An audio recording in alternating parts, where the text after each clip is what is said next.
Chapter 1. The Explosive Awakening of the Soul Ring.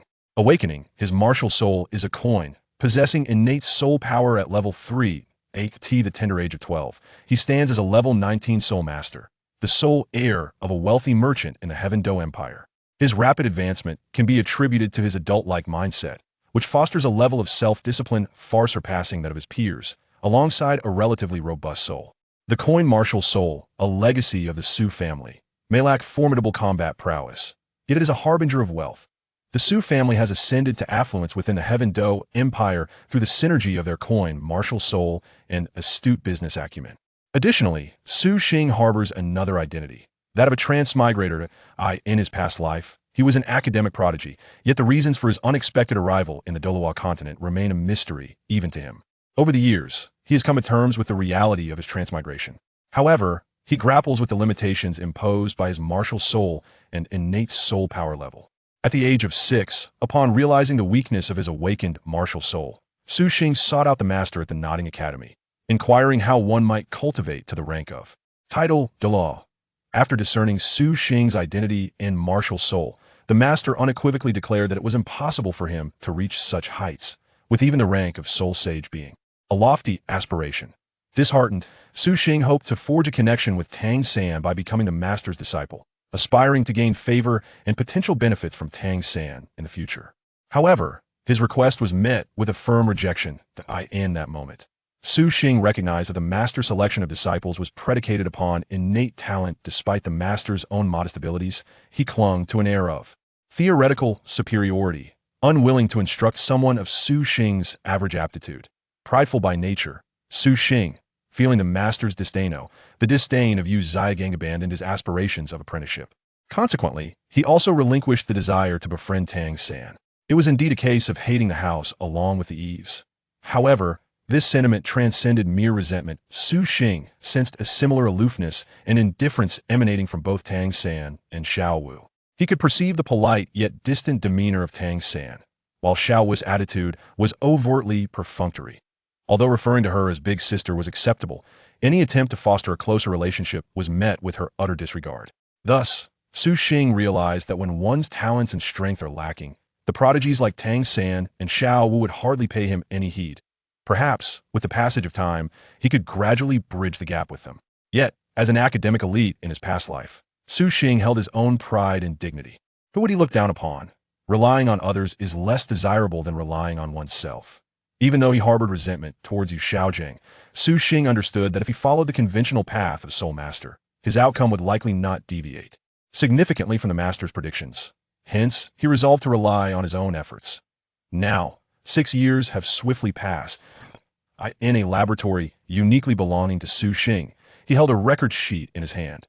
The records above chronicle the experimental endeavors undertaken by Su Xing over the past few years. They pertain to various experiments and findings related to spirit masters, spirit power, and spirit rings. Included are some theories posited by Yu Xiaogang, such as the notion that even when a spirit master reaches a bottleneck without absorbing a new spirit ring to break through, continued cultivation of spirit power can still yield incremental increases. Although the original text asserts the validity of Yu Xiaogang's theory, Su Xing undertook personal empirical verification. Notably, Su Xing did not conduct these experiments on himself. Instead, he procured slaves to serve as subjects for his trials. His father, buoyed by wealth and recognizing Su Xing's innate intelligence, allowed him to pursue these ventures without restraint. After 6 years of endeavor, I have finally discovered my own path to strength, Su Xing exclaimed, his face alight with excitement, though this fervor soon gave way to tranquility. Thus, my journey towards empowerment shall commence with the destruction of spirit rings. While spirit rings significantly enhance strength through their accompanying spirit abilities, they also impose certain constraints on a spirit master's control over their spirit. Powered to achieve perfect mastery of my own spirit power, I must obliterate the spirit rings. If Su Xing's proclamation were to be overheard by others, it would undoubtedly elicit laughter, with many dismissing him as either foolish or dull-witted. Yet, this assertion is a truth that Su Xing has rigorously validated. The greater the number and quality of spirit rings, the more challenging it becomes to maintain perfect control over one's spirit power, relegating the user to merely employing the offensive abilities granted by the rings. This realization has illuminated why spirit masters in the Douluo continent, despite wielding such extraordinary energy, have so few self-created spirit abilities. Altering an existing spirit ability, let alone creating a new one, proves exceedingly arduous. With all preparations made, Su Xing gradually settled into a meditative position. A humming sound resonated as a yellow glow flickered, and a yellow spirit ring, one of 100 years' duration, manifested at his feet. This particular 400-year spirit ring had been acquired at great expense, with the assistance of others. Now, however, Su Xing intended to obliterate it. The technique of destroying spirit rings is a profound secret of the Haotian sect. Yet the true challenge lies not in the destruction itself, but in harnessing the explosive energy. Released upon its annihilation, a feat Su Xing naturally could not achieve, nor did he require to. The destruction of spirit ring carries inherent risks. Yet Su Xing willingly embraced the destruction of the ring. He had no need for the skills it conferred. Shatter. With a low utterance, the yellow 400-year spirit ring surrounding Su Xing erupted in a resounding explosion. Accompanying the detonation was a formidable wave of spirit power that radiated outward from Su Xing, creating a striking spectacle. Disregarding the commotion wrought by the explosion, Su Xing intently assessed the current state of his spirit power. Indeed, with the spirit ring's limitations removed, my control over spirit power has become far more intuitive. Moreover, the spirit power within me remains unchanged. It is merely the absence of the spirit ring that renders me incapable of utilizing spirit abilities. The essence of the Haotian sect's explosive ring is quite similar. It merely momentarily lifts certain restrictions imposed by soul rings on one's own soul power, enabling the practitioners of the Haotian sect to unleash their self-created divine technique, the Great Subtlety Hammer. Thus, anyone can indeed detonate their soul rings, provided they possess a self-invented soul skill. The reason others have not done so lies simply in the fact that their self-created soul skills do not possess the formidable efficacy of the Haotian sect's Great Subtlety Hammer, leading many to mistakenly believe that the explosive rings of the Haotian sect are fundamentally different from their OW and IN fact. Even the members of the Haotian sect themselves may be unaware of this. The effects after detonating the ring, consistent with the experiments, also allowed Su Awakening to breathe a sigh of relief. Previously, all the experiments had merely showcased what was exhibited by the subjects, not what he had personally experienced, which naturally caused some concern. Now, all worries have dissipated. Moreover, a soul ring that is merely 400 years old would not inflict significant harm upon Su Awakening. He could easily withstand it. This is the advantage of being at a lower level sometimes. A lower rank can afford one the liberty to act recklessly. Money brings me joy. Subsequently, Su Awakening summoned forth his coin martial soul, accompanied by crackling arcs of lightning. Su Awakening's lightning attribute evolved from absorbing his first soul ring, for instance. Tang San's blue silver grass evolved to possess a poison attribute. Furthermore, detonating the soul ring would not revert the evolved martial soul back to its original form, a fact Su Awakening had already tested. His expression remained composed. The next step was to see if he could create the soul skill he desired. Electromagnetic Cannon. Chapter 2. Electromagnetic Cannon. In his past life, Su Awakening was an academic prodigy, particularly fond of the two-dimensional realm. After watching the Railgun series, he sought to understand the concept of the electromagnetic cannon. Given that his current martial soul happened to be a coin, he specifically hunted a soul beast possessing a lightning attribute for his first soul ring. Fortune smiled upon him, as absorbing the soul ring imbued his coin martial soul with the power of lightning. His first soul skill was Thunder Strike, launching a bolt of lightning from the summoned coin. It was rather weak, sufficient only to strike someone, lacking any substantial lethality. However, such matters were inconsequential. Su Awakening was solely focused on the lightning attribute, as he could create the soul skill himself. Moreover, he had already thoroughly researched the nature of lightning and was capable of directly converting soul power into lightning. Chirp, chirp, chirp. Su Awakening extended his right hand, and strands of lightning gradually manifested, swirling in seemingly chaotic yet patterned movements. Utilizing lightning attribute soul power to condense an electromagnetic track was not a new endeavor for Su Awakening. However, in the past, the lightning always failed to converge and operate along the path he had envisioned. The inability of his own power to operate flawlessly according to his intentions was, in Su Awakening's view, a significant flaw. Initially, he had not recognized that the cause lay within the soul ring. It was only through continuous training and mastery over his soul power that he came to this realization. It's done. In the next moment, a spark of divine light flickered in Su Awakening's eyes, filled with exhilaration that he successfully constructed an electromagnetic acceleration track woven from lightning. although what one perceives externally is merely a web of lightning intertwining upon the awakening arm. It is, in fact, an electromagnetic acceleration. Track the pivotal structure of the electromagnetic cannon. With a jingle, the right hand maintained this electromagnetic acceleration track as Su Xing summoned forth his coin spirit from his left hand. He then grasped the coin and positioned it upon his right shoulder. With a crackling sound, the coin levitated above his shoulder, shimmering with tendrils of electricity. Electromagnetic cannon. Boom! At Su Xing's utterance, the coin that had been suspended on his shoulder was propelled along his right arm with explosive force. Crash! The wall before Su Xing was obliterated, leaving a gaping hole over a meter in diameter, extending outward for several meters. It was fortunate that Su Xing's laboratory was constructed underground, preventing any significant collateral damage from occurring. Su Xing, aware of the subterranean location, felt emboldened to experiment with the electromagnetic cannon without restraint. This power exceeds my expectations. Once I master the electromagnetic acceleration track, I shall harness even greater speed and potency. However, the consumption of soul power is rather substantial. Under normal circumstances, I need not wield such force. I can reduce the power of the electromagnetic acceleration track to lessen soul power expenditure. Observing the damage wrought by his electromagnetic cannon, Su Xing analyzed the situation with a blend of excitement and calm. He simultaneously dismantled the electromagnetic acceleration track from his right arm. Maintaining the track was an immense drain on soul power, having sustained it for less than 10 seconds. Su Xing had already depleted a significant portion of his energy. Furthermore, the soul power consumed during the launch of the coin was even greater. The single discharge of the electromagnetic cannon had consumed half of his soul power.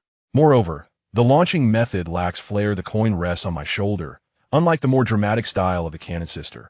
This must be improved. I shall construct the electromagnetic acceleration track into a spiral formation. By launching from my fingertips and allowing the coin to traverse the circular track before being discharged, the effect will mirror that of the cannon sister. At such high velocities, it will be imperceptible to others. However, this would demand even more soul power, so I must wait until my soul power is sufficiently refined. Next, it is essential to validate another concept regarding lightning body refinement. After calming his excitement, Su Xing began to utilize the remaining half of his soul power to explore this alternative notion of lightning soul power, an idea he deemed as significant as the electromagnetic cannon, perhaps even more so.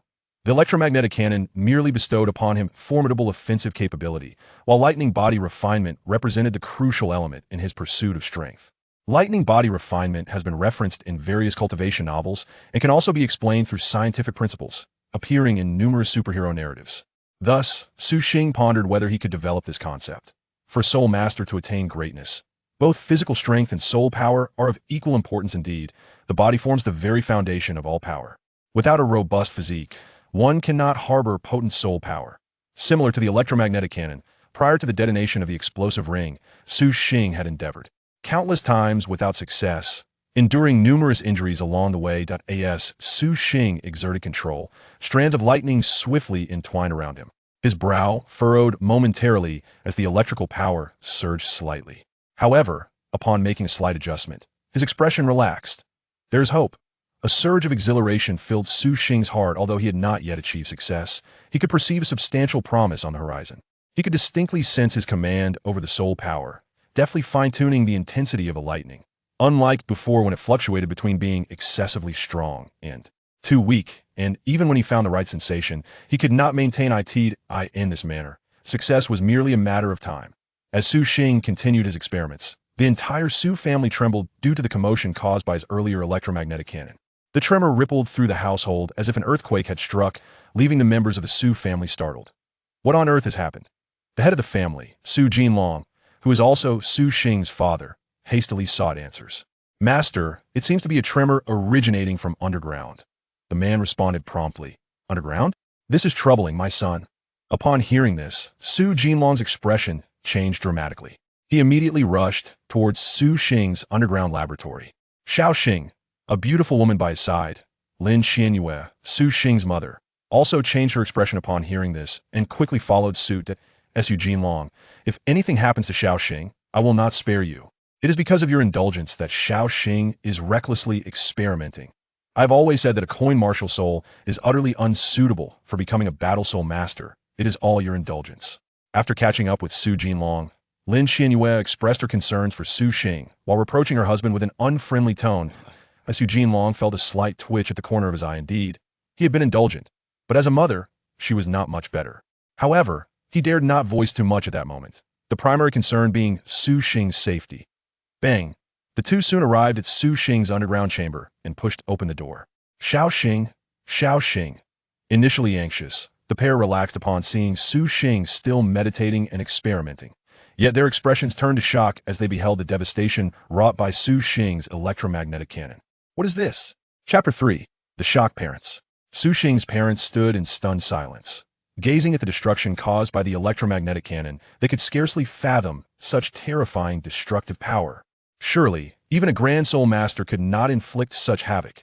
Father, mother, what brings you down here? Su Xing, now alerted, opened his eyes from his meditation. It was apparent that his gaze was filled with excitement and exhilaration. How could he not be thrilled? Despite being interrupted by his parents, he had successfully developed the technique for tempering his body with lightning. He has finally established the foundation to become a formidable force. The effects of lightning tempering the body, in theory, possess no limits. Thus, he can endlessly utilize this technique to enhance his physique. As his body grows stronger, the speed at which he cultivates his soul power accelerates. Having detonated his spirit rings, he will no longer acquire additional rings. The enhancement of his soul power relies solely on the fortification of his body. In his research, he has discovered that the elevation of soul power is not significantly correlated with the rank of a soul master. However, the soul masters here lack effective techniques for body tempering, primarily relying on rudimentary methods with minimal results. Tang San's Xiantian Gong is classified as an internal skill, wherein inner strength is equivalent to soul power, hence it is constrained. Thus, they must absorb spirit rings, as the process not only strengthens the body, but also facilitates continued cultivation. Those with inferior talents find it challenging to elevate their soul master rank, and consequently cannot hunt for spirit rings, resulting in stagnation. The higher the rank, the more arduous the journey becomes, for at elevated levels, the effects of body tempering are largely diminished. Xiao Xing, this can't be caused by you, right? Su Jinlong pointed at the cave entrance with a face full of surprise, and, asking Su Xing, what did you say? How could this possibly be done by Xiao Xing? Before Su Xing could respond, his mother Lin Xianyue spoke up to refute him. But isn't there anyone else here besides Xiao Xing? Su Jinlong retorted. At this, Lin Xianyue was immediately left speechless and could only look at Su Xing. Father, mother. This is indeed something I created. I have really developed a fighting soul power and can become a battle soul master. Awakening looked at his parents and said, really? Upon hearing this, Su Jinlong was immediately delighted. He knew Su Xing had been smart since childhood, and he had always known that Su Xing wanted to become a battle soul master. However, the Su family's coin martial soul was really difficult to become a battle soul master. It had neither offensive nor supportive capabilities, and it was only slightly better than a useless martial soul. This was only because the Su family could materialize the summoned coins, allowing them to be used as real coins. The Su family is a wealthy merchant in the Tiando Empire, so they are well aware of the power of soul masters.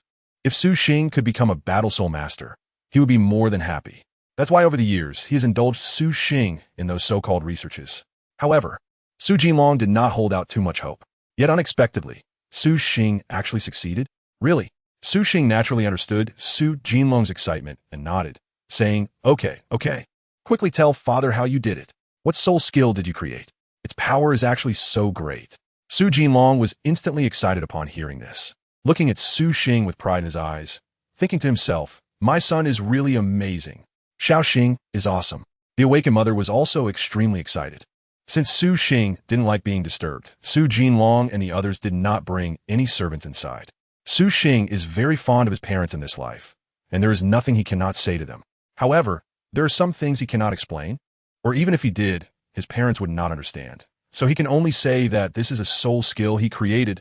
Suxing's parents didn't want to know about those things. They only needed to know that Suxing could truly become a battle soul master, and they were satisfied. They never thought that the soul skills Suxing created could also be learned by them.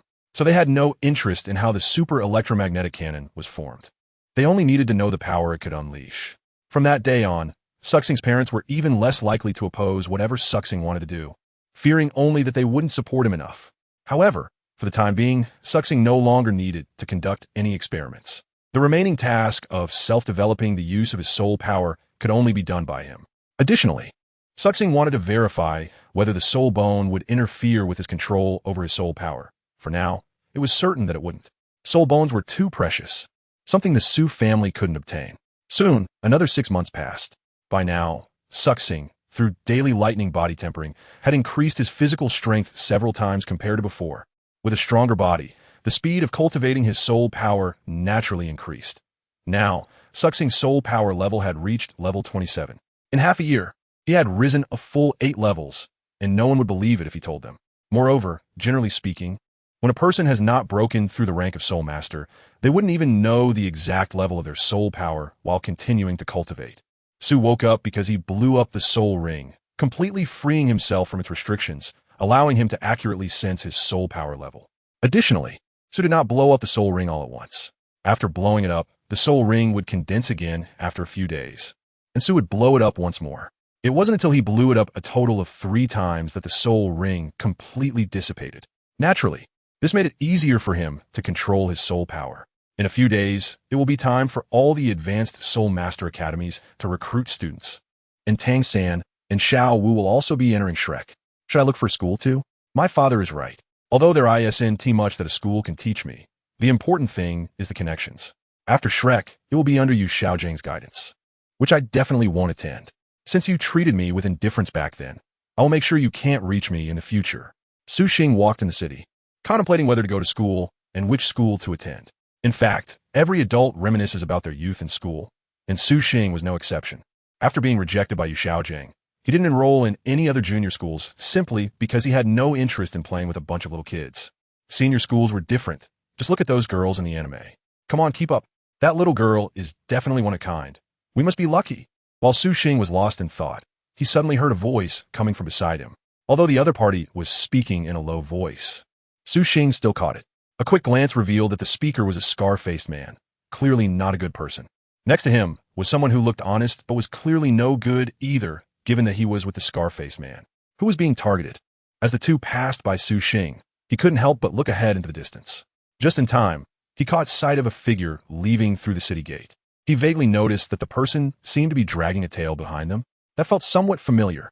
Could be her. Chapter 4. It really is Zhu Zhuqing. Zhu Zhuqing. Suxing suspected that the figure he had just seen was Zhu Zhuqing, one of the Shrek's 7 monsters. Zhu Zhuqing came from the star Luo Empire, and it was indeed possible for her to pass through the town where Suxing was currently located on her way to Shrek. He decided to follow her and take a look, even though he knew that Zhu Zhuqing would eventually arrive safely at Shrek Academy. Suxing still made up his mind to follow her, wondering if his presence might create a butterfly effect that could lead Zhu Zhuqing into a crisis she didn't encounter in the original story. Of course, he wasn't sure if it was really Zhu Zhuqing. He only knew it was a young girl. If it wasn't Zhu Zhuqing, then the girl would be in real danger, and he should definitely follow her. On the road outside the city, a stunning yet cold-faced girl walked along the path.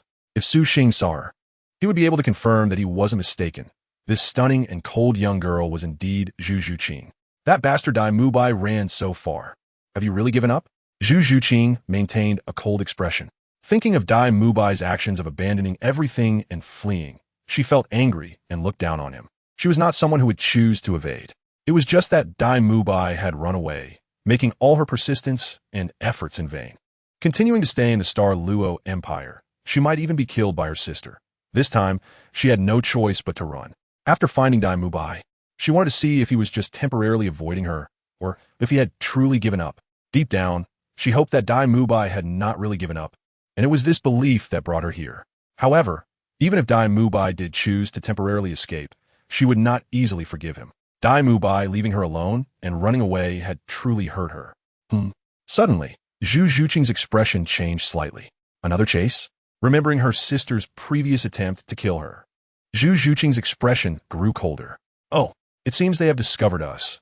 Their vigilance is quite good, but unfortunately, they are too bold to dare to go out alone.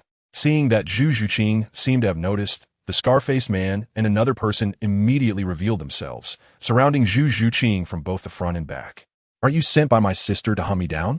Looking at the two, Zhu Zhuqing breathed a sigh of relief, then coldly asked, showing no signs of panic. Your sister? The scar-faced man was taken aback. Although he was surprised that the other party's sister wanted to kill her, He didn't want to know too much. Of course not, little girl. You look so lovely. Today, you must entertain us. Uncle guarantees you will have a good time. The scar-faced man was almost drooling at Zhu Zhuqing's appearance and figure. Haha, well said. The other man also looked at Zhu Zhuqing with sparkling eyes. His originally simple face now devoid of any innocence, revealing a more sinister demeanor. Trash. Zhu Zhuqing realized that the two were not sent by her sister, so she immediately felt less tense. She coldly glanced at the two and said disdainfully, "What? The little girl dares to insult us. Are you seeking death? We are both great soul masters." Hearing Zhu Zhuqing's contemptuous words, the scar-faced man and his companion were instantly enraged. Boom, boom. Then the soul power from the two erupted, and their martial spirits manifested. One was a hoe, and the other was a sickle. At the same time, their soul rings appeared, one white and one yellow, clearly indicating that their soul ring configuration was not top-notch, with the first soul ring only being a 10-year-old one. Oof. Trash. Seeing that the two were also great soul masters like herself, Zhu Zhuqing's expression changed slightly, her eyes showing more seriousness, but she still looked down on them. Nethercat. First soul skill, Nether Strike. Zhu Zhuqing immediately displayed her martial spirit and struck first, attacking the scar-faced man. What? She's also a great soul master. The first soul ring is a 100-year soul ring. How is that possible? Seeing Zhu Zhuqing's martial spirit and soul ring, the faces of the scar-faced man and his companion changed, realizing they had kicked an iron plate. Come on, no matter how talented she is, she's just a little girl. And she's alone. We have two. However, the two wouldn't just let Zhu Zhuqing suppress them. With a fierce shout, they immediately moved to counterattack. Poochie. However, the scar-faced man's martial spirit and soul ring were too weak. His soul power was inferior to Zhu Zhuqing's. In just one exchange, the scar-faced man didn't even have time to use his soul skill before being knocked to the ground by Zhu Zhuqing. Impossible. The simple-minded man, who was attacking Zhu Zhuqing from behind, was immediately frightened. The scar-faced man's strength was slightly stronger than his, yet he was directly defeated. The simple-minded man hesitated for a moment and then turned to run. Zhu Zhuqing wouldn't let him escape. She immediately chased after him. Being an agile attacker, Zhu Zhuqing was much faster than him and quickly caught up. Netherclaw. Poochie. Unsurprisingly, the simple-minded man was soon also defeated by Zhu Zhuqing. Bang! Finally, Zhu Zhuqing slammed the simple-minded man onto the scar-faced man, knocking both of them unconscious. Oomph! Seeing that both of them had fallen unconscious, Zhu Zhuqing proudly snorted, clapping her delicate little hands before turning to leave. Little sister, you aren't planning to just leave like this, are you? Seeing Zhu Zhuqing's actions, Su Xing, who had been following behind, slowly stepped forward. Su Xing was not surprised that Zhu Zhuqing could easily take care of those two. However, he couldn't help but feel displeased with Zhu Zhuqing's methods, which is why he stepped forward. Of course, he also wanted to get to know Zhu Zhuqing. Among the Shrek's 7 monsters, Zhu Zhuqing was his favorite. She was diligent, persistent, resilient, and never gave up, with an outstanding character. Are you with them? Seeing that there was actually someone behind her whom she hadn't noticed, Zhu Zhuqing was slightly startled. No, I saw them sneaking behind you, so I followed them. Su Xing shook his head, indicating that he was not on the same side as the other party. Really? Then why did you stop me? Zhu Zhuqing questioned coldly, not letting her guard down. Do you realize that your actions are encouraging their arrogance? If we let them go this easily, they won't be afraid next time and will definitely commit more evil acts. The best solution is to hand them over to the authorities, or simply kill them to prevent them from doing this again. This time, it's only because you little sister are strong enough. Otherwise, you know the consequences. Su Xing smiled faintly and then spoke. Upon hearing Su Xing's words, Zhu Zhuqing's expression slightly changed. Upon careful thought, she realized that Su Xing was indeed right. However, she didn't want to admit her mistake. Especially the tone in which Su Xing spoke and how he addressed her made her very displeased. So what? What does it have to do with me? Zhu Zhuqing coldly snorted and turned to leave. Chapter 5. The intention. Su Xing never expected that Zhu Zhuqing would respond this way. But upon careful reflection, it really is in line with Zhu Zhuqing's personality, especially her particularly aloof demeanor during this period. Wait, it's too dangerous for a young girl like you to be on the road alone. Let me protect you. Suxing didn't want to let Zhu Zhuqing escape just like that and quickly followed her. Those two bad guys were nothing compared to Zhu Zhuqing. All right. Suxing admitted that he was attracted to Zhu Zhuqing, or rather, he was tempted by her body. Really? He liked Zhu Zhuqing a lot when he first saw her in the anime, and now that he saw the real Zhu Zhuqing, his heart started racing. So Suxing didn't care about the original pairing or that useless Dai Mubai. He wanted to see if he could win Zhu Zhuqing over. Hearing Suxing's words, Zhu Zhuqing paused her steps. No need. Zhu Zhuqing coldly rejected him, not trusting Suxing. Don't refuse. I'm heading in that direction too. It's not a hassle. Suxing smiled slightly and continued to follow her. Zhu Zhuqing paused again, this time with more force. What do you want from following me? Zhu Zhuqing coldly stared at Suxing, her gaze sharp. However, looking at the cold-faced Zhu Zhuqing, Suxing wasn't afraid at all. Instead, he found her even more alluring, making his youthful heart race even more. All right, I confess, whether you believe it or not, I fell for you at first sight. So Suxing boldly met Zhu Zhuqing's beautiful gaze and spoke frankly. However, Zhu Zhuqing's expression remained icy. Do we know each other? Zhu Zhuqing snorted coldly. What first sight love? It's just lust. How are you different from those two scoundrels? Awakening. Su Xing was momentarily rendered speechless by the retort. Who would have thought that this girl was so perceptive, understanding things so clearly at such a young age? It was frightening how mature she was. Looking at Su Xing's dumbfounded expression, Zhu Zhuqing felt even more disdain. I told you, didn't I? They just want your body, but I want your heart. Seeing the way Zhu Zhuqing's eyes seemed to speak volumes, Su Xing instantly understood what she was trying to convey and became displeased. Faced with Su Xing's shameless and bold demeanor, it was Zhu Zhuqing's turn to be at a loss for words. Turning her gaze away, Zhu Zhuqing coldly huffed. Then you're even more despicable than they are. After saying that, Zhu Zhuqing had no intention of continuing the argument with Su Xing and quickly turned to leave. Let me introduce myself. I'm Su Xing, a 27th level soul master. What about you? Su Xing didn't know what retreat meant and immediately followed up to continue the conversation. Upon hearing this, Zhu Zhuqing slightly paused her steps, not expecting Su Xing to be at the same level as her. However, she quickly quickened her pace, completely ignoring Su Xing. I already told you my name. What about yours? No way. You're not going to answer me? You don't want to tell me, right? It must be that way. Someone I like can't possibly be so rude. Zhu Zhuqing ignored him, but Su Xing wasn't embarrassed and slowly kept pace beside her. With Zhu Zhuqing's speed, it was impossible for her to shake him off. Zhu Zhuqing soon realized this and helplessly came to a stop. Didn't you say those two shouldn't be let go? Are you not going to care about it either? Zhu Zhuqing turned her head to look at Su Xing with a frown. It turned out that Zhu Zhuqing hadn't forgotten about those two bastards who wanted to assault her. After Su Xing spoke to her, she realized that she couldn't let those two bastards off easily. The reason she left directly was that she thought Su Xing would handle it, but who knew that Su Xing wouldn't care either. This also made Zhu Zhuqing's impression of Su Xing even worse. I was right about you after all. I haven't forgotten that we can't let those two bastards go. Don't worry, just watch me. Suxing heard Zhu Zhuqing's words and nodded in praise at her. Then, he raised his right hand and pointed towards the direction of the two bastards behind him. Super electromagnetic cannon. Zhizhizhi, a series of blue lightning appeared on Suxing's right arm. Zhu Zhuqing was speechless at Suxing's words, thinking that she didn't need to know whether he had seen wrong. However, she was quickly drawn in by Suxing's actions, wondering what he was trying to do. Was he planning to attack those two from here? But the distance was too far. Could it be that this guy's martial soul was for long-range attacks? Boom! However, when Suxing's super electromagnetic cannon was fired, Zhu Zhuqing was stunned. The entire world in her eyes seemed to dim, leaving only the fleeting super electromagnetic cannon. Boom! Then she saw the two villains he had knocked out being hit by Suxing's super electromagnetic cannon, exploding into a bloody mess. They were dead beyond recovery. So powerful! Zhu Zhuqing was not scared by the bloody scene. Her eyes were filled with shock at Suxing's super electromagnetic cannon. The way she looked at Suxing changed instantly. She had only known that Suxing was a genius like her, of similar age and rank. But this time, she was completely astonished by the power of his soul skill. With such terrifying speed and power, she felt that if she faced it, she would have no chance of resistance at all. Ugh. However, the originally cool Suxing couldn't help but turn pale and retch. Although the distance was far, he still clearly saw how brutally those two had died. He didn't think much of it when he acted. After all, this was the Douluo world. It was impossible not to kill. It was just a matter of time. But after actually killing someone, Suxing realized he couldn't face it so calmly.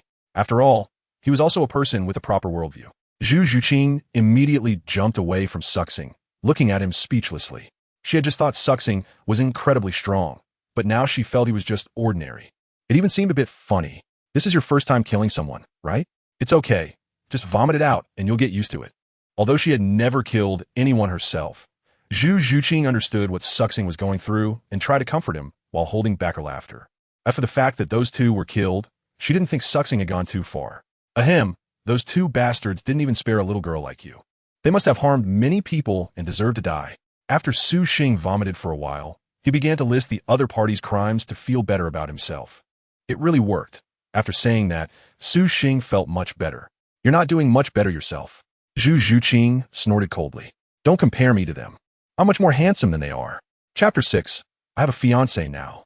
Shameless. Su Xing's words made Zhu Zhuqing once again realize the thickness of his skin. She immediately stopped paying attention to him and turned to leave. Looking at Zhu Zhuqing's back, especially the decorative ribbon behind her that resembled a tail, it was particularly charming. As he gazed at Zhu Zhuqing's graceful figure, Su Xing's heart began to stir again. The discomfort after the killing was almost gone. Man. Su Xing didn't know whether to laugh at himself or feel pleased, and then he followed Zhu Zhuqing. Don't follow me. This road isn't yours. You go your way, and I'll go mine. Oof. If it weren't for knowing Su Xing's strength, Zhu Zhuqing would have been unable to hold back from making a move. With no other choice, Zhu Zhuqing had to pretend that Su Xing didn't exist and completely ignored him. This was a clear rejection of Su Xing, and she was curious how long he could keep up. Su Xing is really fed up with Zhu Zhuqing. For 2 whole days, she completely ignored him. Zhu Zhuqing can really bear it. Even when Su Xing told a lot of jokes, she remained expressionless. It seems she really doesn't intend to give him a chance. If it weren't for the reluctance to part with this beautiful swan in front of him, Su Xing would have given up long ago.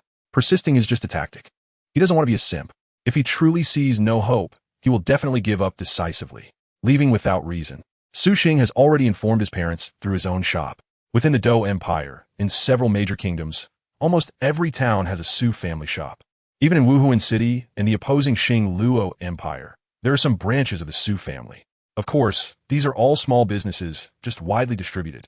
After Su Awakening learned about the situation of the Su family, he did not use the knowledge from his past life to help the Su family become stronger and bigger. In the absence of a powerful soul master from the Su family, being too wealthy is not necessarily a good thing. Therefore, Su Awakening is very familiar with the map of Douluo continent. And it wasn't until he was 6 years old that he could find the city of Notting where the master is located. Now he is already within the territory of the Barak kingdom, and he estimates that he will reach Shrek Academy in a couple of days. Well, he might as well go take a look. Thinking that he would soon arrive at Shrek Academy, Su Awakening also decided to go check it out. Of course, he can attend the assessments, but in the end, Su Awakening absolutely will not join Shrek Academy. Yu Xiaojiang will arrive soon, but Su Awakening is currently disdainful of being guided by him.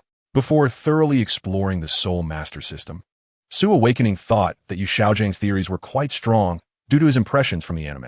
However, after his own in-depth research, he no longer respects Yu Xiaojiang's theories. For example, Yu Xiaojiang's statement that there are no useless martial souls, only useless soul masters, is as childish and ridiculous as the saying from One Piece that there are no useless devil fruits, only useless devil fruit users. Yu Xiaojiang himself has validated the existence of useless martial souls. The awakened cultivation method allows one to dare to say that sentence. Of course, the current awakening would never say it. Being weak themselves, saying it would only seem ridiculous. As for Zhu Zhuqing, she never expected that despite ignoring Su Awakening for 2 consecutive days, he would still continue to follow her. Let me tell you, we are impossible. I already have a fiancé. In the end, feeling helpless, Zhu Zhuqing stopped and turned to make her point clear to Su Awakening. Although she didn't know whether this engagement still counted, she genuinely didn't want to be entangled by Su Awakening. I don't believe it. You must be making excuses to make me give up, right? Otherwise, you would have said it earlier. Su Xing shook his head, indicating that he didn't believe it. Moreover, even if it were true, it wasn't a reason for me to give up liking you. I still had a chance before you got married. Even if you were married, it's not impossible. Of course, Su Xing didn't say this last part out loud, as it would leave a very impure impression on Zhu Zhuqing. Married and still possible? Zhu Zhuqing probably couldn't understand that now. You are unreasonable. Zhu Zhuqing didn't expect Su Xing to respond like this, and she was immediately infuriated again. Can you please stop following me? I really have a fiancé, and I'm going to meet him this time. I don't want him to misunderstand. Zhu Zhuqing was also extremely annoyed by Su Xing, looking at him with some grievances and pleading. Do you really have a fiancé? Su Xing furrowed his brows. Yes. Seeing that Su Xing seemed to believe her, Zhu Zhuqing quickly nodded seriously. Well then, can you tell me your name? I've liked you for 2 days. And I still don't know your name. Su Xing looked resigned and ready to give up. Zhu Zhuqing was speechless at this. 2 days didn't sound like a long time at all. However, she didn't dare to complain and just wanted to quickly get rid of Su Xing Zhu Zhuqing. My name is Zhu Zhuqing, and I'm from the Star Luo Empire. To shake off Su Xing's persistence, Zhu Zhuqing casually mentioned that she was from another empire. Star Luo Empire. Zhu Zhuqing, martial soul. Nethercat, I know you. Upon hearing Zhu Zhuqing's words, Su Xing's eyes widened in surprise as he looked at her. You're just pretending. It's all an act. How could Su Xing not know about these things? Do you know me? Zhu Zhuqing was also surprised, not expecting that someone here in the Heaven Do Empire would know him. Well, my family has a branch store over in the Star Luo Empire. And since I like to gather information, I know a lot about the Star Luo Empire. I didn't expect that you might be the future queen of the Star Luo Empire. No wonder you're so beautiful. But it's a pity. The prince of the Star Luo Empire, Dai Mubai, your fiancé, has given up on the competition for the throne and ran away. The one you're looking for is Dai Mubai, right? A worthless prince who has already abandoned you? Su Xing nodded and looked at Zhu Zhuqing, slowly saying. When it came to Dai Mubai, his tone was filled with disdain. You can't say that about him. He hasn't given up. He has just temporarily stepping back to improve himself. Zhu Zhuqing, hearing Su Xing belittle Dai Mubai, immediately became angry. She could look down on Dai Mubai herself, but she wouldn't allow others to speak ill of him. At that moment, Zhu Zhuqing still cared about Dai Mubai. Otherwise, she wouldn't gonna find him. To be honest, seeing Zhu Zhuqing defend Dai Mubai made Su Xing really jealous. That trash Dai Mubai, what right does he have? Not to mention that he wants to pursue Zhu Zhuqing now. Even back when he watched the anime, Su Xing was annoyed by him, a playboy. Yes, Dai Mubai is a playboy, and it seems he is currently involved with a pair of twins.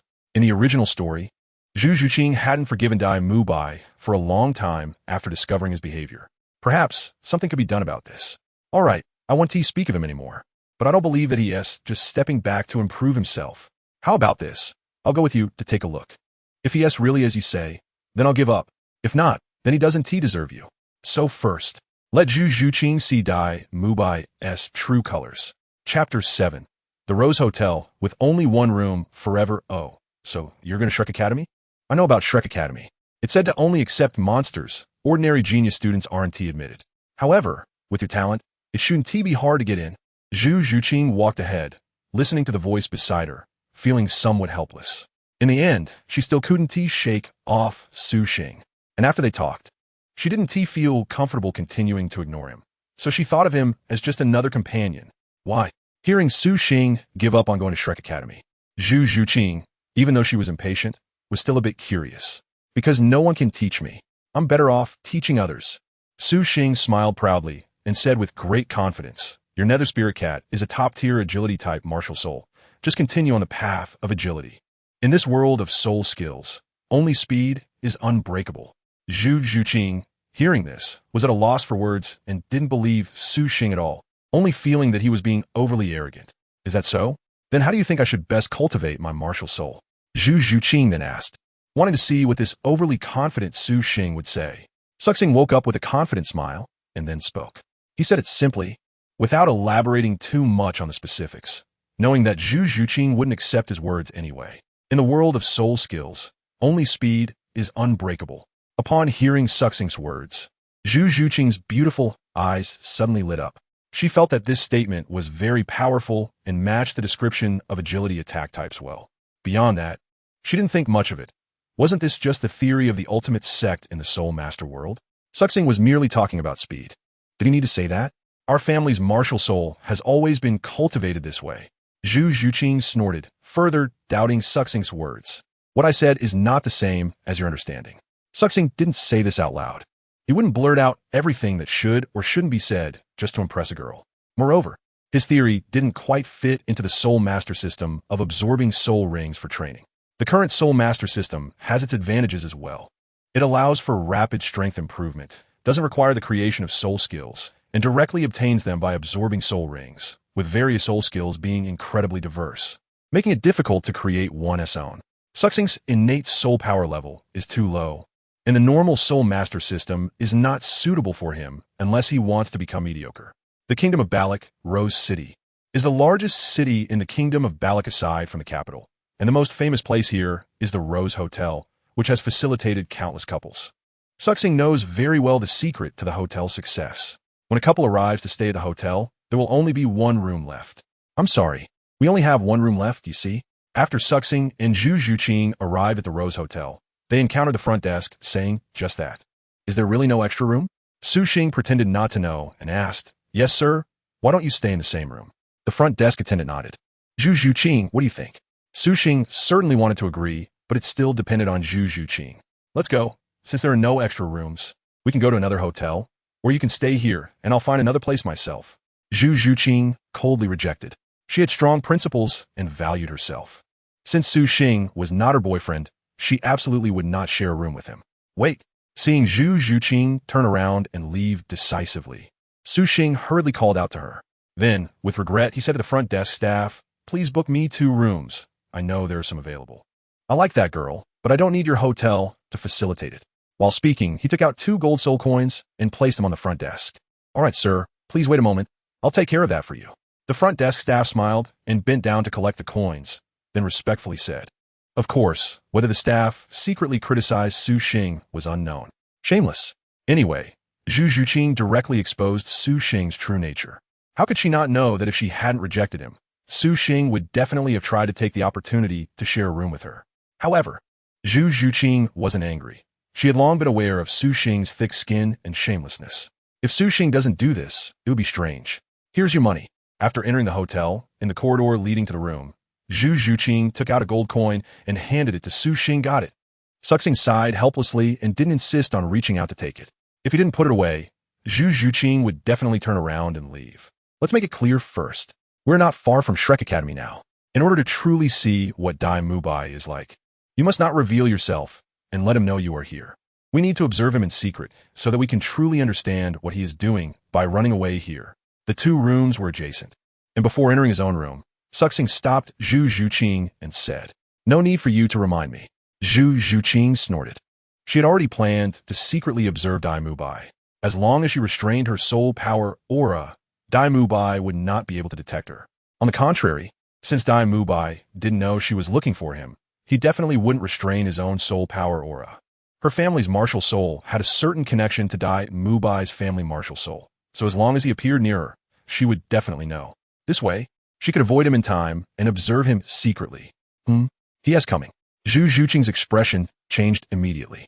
She didn't expect that just as she said this. She sensed Dai Mubai's aura. Dai Mubai. Upon hearing this, Su Xing immediately realized that Zhu Zhuqing was referring to Dai Mubai. After thinking for a moment, could it be the scene where Dai Mubai appears in the original work? It really is possible. Su Xing remembered that when Zhu Zhuqing was in the moment of heartbreak during blood-soaked love, there was a scene in her memories where she saw Dai Mubai being intimate with the twins. This proved that Zhu Zhuqing might have been present at that time, just not visible. It's him. Zhu Zhuqing's expression was somewhat complicated. She was finally going to see that person and wondered how Dai Mubai was doing now. Perfect. Let's go see what he is up to now. This is a couple's hotel. Who would Dai Mubai be coming with? Su Xing smiled slightly and was the first to head downstairs. Zhu Zhuqing's face turned slightly unpleasant at his words, but she quietly followed him. Chapter 8. My business is none of your concern, boss. I want this room. At the front desk of the Rose Hotel, Dai Mubai, embracing a pair of twins, said directly to the receptionist. He didn't take care that Tang San and Xiao Wu were still hesitating about whether to check into the last available room. Hey, we were here first. Tang San immediately spoke up when he saw Dai Mubai take the room. So what? Dai Mubai replied nonchalantly. He knew the situation at this hotel. He had his reservation, and those 2 could still get a room afterward. Not much, just get lost. However, Xiao Wu's words instantly ignited the tension. Soon, the scene of Tang San and Dai Mubai's first encounter from the original story officially played out. Su Xing and Zhu Zhuqing, watching from the stairway on the 2nd floor, saw everything clearly, including the very intimate moment of Dai Mubai with the twins. This was truly a case of catching him in the act. Zhu Zhuqing's hands clenched tightly, her expression filled with anger. From your appearance, that guy who came to book a room with the twins is Dai Mubai, right? How could you still look for him? He has completely forgotten about you. He is living freely and stylishly. One time with 2. How enviable. Su Xing sensed the anger and disappointment of Zhu Zhuqing beside him. And with a chuckle, he started to embellish the story. Oof. Zhu Zhuqing shot a cold glance at Dai Mubai, who was already fighting with Tang Xin downstairs, let out a cold snort, and turned to head back to the hotel room. Su Xing did not follow her. At this moment, continuing to say anything beside her would only make Zhu Zhuqing feel disgusted. She needed some time alone to calm down. However, despite this, Zhu Zhuqing would still join Shrek Academy. It's troublesome. To be honest, if possible, Su Xing would like to stop Zhu Zhuqing from joining Shrek Academy. But at the current stage, it seems not enough. In the original story, after Zhu Zhuqing learned about Dai Mubai's situation, she still chose to join Shrek Academy. Tomorrow is the enrollment day for Shrek. With such a short time, it's difficult for Su Xing to change Zhu Zhuqing's decision. Let's take it step by step. If it doesn't work out, so be it. There are plenty of beautiful girls in Douluo continent, not just her. Suxing shook his head, then refocused his thoughts on the battle between Tang San and Dai Mubai. Blue Silvergrass. Tang San is strong with hidden weapons. What control system is he using? Every flower and leaf can harm. Grass, wood, bamboo, and stone can all be swords. It's enough to continuously enhance the toxicity and sharpness of the blue silvergrass. Paired with Tang San's hidden weapon techniques, who needs the shattered pieces of the 8 spider lances? The more hidden weapons, the better. Watching Tang San's use of blue silvergrass, Suxing felt quite sarcastic. Don't be fooled by how masterfully Tang San uses blue silvergrass in the original work. That was all thanks to his past life skills. Without the ghost shadow perplexing steps, and without the immunity gained from the celestial herb. Do you think Tang San could still win? Well, after all, what good disciple could a useless Yu Shaojing teach? Suxing curled his lips. It must be said that Suxing has a small heart. Being rejected by Yu Shaojing is still noted in his little notebook. After watching for a while, Suxing felt it wasn't impressive. His current strength was much greater than theirs. After they finished fighting, Suxing turned around and left, not intending to greet Tang San. There was no need. Are you still planning to join Shrek Academy? The next day, after checking out the hotel, seeing Zhu Zhuqing indeed heading towards Shrek Academy, Suxing frowned and asked, "Is this really the choice she's making? My matters are none of your concern." To his surprise, Zhu Zhuqing coldly snorted, impatiently leaving behind a sentence before quickly walking away. Compared to yesterday, Zhu Zhuqing was even colder now, exuding an aura that discouraged anyone from approaching. Looking at Zhu Zhuqing's indifferent back, Suxing's expression changed, and in the end, it also turned cold. Su Xing was also irritated, not only because of Zhu Zhuqing's attitude, but also because he realized from her attitude that she still cared a lot about Dai Mubai. Otherwise, she wouldn't have been so much colder than yesterday. Anyone in his position would feel bad upon discovering this. So she cares about Dai Mubai, huh? Well, today I'm going to take him down. Suxing was also angry this time. After coldly snorting at the increasingly distant figure of Zhu Zhuqing, he slowly followed her. He had almost lost hope in Zhu Zhuqing. However, he wouldn't just walk away like that. This time, Suxing didn't chase after Zhu Zhuqing, but walked slowly behind her. Since Zhu Zhuqing was no longer giving him a good face, he certainly wouldn't press his warm face against her cold backside. After Zhu Zhuqing noticed that Suxing was merely following her instead of catching up, she was also surprised. Has he given up? That's good. Zhu Zhuqing then stopped paying attention to him. However, she always felt that the Suxing behind her felt somehow different, although she couldn't pinpoint exactly what was different. Nevertheless, she didn't want to know.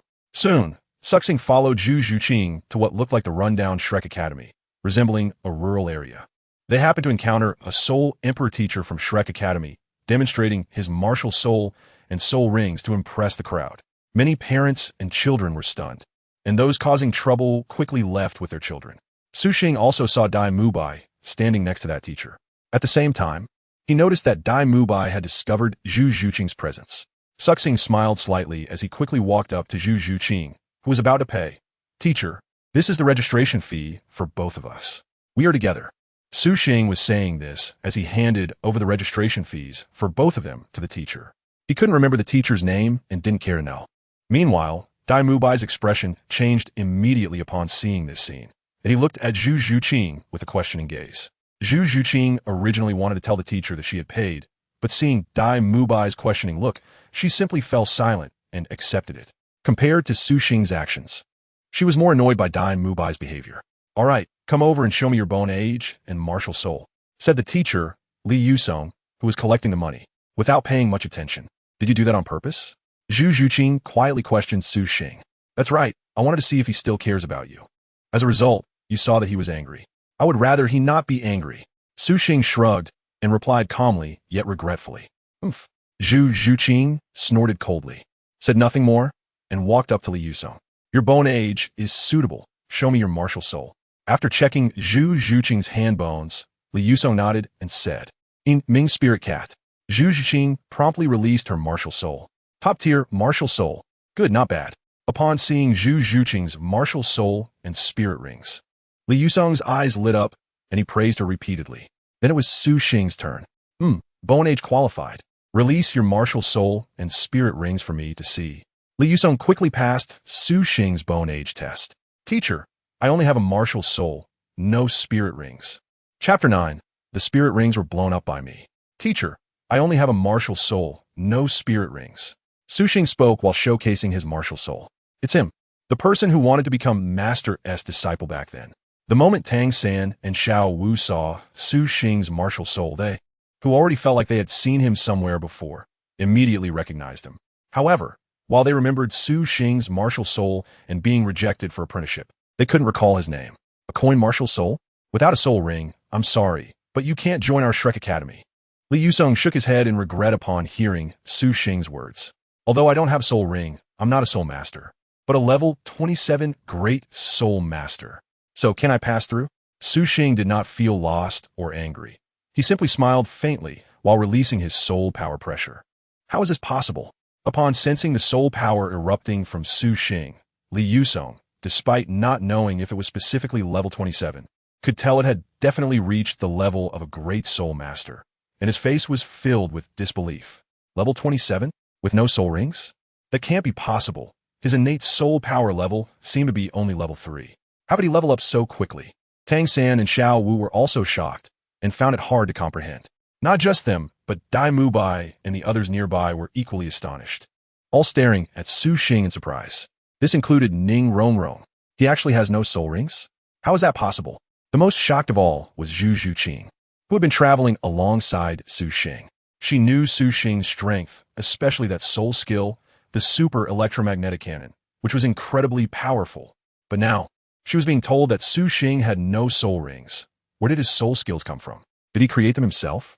That would be even more astonishing. Without soul rings, how did you cultivate to become a great soul master? Li Yusong asked Su Xing in shock. It's simple. I didn't want the soul rings, so I blew them up.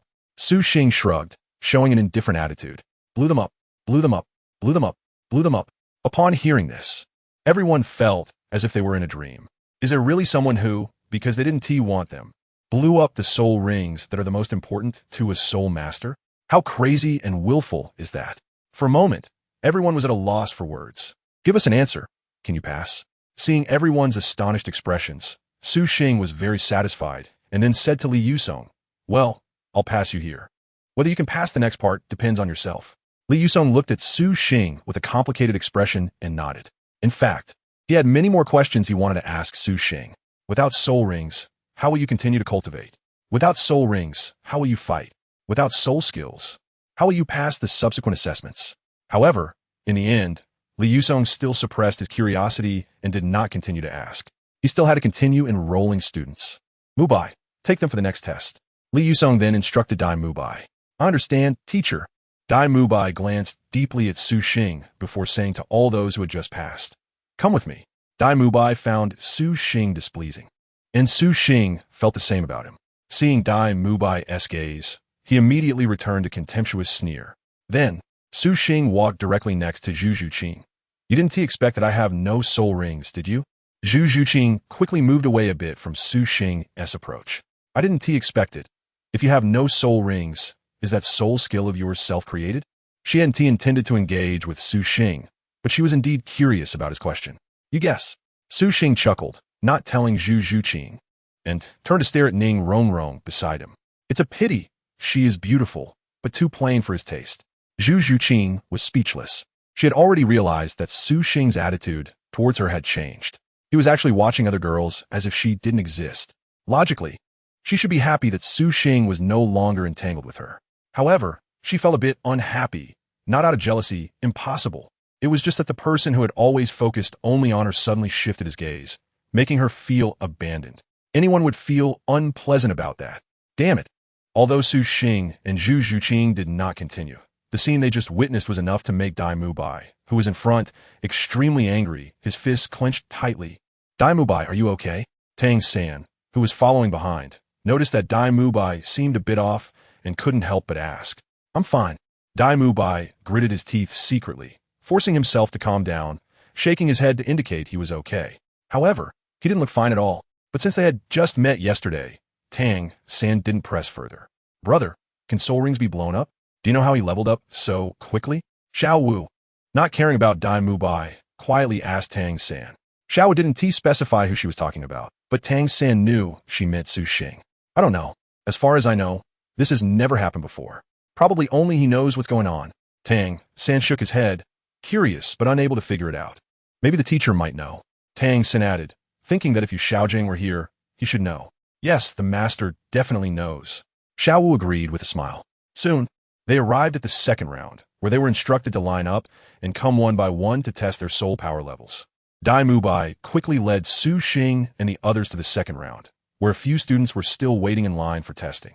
In the original story, Dai Mubai was supposed to take Tang San and the others directly to the fourth round, but now that he was in a bad mood, he naturally had no such thoughts. Tang San, Xiao Wu, Ning Rongrong, and Zhu Zhuqing quickly passed the soul power level test. 2 at level 29, 1 at level 26, and 1 at level 27 left the other students stunned. The teacher administering the test was also grinning from ear to ear. However, while others were amazed, Zhu Zhuqing and the others had already turned their attention to Su Xing. They want to know how high Su Xing, who recklessly blew up his own soul ring, had actually reached. Waking up didn't waste any words and directly took the test crystal ball from Zhu Zhuqing's hands, channeling his soul power into it. A deep blue light immediately lit up, and in the center of the crystal ball, the number 27 appeared. Oh my god, another level 27. They're all under 13 years old. How on earth have they cultivated? They must all be monsters. Chapter 10. What a big surprise after passing the second round. The test for the third round was also not a problem for Tang San and the others. Soon, under the leadership of Dai Mubai, they arrived at the location of the fourth round. There, not knowing if he would wait for someone to arrive at the fourth round, Zhao Wujia was lying on a chair with his eyes closed, sleeping. Hearing the noise, Zhao Wujia slowly opened his eyes. 1, 2, 3, 4, 5. Wow, incredible. This year, there are actually 5 coming to the fourth round together. If 2 of them are accepted, Dean Flander will be overjoyed. After seeing that Dai Mubai brought 5 students, Zhao Wujia was also quite surprised. Teacher, they're all over level 25 Great Soul Masters. Dai Mubai said to Zhao Wujia. He originally intended to exempt Tang San and the others from the second and third rounds, but he forgot. Otherwise, he would be reporting to Zhao Wujia that all the students were exempt from those rounds. Not bad, not bad. It seems that this year's newcomers are all little monsters. I've decided I'll personally handle the assessment for the fourth round, Zhao Wujia said, becoming even more satisfied and having the thought of personally assessing them. Ah, Teacher Zhao, Dai Mubai said in surprise, not expecting Zhao Wujia to want to take action himself. What? Is it not allowed? The dean is not here. I have the final say. Zhao Wujia glared at Dai Mubai and said domineeringly. All right. Dai Mubai had no choice but to go along with Zhao Wujia's decision upon hearing what he said. Next, your assessment will be to work together and withstand my attacks for the duration of a stick of incense. Only then can you join Shrek Academy. All right. You have the time of a stick of incense to discuss your strategy. What are the characteristics of my martial soul? Let that kid Dai Mubai tell you. Zhao Wujia then looked at Su Xing and the 5 of them with satisfaction, announcing the content of the assessment. Teacher, Su Xing immediately spoke up. What's the matter? Zhao Wuji looked at Su Xing with dissatisfaction. Do you have any objections? Teacher, you look too scary. I'm scared. Can I take the assessment with Senior Dai Mubai? Su Xing earnestly made a request. Today, he intended to take down Dai Mubai and had no interest in battling Zhao Wujia. Teacher, his situation is a bit special, so let me assess him. Zhao, you handle the other 4. Su Xing spoke up, and Dai Mubai had long been displeased with Su Xing, who was flirting with his fiancée. He immediately stepped forward and said, boring. On the side, Zhu Zhuqing let out a low hum upon seeing this. She was well aware of why both of them wanted to fight each other. Then let us fight. Let us see if that bastard Dai Mubai has made any progress over the years. Special situation? Zhao Wujia said in confusion. Noticing that Dai Mubai's attitude seemed a bit off, as if he was eager to fight. Yes, teacher, Su Xing doesn't have any soul rings. He blew them all up himself. He said he didn't want them, so he blew them up. Ning Rongrong, who had a witch-like attribute, suddenly spoke up to explain Su Xing's special circumstances to Zhao Wujia. What? No soul rings? And he blew them up himself?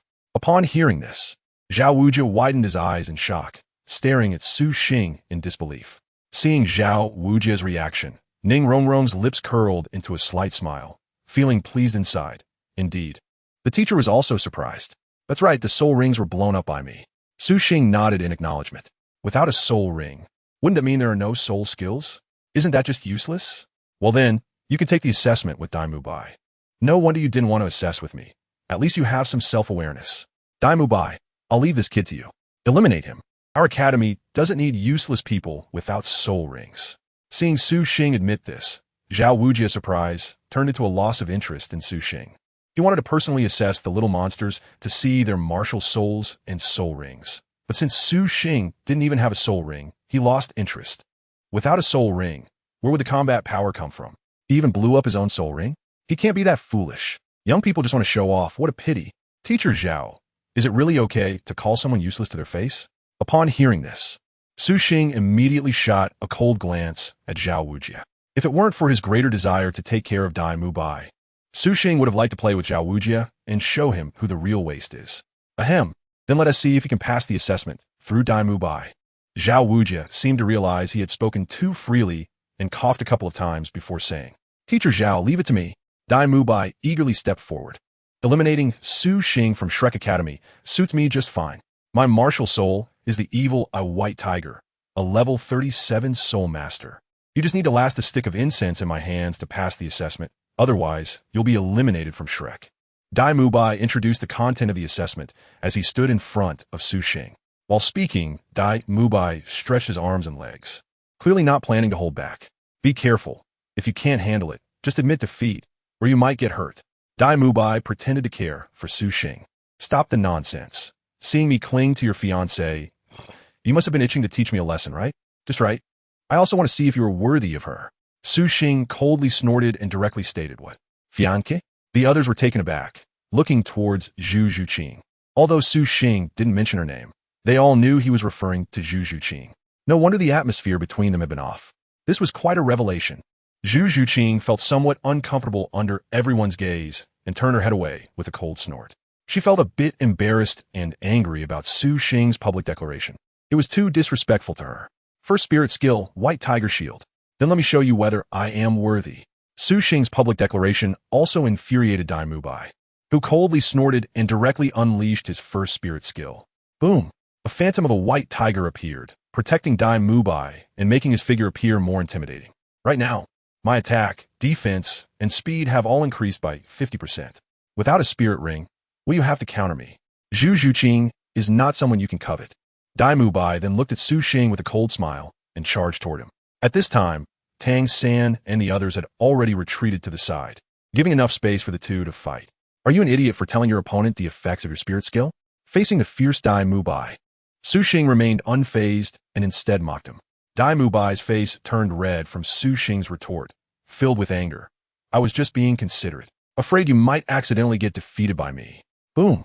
As he spoke, Daimu Bai had already reached Su Xing, launching a direct attack with a black tiger prowling heart. He originally intended to slowly teach Su Xing a lesson, but now he wanted to defeat him in one blow to make him remember this humiliation. Chapter 11. You worthless fool. You are not worthy of Zhu Zhuqing. As Su Xing was about to be hit by Daimu Bai, and in a state without his martial soul enhancement, Ning Rongrong watching couldn't help but gasp in shock. This Daimu Bai is too ruthless. Zhao Wujia also thought to himself. But he didn't stop it. After all, no one would die. Bang! However, when everyone thought Su Xing couldn't dodge, Daimu Bai suddenly lost sight of him, and his fierce punch missed. How is this possible? Seeing Su Xing disappear from his view, Daimu Bai's eyes were filled with shock. The power was decent, but the speed was too slow. If you can't hit anyone, it doesn't matter how strong the power is. The voice of Su Xing suddenly sounded behind Daimu Bai at the right moment. Bang! As he mocked, Su Xing simultaneously executed a spinning side kick that struck Daimu Bai in the lower back. Oomph! Daimu Bai was immediately sent flying by Su Xing's kick. and after stumbling to regain his balance and standing firm, he turned back to look at Su Xing with a serious expression. The speed of Su was not only so fast that he couldn't keep up, but his attacks could also break through Dai Mubai's White Tiger protective shield. Dai Mubai realized that he couldn't underestimate Su. Although the opponent no longer had a soul ring, the strength he displayed was already a threat to him as a soul saint. So fast, so strong. I couldn't even catch a glimpse of his figure. Is this really the speed of a great soul master? Tang San and Xiao Wu were also quite surprised. This kid's speed is even faster than mine, especially Zhao Wujia, who had just said that Su without a soul ring was useless, didn't expect to be slapped in the face so quickly. This should be his self-created soul skill. Upon closer inspection, there were still traces of intertwined lightning on him.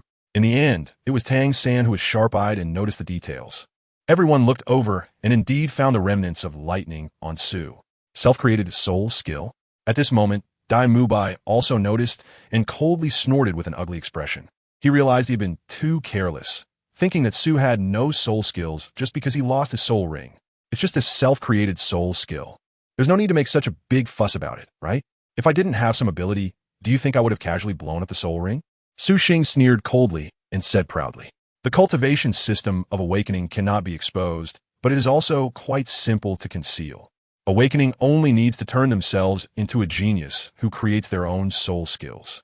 With more self-created soul skills, they could be willful, so they blew up the soul rings. What cannot be exposed about Su Xing is the training method of the Thunder Body refinement. Other aspects can be explained using self-created soul skills. In fact, those are originally self-created soul skills. The super electromagnetic cannon and the lightning armor, just displayed by Su Xing, are indeed soul skills created by imitating the lightning armor of Raikage from Naruto. In a lightning armor mode, Dai Mubai naturally cannot keep up with his speed. Breaking defenses is also a given, but the most important thing is that after the Thunder Body refinement, Su Xing's physical strength exceeds that of Dai Mubai. If physical strength were to have levels like soul power, Su Xing's current physical strength would definitely exceed level 40, much higher than his soul power. I was just careless earlier. Second soul skill. White Tiger's fierce light wave. Dai Mubai snorted angrily, looking at the still arrogant Su Xing, seizing the opportunity to launch a White Tiger's fierce light wave. Whoosh! Boom! But it was useless. The lightning surged around Su Xing, and in the next second, he disappeared from the spot. Useless, still too slow. The figure of Su Xing reappeared behind Dai Mubai. Hearing Su Xing's voice, Dai Mubai's expression slightly changed. Third soul skill. White Tiger's golden transformation. However, when he saw Su Xing's figure disappear again, Dai Mubai was already prepared. Not caring about the embarrassment of using a soul master's exclusive third soul skill in front of a level 27 soul master, he instantly released a stronger and more intimidating White Tiger Phantom. With the activation of his third soul skill, Dai Mubai's power, defense, and speed were all increased by 100%. Huh! Dai Mubai let out a low shout, crossing his arms and slightly crouching his body, adopting a defensive stance, ready to withstand Su Xing's attack, as long as he could block it. If Su Xing couldn't break through his defense, he would inevitably be injured by the powerful backlash. The speed of Su Xing's awakening was too fast for him to keep up with, leaving him feeling frustrated and helpless. This was something he had never anticipated before. He had originally intended to teach Su Xing a lesson, but now he found himself being suppressed instead, and everyone, including Zhu Zhuqing, was witnessing it. Just thinking about this made Dai Mubai feel a wave of anger. Indeed, the response was very timely. I don't even know if I can break through your defense. I'll just assume I can't, and see how long you can hold on. I'll wait until you can't hold on anymore before I make my move. However, the attack that Dai Mubai anticipated did not land on him. Instead, he was met with Su Xing's words that could almost make him spit blood in anger. Zhao Wujia and the others looked speechlessly as Su Xing stopped and kicked toward Dai Mubai's right leg again, then retreated to the side to mock him. What a waste. A level 37 Soul Master being ruthlessly crushed by a level 27 Great Soul Master without any soul rings. You worthless trash. You're not even worthy of Zhu Zhuqing. As soon as Su Xing moved, he appeared in front of Dai Mubai and mockingly taunted, "Ah, annoying, shut up. Swish, swish, swish." Faced with Su Xing's ridicule, Dai Mubai could no longer bear it. His eyes turned crimson as he swung his sharp claws and pounced towards Su Xing. Lightning surged around Su Xing, enveloping his hands, and he effortlessly dodged Dai Mubai's attack as he strolled leisurely. As expected, what a waste. Only a useless person would be provoked and lose their cool over the opponent's words. If I were you, I would be too ashamed to call myself Zhu Zhuqing's fiancé. Suxing did not let Dai Mubai off, but continued to mock him. That damn kid, his words were too vicious. Zhao Wujia, seeing Dai Mubai being humiliated like this, immediately showed an angry expression. At this moment, Suxing was not yet a student of Shrek Academy. Dai Mubai was. Watching his student being humiliated like this, it was no surprise Zhao Wujia was angry. Not just him. Tang San and Xiao Wu also looked at Suxing with unusual expressions. They never expected that such a handsome and talented young man could have such a venomous tongue. Of course, since Suxing and Dai Mubai were rivals in love, they didn't dare to express their opinions. They just felt that Dai Mubai was too pitiful. They also thought that Suxing was a bit excessive. It was you who was flirting with someone else's fiancé, and yet you humiliate her fiancé like this. Is it really okay? Then they turned their gazes towards Zhu Zhuqing, as she was the one who least wanted to see this scene. Chapter 12. Beating Dai Mubai. Zhu Zhuqing's face was indeed very difficult to look at this moment. She had thought that the battle between the two might be full of gunpowder, fierce, and that they would both fight hard. But she never expected that Dai Mubai, who was 10 levels higher than Suxing, would be completely suppressed by him, and to be humiliated like this. Su Xing humiliated Dai Mubai so much that she was extremely angry. Dai Mubai was so useless that it also made her very disappointed. All he knew was how to play with women. Seeing the looks from Xiao Wu and the others, Zhu Zhuqing let out a displeased cold snort, maintaining a cold expression as she continued to look on, treating those gazes as if they didn't exist. As long as I don't feel embarrassed, then the embarrassment belongs to others. Su Xing's words are still very useful. Kid, just fight properly and stop talking so much nonsense. In the end, Zhao Wuji couldn't stand it anymore and shouted at Su Xing, who was in the midst of battle. Got it, Teacher Zhao. This piece of trash who abandoned his fiancée, eat a run here really isn't worth my words. Su Xing responded loudly, still using words to insult Dai Mubai. That's not what I meant. Zhao Wuji was furious upon hearing this. If he had known this kid would be like this, he would have come to assess him himself. Ning Rongrong couldn't help but chuckle. While others thought Su Xing was malicious, she found him quite amusing and learned something new. However, on the surface, Ning Rongrong quickly restrained her laughter, pretending to be the obedient girl. Wait, did he just say Dai Mubai abandoned his fiancée, to run here? Soon, Ning Rongrong realized there was more to Su Xing's last sentence. Her gaze towards Dai Mubai undoubtedly carried more disdain. Originally, she felt a bit sorry for him. Tang San and Xiao Wu exchanged glances, surprised to learn of this matter. Zhu Zhuqing's expression darkened even further. She hadn't expected Su Xing to bring this up. This would not only embarrass Dai Mubai, but also her. White Tiger's fierce light wave. Dai Mubai was completely enraged, and, regardless of whether it would hit or not, launched an attack towards Su Xing. Boom. The result was obvious. Dai Mubai's attack was futile and wasted a lot of soul power. Dai Mubai lost. Originally, he could have passively defended and relied on his higher soul power level to deplete Su Xing's soul power, but now, Tang San, watching from the side, shook his head, knowing that Dai Mubai was destined to lose. However, it was normal for Dai Mubai to lose his cool after being exposed by Su Xing. This Dai Mubai wasn't that great to begin with. If it were his brother, he could definitely defeat Su Xing. Xiao Wu smiled upon hearing this and didn't think Su Xing was that impressive. He was just a bit faster, but her speed wasn't slow either. Su Xing can create her own soul skills, and her third brother also has many self-created soul skills. Tang San shook his head with a smile, not agreeing with Xiao Wu's words.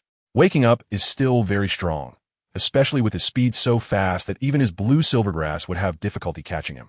However, Tang San would not think that he is weaker than waking up. Damn bastard, if you have the guts, don't hide. White Tiger's fierce light wave. In the battle, Dai Mubai let out another roar. Indeed, I've had enough of this too. Su Xing smiled faintly, and then his figure appeared directly in front of Dai Mubai. Along with Su Xing's appearance, there was flickering lightning all over him. Just by looking at its intimidation, one could tell its power was not simple. Thunder escape armor. Leaf hurricane. Then, Su Xing executed a spinning low kick aimed at Dai Mubai's feet. The speed was so fast that Dai Mubai couldn't evade it. White Tiger Diamond transformation.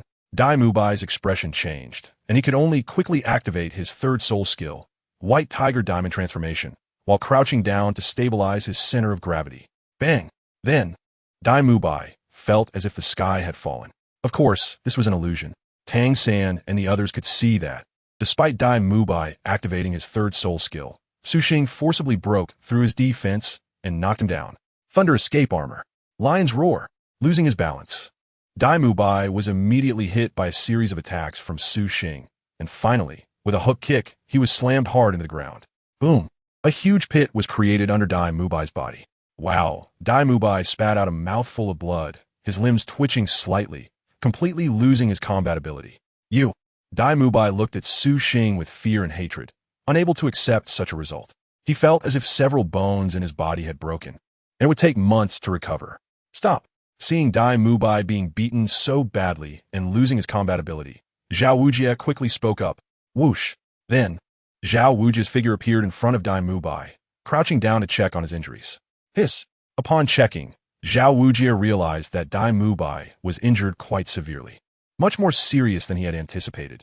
Had he known this would happen, he would have intervened earlier. Kid, you were too heavy-handed, weren't you? Turning his head, Zhao Wujie looked at Su Xing with an unfriendly expression. Sorry, teacher, I couldn't control myself. But teacher, please understand.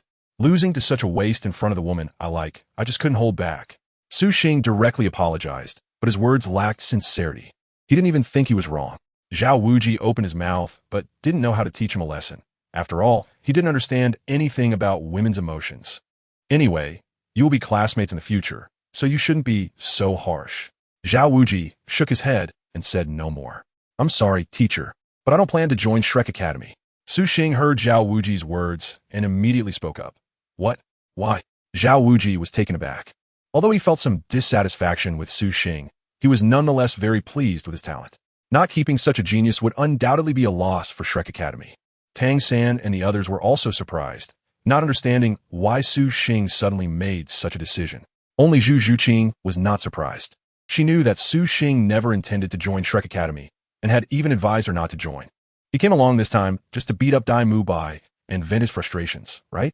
Zhu Zhuqing guessed Su Xing's purpose and felt very complicated. It was the first time someone had done so much for her because of affection. Chapter 13. This is what counts as a bit of gang. Unless you dismiss him. Seeing my rival every day will make me very uncomfortable. Suxing looked at Dai Mubai, responding to Zhao Wujie's question. That's impossible. Dai Mubai is a student of Shrek Academy. We can't expel him because of you. Upon hearing this, Zhao Wujie immediately shook his head. Then I'm sorry, I won't be joining Shrek Academy, Suxing said. Seeing the look in Suxing's eyes, Zhao Wujie felt a headache coming on, knowing that Suxing was serious. In that case, please leave here. Since he couldn't keep him, Zhao Wujie was decisive and directly asked Suxing to leave. Ah, are you really going to leave? Tang San and the others didn't expect Suxing to actually leave, especially Ning Rongrong, who felt it was a great pity as she found Suxing very interesting. Upon hearing this, Su Xing did not resist and turned to leave. The purpose of coming here today was basically accomplished. He could only do this much if he were to be a bit harsher and seriously injure Dai Mubai. He worried he wouldn't be able to leave Shrek Academy. Zhu Zhuqing, I'm leaving. Can you come out with me? Just to say goodbye. As Su Xing passed by Zhu Zhuqing, he paused slightly and said something before continuing on his way. Zhu Zhuqing looked at Su Xing with a complicated expression. Hearing his words, she bit her teeth and silently followed him. After all, this guy had accompanied her for several days, and it wasn't too much to say goodbye. Mainly, Su Xing was finally leaving, which also relieved her. Tang San, Xiao Wu, it's a pity we can't attend the same school again. When you see the master, remember to say hello to him for me. If it weren't for him back then, I wouldn't have achieved what I have today. When Su Xing reached Tang San and Xiao Wu's side, he paused again to look at them. Tang San and Xiao Wu were both slightly taken aback, not expecting Su Xing to greet them like this. What do you mean it's a pity we can't attend the same school? Wasn't it you who chose not to go to Nodding Academy back then? Say hello to the master? Thank him? That doesn't seem like you. I will. Although it was somewhat baffling, Tang San still nodded in agreement. So you know each other? Ning Rongrong, who was nearby, was surprised and then looked at Su Xing, saying, I'm Ning Rongrong. Where are you going next? How about I introduce a place to you? Ning Rongrong thought it would be great to introduce such a talented person to a sect. Having such an interesting person in the sect would definitely be fun. Not far away, Dai Mubai, who was being supported by Zhao Wujie, silently glanced at Tang San and Xiao Wu. So you guys know each other? Thank you. But no need. Suwake looked at Ning Rongrong in surprise, not expecting her to say that. Suxing guessed that Ning Rongrong might want to introduce him to the Seven Treasure Blaze Tile School, but he still politely declined. The top 3 sects are not safe places. There's always the possibility of being attacked by the spear hall. Don't be so quick to refuse. I'm introducing you to a powerful place, Ning Rongrong said, thinking Suxing didn't realize how impressive her school was. It's the same everywhere. I want to become the first title Douluo who doesn't use spirit rings and creates all my own spirit skills. I don't need anyone to teach me. Suxing interrupted. Upon hearing Suxing's words, Ning Rongrong's eyes widened in disbelief. She didn't expect him to be so arrogant. Such confidence must be arrogance, right? How could anyone achieve such a thing? Tang San and the others looked at Suxing in surprise. How arrogant and confident he was. Most people wouldn't even dare to think that way. Ignoring Ning Rongrong, Suxing nodded to Tang San and Xiao Wu before walking away directly. Oof. Ning Rongrong felt somewhat dissatisfied and secretly frustrated. It was the first time she had been ignored like this. Watching Zhu Zhuqing follow Suxing out, Tang San helplessly looked at Zhao Wujin. Teacher, what about our assessment? Let's wait for that girl to come back. I'll first take Dai Mubai for treatment. Zhao Wujin replied, somewhat speechless. Understood, teacher, Tang San responded. He felt that today, as entrance exam was truly a mess. All right, do you have anything else to say? If not, I'm going back to the assessment. After walking out of Shrek Academy with Suxing, Zhu Zhuqing stopped moving forward. She knew Suxing must have something to say to her. Yesterday, you saw Dai Mubai's true colors, and he is such a useless person. Do you really still want to join Shrek Academy? Come with me and leave. Don't worry about your family's issues. Su Xing turned back and looked at Zhu Zhuqing, who was making her final persuasion. You don't understand, this is my fate in this family, and I won't easily escape from it. Zhu Zhuqing's expression didn't change much upon hearing Su Xing's words. She was not someone who would give up easily. Since she had decided to find Dai Mubai, there was no reason to give up halfway. Dai Mubai had disappointed her greatly, but she wouldn't directly sentence him to death. She still had feelings for Dai Mubai. After all, she had known since childhood that he was her fiancé. So, she would still give Dai Mubai a chance to stay at Shrek Academy and see if he would make a change. All right, it's me who doesn't understand. Suxing laughed at himself upon hearing this, not expecting that he still wouldn't succeed in the end. You will find a girl better than me. Zhu Zhuqing looked at Suxing and comforted him with a sentence, not intending to say much more, and turned to leave. Wait. However, Suxing called out to her again. And, Zhu Zhuqing turned back impatiently, only to be met by Suxing's approaching face, and then she felt her mouth being covered. Zhu Zhuqing's eyes widened as she looked at Suxing, who was so close, filled with shame and anger. She didn't expect Suxing would do such a thing to her. However, soon, Zhu Zhuqing's originally wide, beautiful eyes widened again, clearly suffering from something even more unacceptable. Those who understand, understand. 1 second, 2 seconds. Realizing what was happening, Zhu Zhuqing, in shame and anger, bit her lip hard. Su Xing let out a painful cry and was forced to release Zhu Zhuqing. Slap. Immediately after, Su Xing noticed a hand coming at him and quickly reached out to grab it. You shameless. With her hand caught by Su Xing, Zhu Zhuqing struggled to break free, but could only glare at him angrily and curse through gritted teeth. Hey, not bad. This way, my trip won't be completely fruitless. Su Xing wiped the blood from the corner of his mouth with his other hand and smiled at the extremely embarrassed Zhu Zhuqing. Chapter 14. The Master Arrives. Let go of me. Zhu Zhuqing coldly stared at Su Xing, her eyes fixed firmly on his. Originally, Zhu Zhuqing didn't pay much attention to Su Xing. There were many who liked her. However, Su Xing's offensive and humiliating actions made her remember him vividly. Even when angry, she looked so beautiful. That useless Dai Mubai really doesn't deserve you. Suxing let go of Zhu Zhuqing and then smiled slightly. Suxing, I remember you. Zhu Zhuqing snorted coldly, threw down a harsh sentence, and turned to leave. From Zhu Zhuqing's tone, it was easy to tell that this matter was not over. She would definitely come to settle accounts with him later. It's good that you remember. Feel free to come find me anytime. Su X Awakening looked at Zhu Zhuqing's back and laughed heartily, completely unconcerned about her threat. However, Zhu Zhuqing did not pause and went straight in. This should be Zhu Zhuqing's first kiss. He left, and this time it wasn't a wasted trip. After watching Zhu Zhuqing's figure disappear, Su X took a deep look at Shrek Academy and resolutely turned to leave. It was reckless. This time he had offended both Dai Mubai and Zhu Zhuqing. On the way back, Su X began to reflect on his actions. Suxing realized that the successful development of the railgun and the lightning forging technique, combined with his soaring strength over the past 6 months, had made him a bit arrogant. Otherwise, even if he had failed in pursuing Zhu Zhuqing. He wouldn't have vented his anger on Dai Mubai, humiliating him severely and injuring him to the point of making a deadly enemy. It is important to note that Suxing does not have any powerful background. While he is not afraid of his peers in terms of strength, there are still many who are stronger than him. Therefore, making a deadly enemy of Dai Mubai is not a wise choice. Similarly, making an enemy of Zhu Zhuqing would be the same. One is a candidate for the throne of the Star Luo Empire, and the other is a candidate for the queen. Suxing is uncertain about Zhu Zhuqing, but he believes that if Dai Mubai were to become the crown prince of the Star Luo Empire, as in the original story, he would definitely not let Suxing, the person who brought him such humiliation today, go. Suixing has now offended Dai Mubai, so there are only two paths to take. Kill Dai Mubai and eliminate the threat in its cradle. However, killing Dai Mubai could easily lead to being hunted by the Star Luo Empire. As a prince of the Star Luo Empire, Dai Mubai can be killed by other princes due to competition failure, but he must never die at the hands of others. There is another option, which is to prevent Dai Mubai from becoming the crown prince of the Star Luo Empire. Killing Dai Mubai is too dangerous for me right now, so I will choose to stop Dai Mubai from becoming the crown prince first. Suixing silently thought to himself, his expression slightly cold, having already made a decision. It wasn't too difficult to prevent Dai Mubai from becoming the crown prince. Suixing just made a move.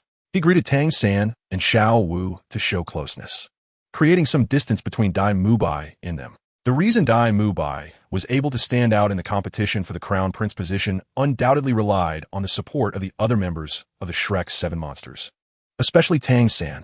More specifically, it was the help of those celestial herbs. The reason Dai Mubai and Zhu Zhuqing's martial soul fusion skill, the Nether White Tiger, was able to defeat Davis and Zhu Zhiyun's Nether White Tiger was that their Nether White Tiger had evolved and grown the wings of the White Tiger.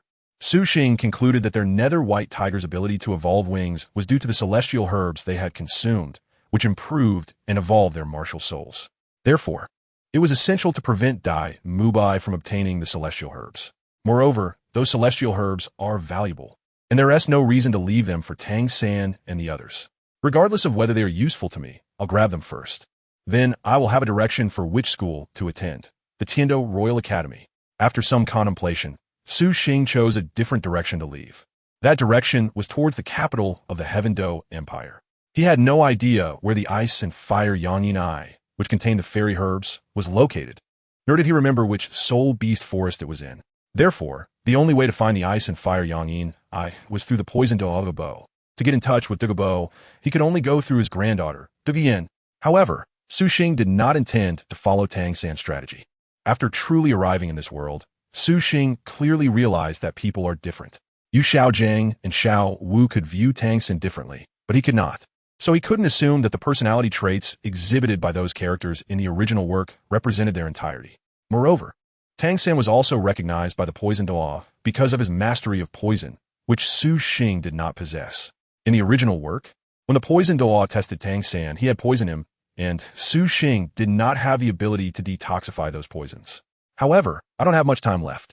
In about a year, Shrek Academy and the Heaven-Do Imperial Academy will meet at the Soto City Grand Soul Arena, and soon after, the Poison Douluo will approach Tang San. I must either obtain those fairy herbs in advance or prevent the Heaven-Do Imperial Academy from clashing with the Shrek 7 in the Soto City Grand Soul Arena. If I cannot prevent it and cannot obtain the fairy herbs in advance, then I will offer the information about the fairy herbs to the Spirit Hall. Suixing clenched his fist, his expression cold. If he couldn't have it, he definitely wouldn't let Tang San have it either. Although he had no enmity with Tang San, the fact that Tang San could potentially help his enemy Dai Mubai made it unacceptable. A few days after Suixing left Shrek Academy, a figure appeared at the entrance of the academy. Xiao Gang, you've finally come. Haha, it's been a long time. I didn't expect you to send me 2 outstanding students before you arrived. Soon, a figure swiftly leaped down from a distant pavilion and landed in front of Yu Xiaojiang, excitedly hugging him. The figure that appeared at Shrek Academy was undoubtedly Tang San's teacher, Yu Xiaojiang. The figure that landed behind him was the founder and dean of Shrek Academy, the 78th level soul sage, Flender. Yes, it's been a long time. Yu Xiaojiang looked at Flender with excitement, and then sighed. You chose to hide away yourself. If it weren't for your disciple, I doubt you would have come to see me. Although excited, Flender was still dissatisfied with the master's constant hiding. How's Xiao Sin doing?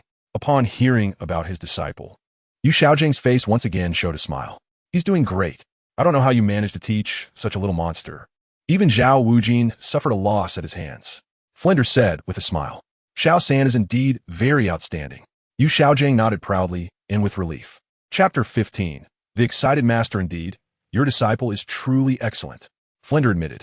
However, thinking of the Su Xing who severely injured Dai Mubai. Flinder's expression towards Yu Xiaojing changed slightly. But what? Yu Xiaojing looked at Flinder in confusion, not understanding why Flinder was looking at him like that. Among the students who came for the entrance exam that day, there was a kid named Su Xing who was also quite remarkable. Flinder said, Su Xing? That name sounds a bit familiar. Yu Xiaojing frowned upon hearing Flinder's words. Of course, that kid seemed to want to worship you as his master back then. But you rejected him. Xiao Gang, you sometimes misjudge people. That kid is no worse than your disciple Xiao San. Flinder immediately began to tease Yu Xiaojing when he saw that he hadn't remembered. You're talking about that kid from back then. Yu Xiaojing suddenly recalled Flinder's words. That kid had only a 3rd level innate soul power. I don't know if he has broken through level 20 yet. How could he possibly compare to Xiao San? Yu Xiaojing then expressed his surprise. What? That kid's innate soul power really was only level 3? Flinder was shocked upon hearing this, just a few days ago. He didn't believe it when Tang San told him. Xiao Gang, you can't be mistaken, right? That kid not only broke through level 20, but he's already a 27th level Great Soul Master. Flinder seriously doubted that Yu Xiaojing had seen correctly back then. 27th level? Yu Xiaojing was stunned upon hearing this. No wonder Flinder said Su Xing was not bad. Impossible. He had just awakened his martial soul back then. I tested it, and his innate soul power was only level 3. Yu Xiaojing shook his head, asserting that he hadn't misjudged. Then how did he level up so quickly? Moreover, he even blew up his own soul ring. Do you think his rapid cultivation speed is related to this? Flinder had always been curious about Su Xing's situation. What? Blew up his soul ring?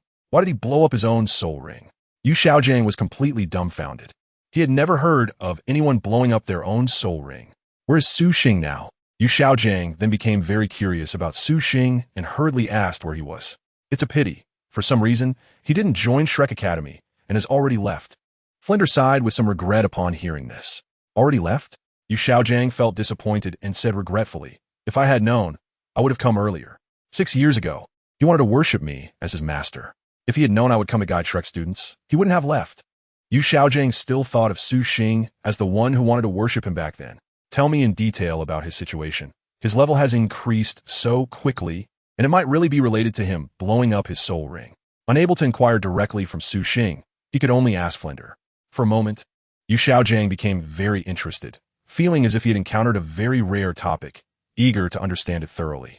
He had a feeling that if he figured it out, the bottleneck that had prevented him from breaking through level 29 might not be a problem anymore.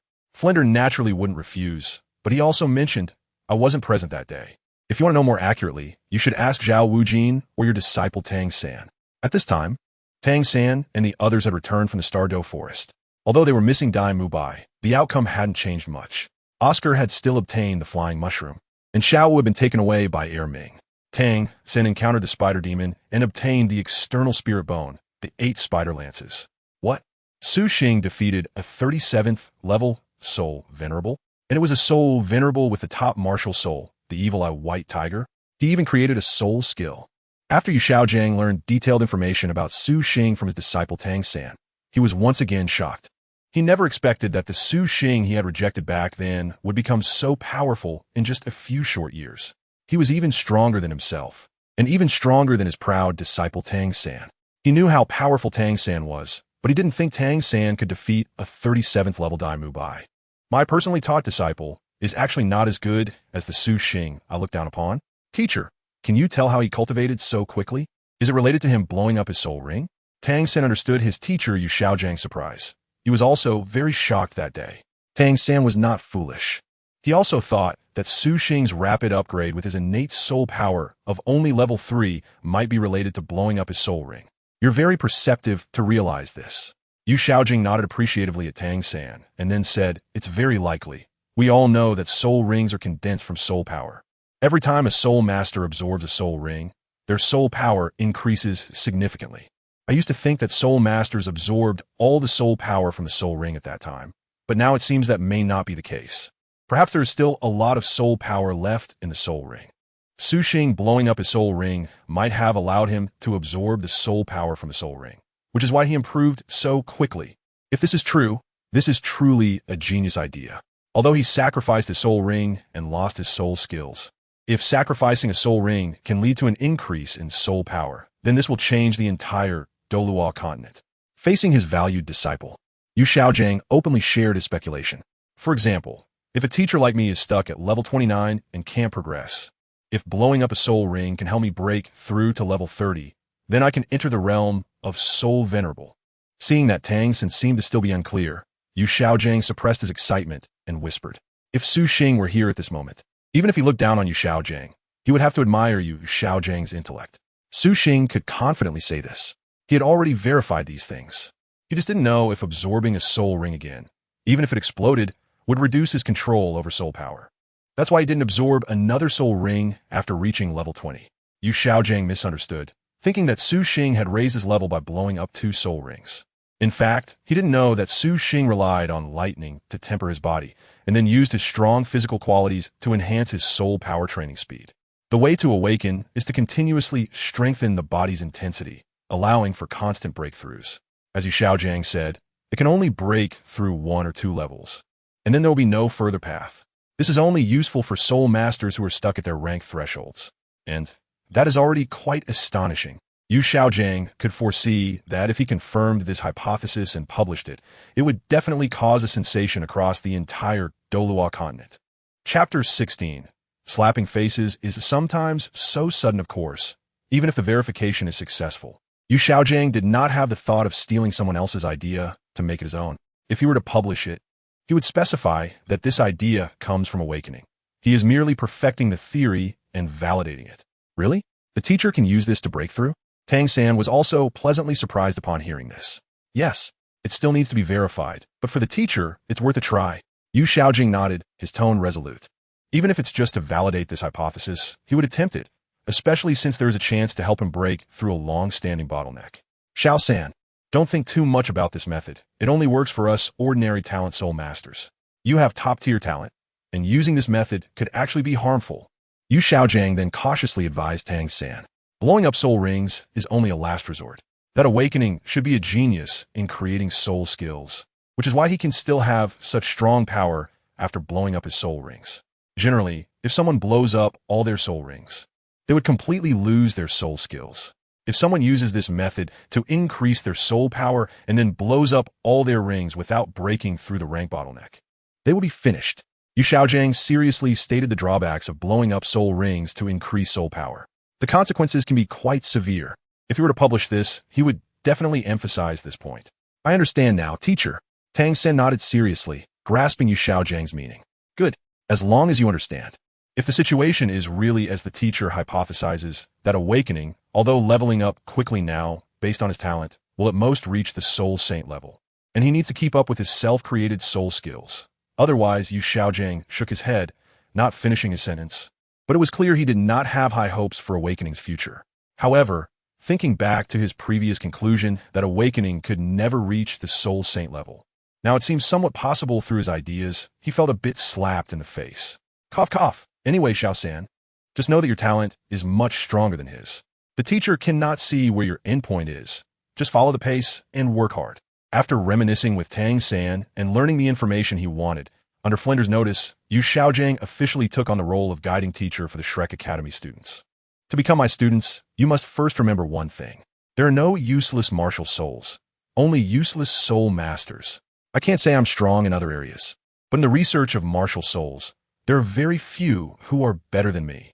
So, as long as you are willing to work hard, combined with the teacher's guidance, you will definitely become an outstanding soul master. After Yu Xiaojiang took on the role of guiding teacher at Shrek Academy, he first conducted a self-introduction and motivation. Except for Dai Mubai, who was still recovering, all the students were listening. Tang San and Xiao Wu already knew Yu Xiaojiang, so they had no objections and were instead very happy. Ning Rongrong, Ma Hongjun, and Oscar, knowing that the incredibly talented Tang San was taught by Yu Xiaojiang, were also filled with excitement. This teacher seems very reliable. That day, when Zhao Wujia assessed Tang San and the others, it was already quite late, and Ma Hongjun had also returned, so they all witnessed Tang San displaying his might and making Zhao Wujia suffer a loss. Although Su Xing defeating Dai Mubai surprised them, Tang San passing Zhao Wuji's assessment and even swelling Zhao Wuji's face shocked them even more. This was because Dai Mubai was only a level 37 soul master, while Zhao Wuji was a level 76 soul sage, with Su Xing being only level 27 and Tang San at level 29. They naturally believed that Tang San was quite strong. Only Zhu Zhuqing, upon hearing Yu Xiaojiang's words, had a somewhat inexplicable expression. Zhu Zhuqing, do you have any thoughts? Yu Xiaojiang noticed Zhu Zhuqing's expression and directly called her out. Master, I don't quite agree with what you said earlier. I believe that since you are able to teach a disciple like Tang San, you certainly cannot be useless. However, due to the nature of your martial soul, you have been unable to break through for many years. So I think some martial souls are destined to fail. Zhu Zhuqing originally didn't want to speak up, but since Yu Xiaojiang called her out, she stood up to express her opinion. This was something that Su Xing had mentioned to her a few days ago. At that time, Zhu Zhuqing didn't pay much attention and just regarded it as a story to pass the time. Su Xing had mentioned wanting to apprentice, but was rejected, and he complained about that teacher a lot. That teacher seemed to be the current master. Zhu Zhuqing was still angry with Su Xing and often thought of him these days, especially that kiss when Su Xing ambushed her. Every time she thought about it, she was filled with rage. Indeed, Master, Zhu Zhuqing makes a valid point. We don't think of you as useless, so why is that? Oscar, Ma Hongjun, and Ning Rongrong, who originally didn't think much of it, suddenly realized after hearing Zhu Zhuqing's words that she seemed to have a point. Yu Xiaojiang on stage was slightly taken aback. He didn't expect Zhu Zhuqing to counter him like this. The key was that he couldn't refute it, because Yu Xiaojiang actually knew that Zhu Zhuqing was right. This was a world that looked at talent. All his theories required soul masters with a certain level of talent to be practiced. That's why he had originally rejected Su Xing's request to be his apprentice. Yu Xiaojiang needed to teach an outstanding disciple to prove himself. But Su Xing did not meet his requirements. What Yu Xiaojiang had just said was purely to motivate them. He would say these things every time he was invited by the principal of Nodding Academy to give a speech. Every time, it would effectively motivate the students. And he had never been questioned before. This time, however, he was directly rebutted, and he couldn't explain because he himself was a clear example of it. Yu Xiaojiang couldn't help but feel very embarrassed. Being slapped in the face always comes unexpectedly. Ahem, that's right, very well said. Yu Xiaojiang cleared his throat a couple of times and continued. What I just said was something the teacher mentioned during speeches at some schools. The purpose was to motivate them. For you, I originally thought the same, but I didn't expect that Zhu Zhuqing would see it more clearly. That's right. Zhu Zhuqing is correct. In fact, soul master's cultivation still depends on talent. My ability as a teacher is to help you find the most correct cultivation methods and perfectly help you unleash your potential.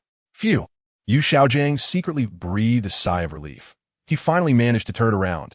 Well, the master is right. Xiaojiang, I leave the students to you. I have other matters to attend to, so I will leave first. Flender quickly provided support for Yu Xiaojiang from the side. However, after finishing, Flender excused himself and left. Ha ha ha ha. Bang bang bang. Back in his office, Flender couldn't help it anymore.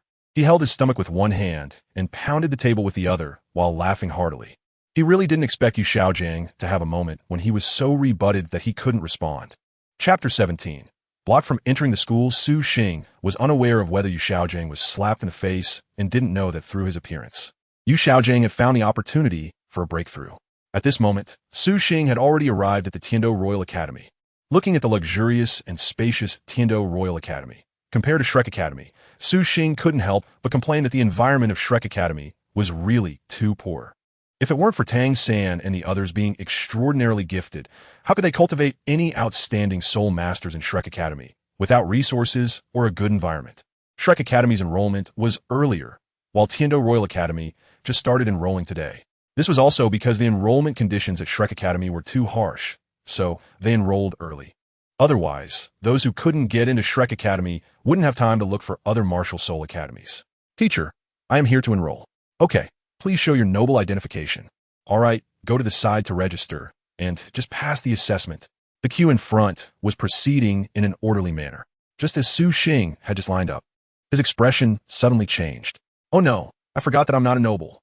Suxing only thought about getting close to Dugayin and joining the Tiando Royal Academy, but forgot that the academy only admits children of nobility. I can only give it a try, with Qin Ming, who is willing to accept commoners as a teacher. If I show my age and strength, it should work, right? Awakening is also a helpless situation. After all, His family is just wealthy merchants and not nobles. Teacher, I'm not a noble, but I'm 12 years old and a level 27 soul master. Can I join the Tiando Royal Academy? Finally, it was Su Xing's turn. With a sense of helplessness, he could only approach the admissions teacher with a let's give it a try mindset. He also emphasized his age and level. Judging by age and level alone, Su Xing's talent is considered top-notch throughout the Douluo continent. If he can't be specially recruited, it just proves that this academy is truly rotten to the core. What did you say? 12 years old, level 27? The admissions teacher stood up in surprise, looking at Su Xing. Let's test it and see. Seeing the admissions teacher's astonished expression, Su Xing felt hopeful. Yes, let's test it right away. Upon hearing this, the admissions teacher immediately went to the side to fetch the testing crystal ball from the teacher responsible for the soul power tests after registration. Come on, input your soul power. The admissions teacher said eagerly, looking at Su Xing. There are hardly any students in the entire Tiando Royal Academy who are level 27 at the age of 12, so the admissions teacher was certainly enthusiastic. A 12-year-old level 27 soul master? No way. There shouldn't be anyone so outstanding among this year's recruits, right? There isn't, but there were a few last year and the year before, and even then it was just a handful. This year, there hasn't been anyone. Who is this? Which noble's child or major sex disciple is he from? As Su Xing input his soul power for the test, the other students nearby, who had just heard the admissions teacher's exclamation, were also surprised and turned their gazes towards Su Xing, wanting to know if it was true. There is nothing to worry about for Su Xing. It was already tested once at Shrek Academy. A blue light burst forth from the testing crystal ball, and then a number 27 appeared on it. It really is level 27. Stretch out your hand. The enrollment teacher, seeing this, was eager to check if Su Xing was really only 12 years old. Su Xing followed the instructions. It was actually true. No problem. The Tiando Royal Academy can accept you, the admissions teacher said with surprise after confirming. Wait, teacher, I just heard that too. He doesn't seem to be a noble. How can he be allowed to join the Tiando Royal Academy? Didn't it say that only nobles can enter here? This rule was established by the founding emperor. After the admissions teacher finished speaking, a student who had just been behind Su Xing stood up dissatisfied, questioning the admissions teacher. At the same time, the look directed at Su Xing clearly showed some jealousy. He isn't a noble, so he's a commoner. Upon hearing that student's words, the others realized that Su Xing was actually a commoner, and their tone immediately turned disdainful. They had just envied Su Xing's talent. That's right, teacher. The Tiando Royal Academy has a rule against accepting commoners. Exactly. If you let him into the school, we will complain about you. That's right. How can a commoner have the qualifications to attend the same school as us? Exactly. Following that, they all voiced their agreement with the earlier student's words. Seeing so many students questioning him, the admissions teacher suddenly felt troubled. If there hadn't been any uproar, admitting a commoner wouldn't be a big deal. But if a disturbance really broke out, it would be difficult to handle. The admissions teacher also knew that they were jealous of Su Xing, a commoner, possessing such strong talent. If Su Xing were admitted to the school, his talent would overshadow them. A commoner has no right to stand above them. Kid, don't think that just because you have some talent you can enter the Tiando Royal Academy. This is not a place for a commoner like you. The boy who spoke first looked very satisfied as he mocked Su Xing. Su Xing was also speechless at such a scene. It seemed the admissions teacher was too intimidated to give him special consideration. Teacher, with my talent, can I enter the Tiando Academy? Su Xing ignored the envious students around him and simply asked the admissions teacher. To be honest, Su Xing couldn't believe that the Tiando Royal Academy was truly this incapable. In the original work, Tang San and the others were rejected due to interference from Prince Xuexing. He didn't expect that now. Just a group of students' doubts could make the admissions teacher hesitant. Don't worry. Wait here for a moment. I'll go ask the principal. The admissions teacher reassured Su Xing upon hearing this. He didn't dare make a decision and could only consult the principal. However, he believed that the principal wouldn't be so short-sighted. Last year, they even recruited a commoner as a teacher. Everyone, make way. Prince Xuexing is coming. Just then, there was a commotion behind him, and many students quickly moved aside to clear a path. Then, a handsome and noble-looking Prince Xuexing walked over. Your Highness. The admissions teacher hurriedly approached Prince Xuexing upon seeing him. What's going on? Prince Xuexing nodded and began to inquire. While speaking, his gaze was also fixed on Su Xing. Chapter 18. I want to join the Soul Master team, Your Highness. This is... The admissions teacher wanted to explain the situation to Prince Xuexing, but when he tried to explain about Su Xing, he realized he didn't even know this student's name. "Teacher, Your Highness, my name is Su Xing." Su Xing smiled at the admissions teacher and Xue Qinghe. Seeing Xue Qinghe appear, Su Xing breathed a sigh of relief, knowing that he should have no problem entering the Tiando Royal Academy. As long as Xue Qinghe knew about his talent, there was no reason not to recruit him. Even if he was actually the daughter of the Spirit Hall's leader, Bibi Dong, disguised as Qian Renxue, she would still do so to maintain the image of Prince Xue Qinghe. "Your Highness, this student named Su Xing wants to join the Tiando Royal Academy. He is only 12 years old, but his soul power has already reached level 27. The reason it was so noisy just now was because Su Xing's identity was just that of a commoner. The admissions teacher did not say the rest of the student's words, but he believed that His Highness Xue Qinghe would definitely understand. A 12-year-old soul master at level 27? Indeed, such a genius is worth making an exception for the Tiando Royal Academy. Moreover, there is a precedent from last year. Come with me. I will take you to meet the principal. Leave the matter of joining the Tiando Royal Academy to me." Upon hearing this, Xue Qinghe looked at Su Xing with surprise and then smiled gently. "Yes, thank you, Your Highness." Xue Qinghe helped him, and Su Xing did not hesitate to express his gratitude. "Well, come with me." Xue Qinghe smiled and then led the way ahead. Su Xing quickly followed behind Xue Qinghe, regardless of whether he was a he or she. Before leaving, Su Xing didn't forget to turn back and provocatively glance at the guy who first exposed his commoner identity. The guy was immediately furious but felt helpless. After all, it was Prince Xue Qinghe who intervened, and he didn't have the courage to say anything more.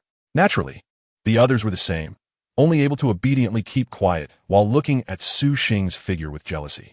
Now, Su Xing not only had great talent, but was also appreciated by Prince Xue Qinghe, who personally brought him into the Tiando Royal Academy. This was a step to the sky. In the future, even if Su Xing only had a commoner identity, given this situation, no one would dare to provoke him. After all, that would mean slapping Prince Xue Qinghe's face. So they were jealous, but there was nothing they could do about it. Su Xing didn't care about the envy and hatred from the crowd. At this moment, he silently followed behind Xue Qinghe. Xue Qinghe, also known as Qian Renxue, could be said to be the most talented genius on the Douluo continent. Without exception, a congenital soul power of level 20 had never been seen before. In the original work, she was the first to become a god. However, she mistakenly fell in love with Tang San, which ultimately led to her tragic defeat. Moreover, her personality was indeed very bad. She was extremely cold and had a strong character, enjoying conquering everything. To seize the power of the Tiando Empire, she could lie in wait for 20 years. It's terrifying to think about. Even if she was forced to lie in wait, it was to prove herself to Bibi Dong. She was also very extreme. She could sever ties with her mother over Tang San, knowing that at that time, she only liked Tang San unilaterally, while Tang San regarded her as an enemy and wished to kill her. Her personality was more inclined to her father, Qian Xuanji. If it weren't for her last-minute rescue of her mother showing a glimmer of hope, she would truly be a pure villain. Such a woman would only use you unless you could conquer her. Awakening still questioned whether he had this ability, at least not now, far from it. Please don't take what just happened to heart. This is a chronic problem of the Empire. I have advised Father many times that the Tiando Royal Academy should also be open to commoners, but unfortunately, he has not agreed. Xue Qinghe walked ahead, deliberately slowing his pace, and comforted Su Awakening. "Don't worry, I brought you in today, and such things won't happen to you again in the future. Thanks to Your Highness." Su Awakening expressed his gratitude once again. "By the way, Su Awakening, what is your martial soul? What about your soul ring configuration?" Xue Qinghe was quite satisfied with Su Awakening's attitude and continued to ask. He wanted to know whether he needed to recruit Su Awakening vigorously. "Your Highness, my martial soul is a coin, and I have no soul rings. I blew them all up." Su Awakening understood Xue Qinghe's thoughts and answered directly. "What? Blown up? Is it irrecoverable?" Xue Qinghe stopped in surprise and turned to look at Su Awakening. "Yes, Your Highness." From Xue Qinghe's words, it was clear that he knew about blown soul rings and that they could be restored. It seems he had researched the Hao Hian sect carefully. "Then you don't have any soul skills? How do you fight?"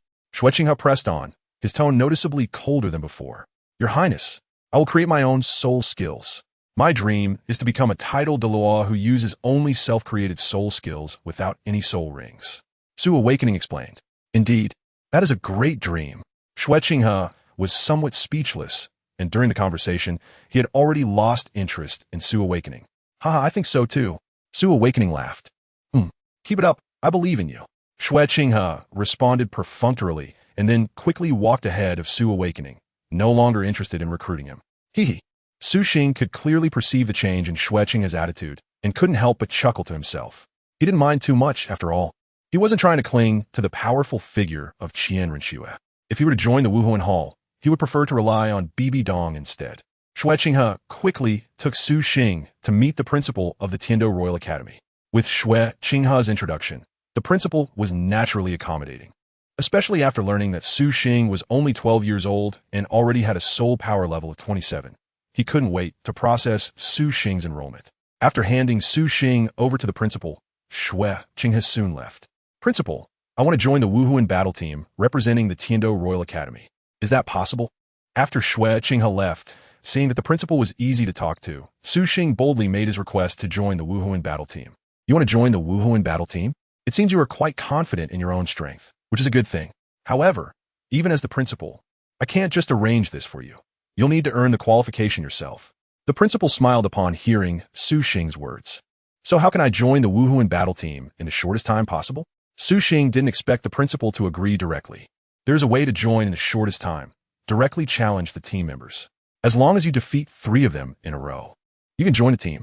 The principal smiled, hoping that Su Xing would be able to achieve that. When can I challenge them? Su Xing opened his eyes wide. Steady. Chapter 19. Dealing with you doesn't require a martial soul.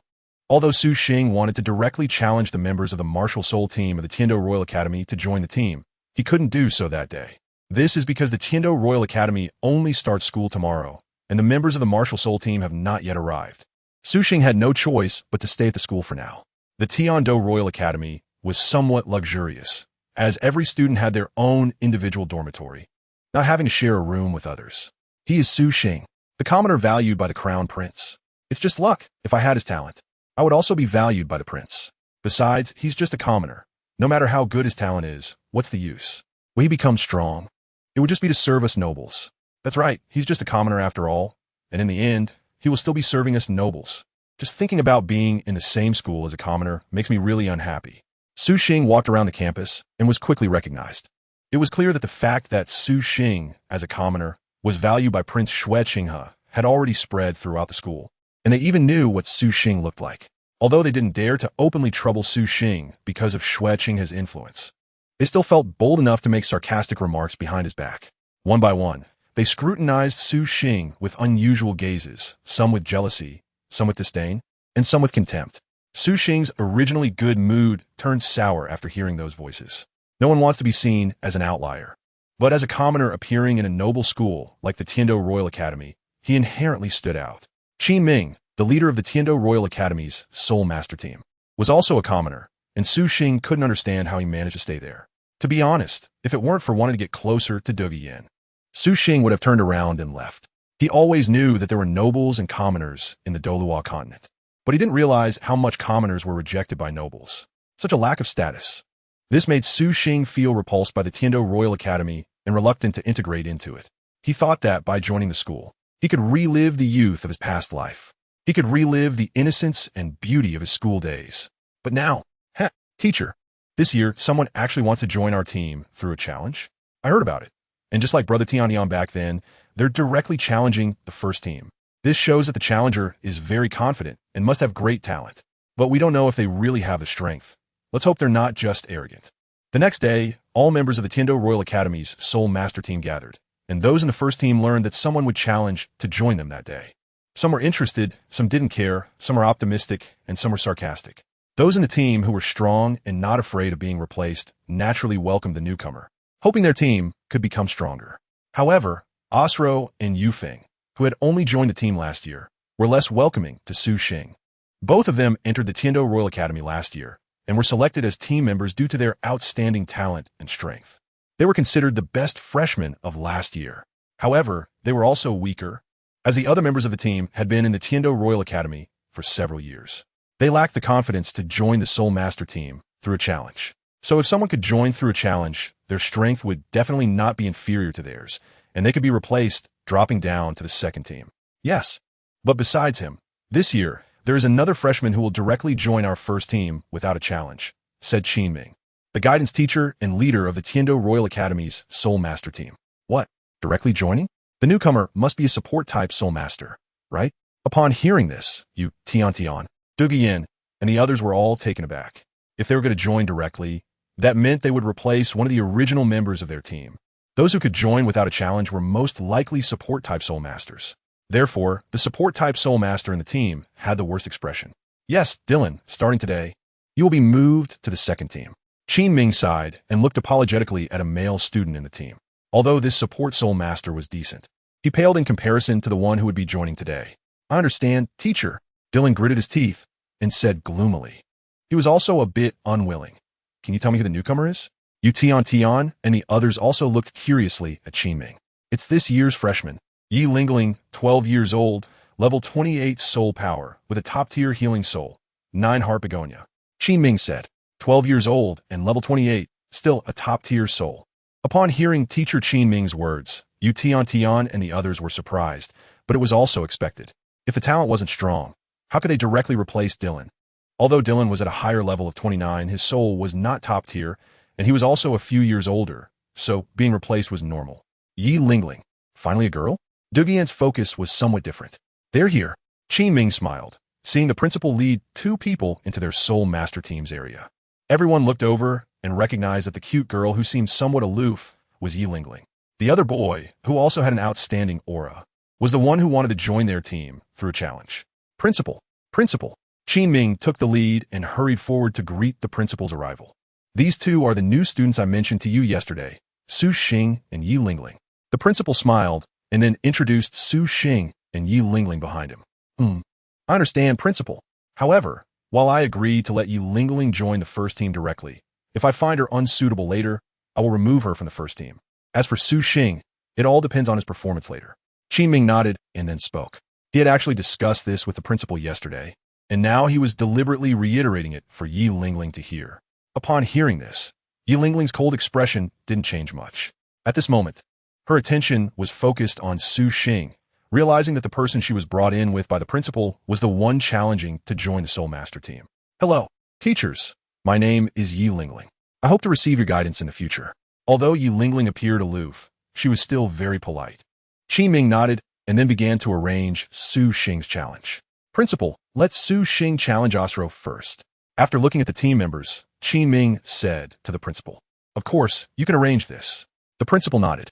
Come on, my soul is Ghost Leopard. Level 31 Soul Sovereign, please guide me. Ostro jumped into the arena after seeing the principal nod, displaying his soul and soul rings, and provocatively said to Su Xing. He truly didn't believe that a level 27 Great Soul Master like Su Xing could defeat him, a Soul Sovereign. Make your move. Su Xing was not polite and jumped directly onto the stage. However, once on stage, Su Xing did not summon his martial soul, let alone a soul ring. Are you an idiot? Don't you know you need to summon your martial soul? Seeing Su Xing's appearance, Ostro immediately mocked him. I don't even need to use my martial soul to deal with you. Due to the encounter at school yesterday, Su Xing felt a sense of rejection towards the students of the Tiando Royal Academy, and his tone was not pleasant. Chapter 20. Continuous defeat of opponents. What did you say? Ostro's eyes widened in shock upon hearing Su Xing's words, feeling severely humiliated. A level 27 Soul Master, facing a level 31 Soul Sovereign, actually dared to say that he didn't need to use his martial soul. How much contempt did he have for others? Not just him. Everyone present, including the principal, was stunned by Su Xing's words. Not using a martial soul, this was simply too arrogant. Aside from arrogance, the crowd couldn't think of any other words to describe Su Xing. Since that's the case, don't blame me if you get hurt. Ostro laughed angrily, using his first soul skill to increase his speed, charging towards Su Xing. His speed was incredibly fast, truly like a ghostly shadow. At such speed, Su Xing didn't wait for Ostro to get close before moving. Before Ostro could approach, strands of lightning began to weave around Su Xing's body. Lightning escape armor. Ziz. Following that, Su Xing's figure disappeared in an instant like a flash of lightning, rebounding at speed faster than Ostro's. What? Such speed? Is this a self-created soul skill? Seeing Su Xing's counterattack, Yu Qianheng and the others were all taken aback. The principal and Qin Ming were also surprised, realizing that Su Xing's confidence was backed by his own strength. As for why they thought of a self-created soul skill, it was because they hadn't seen Su Xing use his martial soul, coupled with Su Xing's earlier statement about not needing a martial soul. that led them to think of self-created soul skills right away. Boom. Bang. While they were in shock, Su Xing and Asro's figures collided instantly. Then, everyone saw one figure being sent flying with a bang, crashing to the ground. It was Asro. How is this possible? You actually created a soul skill, and it's so strong. Asro struggled to stand up, looking at Su Xing with wide eyes in disbelief. The key wasn't just that it was a self-created soul skill, but that Su Xing's self-created soul skill was so powerful. Although he was at a lower level, his speed and attack were both superior. What incredible control! And such a terrifying physical body. He managed to condense the power of lightning onto his body without harming himself. Yu Qianheng, who also possessed lightning attributes, looked at Su Xing with shining eyes. He realized that Su Xing's self-created soul skill was to condense lightning onto his physical body, thereby enhancing himself. He just couldn't understand how Su Xing managed to do it. It shouldn't be possible at all. Condensing lightning onto the physical body would cause harm. At that moment, Yu Tianheng really wanted to ask Su Xing how he did it. Admit defeat. You are not my opponent. Su Xing looked at the standing Asro and slowly said, "Don't think just because you have your own soul skill you can win against me. I still have other soul skills that I haven't used." Of course, Asro wouldn't admit defeat so easily. Third soul skill, Ghost Shadow Leopard Movement. Asro charged towards Su Xing again, his speed even faster than before. It's useless. Asro has lost. Qin Ming shook his head from the sidelines. Asro might not feel it on the field, but he could see that Asro's speed after using the third soul skill was still not as fast as Su Xing's. As an agility-type soul master, Asro's strength lay in his speed, and when his speed was completely suppressed, it was nearly impossible for him to win. Bang! Sure enough, Asro was knocked down again. "Asro, you should step back. You're not his opponent." Seeing Asro struggle and wanting to continue fighting, Qin Ming called for him to stop. "Yes, teacher." Asro replied dejectedly and retreated in gloom. "Next, Yufeng, you go up. Your strength is speed, and your attacks are not weak, but you can't fly. So make good use of your flying ability." Qin Ming then arranged for Yufeng to take the stage and quietly gave him some pointers. "Yes, teacher." Yufeng quickly took the stage. At the start, he summoned his Wind Bell Bird Martial Soul and used his soul skill to fly into the air. Seeing Yufeng take to the sky directly, Su Xing frowned. Without using the railgun, he really didn't have any means to deal with aerial enemies at the moment. The railgun, Su Xing didn't want to expose. He regretted showing off in front of Zhu Zhuqing last time, and fortunately, she only took it as a regular soul skill without thinking too much. "Aren't you going to release your martial soul? If you don't have a soul skill that can hit me, then you've lost." Yufeng flew in the air and smiled at Su Xing. "Now you're in trouble. You can't attack your opponent." The brothers Shimo and Shimo laughed at the sight. Although they wanted their team to be stronger, they couldn't bear to see their original teammate being bullied. "What you said earlier is true. I indeed can't hit you. But you can't hit me either. You, flying with your martial soul, consumes soul power, and I just need to wait for your soul power to run out and for you to fall." Su Xing heard Yufeng's words, but he was neither anxious nor flustered, smiling at Yufeng. Then, Su Xing calmly stood there without attacking, just watching the other party. Smart. Since he couldn't attack the opponent, there was no need to waste soul power. He would wait for the opponent to exhaust themselves. Seeing Su Xing's response, Qin Ming's eyes suddenly lit up. This kid is quite clever at adapting. Yufeng was also surprised that Su Xing responded this way. Hovering in the air, he was momentarily taken aback. However, knowing that Su Xing had no aerial means of attack, he relaxed. Next, he would see if he could defeat Su Xing directly from the air. If not, there would be no other options. First soul skill, Wind Chaos. Second soul skill, Wind Bell Feather Strike. Yufeng first cast Wind Chaos at the ground below, unleashing a chaotic whirlwind. This soul skill had low damage, but could limit the enemy's speed. Then, with a flap of his wings, Yufeng's second soul skill transformed a flurry of feathers into sharp feather arrows that fell from the sky, targeting Su Xing. Under the onslaught of Yufeng's two soul skills, lightning flickered around Su Xing, and his figure kept flashing. Ding ding ding, most of the falling feather arrows were dodged by Su Xing, landing on the ground. Those he couldn't avoid were easily blocked by the lightning armor on his body. In fact, even if he didn't dodge, it wouldn't have been a problem. When Yufeng's storm-like attack ended, and he saw Su Xing still standing there unharmed, he immediately knew he had lost. Flap, flap, flap, I lost. Yufeng landed gracefully, admitting defeat. "Teacher, let me take the last match." With Yufeng's concession, the team captain Yu Tianheng couldn't wait to step forward. He wanted to personally face Su Xing's self-created soul skills. "All right, you can go." Qin Ming nodded. He estimated that if Yu Qianheng didn't go up, no one would be a match for Su Xing teacher. He is only level 27, and his soul power is lower than mine. I don't plan to use my third soul skill. Yu Qianheng shook his head. He had his own pride. I am Yu Qianheng, the captain of the Tiando Royal Academy's Wuhuan battle team, level 38 soul master. Your next challenger is me. But don't worry, I will only use my first and second soul skills. After Yu Qianheng stepped up, he didn't start immediately. Su Xing did not act arrogantly. After nodding slightly, he began to recover in place. Just now, Su Xing had expended quite a bit of energy and would only regain his state after half an hour. Let's get started. Let me see what your martial soul is. Yu Qianheng said as he approached Su Xing after seeing him stand up. Blue Lightning Tyrant Dragon. As he spoke, Yu Qianheng had already summoned his martial soul first.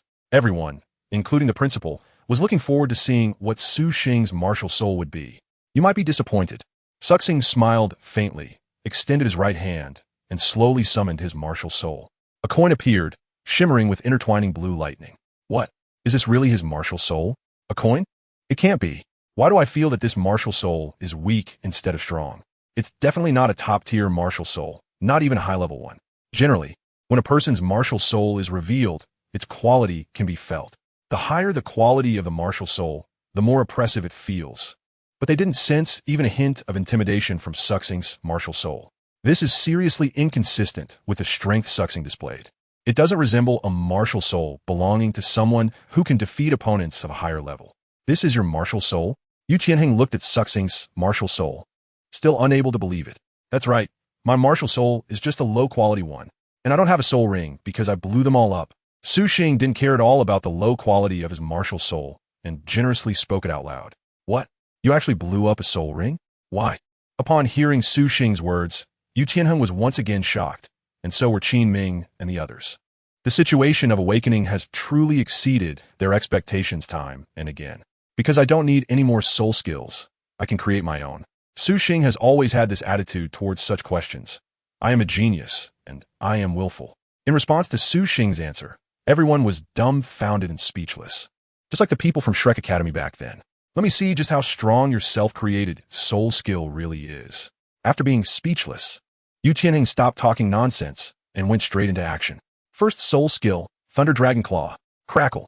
A phantom of a dragon claw appeared behind Yu Qianheng, then covered his right hand, and at the same time, blue lightning enveloped Yu Qianheng, creating an astonishing aura. Thunder Escape Armor. Su Xing also released his thunder armor at the same time. Similarly, arcs of lightning enveloped Su Xing's body. As for Su Xing's martial soul, it was completely useless unless he activated the electromagnetic cannon, so he put it away as soon as the fight began. In an instant, both Su Xing and Yu Qianheng were intertwined with lightning.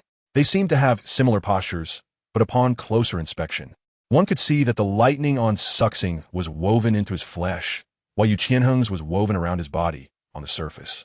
One was internal, the other external. Yu Qianheng looked closely at Su Xing's self-created soul skill, his expression revealing excitement. Su Xing's soul skill indeed integrated the lightning into his body. How was this achieved? Thunder Dragon Claw. To personally experience the power of Su Xing's self-created soul skill, Yu Qianheng no longer waited and took the initiative to attack, charging towards Su Xing. Su Xing was naturally fearless and instantly moved to meet the challenge. Boom! The two figures quickly collided.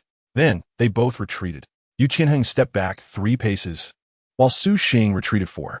In the head-on clash, Su Xing was slightly at a disadvantage. Not bad, let's do it again. With thunderous force, Yu Qianheng was somewhat surprised to see that Su Xing could actually confront him head-on. Considering Su Xing was only at level 27, this was already a battle against someone a whole rank higher than him. Yu Qianheng became interested and wanted to see where Su Xing's limits lay. Subsequently, Yu Qianheng alternated between using his first and second soul skills to engage in a fierce battle with Su Xing. After a few rounds of direct confrontation, Su Xing changed his strategy, opting not to engage head-on anymore, but instead using his speed advantage in combat. In fact, just like dealing with Dai Mubai, Su Xing could have easily won. But out of respect for the future captain, he didn't use his full strength. Originally able to hold his ground against Su Xing in direct combat, Yu Tianheng soon found himself in a passive position. He couldn't keep up with Su Xing's speed and was unable to take the initiative, only able to respond defensively. However, it was only the beginning where Yu Tianheng was relatively passive. He quickly caught up with Su Xing's rhythm.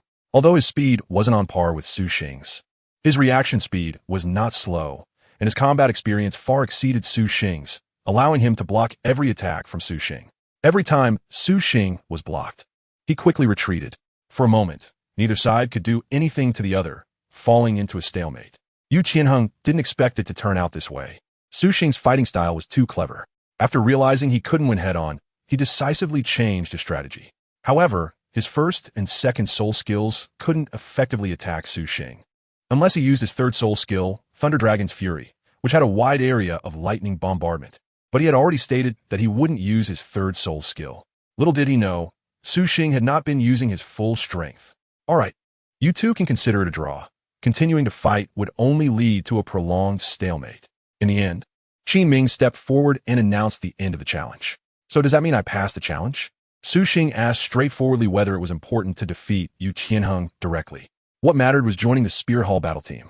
Of course, Qin Ming nodded. Although Su Xing did not have a soul ring, his strength was formidable, and the team had no reason to refuse him.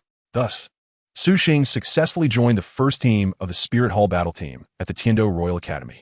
The one replaced by Su Xing was Asro. Asro was an agility-type soul master, and since Su Xing was also considered one, with strength greater than Asro's, he naturally took the other's place. Chapter 22. Invitation from the nobles of Soto City, Su Xing. Can I ask you a question? In the evening, Yu Qianheng found Su Xing, looking somewhat hesitant. Sure. Su Xing nodded slightly. Although it was a bit presumptuous, I still want to ask, and if you can't answer, just pretend I didn't ask after all. It was my offense. How did your self-created soul technique manage to condense lightning into the physical body? Want to harm yourself? Yu Qianheng had wanted to ask this for a long time and quickly blurted it out. This is related to my fortuitous encounter. I once ate a magical fruit, and then I discovered that I could become immune to lightning. However, I can only fully immunize myself against my own lightning. I can't fully immunize against the enemy's lightning. Hearing Yu Qianheng's words, Su Xing smiled slightly and then explained. This question was an answer he had already thought about. Soul masters in Douluo continent cannot immunize themselves against their own lightning, and Su Xing certainly knew this. He had gradually adapted through lightning body tempering, which allowed him to condense lightning into his physical body and develop lightning escape armor. The lightning body tempering was something Su Xing would never disclose, so he had long thought of how to explain it. Anyway, there are indeed some magical plants in this world. Tang San's martial soul, blue silvergrass, can be immune to both water and fire. A fortuitous encounter? I see. Yu Qianheng sighed with some disappointment and then felt relieved. Indeed, if it weren't for a fortuitous encounter, no soul master could integrate lightning into their physical body without being harmed. Is that fruit still available? Although he didn't hold much hope, Yu Qianheng still asked with anticipation. No, I later learned that it was a treasure and went looking for it again, but unfortunately, I couldn't find it again. Su Xing shook his head. How could something that doesn't exist possibly exist? Yu Qianheng could only leave in disappointment. Su Xing could only express his apologies upon seeing this. The Thunder Body refinement was his most important source of strength, and he would never reveal it. Moreover, even if he did say it, Yu Qianheng might not dare to believe it or try it, because to master the Thunder Body refinement, one must first blow up the soul ring. Qianheng, how is it? Did he tell you? After Yu Qianheng left, Duguyan should have been waiting for him outside. He did, but that was because of the ability he gained from his fortuitous encounter. When Yu Qianheng met Duguyan, he knew what she was asking about, shook his head, and still expressed some regret. Then Yu Qianheng relayed Su Xing's answer to Duguyan. A mysterious fruit? My grandfather has a lot of strange flowers and herbs, but most of them are highly poisonous, and my grandfather wouldn't dare to touch them casually. However, there are some non-toxic ones, but I don't know what the effects would be if eaten. Should I take you to see them one day? Upon hearing Yu Qianheng's words, Duguyan couldn't help but think of her grandfather Douluo's secret herbal garden. Your grandfather's herbal garden? Let's forget about that. When Yu Qianheng heard it was the place of the poisoned Douluo, he immediately lost interest, subconsciously thinking that it was filled with the poisonous flowers and herbs cultivated by Douluo. Forget it. Without an antidote, ordinary people can't even enter. That place is surrounded by poisonous miasma, set up by my grandfather. Duguyan huffed in annoyance upon hearing this, knowing that Yu Qianheng was reluctant to have contact with her grandfather. Yu Qianheng smiled awkwardly, didn't say anything further, and quickly changed the subject. After all, he still didn't dare to meet Douluo, who knew if the other party could accept that his granddaughter had a boyfriend. It turned out that Douluo Yin was aware of the existence of the ice and fire yin-yang eye and had even been there. It made sense. That place would be beneficial for those cultivating poison techniques, and it was normal for Douluo, who doted on his granddaughter, to take her there. However, he didn't expect that Douluo had actually set up poisonous miasma there, which I hadn't considered before. After Douluo Yin and Yu Tianheng left, Su Xing's figure emerged from the hidden place behind them. Su Xing wasn't eavesdropping on purpose. He just happened to be going out as well. Who would have thought he would overhear Douluo Yin's words? This also confirmed for Su Xing that Douluo Yin indeed knew the location of the ice and fire duality I treasure. He also learned that the area around the treasure was surrounded by poison set by Douluo, which made it very dangerous. If he went in unprepared, he wouldn't even know how he died. This is a bit troublesome. I don't know any poison techniques and have no way to make an antidote. Su Xing then realized that even if he successfully found the ice and fire yin-yang I treasure land, he couldn't easily enter it. However, it wasn't too difficult. He just needed to get a set of protective clothing and a gas mask. Alternatively, there was another way. He could obtain the antidote from Douluo Yin. When problems arise, there will naturally be solutions as well. Discovering the problem is the most important thing. In the following months, Su Xing experienced life at the academy again. However, it wasn't pleasant. The discrimination against commoners at the Tiando Royal Academy persisted, and such gazes never left Su Xing. Even when they learned that Su Xing had joined the first team of the academy's Wuhuan battle team, it remained the same. This situation made it impossible for Su Xing to integrate into the academy. Su Xing simply didn't care anymore. He just focused on his own learning. Aside from his daily training, the most time Su Xing spent was on reading. The Tiando Royal Academy had one good aspect. It had collected many books and materials covering a wide range of topics, including geographical environments and the distribution of soul beasts. Many of these were things that Su Xing couldn't buy even with money before. Unfortunately, there were no records on celestial grade herbs available for reference. Although Su Xing was disappointed, he was not surprised. Not only did the academy not have it, but even the Heaven Do Empire did not have it. If the Heaven Do Empire had such information, as a guest elder of the Heaven Do Empire, Douluo would definitely know about it. However, Douluo also failed to recognize those celestial grade herbs, which shows that there is no information about celestial grade herbs in the Heaven Do Empire. Of course, if you say that Douluo himself hasn't collected any information, then there's nothing I can do about it. It's simply impossible. Who would guard a bunch of powerful herbs without trying to gather information about them? In just over 4 months, Su Xing's soul power directly broke through the 30-level barrier and soared to level 33. However, Su Xing knew that this did not significantly enhance his strength. His strength lay in his physical power, which is still over level 40. It has improved quite a bit, currently around level 48, but he has not yet broken through level 50. Of course, compared to his peers, he is already quite terrifying. However, in the Douluo continent, Soul Master's physical levels and soul power levels are generally equivalent and have never been differentiated, so no one knows that Su Xing's overall strength is nearing level 50. It has been 4 months, and I only know that the ice and fire yin-yang eye is located in the Sunset Forest. Douluo Yin has never been there, or if Douluo took her there, then that is beyond my knowledge. Today, some nobles from Soto City came to the school, inviting us to the Soto City Great Soul Arena for a match. This means we are about to encounter the Shrek's 7 monsters soon. Chapter 23. Yu Xiaojiang exploding the spirit ring, thinking about how he was about to reach a critical point in the plot without having found the ice and fire yin-yang eye. Su Xing felt a bit helpless. Right now, he only knows that the treasure land of the ice and fire yin-yang eye is in the Sunset Forest, but he has no idea about the specific location. In such a situation, he wouldn't dare to go looking for it recklessly. It's too dangerous. If he encounters a 1,000-year soul beast, that's manageable. But if he runs into a 10,000-year soul beast, it would be very dangerous. Without breaking through level 50 in his physical body, he doesn't dare to casually venture into the Sunset Forest. First, he needs to find a way to prevent the team from facing the Shrek 7 monsters. There are many ways to do this. He will see how the situation develops. As for how to stop them, Su Xing has plenty of methods. The simplest one is to find an excuse to be absent. If the Heaven Do Royal team doesn't have enough members for a team battle, they naturally proceed with the duel. Or he could target one of the Shrek's 7 monsters in the individual competition, injuring one of them, which would also prevent the Shrek's 7 monsters from participating in the team battle. At Shrek Academy, everyone, including Tang San, was nervously watching Yu Xiaojiang, who was meditating. This was already the 3rd time. Yu Xiaojiang was attempting to explode his spirit ring.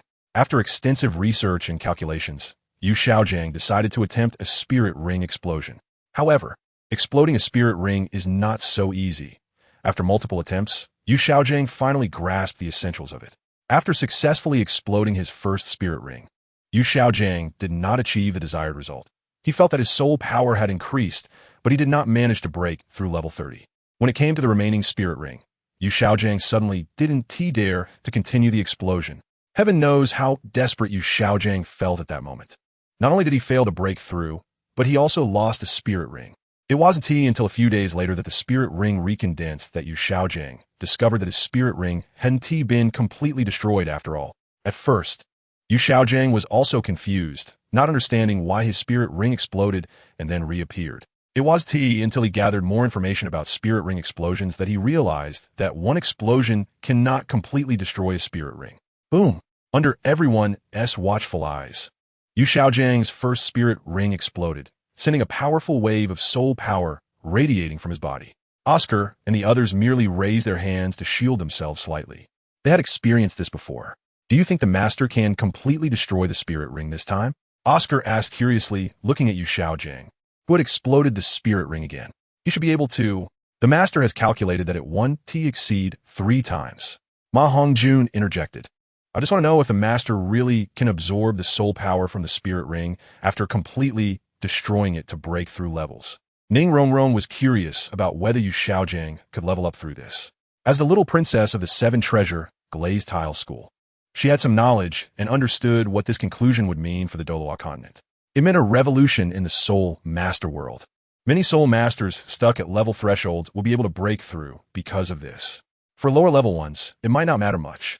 But if higher level ones like Soul Saints and Soul Douluos could break through because of this, it would be terrifying. I believe the master can definitely break through, Tang San said, as he naturally hoped for Yu Xiaojiang to succeed. Like Sange, I also believe the master can definitely break through. Xiao Wu unconditionally supported Tang San. If it really works, then were we tricked by Su Xing? His talent isn't that great. He barely caught up to our level through spirit ring explosions. Oscar stroked his chin, suddenly bringing up Su Xing. But even so, the fact that Su Xing could come up with such a method is impressive. No one in the Douluo continent has thought of it for so many years. Ma Hongjun nodded, filled with curiosity about Su Xing, who had defeated Dai Mubai. Of course, he wouldn't say that out loud. Oof. Yes, just taking shortcuts. Dai Mubai snorted coldly, filled with resentment at the mention of Su Xing. That bastard not only seduced his fiancée, but also made him lie in bed for more than 2 months. Haha, what Dai Mubai said is right. Our talents are not something that guy can compare to. In the future, we will become stronger and stronger, and that guy's talent is limited. He will soon be unable to keep up with us. Oscar chuckled awkwardly, quickly echoing Dai Mubai's words. He secretly cursed himself for bringing up Su Xing in front of Dai Mubai. The only one among the Shrek's 7 monsters who didn't speak was Zhu Zhuqing. Watching the effect of the spirit ring explosion on Yu Xiaojiang, Zhu Zhuqing had mixed feelings. She hadn't expected that the spirit ring explosion created by Su Xing would be so important. It's not that no one had ever exploded a spirit ring, but no one had completely exploded all their spirit rings like Su Xing. Others feared that their spirit rings would be lost. Su Xing is doing well, deliberately, without a soul ring. This is also why Su Xing's talent and age level became the opportunity for Master Yu Xiaojiang to discover the shocking secret. If Master verifies it successfully, Su Xing will have made a contribution to the Douluo continent. He will definitely be recorded in history. In the future, whenever a soul master reaches a bottleneck in their level and cannot improve, they can use this to break through, and it would be strange if Su Xing, the pioneer, is not remembered. Thinking about Su Xing, who will undoubtedly be famous in the Douluo continent in the future, and the person who invaded and stole her first kiss, Zhu Zhuqing finds it hard to stay calm. Zhu Zhuqing also doesn't know what's wrong with her. She often thinks of Su Xing. Every time she recalls Su Xing's offense against her, she is filled with anger, but she also remembers the moments they shared, especially the time Su Xing made her laugh with his jokes, which always makes her smile uncontrollably. Particularly, after Su Xing kills someone. He is arrogant one moment, and then throws up the next. Zhu Zhuqing can't help but smile every time she thinks about it. Zhuqing, what are you laughing at? Xiao Wu, seeing Zhu Zhuqing lost in thought and smiling, curiously nudges her and quietly asks. This is not the first time Xiao Wu has seen Zhu Zhuqing like this. Nothing. I'm just happy for the master. Zhu Zhuqing comes back to her senses and hurriedly covers up. Who believes that? I know you're definitely thinking about that Su Xing again. Don't worry, I won't tell that guy Dai Mubai. Xiao Wu pouts and quietly laughs in Zhu Zhuqing's ear. No way, how could that be? Zhu Zhuqing immediately shakes her head in denial, absolutely unwilling to admit it. Hee hee, you know it yourself? Xiao Wu teases with a giggle, and then stops teasing Zhu Zhuqing, running back to Tang San's side. Zhu Zhuqing breathes a sigh of relief when Xiao Wu doesn't continue to press her, but then she becomes conflicted again. Why do I keep thinking about that bastard? Chapter 24. Yu Xiaojiang is confused. Why can't he absorb the soul ring? It must be because of his offense against me. I'm constantly thinking about seeking revenge on him. Yes, that's it. After finding the reason, Zhu Zhuqing suddenly feels relaxed. However, upon seeing Dai Mubai's gaze sweep toward her, Zhu Zhuqing becomes irritated again. Although she is very disappointed in Dai Mubai, her willingness to stay at Shrek gives him a chance, hoping he can change because of her presence. Since Dai Mubai's injury has healed, he has indeed changed and no longer flirts with girls.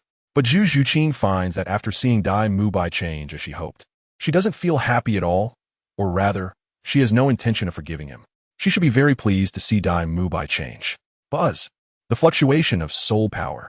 While Zhu Zhuqing is lost in thought, Yu Xiaojiang finally finishes his meditation and opens his eyes. It is not hard to notice the excitement flashing in Yu Xiaojiang's eyes at this moment. Master? Tang San quickly approaches and speaks with suspicion. The master has finally broken through. My soul power is exactly level 30. Yu Xiaojiang said excitedly, not expecting the bottleneck that had troubled him for half his life to be broken just like that. Congratulations, Xiaojiang. Dean Flander also happily congratulates Yu Xiaojiang at this moment. All right, this is the last step of the verification.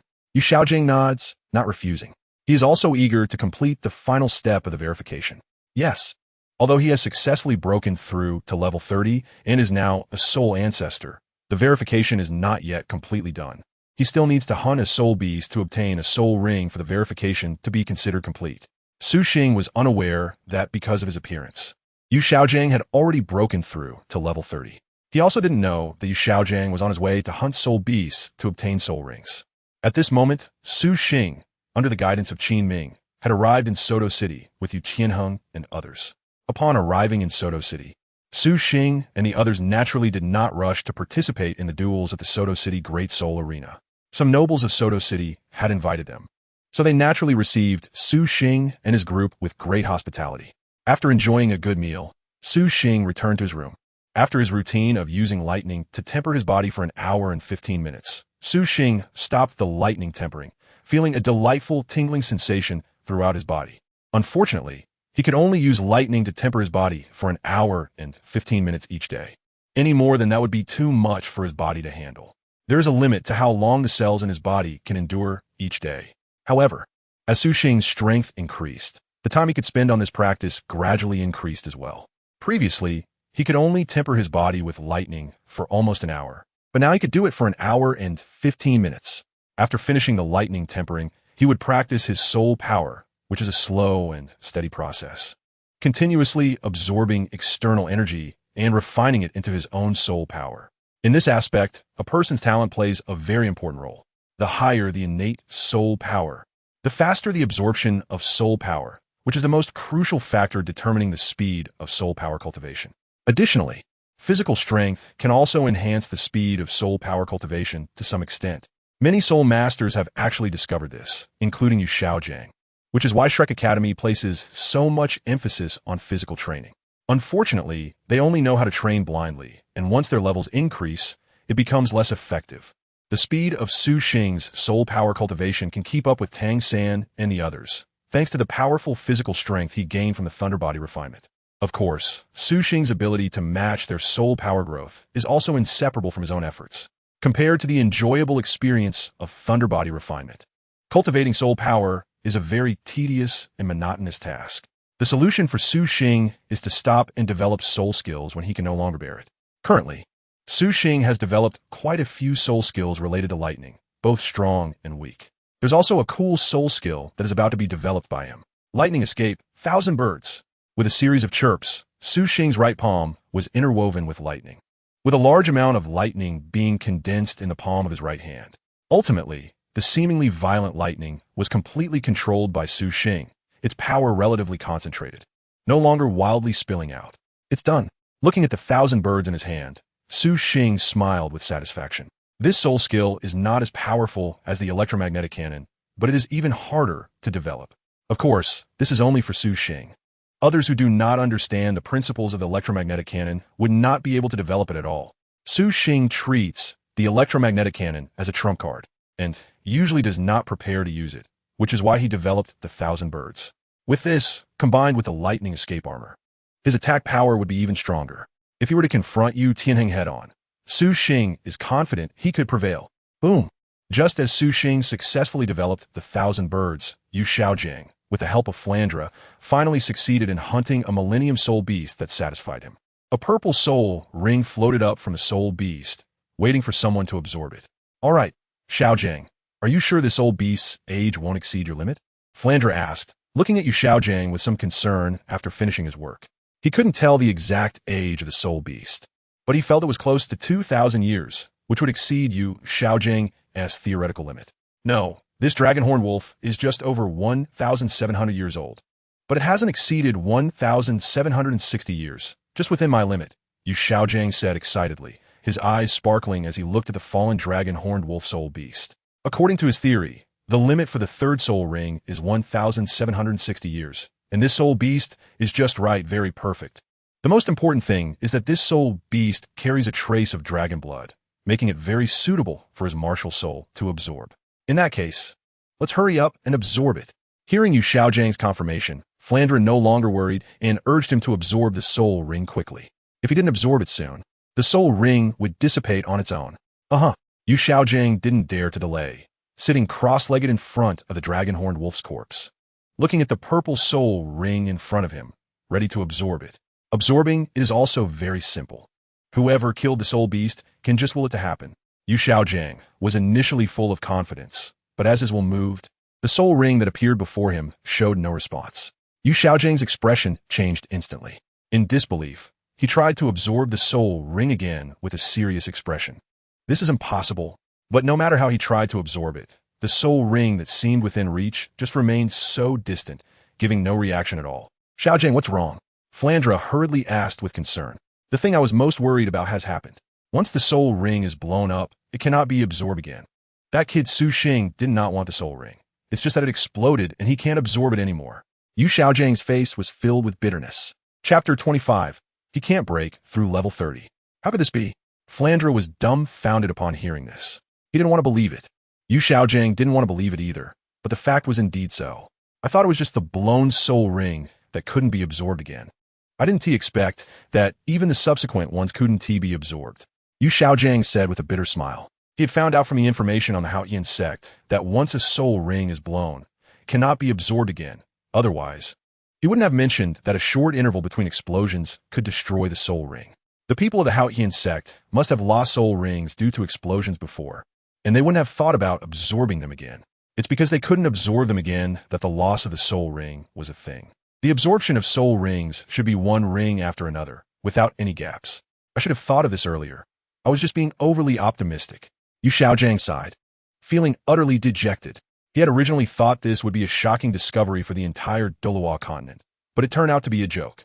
However, it's not entirely useless. After all, you're now level 30, a soul master, just without a third soul ring.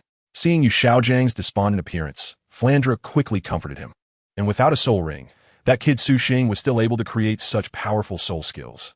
I believe you, Xiaojiang, can do it too. Your theoretical knowledge is definitely stronger than that kid's. Creating soul skills should not be difficult for you. With that said, Flandre also believes so. In his view, if even a kid like Su Xing could do it, there was no reason Yu Xiaojiang couldn't. Yu Xiaojiang's expression also changed at these words. Indeed, he could learn to create soul skills like Su Xing. However, thinking about that kid Su Xing, who he had rejected as a disciple. Now, not only had he learned the explosion technique, but also had to learn how to create soul skills from him. Yu Xiaojiang couldn't help but feel a little ashamed inside. Nevertheless, even so, he still held the same view. Su Xing's future achievements could never be as high as his disciple Tang San's. Yes, I still have such an outstanding disciple, Tang San. To prove myself, there's no need to be dejected. After all, his original strength isn't that impressive. when Flandra and Yu Xiaojiang returned to Shrek Academy. Everyone was astonished to learn that Yu Xiaojiang had not successfully absorbed the third soul ring. They had originally thought it was a remarkable discovery, but it turned out to be this? Isn't the master supposed to be very powerful? How could such a big mistake happen? Dai Mubai and the others realized that the master was not invincible in theory after all. Yu Xiaojiang also noticed their gazes, but there was nothing he could do. After all, he had failed this time.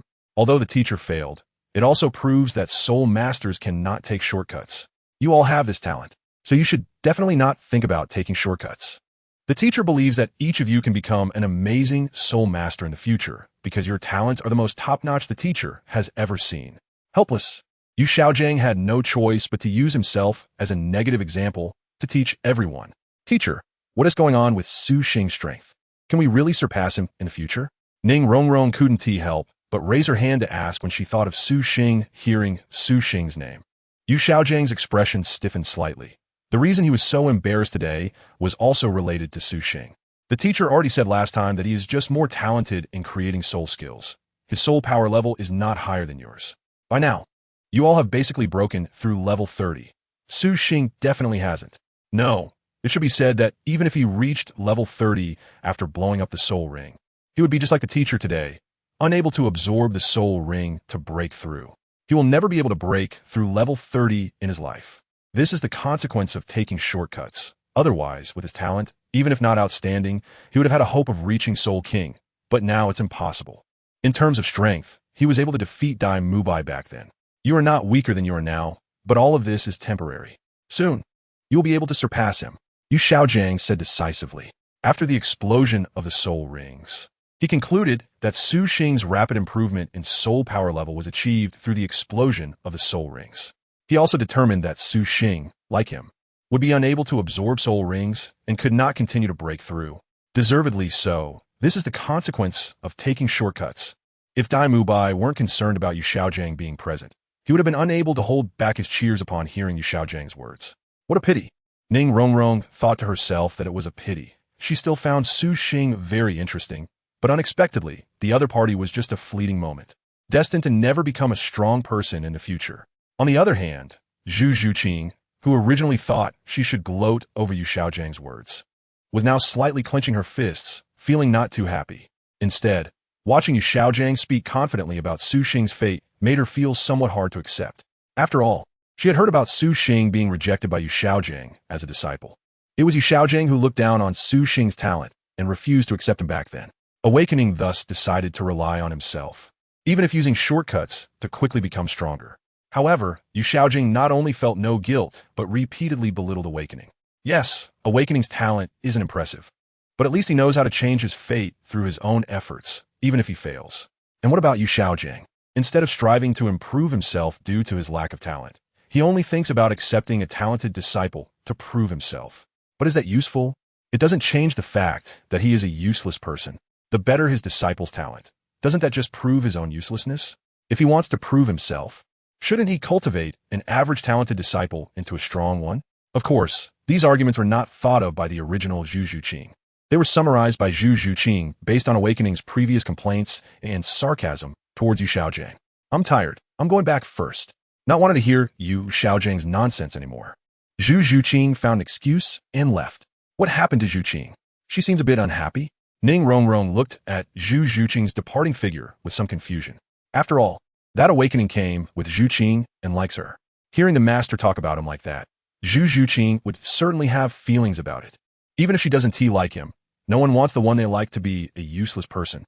Oscar, who had been pursuing Ning Rongrong, glanced at Dai Mubai when he saw Ning Rongrong's confusion. Seeing that he wasn't looking this way, he quickly whispered to Ning Rongrong to analyze. So that's how it is. Ning Rongrong suddenly smiled, now genuinely curious. I wonder if Awakening would jump for joy if he knew the master used his method to blow up the soul ring and became like this.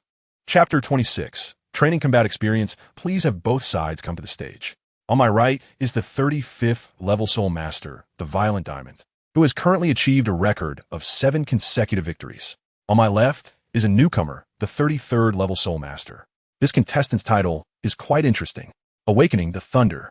At the Soto City Great Soul Arena, the host Odo was introducing the two combatants. A newcomer, still a little kid, Don't underestimate the kid. Didn't you hear his level? 33rd level. That's definitely a genius. Oh right, then it's hard to say who will win this match. I'm still backing the Violent Diamond. I'm betting on the Violent Diamond to win. Me too. Awakening, the Thunder, sounds better just as Thunder. After all, Thunder is a newcomer and should have no combat experience. Just here to train. After Douluo finished introducing both sides, the audience in the arena began to discuss. Those who come to watch the duels are either nobles or wealthy merchants, with very few commoners. While watching the excitement, they also place bets, providing double the thrill. If they bet right, it's double the joy. How long do you think it will take for Awakening to win? If Awakening goes all out, just a few seconds. This kid is a freak. He's invincible below Soul Master. On the audience stand, Awakening's teammates looked relaxed as they watched the duel. They certainly wouldn't be nervous, as they all knew how powerful Awakening was. He was simply monstrous in strength. Indeed a monster. Doesn't he even need my guidance as a teacher? Qi Ming thought to himself as he watched Awakening in the arena. He was very satisfied with Awakening, yet also quite helpless because he found that he couldn't guide Awakening. Hunting for soul rings and how to train soul skills were all unnecessary for Awakening. What he needed was to create his own soul skills. But that was something he couldn't teach. It would be better for Awakening to teach him instead. Violent Diamond Ape. Kid, unleash your martial soul. On the duel platform, Awakening's opponent released his martial soul and shouted at Awakening. I don't even need to use my martial soul to deal with you. Su Xing only gave the other party a faint glance and slowly replied. It wasn't that he wanted to say something arrogant, but he had no choice. Since the opponent asked him like that, he couldn't honestly answer, I don't have a soul ring. Could he? If the opponent believed him, that would be fine. But if they didn't, they would start questioning him with a bunch of irrelevant things. So, this line was the most efficient and could instantly provoke the opponent's mindset. What did you say? You little brat, looking for death. The first soul skill, brutal heavy armor. Sure enough, upon hearing Su Xing's words, the Violent Titan immediately became furious and instantly unleashed his first soul skill to enhance his speed and attack. Boom. Then, the Violent Titan charged at Su Xing like a crazed beast. Bang. Soon, the Violent Titan arrived in front of Su Xing and swung his fist towards him. Su Xing did not dodge, but charged straight ahead. The fists of the two collided instantly. Boom. Then a powerful wave of soul energy exploded from their clash, sweeping in all directions. Bang. Immediately after, the figure of the Violent Diamond was knocked back a few steps, while Su Xing stood there unscathed. How is that possible? He actually took my attack without using his martial soul. The Violent Diamond, who had been knocked back, wore a face of disbelief. How impressive, how did he do that? Right, he didn't even use his martial soul, and is already this strong. This guy is definitely a genius. The many spectators in the audience were also stunned by the scene before them. Only Qi Ming and the others remained unfazed. They were very well aware of Su Xing's strength, especially his physical prowess. Is your strength really just this much? That would be too unworthy of your title. You might as well admit defeat. Su Xing looked at the shocked Violent Titan and mocked again. Damn it. Second soul skill, gravity pressure. Upon hearing this, the Violent Titan became furious once more. The opponent's second soul ring was actually gravity pressure, which was very rare for a second soul skill. Unfortunately, he was facing Su Xing, who remained unfazed and stood his ground. His physical level was already at level 48, and the gravity pressure from the opponent couldn't exert much pressure on him. Can we skip the flashy stuff? Su Xing mocked again. If it weren't for honing his practical experience, he would have taken out his opponent in an instant. Su Xing has become aware of his lack of practical experience, and this time he came to the Soul Arena with the intention of honing himself there. Otherwise, he has no interest in participating in individual duels. According to the calculation of soul power levels, at the same level, there are no soul masters who can match him. Participating in a completely one-sided battle would be meaningless. Shut up. The Violent Titan, blushing from Su Xing's mockery, roared and charged at Su Xing again. Su Xing did not use any soul skills and fought against his opponents. Such battles did help improve Su Xing's practical experience to some extent. However, after several consecutive matches, the opponents were too weak to provide much help to Su Xing. Therefore, he quickly changed his challengers, setting all his opponents to be above level 40. In the soul fighting arena, soul masters cannot challenge opponents below their rank, but there are no restrictions on challenging higher ranks. When Qi Ming learned that Su Xing wanted to challenge higher-ranked opponents, he initially disagreed, as it was too dangerous. Indeed, Su Xing, challenging at the soul sect level. Even I wouldn't dare. Yu Qianheng also advised Su Xing. He knew Su Xing was strong, but he didn't think he was weaker than Su Xing. having only used 2 soul skills last time. Yes, Su Xing, challenging at the soul sec level is too dangerous. You should reconsider. Yi Lingling was also persuading Su Xing. Exactly, it's too dangerous. We know your strength is formidable, and you have no rivals at the soul master level, but challenging higher ranks is still too much. Du Guyan was also advising Su Xing. The brothers Shimo and Shimo, as well as Yufeng, echoed everyone's sentiments. They all knew Su Xing's strength was impressive, but they always thought his limit was similar to Yu Tianheng, who only used his first and second soul skills. How about this? I'll have a match with the captain. Going all out. Awakening would certainly not compromise, looking at Qin Ming and saying, Chapter 27, Battling Yu Tianheng again. Are you sure? Qin Ming was momentarily taken aback by the words, but then realized that Awakening wanted to use this to prove his strength to him. That's right. Su Xing was confident and spoke without any nonsense. Su Xing, do you really think you can defeat me when I'm going all out? Yu Tianheng looked at Su Xing in surprise. You'll only know after we fight.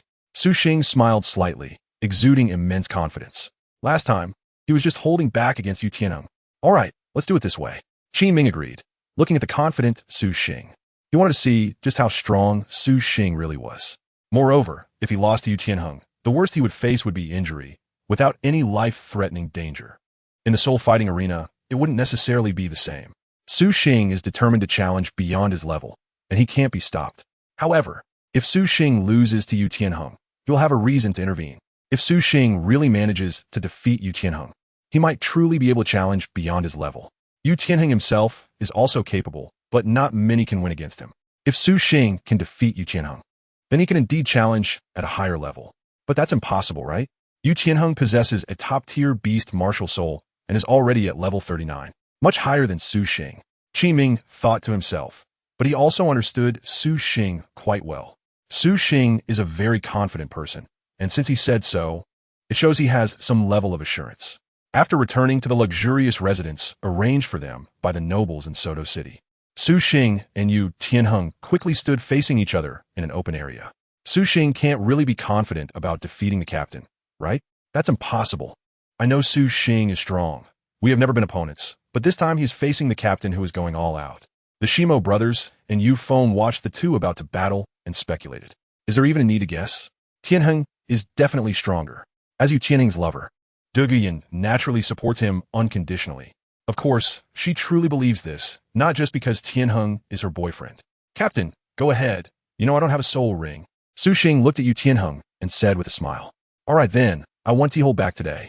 Blue Lightning Tyrannosaurus. First soul skill, Blue Lightning Dragon Claw. Yu Tianheng knew this well, so he didn't wait for Su Xing to summon his martial soul and charge straight at him.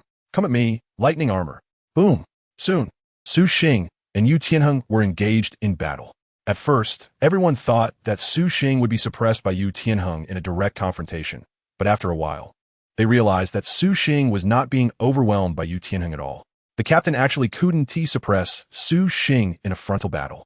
No wonder Su Xing is confident about defeating the captain. The Shimo brothers and others were all shocked. They hadn't expected Su Xing's strength to have improved so quickly. Yu Tianheng was also taken aback. He originally thought his own progress was fast, but he didn't expect Su Xing to be even faster. Once Su Xing confirmed that he could withstand Yu Tianheng's attacks, his figure suddenly moved, beginning to change his attacking strategy. Su Xing once again launched an attack with powerful speed. This time, Yu Tianheng found himself completely on the defensive. He realized that in the past he could rely on his experience to counterattack. But now he was unable to do so. He could only passively take the hits, as Su Xing gave him no chance to retaliate. Yu Tianheng immediately understood that if he didn't use his third soul skill, defeat was merely a matter of time. He didn't expect Su Xing to improve so quickly. It seemed he really had to go all out. Third soul skill, Thunder Dragon's Fury. Yu Tianheng then no longer hesitated and instantly unleashed his third soul skill. Boom! Countless bolts of lightning erupted from Yu Tianheng's body, instantly spreading out from him. Yu Tianheng's third soul skill was a group attack skill. As the captain, Thunder Dragon's Fury meant that even if Su Xing was fast, he couldn't escape this time. Yes, this was a duel. Su Xing couldn't run away and could only take the captain's dragon's fury head-on. Upon seeing Yu Tianheng's move, Yufeng and Shimo spoke one after another. In fact, this was indeed the case. Facing Yu Tianheng's all-encompassing attack, Su Xing was forced to take it. Boom! Yu Tianheng's dragon's fury swept across the entire arena.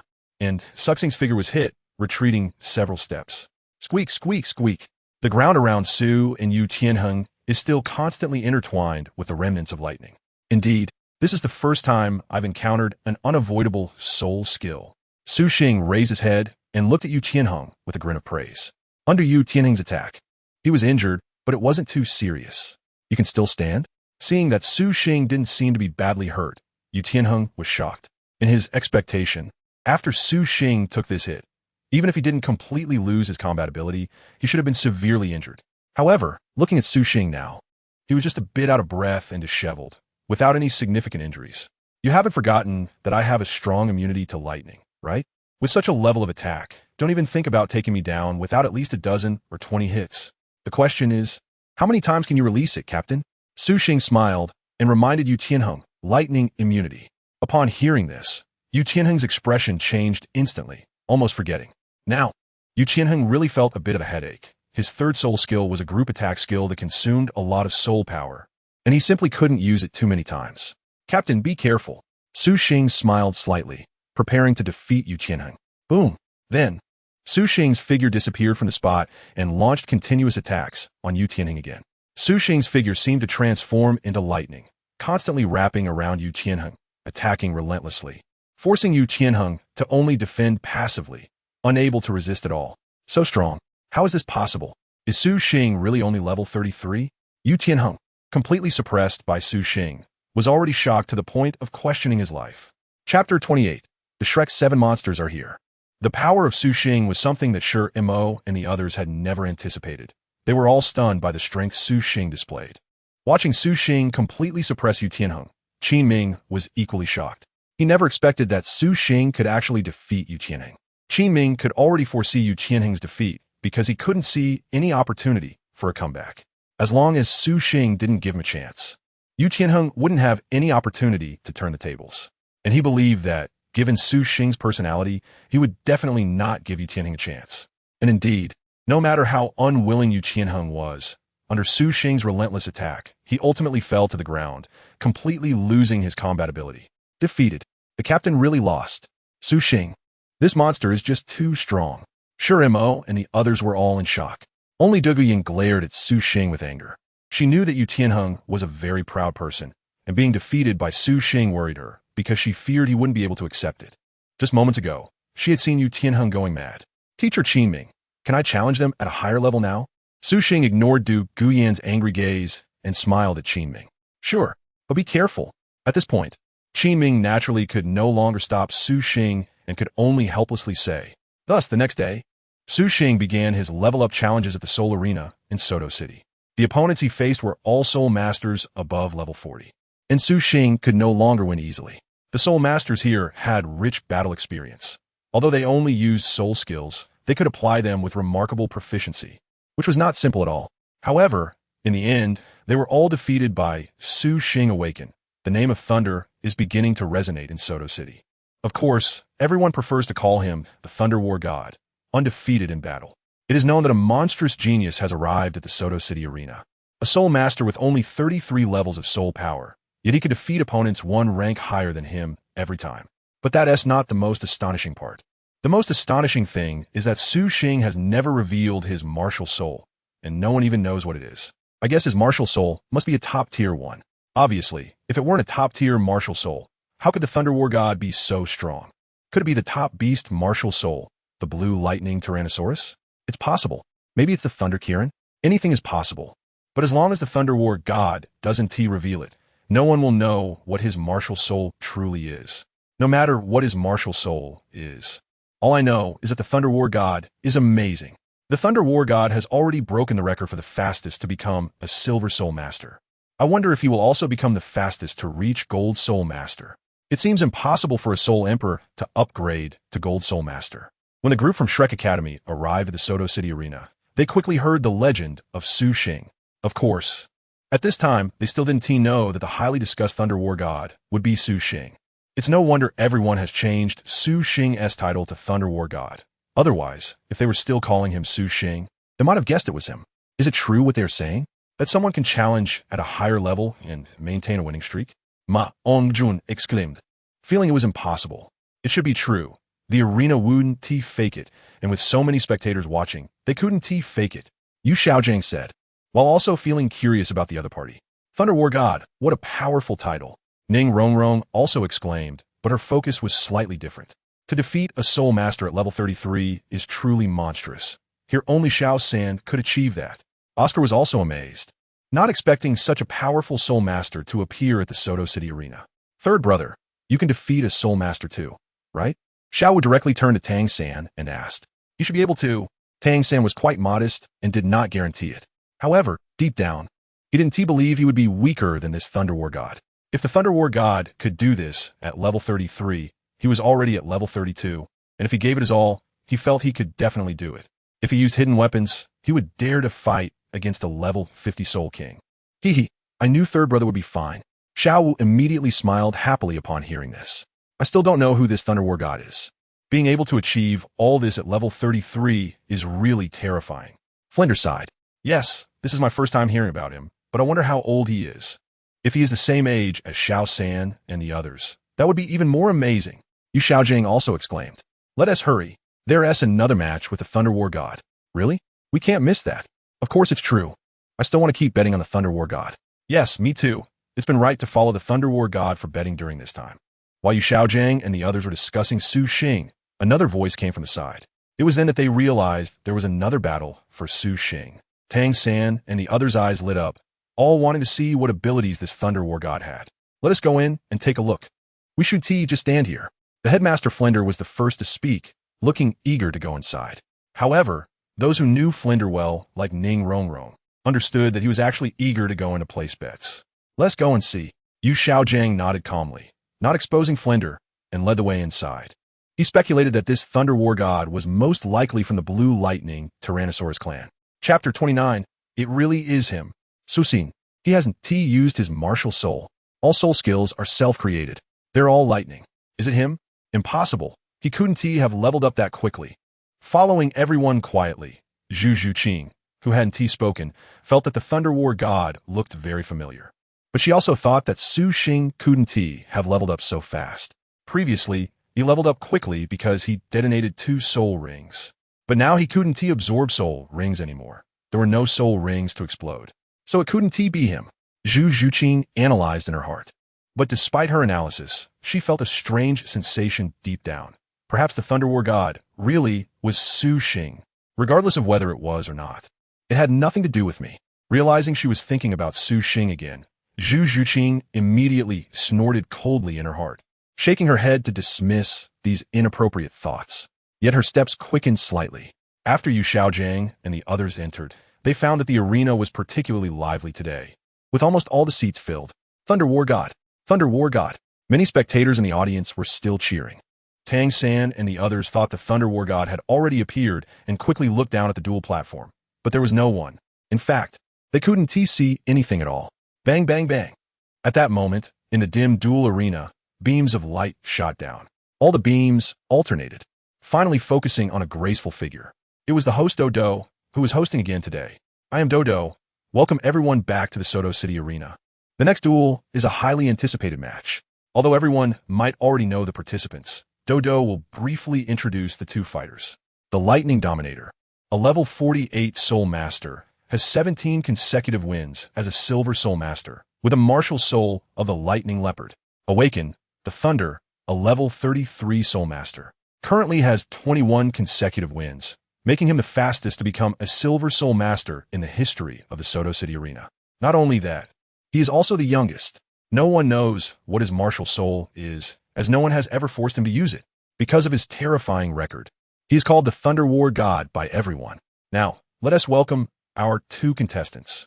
Douluo briefly introduced the 2 contestants, giving only a simple introduction for the Lightning Dominator, but spoke a lot about Su Xing. From Douluo's tone filled with admiration, it was clear that she was also impressed by Su Xing's record. Thunder War God! Thunder War God! Thunder War God! As Douluo's words fell, the entire arena erupted in cheers for Su Xing's title. There were cheers for the Lightning Dominator too, but they were completely overshadowed. Awaken, the Thunder? It wouldn't be Su Xing, would it? Tang San and Xiao Wu, upon hearing the host Douluo's introduction, all changed their expressions and were surprised. Dodo's description of the Thunder War God was too fitting for Su Xing previously. They had not dared to think that Su Xing could improve so quickly. But now, knowing the true title of the Thunder War God and combining it with the characteristics of the Thunder War God, amidst so many coincidences, it could only be Su Xing, right? For a moment, Tang San and the others were filled with doubt, suspecting it was Su Xing, yet unwilling to believe it was him. Especially Yu Xiaojiang, who inwardly exclaimed it was impossible. Just a few days ago, he had asserted to his students that Su Xing could not break through to level 30. Just moments ago, he was still speculating that the Thunder War God was very likely someone from the Blue Lightning Tyrant Dragon sect.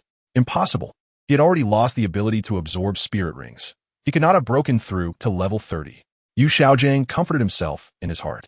However, he did not dare to say these words out loud, for if it really was Su Xing who appeared later, it would be too embarrassing. Is this Su Xing at odds with me? Yu Xiaojiang felt secretly frustrated, as it seemed that ever since he heard Su Xing's name again, he had been repeatedly slapped in the face, and his dignity as a master was almost impossible to maintain. As the audience cheered, a lean man with short yellow hair was the first to step onto the duel stage. However, at this moment, the man's expression was very unfriendly. After all, as one of the parties in the duel, hearing only cheers for the opponent was unbearable for anyone. Thunder War God? Today, I'll show you who is stronger. A level 33 spirit master dares to challenge me. Those spirit sects before were all useless. The Lightning Overlord thought angrily. Just as the Lightning Overlord was thinking about how to defeat Su Xing, Su Xing's figure appeared on the duel stage in an instant accompanied by lightning. Lightning Overlord? What a pity. The lightning attribute martial soul poses no threat to me. Su Xing looked at the opponent and habitually mocked him. He didn't even know when he had become accustomed to taunting his opponents before battles. It wasn't that Su Xing had a sharp tongue. He had realized that this could provoke his opponents into losing their rationality, making it easier to deal with them. It was Su Xing. It really was him. How could it be? He was already at level 33. Xiao San, with innate full soul power, was only at level 32. This kid must be cheating. When they recognized the Thunder War God on the battlefield as Su Xing, even though they had suspected it earlier, Ma Hongjun and the others were still shocked. This was unbelievable. Ning Rongrong stared with her mouth agape, looking at Su Xing in disbelief. It was him. Dai Mubai's eyes widened at the sight of Su Xing. His fists clenched tightly, wishing he could rush over and kill Su Xing. It really was him. Zhu Zhuqing also gazed at Su Xing with flickering eyes, equally unable to believe it. Zhu Zhuqing glanced at Yu Xiaojiang, who was also surprised and somewhat embarrassed. He was actually at level 33. It was as if Zhu Zhuqing had discovered something, and she whispered in amazement. Yes, this was too fast. Last time, his level was the same as Zhu Zhuqing's. But now he had surpassed Xiao San and Xiao Wu. Ma Hongjun and Oscar reacted to Zhu Zhuqing's voice as well. Didn't the master say that Su Xing couldn't break through? Realizing that this was hitting Yu Xiaojiang in the face, they quickly stopped talking. Ahem, let's continue watching the match. Flinder quickly coughed to divert everyone's attention. In the past, he had the mood to mock Yu Xiaojiang and take pleasure in his misfortune. But now it was different. He felt awkward, as if the teacher he had invited back was very unreliable. Looking at Yu Xiaojiang, his expression kept changing, but he was powerless to change the awkwardness. Clenching his fists, he could only pretend he hadn't heard. Chapter 30. Yu Xiaojiang's inquiry. How did he do it? Despite the embarrassment, Yu Xiaojiang was very eager to know how Su Xing had leveled up so quickly, especially when he had broken through level 30 without being able to absorb soul rings. Could he do it too? Too slow. Lightning Leopard? The Lightning Turtle was more like it. On the battlefield, Su Xing was both engaging in combat and mocking his opponent. If it were other attribute soul masters, Su Xing wouldn't have such an easy time dealing with them. But lightning attributes were essentially giving Su Xing free food. The awakened thunder can harm the opponent, but the opponent's thunder has limited damage to the awakened. Therefore, the lightning overlord on the field is completely suppressed by the awakened. How strong? How'd he do it? Truly a monster, even more monstrous than us. The soul master is actually being suppressed like this by him. It's hard to imagine that such a powerful soul skill was actually created by him. His soul skills seem to improve alongside his soul power level. It's incredible. Truly a monster. Ma Hongjun and the others, seeing the mighty performance of the awakened in the duel arena, were all amazed. Even though they had heard about the awakened strength beforehand, seeing him suppress a level 48 soul master like this was still somewhat unbelievable. After all, the awakened is only level 33. Bang! In the duel arena, Feeling that the opponent could not provide much combat experience, the Awakened quickly defeated them. Well done. The Thunder War God is mighty. Great job, Awakened. Seeing the Awakened once again defeat an opponent of a higher level, the Shimo brothers were the first to cheer. Yi Lingling looked at the Awakened, who was displaying great power, and her beautiful eyes sparkled with admiration. Even De Guyan, who was still dissatisfied with the Awakened defeating Yu Tianheng, had to admit that the Awakened was indeed very strong. At least if Yu Tianheng were to compete, he wouldn't be able to achieve such a long winning streak. Is that Qin Ming? Flinder glanced in that direction upon hearing the voice, and suddenly discovered a familiar figure. Zhao Wujia, do you see who that is over there? Recognizing Qin Ming, Flinder immediately smiled and spoke to Zhao Wujia beside him. Who? Zhao Wujia curiously looked over, and his expression brightened. It's that kid Qin Ming. How'd he end up here? Seeing Qin Ming, Zhao Wujia was also very happy.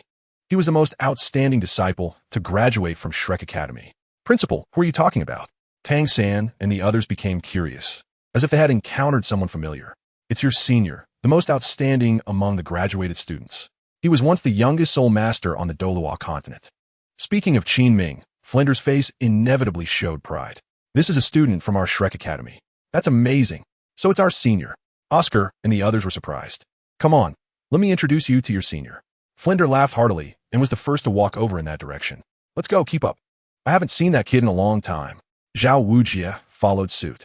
Of course, Yu Xiaojiang and the others had to follow. Before leaving, they glanced back at the Awakened, their expressions varying. Ma Hongjun and Oscar had looks of admiration. Ning Rongrong was similar. Dai Mubai, however, had a hint of resentment in his expression. Tang San also had a slight sharpness in his eyes.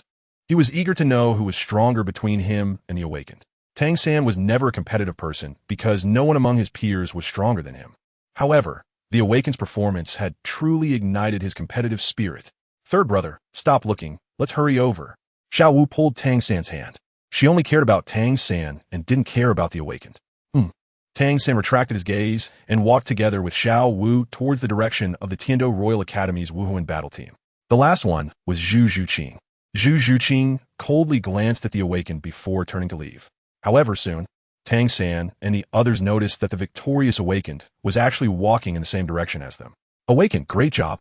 Qin Ming exclaimed with a smile when he saw the Awakened return. With the Awakened's performance, any praise would not be excessive. Yes, the Awakened is truly amazing. The cool Yi Lingling couldn't help but cheer. Qin Ming, it turns out the Awakened has finally joined your Tiando Royal Academy. Qin Ming originally wanted to say something, but suddenly he heard a familiar voice from the side. It's Teacher Zhao, and the principal. Qin Ming turned to look and was immediately filled with surprise, quickly welcoming them. Good boy, you've joined the Tiando Royal Academy as a teacher, right? Flinder stepped forward and patted Qin Ming's shoulder, happily saying, it's certainly a joy to see a disciple from Shrek Academy achieving such success. Yes, Principal. I am now the teacher and leader of the Tiando Royal Academy's Wuhuan battle team. Qin Ming responded excitedly. Awakened, Tianheng, let me introduce you. These two are the principal and teacher for my graduated academy. Then Qin Ming began to introduce the Awakened and the others. These should all be my junior brothers and sisters, right? To have recruited so many people, the principal must be overjoyed. Qin Ming then looked at Tang San and the others, guessing. Teacher Zhao Wujia, it's been a long time. And Tang San, Xiao Wu, I didn't expect to see you again so soon. Su Xing also greeted Zhao Wujia and Tang San, and then looked at Zhu Zhuqing, nodding without saying anything. Seeing Zhu Zhuqing looking at him coldly, Su Xing felt hesitant to speak. However, he didn't expect that after not seeing her for more than 4 months. Zhu Zhuqing's figure had improved even more. It's really a pity he couldn't get close to her. Master, I didn't expect you to be here too. Finally, Su Xing turned to Yu Xiaojiang and respectfully greeted him. Su Xing, Teacher Zhao, you actually know each other? Qin Ming was surprised at this moment, as he didn't expect Su Xing to be acquainted with someone from Shrek Academy. Uncle. Immediately after, Yu Tianheng stepped forward to salute Yu Xiaojiang, which surprised Qin Ming again. After explaining everything, everyone finally cleared up their relationships. Su Xing, may I ask you a question? After the introductions were done, Yu Xiaojiang did not rush to catch up with Yu Tianheng, but instead turned to Su Xing and spoke. Master, what question do you have? Awakening looked at Yu Xiaojiang in surprise. You're asking me for advice? I've heard about your situation. Blowing up the spirit ring during cultivation is truly an unprecedented feat, however. Once the spirit ring is destroyed, you can no longer absorb it. Can you tell me how you managed to reach level 33? Yu Xiaojiang asked eagerly. Chapter 31. The extremely awkward master upon hearing Yu Xiaojiang's question. Everyone from Shrek Academy looked at Awakening with curiosity. Even Dai Mubai, who hated Awakening to the core, couldn't help but want to know how this guy managed to level up so quickly and possess such strong combat power.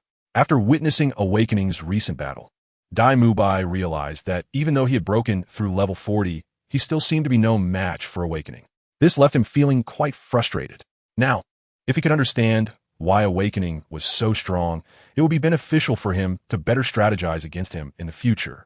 As for the people from the Heavendo Royal Academy, they were somewhat confused by Yu Xiaojiang's question, although they were also amazed by Awakening's rapid level increase. They were unaware that one could not absorb spirit rings after blowing them up. They were even more clueless about the fact that blowing up spirit rings could enhance spirit power levels. Suxing was also surprised to hear this. He really didn't expect Yu Xiaojiang to ask such questions. These weren't the kind of things Yu Xiaojiang would study, right? Moreover, how dare you ask me questions? After the explosion of the spirit ring, can't you absorb spirit rings anymore? Suxing temporarily suppressed the sarcasm he felt towards Yu Xiaojiang and asked the question he wanted to know. Of course, don't you know this?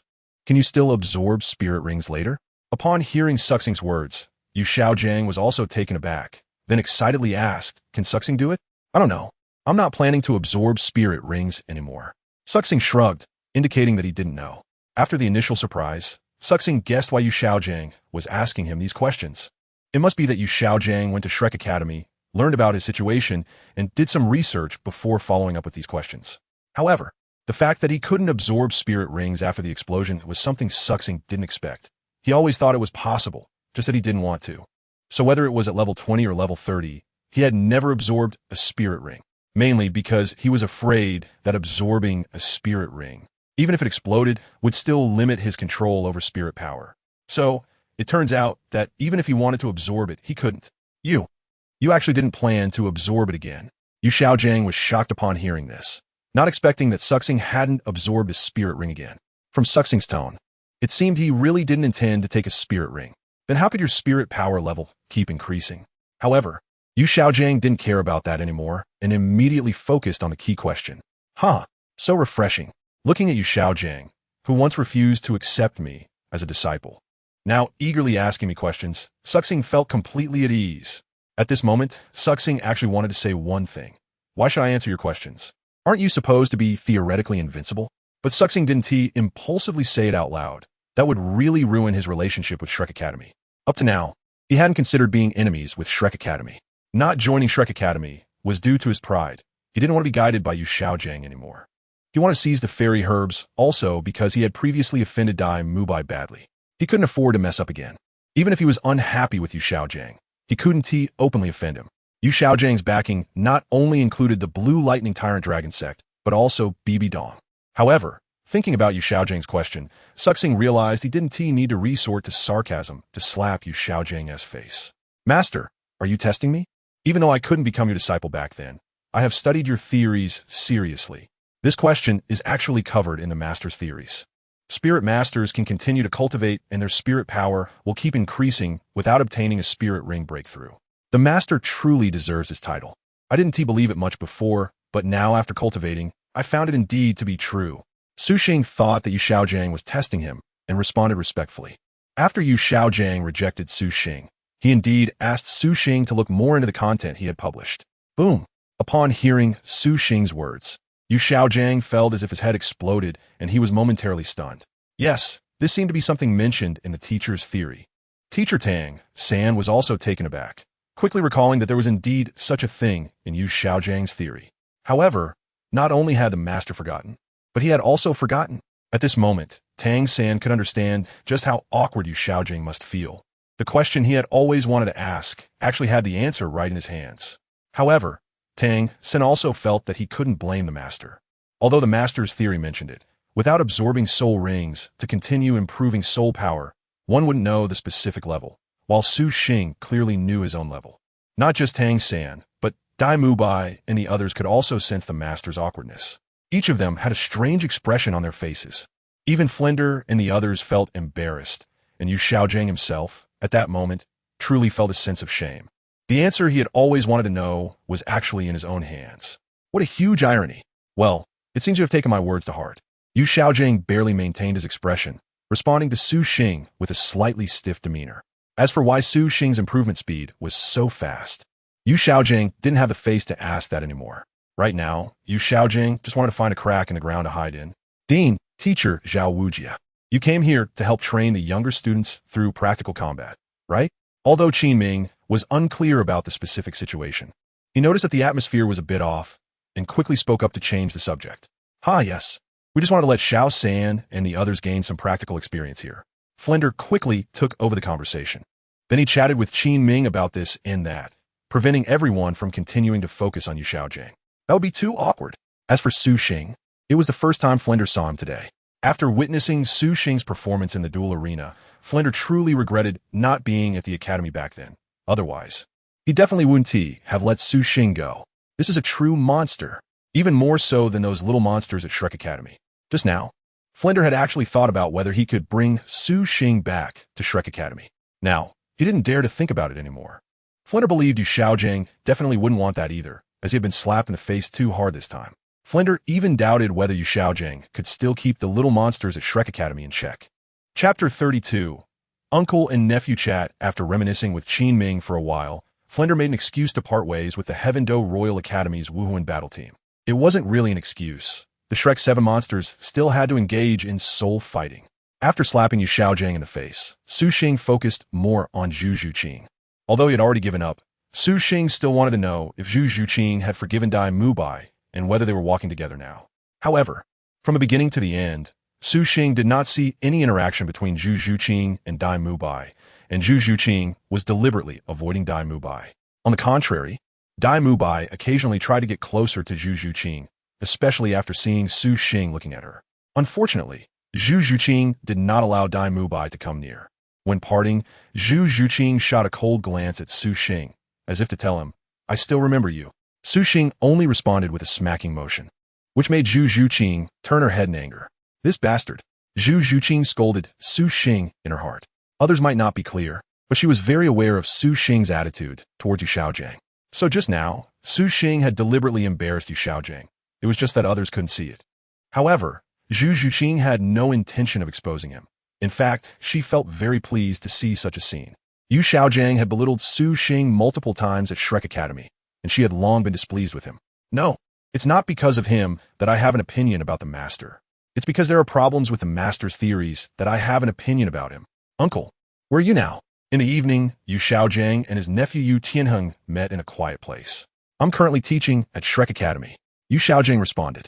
He didn't explain the situation at Shrek Academy, believing that Yu Tianheng must have inquired about it from Qin Ming. Does uncle still not want to come back? Yu Tianheng asked with a hint of sadness. There will be opportunities in the future. Yu Xiaojing sighed. He didn't want to go back. All right. Did uncle call me out today for something?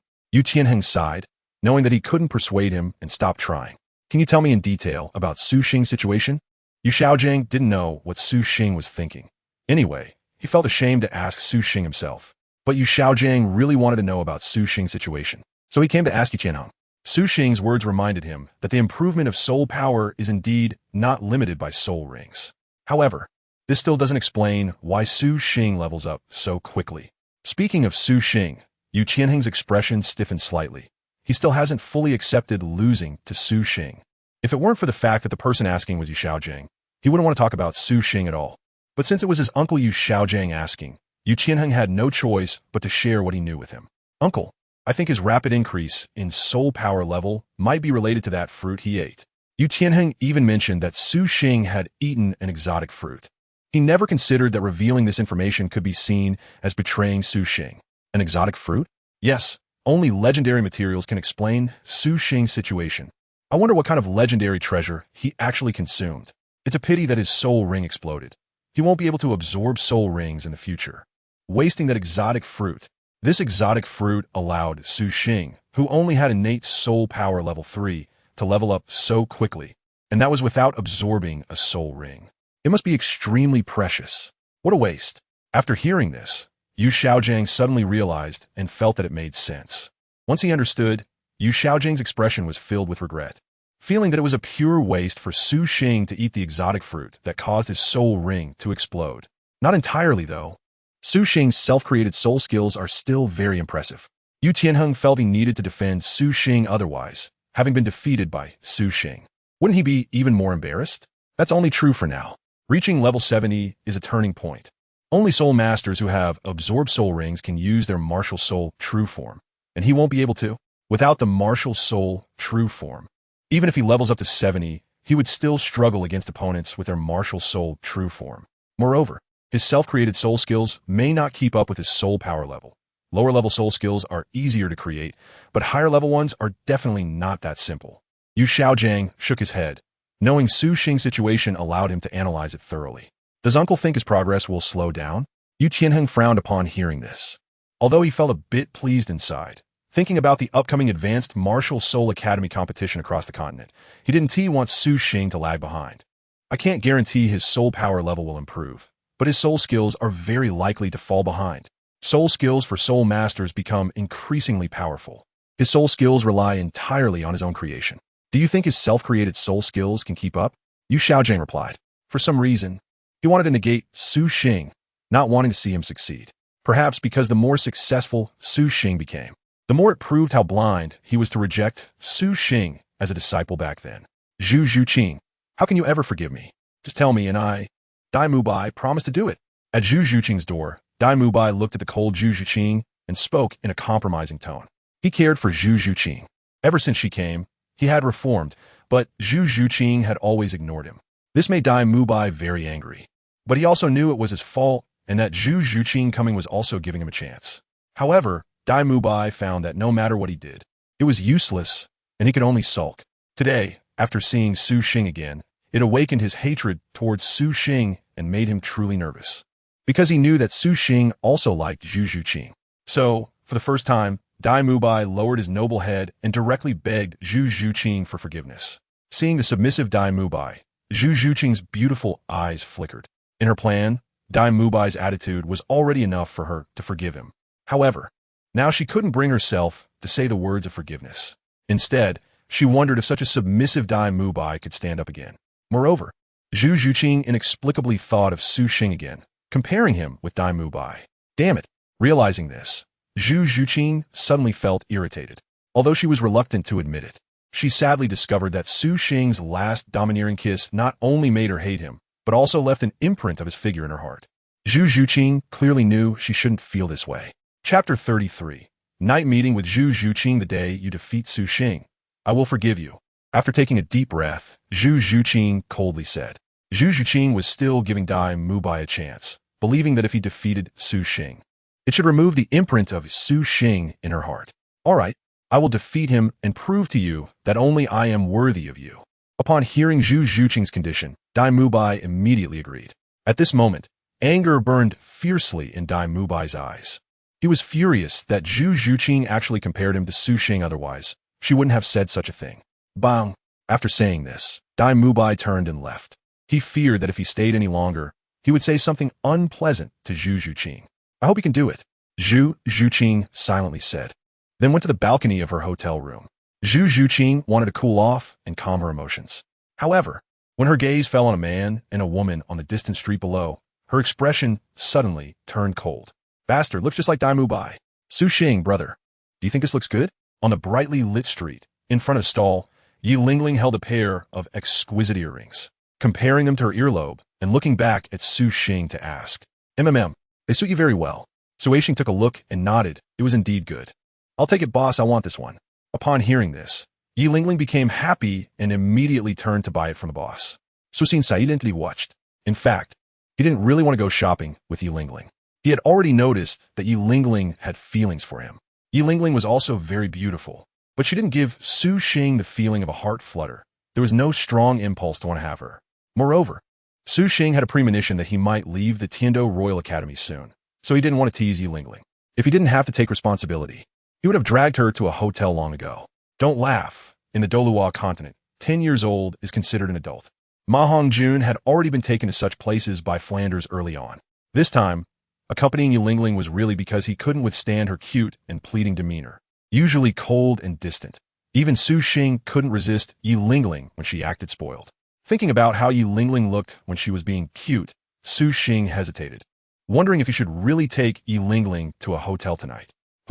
Suddenly, Su Xing felt something unusual and looked up in the direction of the source. Zhu Zhuqing. As soon as he looked up, he saw Zhu Zhuqing. Oof. And when Zhu Zhuqing saw that Su Xing had noticed her, she snorted coldly and turned back into the room. So they were staying at this hotel. Su Xing thought to himself, Zhu Zhuqing is right above. And he was momentarily tempted to chat with her. Brother Su Xing, what are you looking at? Yi Lingling turned around and asked curiously upon seeing Su Xing's expression. It's nothing, Lingling. I suddenly remembered that I have other things to do. Let's just end our outing here for today. Su Xing turned back and smiled, then said, let's forget about taking her to the hotel for now. Maybe next time. Are we going back already? All right. But next time when I invite Su Xing to go out, you can't refuse. Yi Lingling immediately felt a bit disappointed upon hearing this, but Su Xing had already accompanied her for over an hour. She was satisfied. If Yi Lingling knew that Su Xing was planning to go find Zhu Zhuqing and left her behind, she would definitely scold him for being a scumbag. Well, I'll take you home first. Su Xing nodded, not daring to let Yi Lingling go back alone. Even in the city, there were dangers. Especially for a young and beautiful girl like Yi Lingling, it was quite risky. Yi Lingling's martial soul had no combat power, and it would be dangerous if she encountered any bad people. They're all scoundrels. Zhu Zhuqing sat on the bed, constantly tearing at the pillow with her hands, treating it as someone else. Zhu Zhuqing knew she had no reason to be angry and wasn't qualified to be angry. It was her who didn't give Su Xing a chance, and he had long since given up pursuing her. But seeing Su Xing, who had stolen her first kiss, out shopping with other girls, made her furious. Ding. As Zhu Zhuqing vented her frustration on the pillow, a sudden ding sound echoed. Who? Zhu Zhuqing immediately stood up and looked down, only to find that a coin had fallen in from the balcony. Soon after, she saw the coin disappear into thin air. It's his martial soul.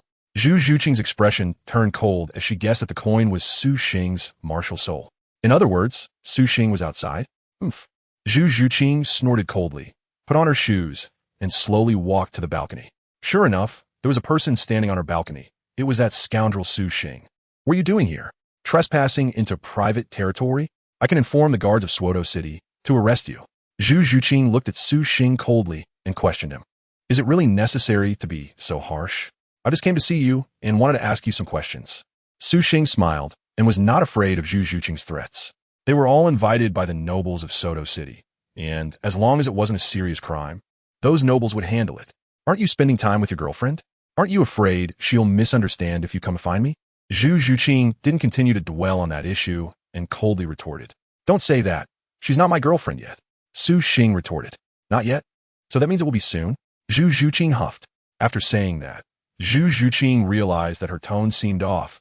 It was a reaction born out of jealousy. This isn't you, Zhu Zhuqing, be normal. Once she understood, Zhu Zhuqing felt secretly annoyed, but her face remained icy, giving no hint to Su Xing of her unusual feelings. No, Lingling likes me, but she can't give me that heart-fluttering feeling. So far, only you have given me that feeling. Su Xing shook his head and denied it. Although he had thought about taking Yi Lingling to a hotel earlier, that didn't happen, so it didn't count. Bang, bang, bang, bang. Faced with Su Xing's response, Zhu Zhuqing found her heart suddenly racing. There was a sense of secret delight, but Zhu Zhuqing quickly suppressed it. This wasn't what she wanted. I see that you and Dai Mubai haven't reconciled at all. Are you planning not to forgive him? Indeed, that waste isn't worth your forgiveness. Leave Shrek and come with me. You saw it during the day. Yu Xiaojiang is also a waste. Staying will only get you taught to be useless. Seeing Zhu Zhuqing not react, Su Xing continued to speak. Although he had given up on Zhu Zhuqing before, since they had met again, there was no harm in trying once more. What if it worked out? However, Su Xing knew very well that if Zhu Zhuqing had accepted him in the past, he would have cherished her deeply. Now, maybe yes, maybe no. Chapter 34. Xiao Wu in danger. Zhu Zhuqing's cold eyes moved slightly. To be honest, there was a moment when Zhu Zhuqing wanted to agree and then never care about her family's so-called fate again. But just like that, Zhu Zhuqing quickly suppressed that impulse. She wouldn't easily escape or admit defeat. Moreover, she wasn't even sure if she truly liked Su Xing. She didn't believe she would start liking him because of his previous offense, nor did she want to believe it. That feeling was as if she had been conquered. Absolutely not. Impossible. You are wrong. I and Dai Mubai just haven't reconciled yet. I told him that the day he defeats you, I will forgive him. Zhu Zhuqing coldly snorted. Even though she cared about Su Xing deep down and would feel angry seeing him with Yi Lingling, she would never let Su Xing know that. Really? Upon hearing this, Su Xing's eyes lit up, and he looked somewhat excited. What does this bastard mean? Is he so sure that Dai Mubai can't defeat you? Seeing Su Xing's expression, Zhu Zhuqing secretly gritted her teeth. If you just came to say this to me, then you can leave after you're done. She would be angry seeing Su Xing with Yi Lingling, but facing Su Xing made her even angrier. It was this bastard's offense that made her behave abnormally. That waste Dai Mubai could never defeat me. Then you'll never forgive him for the rest of your life, which is a good thing. Zhu Zhuqing, you wouldn't have planned to forgive that waste at all, which is why you gave him such a request, right? Su Xing paid no attention to Zhu Zhuqing's urge to leave and continued speaking to himself. In the end, he looked at Zhu Zhuqing with a skeptical expression. Upon hearing Su Xing's words, Zhu Zhuqing felt a slight panic in her heart. Although she had wanted Dai Mubai to defeat Su Xing to eliminate the mark had left in her heart, didn't she also have a bit of the meaning behind Su Xing's words? Dai Mubai may not be your match right now, but after all, he is a genius with a top-tier beast martial soul, and he will only grow stronger. As for you, you can no longer absorb soul rings to gain soul skills. In the end, will your self-created soul skills keep up with your soul power level? Dai Mubai will eventually defeat you. Zhu Zhuqing retorted coldly. Su Xing's expression stiffened upon hearing this. For Zhu Zhuqing, who didn't know his true abilities, it was understandable for her to think this way. Damn it. So Zhu Zhuqing is still considering forgiving Dai Mubai and using him to teach him a lesson? Regardless of whether Dai Mubai can do it or not. Zhu Zhuqing's choice undoubtedly infuriated him. Has he really lost to that useless Dai Mubai? Rest assured, that day will never come. Su Xing's expression was cold as he looked at Zhu Zhuqing, who felt a surge of satisfaction at seeing him angry. Regardless of whether she truly liked Su Xing or not, it was undeniable that Su Xing liked her. I believe Dai Mubai can handle this. You said everything you needed to say, so you can leave now? Zhu Zhuqing spoke up for Dai Mubai again and then shooed him away. After speaking, she turned and walked inside. Watching Zhu Zhuqing's back, Su Xing's expression turned to anger. Due to Zhu Zhuqing's constant cold demeanor and hidden reasons, Su Xing was completely unaware that he had already disrupted Zhu Zhuqing's feelings. At this moment, Su Xing felt extremely angry. If he had known, he wouldn't have come. Isn't it better to take Yi Lingling to the hotel? Zhu Zhuqing made him feel like he had lost to a useless person like Dai Mubai once again. With an angry snort, Su Xing turned and left. Upon entering, Zhu Zhuqing noticed Su Xing leaving in anger, and a slight smile appeared at the corner of her mouth. When Su Xing got angry, she felt happy. Sleeping. With a faint smile, Zhu Zhuqing turned off the lights and went to bed. 8th section fall. Bang bang bang. Boom. A figure was continuously kicked back and forth in the air by a smaller figure. And finally, it was violently smashed to the ground. Wow, after being knocked down, Bulu spat out a mouthful of blood and fainted. Before losing consciousness, Bulu felt an overwhelming regret in his heart, realizing he had messed with the wrong person. Shouldn't he have provoked such a ruthless little girl? He felt like all the bones in his body were broken. But who would have known that such a seemingly petite and cute girl could be so fierce? How dare you have designs on your grandaunt? You deserve it. After landing, Xiaowu looked at Bulu's miserable state and clapped her hands, smiling with satisfaction. Then, Xiaowu noticed that Bulu was still holding a handkerchief. Still trying to drug your grandaunt, huh? At a glance, Xiaowu guessed that the handkerchief must have been laced with poison. Her beautiful eyes sparkled, and she cheerfully squatted down in front of Bulu, picking up the handkerchief to take a look. Indeed, there was powder on it, and it was drug powder. Xiaowu cautiously sniffed it with her nose. Oh, it's actually this kind of drug, disgusting guy. Xiaowu recognized some herbs and immediately identified the effects of the powder, realizing it contained both a sleeping drug and another kind, mixed together. Trying to harm your grandaunt. Better let you use it yourself. Xiaowu snorted in anger and was about to pour the drug powder onto the unconscious Bulu so he could suffer the consequences. Bulu, did you succeed? You can't eat it all by yourself. But just then, 2 men's voices were heard coming from outside the alley. Not good. There are accomplices. Xiaowu was startled upon hearing the voices. Then, due to her sudden breathing, she unintentionally inhaled quite a bit of the drug powder from a handkerchief. Not good. Realizing this, Xiaowu's expression became even worse. Hurry and run. Find Sengu. Xiaowu felt anxious. She was already starting to feel dizzy and hot. At this moment, she didn't have time to blame Tang San for focusing on his cultivation and not accompanying her out. She just wanted to find Tang San as soon as possible. She believed Tang San would have a way to help her detoxify. And even if he couldn't, she'd have to give herself to him. Whoosh whoosh. So, Xiao didn't care about consuming her soul power anymore and frequently used her third soul skill, instant teleportation, to hurry along. By the time Bu Li's two companions entered the alley, Xiao Wu's figure had already disappeared. After Su Xing left the hotel with Zhu Zhuqing and the others, he suddenly felt a slight darkness in front of him just a few minutes later. He looked up and saw a petite figure bumping into him. Xiao Wu. Once he recognized who it was, Su Xing didn't evade and opened his arms to hug Xiao Wu. He had already noticed something was off with her. San Gu, I'm so hot, Xiao Wu said as she crashed into Su Xing's arms, looked up at him, recognized him, and then tightened her hold on him when she realized it was Tang San. What's going on? Xiao Wu was actually drugged? Where is Tang San? Seeing Xiao Wu's condition, Su Xing instantly figured out the reason. Chapter 35, Everything is too late, San Gu. I'm poisoned you. Please help me detoxify. Xiao Wu, being held in Su Xing's arms, was clinging to him. I'll take you back. Looking at Xiao Wu, who had mistaken him for someone else, Su Xing smiled and started to walk back while holding her. However, his pace gradually slowed down until he came to a stop.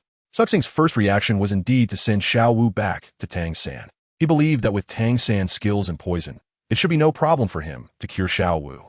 However, after walking just a few steps, holding the feverish Xiao Wu, and feeling her soft body, Suxing's breathing became slightly hurried. Xiao Wu was poisoned now, and it was a serious kind of poison. If Tang San couldn't find another way to detoxify her, he would definitely have to resort to physiological means to do so, which would be too easy for Tang San. Although it was true that Xiao Wu liked Tang San, that had nothing to do with him. It would be better for him to detoxify her himself rather than relying on Tang San, since the goal was to save Xiao Wu anyway. Suxing hesitated for a moment, standing still. He didn't mind taking advantage of the situation. After all, this was about saving a life. Suxing hesitated. If he really took care of Xiao Wu, he would completely offend Tang San. No, Xiao didn't recognize me. I can just finish and leave. However, Suxing soon realized that Xiao Wu had not recognized him at all, but had mistaken him for Tang San under the influence of the drug. So as long as it remained unknown, it wouldn't matter. As for Xiao Wu waking up and discovering her situation, she definitely wouldn't have the face to tell Tang San. So this was a rare opportunity with no consequences. And although Xiao Wu looks like a lowly, she is actually over 100,000 years old, definitely a legal lowly. After making the decision, Suxing held Xiao Wu and changed direction. Brother San, this isn't the way back. Xiao Wu, having mistaken Suxing for Tang San, still managed to recognize the way and mumbled in Suxing's arms. Wait a moment. Brother, San will detoxify you.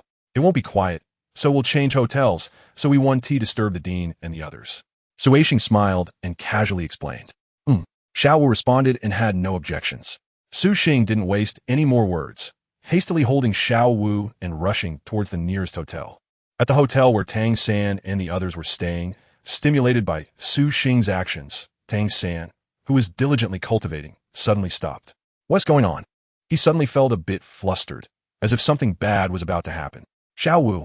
Tang San felt a sudden surge of emotion and immediately began to worry about Xiao Wu. After asking around, he discovered that Xiao Wu had not returned yet. This undoubtedly made Tang San even more anxious. Xiao San, is something wrong? Yu Xiaojing noticed his disciple's odd behavior and asked. I suspect something happened to Xiao Wu. I need to go find her. Tang San said a quick sentence before jumping directly out of the hotel window, heading in the direction Xiao Wu had gone. Unfortunately, by the time Tang San began searching, it was already too late. Once everything settled down, Su Xing adjusted his pants and quietly left, feeling refreshed. Sorry, Xiao San. I put a green hat on you. Although he muttered this in his heart, Su Xing didn't actually feel guilty about making Tang San a cuckold. By noon, Xiao Wu emerged from the hotel looking somewhat dazed. At this point, she had already realized that the person from yesterday was not her third brother. After discovering that she had been defiled by another man, completely unaware of who he was, she had long since cried in the hotel room. Xiao Wu had thought about dying, about escaping back to the Tiando forest. But in the end, she couldn't bear to part with Tang San, so she decided to act as if nothing had happened and to keep it a secret from him. Xiao Wu, as she returned to the original hotel, she heard Tang San's voice. Xiao Wu's body trembled slightly. Then she put away her previous days and put on a cute, sweet smile again. Third brother, it's great that you're okay. Where did you go? Why didn't you come back last night? Tang San quickly rushed to Xiao Wu's side, relieved to see her safe and sound, filled with joy. How could I be okay? I'm no longer pure. Xiao Wu's heart was bleeding. It's fine. I encountered some bad guys last night. After defeating them, it got too dark, and I couldn't find my way back, so I found a nearby hotel to stay. Hee hee. Third brother, you don't know how badly I beat that bad guy last night with my 8. His whole body is probably broken. I bet he'll be lying down for half a year. Xiao Wu explained, having already prepared this excuse in advance. The latter part of her statement was not a lie to Tang San, so her expression didn't show any oddness. Oh, I see. You scare me to death. Next time, don't go out alone. Tang San smiled, imagining the bad guy's miserable state. He wouldn't dare to endure Xiao Wu's 8. After a while, Yu Xiaojiang and the others arrived, and upon seeing that Xiao Wu was fine, they all sighed in relief. Teacher, our team has won many matches in a row, and there are basically no decent opponents here. When are we going back to school? After winning another team match at the Soto City Great Spirit Arena, Su Xing suggested to Qin Ming that they return. He wanted to avoid Xiao Wu, fearing being recognized, and also didn't want the Tiando Royal Academy Spirit team to face off against the Shrek 7 monsters. This had always been his goal. Because of Su Xing, Shrek Academy arrived here a bit later than in the original story. That's not urgent. The principal of Shrek Academy hopes our team can have a match with their squad to show them the strength of a top-tier team. So we still need to have a friendly match with them. Qin Ming chuckled upon hearing this, explaining the reason for not returning yet. Chapter 36, Dai Mubai. Come and fight. Suxing didn't expect that they were originally about to leave, yet they still had to face the Shrek 7 monsters. Moreover, this was arranged by Qin Ming and Shrek Academy in his absence. Now, it was impossible for Qin Ming to leave directly. This was something Suxing hadn't anticipated, and he couldn't stop it anymore. It would be difficult to find an excuse or to seriously injure one of the Shrek 7 monsters. They didn't need to hurry back to school. Shrek Academy had just arrived and wouldn't leave so soon. If it couldn't happen today, it could happen tomorrow. Since Qin Ming and Shrek had agreed, they had to fight. Beautiful women caused trouble. If only Qin Ming had been there last night when they made the agreement with Shrek. Forget it. If given another chance, I would still make the same choice.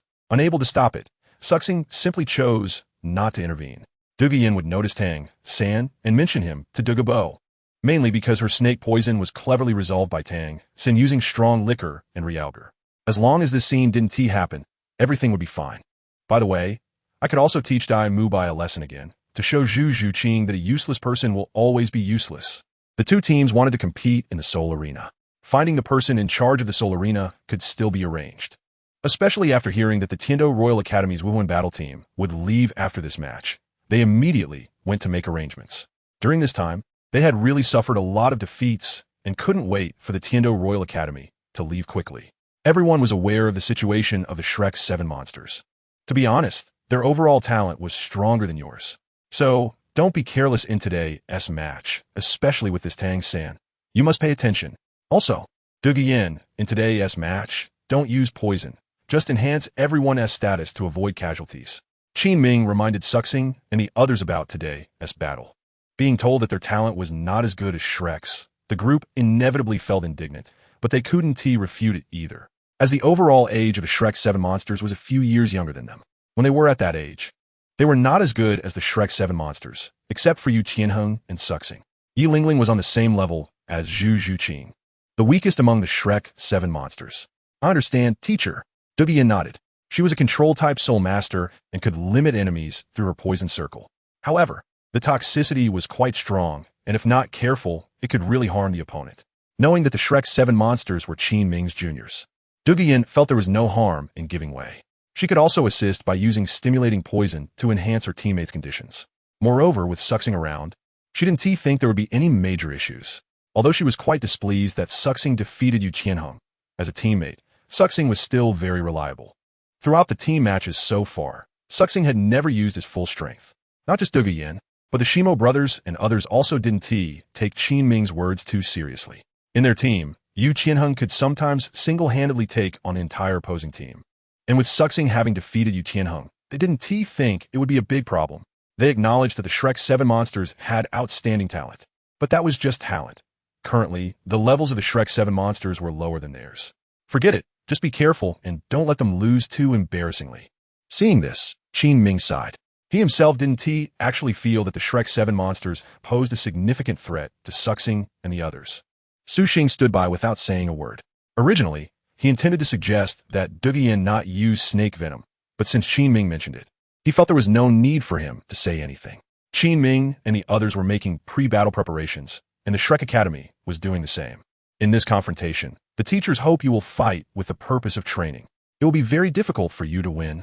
Xiao-san, I allow you to use the 8 spider lances and hidden weapons in this match, as long as they are not lethal. This was what Yu Xiaojing finally conveyed to Tang San. Flander, who was beside Xiao Gang, wanted to say something upon hearing Yu Xiaojing's words, but ultimately did not speak up. Allowing Tang San to use hidden weapons was indeed too harsh, as even Zhao Waoqi could be at a disadvantage against them. However, Flander understood the reason. Yu Xiaojing did not want Tang San to lose to Su Xing recently. Yu Xiaojing had been losing more and more of his authority in front of the students. If the Shrek 7 Devils could defeat Su Xing and his team, it would indeed restore some of Yu Xiaojing's face. But Flander was worried that if they failed, Yu Xiaojing would lose even more of his teacher's authority. Hello, everyone. I am your host, Odo. Welcome back to the Seoul Arena in Soto City, where a Team Seoul battle is about to take place. With a beautiful Douluo hosting again, the Shrek 7 Devils and Su Xing's team took to the stage one after another. The two teams stood facing each other. On Su Xing's side, Su Xing and Yu Qianheng stood directly at the front of the team. The Shimo brothers were positioned in the center, responsible for defense. Yu Feng was at the back, conducting long-range attacks and interference, controlling the situation. Yi Lingling and Dugwian were at the rear, providing support. Their positioning was very standard, with clear roles for everyone in the team. However, it was precisely this most conventional positioning that made Tang San on the opposite side feel serious. This setup made it difficult for them to find opportunities to defeat Su Xing and the others. The Shrek 7 monsters had to first defeat Su Xing and Yu Tianning head-on. Now, both sides, please release your martial souls. Of course, Su Xing, the Thunder God, doesn't need to. Everyone knows he never releases his martial soul. As the host spoke, everyone except Su Xing released their martial souls. In an instant, various soul rings and martial souls flashed on the dual platform, each looking very cool. Should I also come up with a special entry mode? Seeing this, Su Xing felt for the first time that he needed to have an entrance ceremony as well, simply because it looked cool. Unlike him, who just stood still without any special effects. Lightning armor. In the end, Su Xing directly unleashed his lightning armor, his whole body shimmering with dazzling lightning. Captain, leave Dai Mubai to me.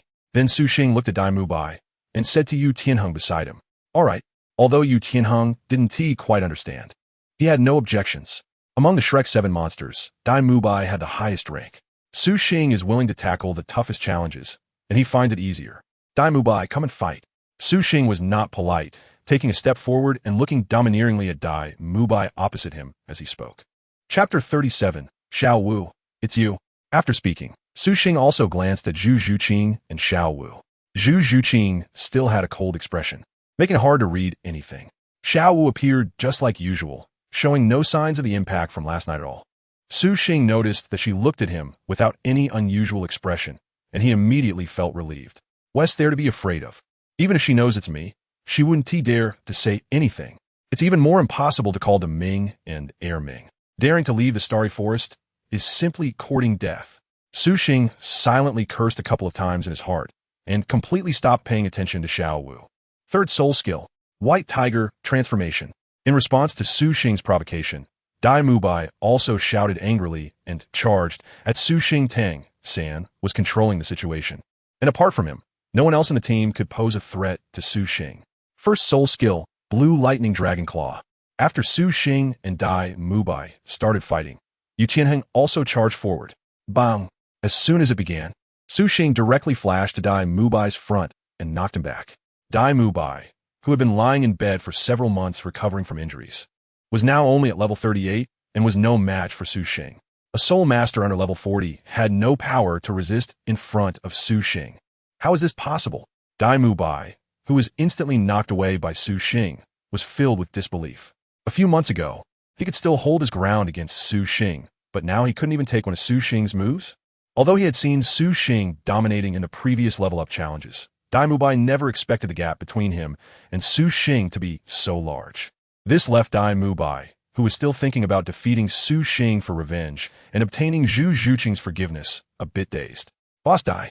In the end, it was Tang San who controlled the blue silver grass to catch Dai Mubai, while also waking him up. As he caught Dai Mubai, Tang San also looked at Su Xing with a serious expression. He hadn't expected Dai Mubai to be so vulnerable in front of Su Xing. This battle was going to be tough. How could he be so strong? In the audience, seeing this scene, Yu Xiaojing and Flinder were also shocked. Su Xing was truly a monster. Even Yu Tianheng had been defeated by him. Only Qin Ming didn't seem too surprised. Really? Yu Xiaojiang was taken aback. He hadn't known about this before. Yes, with Su Xing and Yu Tianheng around, to be honest, the Shrek 7 monsters had almost no chance of winning. Almost zero. Qin Ming nodded and said, he wanted to let Yu Xiaojiang and the others have some psychological preparation and not to expect too much from the Shrek 7 monsters performance. Flinder and Yu Xiaojiang fell silent upon hearing this. Meanwhile, Su Xing had already charged at Dai Mubai again. Boss Dai, Tang San reminded Dai Mubai, while also launching hidden weapons to restrain Su Xing Clang. Tang San's hidden weapons were very fast. If Su Xing continued to attack Dai Mubai, he would only end up getting hit and had to dodge. Apart from Dai Mubai's side, Yu Tianheng was also putting immense pressure on Ma Hongjun and the others. Faced with this situation, Tang San stopped holding back and unleashed various hidden weapons for support. Su Wake launched a series of attacks on Dai Mubai, but they were all interrupted.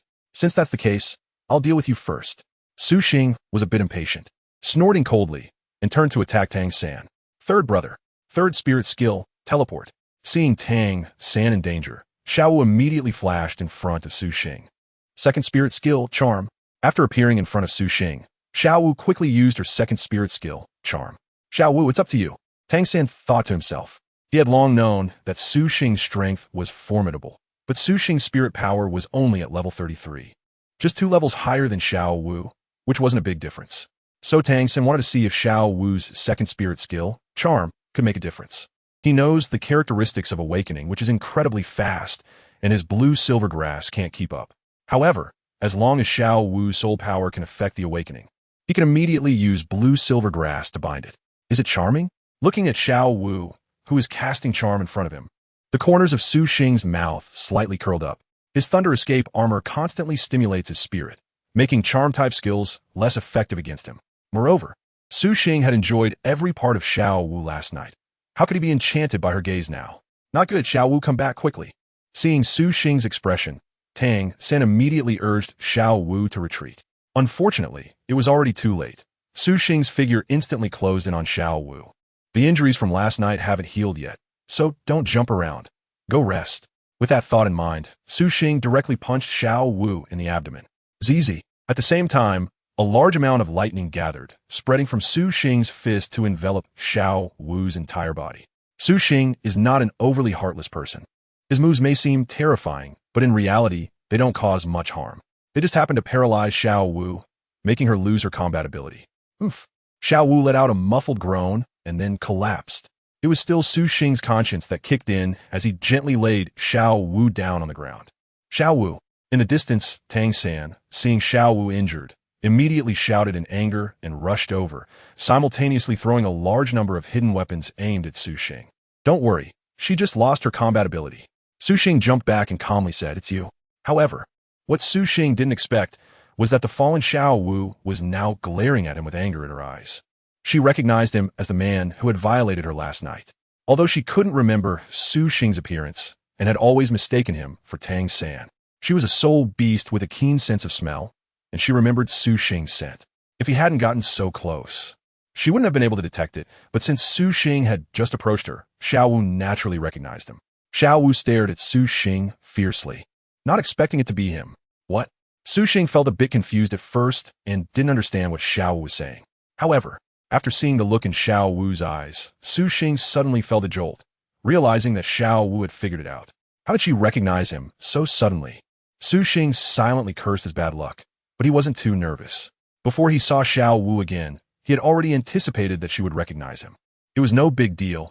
He was confident that Xiao Wu wouldn't say anything. Xiao Wu, are you okay? What did he do to you?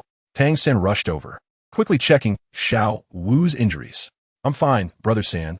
You have to help me get revenge. He's too despicable. He actually killed me in an instant. Sure enough, after Tang San arrived, Xiao Wu quickly concealed the unusual look in her eyes. Chapter 38.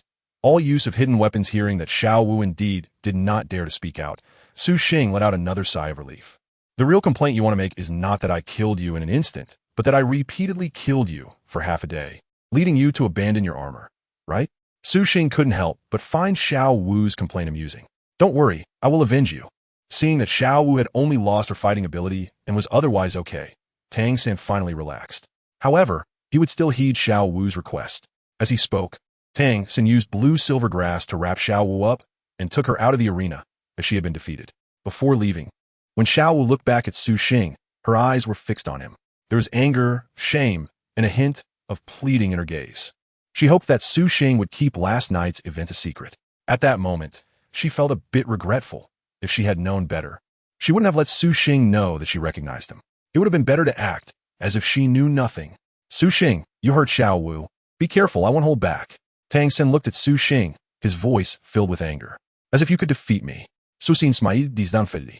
Speaking of which, I have always wanted to have a match with you, to see just how strong a disciple personally taught by a master really is. Back then, he didn't think highly of me, so I want to see who is stronger between us. Subsequently, Su Xing's expression became serious. The awakened heart is not broad, even vengeful, and somewhat self-centered. He now looks down on that useless Yu Xiaojiang, but he won't forget the fact of being rejected. Whenever there is a chance to slap Yu Xiaojiang in the face, Su Xing will not hold back. Defeating Tang San is undoubtedly a significant blow to Yu Xiaojiang. You really care about this matter. Upon hearing Su Xing's words, Tang San said solemnly. He had sensed it before, but he understood. If it were him, he would probably care too. He would prove to Yu Xiaojiang that the other party had misjudged him. I will do my best. Be careful.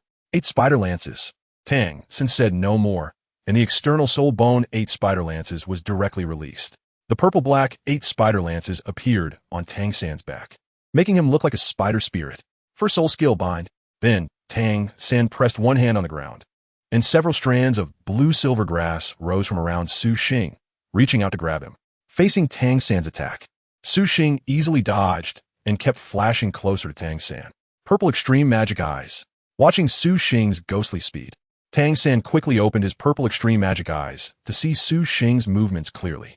Then, Tang San threw out several hidden weapons, blocking Su Xing's path forward. Bang! The awakened figure stepped back, avoiding those hidden weapons.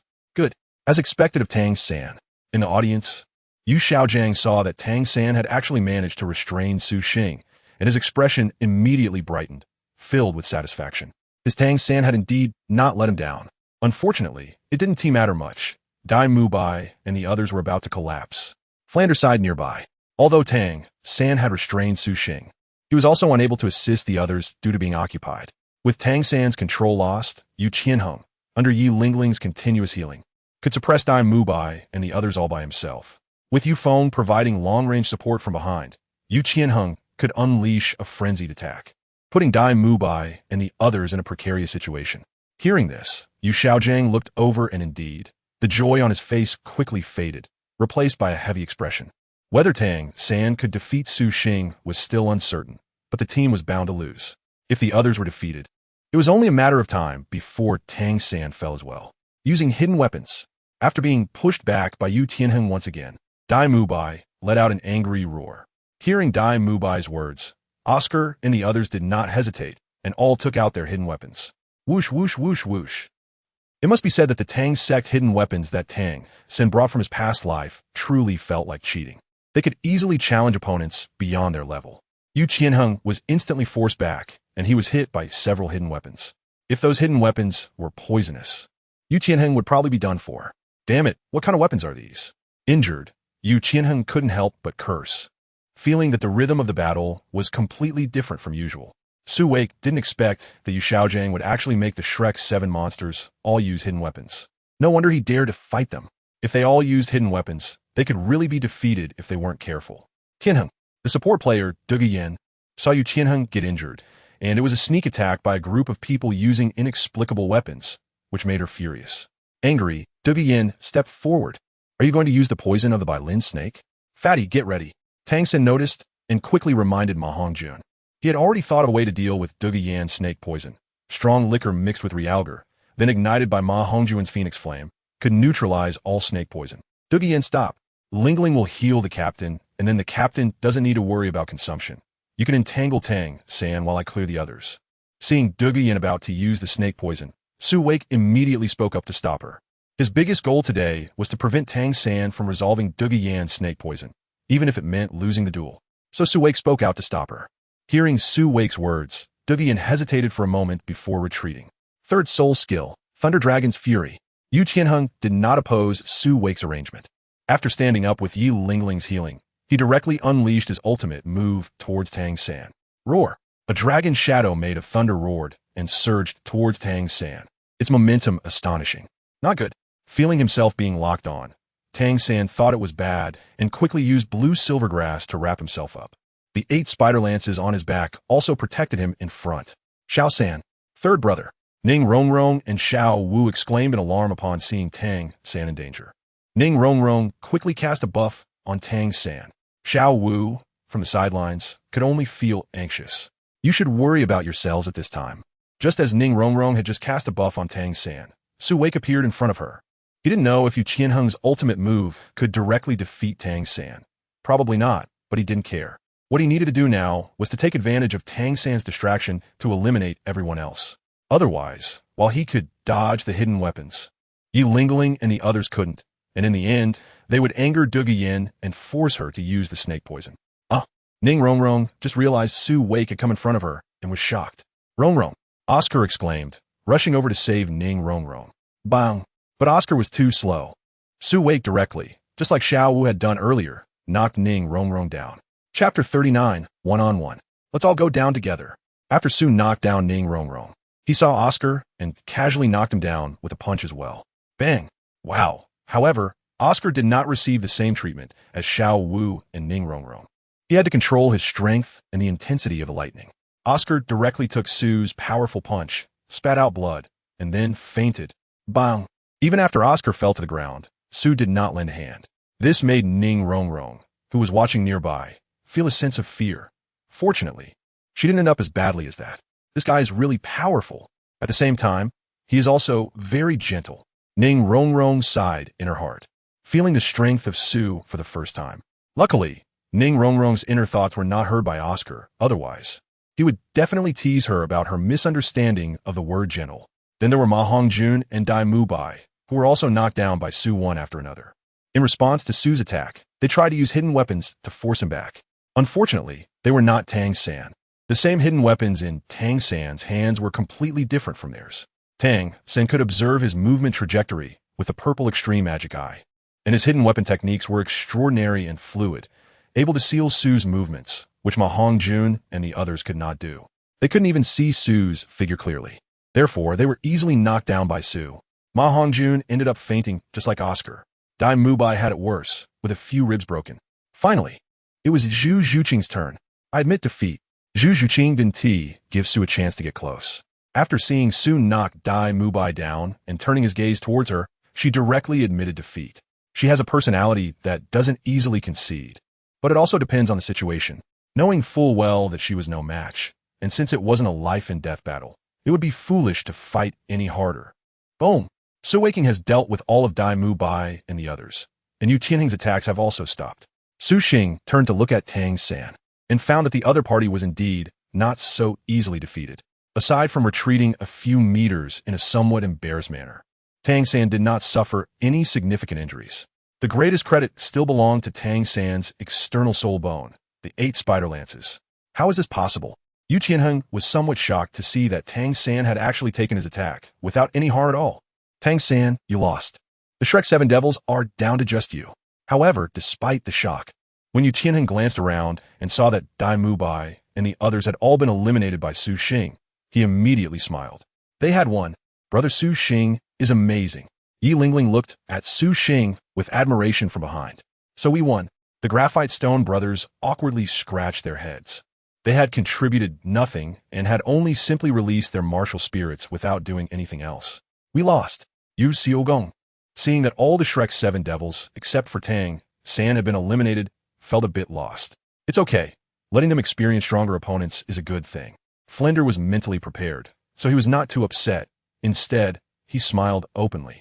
While this was true, Yu Xiaogang still felt very uncomfortable. No matter who the Shrek 7 devils lost to, he did not want them to lose to a team with Su Xing in it. Qi Ming on the side noticed that Yu Xiaogang seemed to be having a hard time accepting it, but he didn't say any comforting words, as that would seem too hypocritical. But it's just one loss. Is it really that hard to accept? Qi Ming still didn't know that Su Xing had once been rejected by Yu Xiaogang as a disciple. The people from the Tiando Royal Academy didn't know. Such an embarrassing incident, of course, Su Xing wouldn't bring it up. Previously, He mentioned it in front of Zhu Zhuqing just to belittle Yu Xiao Gang in her eyes, so she could see more clearly. Tang Xin looked at Dai Mubai and the others being eliminated, and with no one else left on the field. He helplessly lowered his hands and retracted the external soul bone on his back. He then prepared to admit defeat. Wait. At that moment, Su Xing called out to Tang San and said, "We haven't determined the winner yet. Captain, you all go down first. I want to have a one-on-one match with him." Su Xing then spoke to Yu Tianheng and the others. What? Why? Yu Tianheng was immediately confused. It's nothing. We're going back anyway. Before we go back, let me be a little willful. Su Xing shook his head, not explaining clearly. It would take too long to clarify. All right, if you insist. Seeing that Su Xing didn't seem to be joking, Yu Tianheng frowned but agreed. Although he didn't know why. If Su Xing wanted to duel Tang San, then he would let Su Xing have his way. He also wanted to see what kind of sparks would fly when the Tang San who had just shocked him battled Su Xing. Are you serious? Tang San was also surprised, looking at Su Xing. Of course, why? Don't you want to determine a winner between us? Su Xing looked at Tang San, not believing that he would easily admit defeat. The earlier intention to concede was because all of Su Xing's teammates were present, and he saw no hope of winning. If it was just Su Xing alone, he believed Tang San would not back down. Okay, sure enough, Tang San nodded and agreed. However, this result wouldn't count towards the team standings. No matter the outcome, the team match was still a loss for our Shrek 7 Devils. But Tang San added that he didn't want to take advantage of the situation. He agreed to continue fighting with Su Xing because he also wanted to see if he could defeat him. Moreover, although Yu Xiao Gang did not say it, Tang San knew that Yu Xiao Gang did not want him to lose to Su Xing. With his competitive spirit and his teacher's wishes, Tang San had no reason to back down. What's going on? We see our Thunder War God has eliminated 6 members of the Shrek 7 Devils. Now, aside from the Thunder War God, the members of the Thunder team are also stepping down from the fighting platform. Are the 2 contestants ready for a one-on-one duel? The host, Douluo, observed the situation on the field and began to analyze and commentate historically. The audience, who originally thought the winner had been determined, became excited upon seeing this. A solo battle? Can Tang San defeat him? Zhu Zhuqing and Ning Rongrong, who had already stepped down, were also surprised to see that Tang San and Su Xing were going to have a one-on-one match in the end. Third brother, go for it. Give him a good lesson. Xiao Wu also saw this and immediately cheered Tang San on. That opportunistic guy. Third brother, you must avenge me, Xiao Wu secretly thought to herself. Chapter 40. Magnetic Escape. Sword comes. Are they really going to have a one-on-one? It makes sense. They both want to prove themselves. Flinder was initially surprised by the situation on the field, but then felt relieved. He knew that Su Xing wanted to prove that Yu Xiao Gang had misjudged him. Tang San wanted to prove that Yu Xiao Gang had not misjudged him. Sigh. Flinder shook his head slightly and didn't say anything. In fact, he felt that when Su Xing was already capable of standing opposite Tang San for a one-on-one battle, it had already proven that Yu Xiao Gang had misjudged him. No matter what achievements Su Xing would have in the future, at Su Xing's age, with his original talent, having the current strength was already terrifying. Little San, Yu Xiao Gang also noticed his expression complex. He had not expected such a day to come, where his valued disciple would have a one-on-one duel with the person he had rejected. To be honest, Su Xing's achievements were indeed beyond his expectations and constantly shocked him. But to say he regretted it? No, because Yu Xiao Gang was very clear that his various research theories could only be validated on soul masters with top-tier talent. Those with poor talent might not even be able to withstand the limit age of soul rings. How could he validate his theories? Defeat him, little San. Your talent is definitely the strongest I have ever seen. Looking at Tang San, who had summoned the external soul bone, the 8 spider lances, Yu Xiao Gang thought to himself. Looking at the fully armed Tang San, Su Xing also slowly extended his right hand, crackling with lightning as he pressed it down onto the ground. Magnetic escape. Sword comes. This is easy as Su Xing's right hand slowly rose. An ultra-alloy sword was pulled out from the ground by him. It seemed like there had originally been a sword buried there, accompanied by the flickering lightning, a 2-meter-long, slender sword blade was held in Su Xing's hand, with the sword tip pointing directly at Tang San. This was the magnetic escape that Su Xing had developed based on his research on lightning soul power, using it to extract various metallic minerals from underground and consolidate them into ultra-alloy. However, this magnetic escape had not yet been fully developed. The magnetic force still had to rely on the lightning and could not be used separately. Otherwise, it would be too easy to use magnetic escape against Tang San's hidden weapons. Of course, this referred to those metal hidden weapons. Unfortunately, it's not possible now. Su Xing can only refine an incomplete magnetic escape super alloy sword.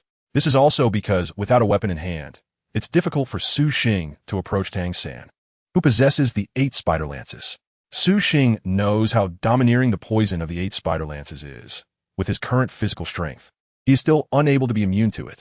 If he gets hurt, he loses. So cool. Su Xing has actually created another soul skill. Seeing Su Xing's handsome appearance, Yi Lingling cheered loudly from the sidelines, completely forgetting her usual cold demeanor. This girl, she only has eyes for Su Xing. The brothers of Graphite Stone and Mo, along with Yu Feng, felt quite uncomfortable upon seeing this. This woman really likes him. Zhu Zhuqin also cast a glance at Yi Lingling, her beautiful eyes flickering. Xiao Wu looked over as well, and her mood instantly soured. Of course, she wasn't jealous. How could that be? The only one she likes is her third brother. She was unhappy because she felt that Su Xing had beautiful women liking him already, and he also had someone he liked, Zhu Zhuqin, yet he still sullied her. Simply inhuman. If possible, she really wanted to call the Ming and Air Ming to come and kill Su Xing for revenge. This soul skill is useless. It's just creating a weapon. Yu Xiaojiang shook his head as he watched Su Xing's newly created soul skill. However, despite his verbal objections, he was secretly astonished that Su Xing could actually create a metal weapon using lightning attribute soul power. He couldn't even figure out the principle behind this soul skill and didn't know how Su Xing achieved it. Is it really that simple to create a soul skill? Should I try it too? Looking at Su Xing's self-created soul skill, Yu Xiaojiang felt a spark of inspiration. He is now a level 30 soul master, but he only has 1 soul ring and 1 soul skill, which is quite embarrassing to admit, especially when compared to Su Xing, who has no soul rings but has even more soul skills than him. If anyone is going to be outdone, it cannot be by Su Xing. Come on, let's see who is stronger. In the arena, after obtaining a weapon, Su Xing's figure flashed and charged towards Tang San with his sword in hand, covered in lightning. Su Xing transformed into a bolt of lightning, striking towards Tang San. Purple extreme magic eyes. First soul skill bind. Tang San did not dare to be negligent. After using his purple extreme magic eyes to clearly see Su Xing's movement trajectory, he unleashed his first soul skill. Uft, uft, uft. A series of blue-silver grasses appear between him and Su Xing, blocking Su Xing's path. Tang San knew that under normal circumstances, his blue-silver grass couldn't capture Su Xing, so he didn't intend to catch him. He was only trying to interfere. Whoosh, whoosh, whoosh. Then, his hidden weapons followed closely behind and were thrown at Su Xing. Your hidden weapons can't stop me anymore. Holding the super alloy sword, Su Xing responded with a cold snort, not dodging, but charging straight ahead. Ding ding ding, pft, pft, pft. Everything blocking Su Xing's path, whether it was blue-silver grass or hidden weapons, was sliced and cut apart by the sword in Su Xing's hand. What a sharp sword. Is it made of composite metal? He actually managed to create such a composite metal weapon in an instant. Seeing this scene, Tang San was shocked. Soon after, he felt an intense envy towards Su Xing, who possessed such capabilities. If he could master this, it would be incredibly convenient for crafting hidden weapons. However, Tang San quickly suppressed other thoughts, and, upon seeing Su Xing charging towards him, he did not retreat, but instead advanced to meet Su Xing head-on. Su Xing needed to get closer to him, but wasn't he also trying to do the same? At Su Xing's speed, if the distance increased, his hidden weapons and blue-silver grass would be almost useless. The only thing he could rely on was the external spirit bone, the 8 spider lances. Ghost Shadow Phantom Steps. Controlling the 8 spider lances, Tang San also unleashed his Ghost Shadow Phantom Steps. Clang, clang, clang. The figures of Su Xing and Tang San collided, and the sound of metal clashing echoed continuously. Both of their speeds were incredibly fast, and the audience outside could only see their figures flickering, with only brief moments of contact, leaving some afterimages. That Tang San could actually keep up with Su Xing's speed. Yu Shenheng and the others, who knew Su Xing's speed, were secretly shocked. They didn't expect that there was such a freak among the Shrek 7 monsters. I can barely keep up with his speed, but his strength is much greater than mine. I can feel my 8 spider lances about to break. What should I do? If this continues, I will lose. Should I use my second martial soul? However, at this moment, Tang San, who was fighting Su Xing, felt a sense of urgency in his heart. Chapter 41. Fierce Battle Good. Yu Xiaojiang couldn't see Tang San's condition and thought that Tang San's strength was really on par with Su Xing's, feeling excited and secretly cheering. However, he didn't consider how much of what Tang San was using in the battle was actually taught by him. The external spirit bone, 8 spider lances, was obtained by Tang San himself, and the hidden weapons, purple extreme magic eyes, etc., were all brought by Tang San from his previous life. His guidance on how to add spirit rings to the blue silvergrass had little effect, only slightly restraining Su Xing or protecting himself, but it was not very effective. Clang, clang, clang, the fierce battle between Su Xing and Tang San continued. However, both of their breathing had become chaotic. They had already consumed more than half of their soul power. Relatively speaking, Tang San had consumed a bit more. Using purple extreme magic eyes and ghost shadow misty steps required consuming his soul power. Haotian hammer. Finally, after another collision, Tang San quietly summoned his Haotian hammer, using it as a hidden weapon and directly throwing it at Su Xing. Suxing initially thought it was just an ordinary hidden weapon and still wanted to use the alloy sword in his hand to cut and sever it. Oh no, it's the Haotian hammer. However, Suxing quickly realized that what Tang San had thrown was indeed the Haotian hammer. It was too late to dodge. Suxing could only retract his slashing motion and instead hold the sword horizontally in front of him to block. He didn't dare underestimate Tang San's Haotian hammer at all. Even someone as strong as Zhao Wuji, a level 73 soul sage, had his face swollen after taking a hit from Tang San's Haotian hammer. It was a real swollen face. Bang! After Suxing switched to defense, Tang San's Haotian hammer instantly struck the blade of Suxing's sword. Su Xing only felt a powerful force coming at him, and his hand shook. Crack! Bang! Immediately after, the super alloy sword in Su Xing's hand shattered. Oomph! Su Xing let out a muffled groan and retreated, using the force of the Haotian hammer. An opportunity. Although the Haotian hammer did not defeat Su Xing, Tang San felt a bit regretful, but he quickly seized the chance. First soul skill bind. Taking advantage of Su Xing being knocked back and unable to stabilize himself, Tang San's blue silvergrass directly wrapped around him. Waking up felt a tightness in his feet, and his body was immediately entangled by blue silvergrass. Good. With a burst of energy, he was going to win. On the sidelines, Yu Xiaojing was even more excited. He noticed that Tang San had just sneakily attacked with a Haotian hammer, and although it was blocked by Su Xing, Su Xing's weapon was also gone. Considering the battle had been going on for a while, Su Xing's energy consumption was significant, and at this moment, being caught by Tang San's blue silvergrass basically meant he couldn't break free, even if he managed to escape the first soul skill's entanglement. He couldn't avoid the second soul skill, parasitism. Yu Xiaojing believed that while entangling Su Xing, Tang San must have definitely scattered the seeds of parasitism on him. What was that hidden weapon just now? Its power was astonishing. At this moment, Flinders still didn't know that Tang San had dual martial souls and could only marvel at the power of Tang San's hidden weapon. That little hammer. I was just hit in the face by that little hammer last time. Zhao Wujia's right cheek unconsciously touched the spot, the pain still lingering. They're all monsters. It's hard to believe they're only soul ancestors at level 30. Qingming was also shocked, looking worriedly at Su Xing in the arena, hoping he wouldn't really lose. Come on, brother Su Xing. Yi Lingling didn't want to see Su Xing fail and nervously clenched her fists. It would be good to see this guy fail once. Zhu Zhuqing watched Su Xing in the arena, eager to see him take a hit. Come on, third brother. Hit him. Hit him. Xiao Wu had only one opinion. Hit him, still hit him.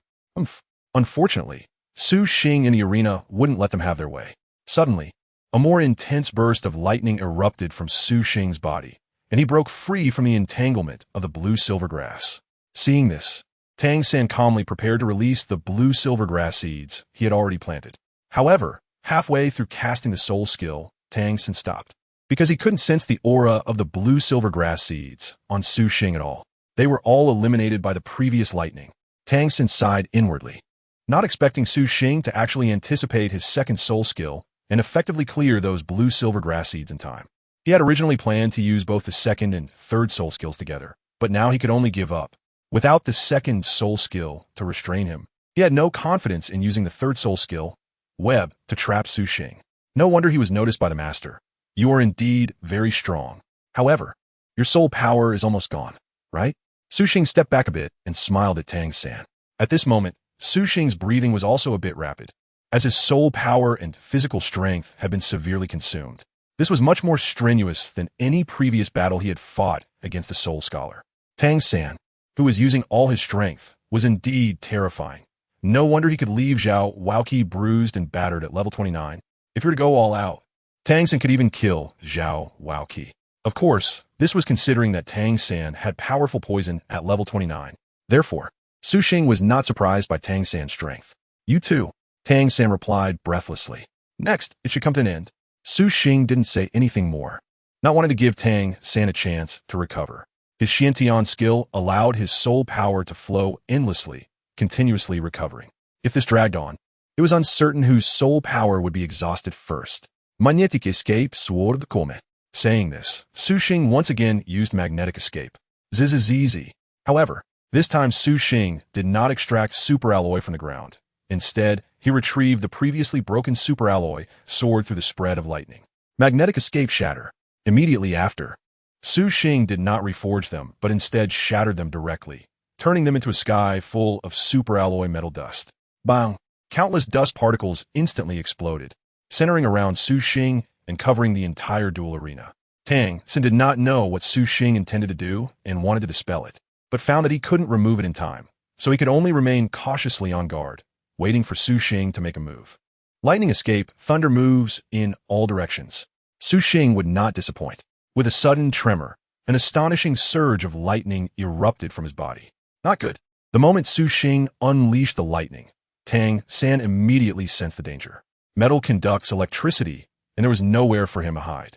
Third soul skill, spiderweb binding. Tang San was forced to activate his third soul skill, binding himself within the web before the lightning from Su Xing could spread. Shishishishboom. Just as Tang San bound himself, the overwhelming thunder consumed his entire spiderweb binding. GGG amidst the crackling of the lightning. A more intense sound of intertwined electricity emanated from Su Xing's position. Chapter 42. How much of Tang San's skills did you teach him? Lightning release. 1,000 birds. The denser sound of intertwining lightning was, of course, the result of Su Xing's soul skill, 1,000 birds. The previous move, Thunder Strike, had limited lethality. It was only wide-ranging and had a certain paralyzing effect, causing a brief delay in the enemy's actions. The next move, 1,000 birds, was Su Xing's real killing move. What is that? How is it possible? He can actually gather a massive amount of lightning in his hands without harming himself or causing an energy riot. In the audience, Yu Xiaojiang and the others were shocked after witnessing Su Xing's 1,000 birds. They could feel the terrifying destructive power contained within this soul skill. This soul skill is so powerful. It's even stronger than my blue electric tyrant dragon. Yu Tianheng was also astonished to see Su Xing unleash yet another brand new soul skill. How many self-created soul skills does this bastard still have hidden? Each one is incredibly powerful and effective. It turns out that Su Xing didn't use his full strength when they battled before. Does he really have no soul rings? His soul skills are even more numerous than ours with soul rings. Ning Rongrong was equally surprised, feeling admiration for Su Xing's ability to create soul skills for the first time. He's really strong. Zhu Zhuqing's beautiful eyes sparkled. She had also seen Su Xing's electromagnetic cannon, and he had even more skills. So impressive. I knew Brother Su Xing was the best. This was, of course, Yi Lingling's reaction, and she was increasingly becoming a fan of Su Xing.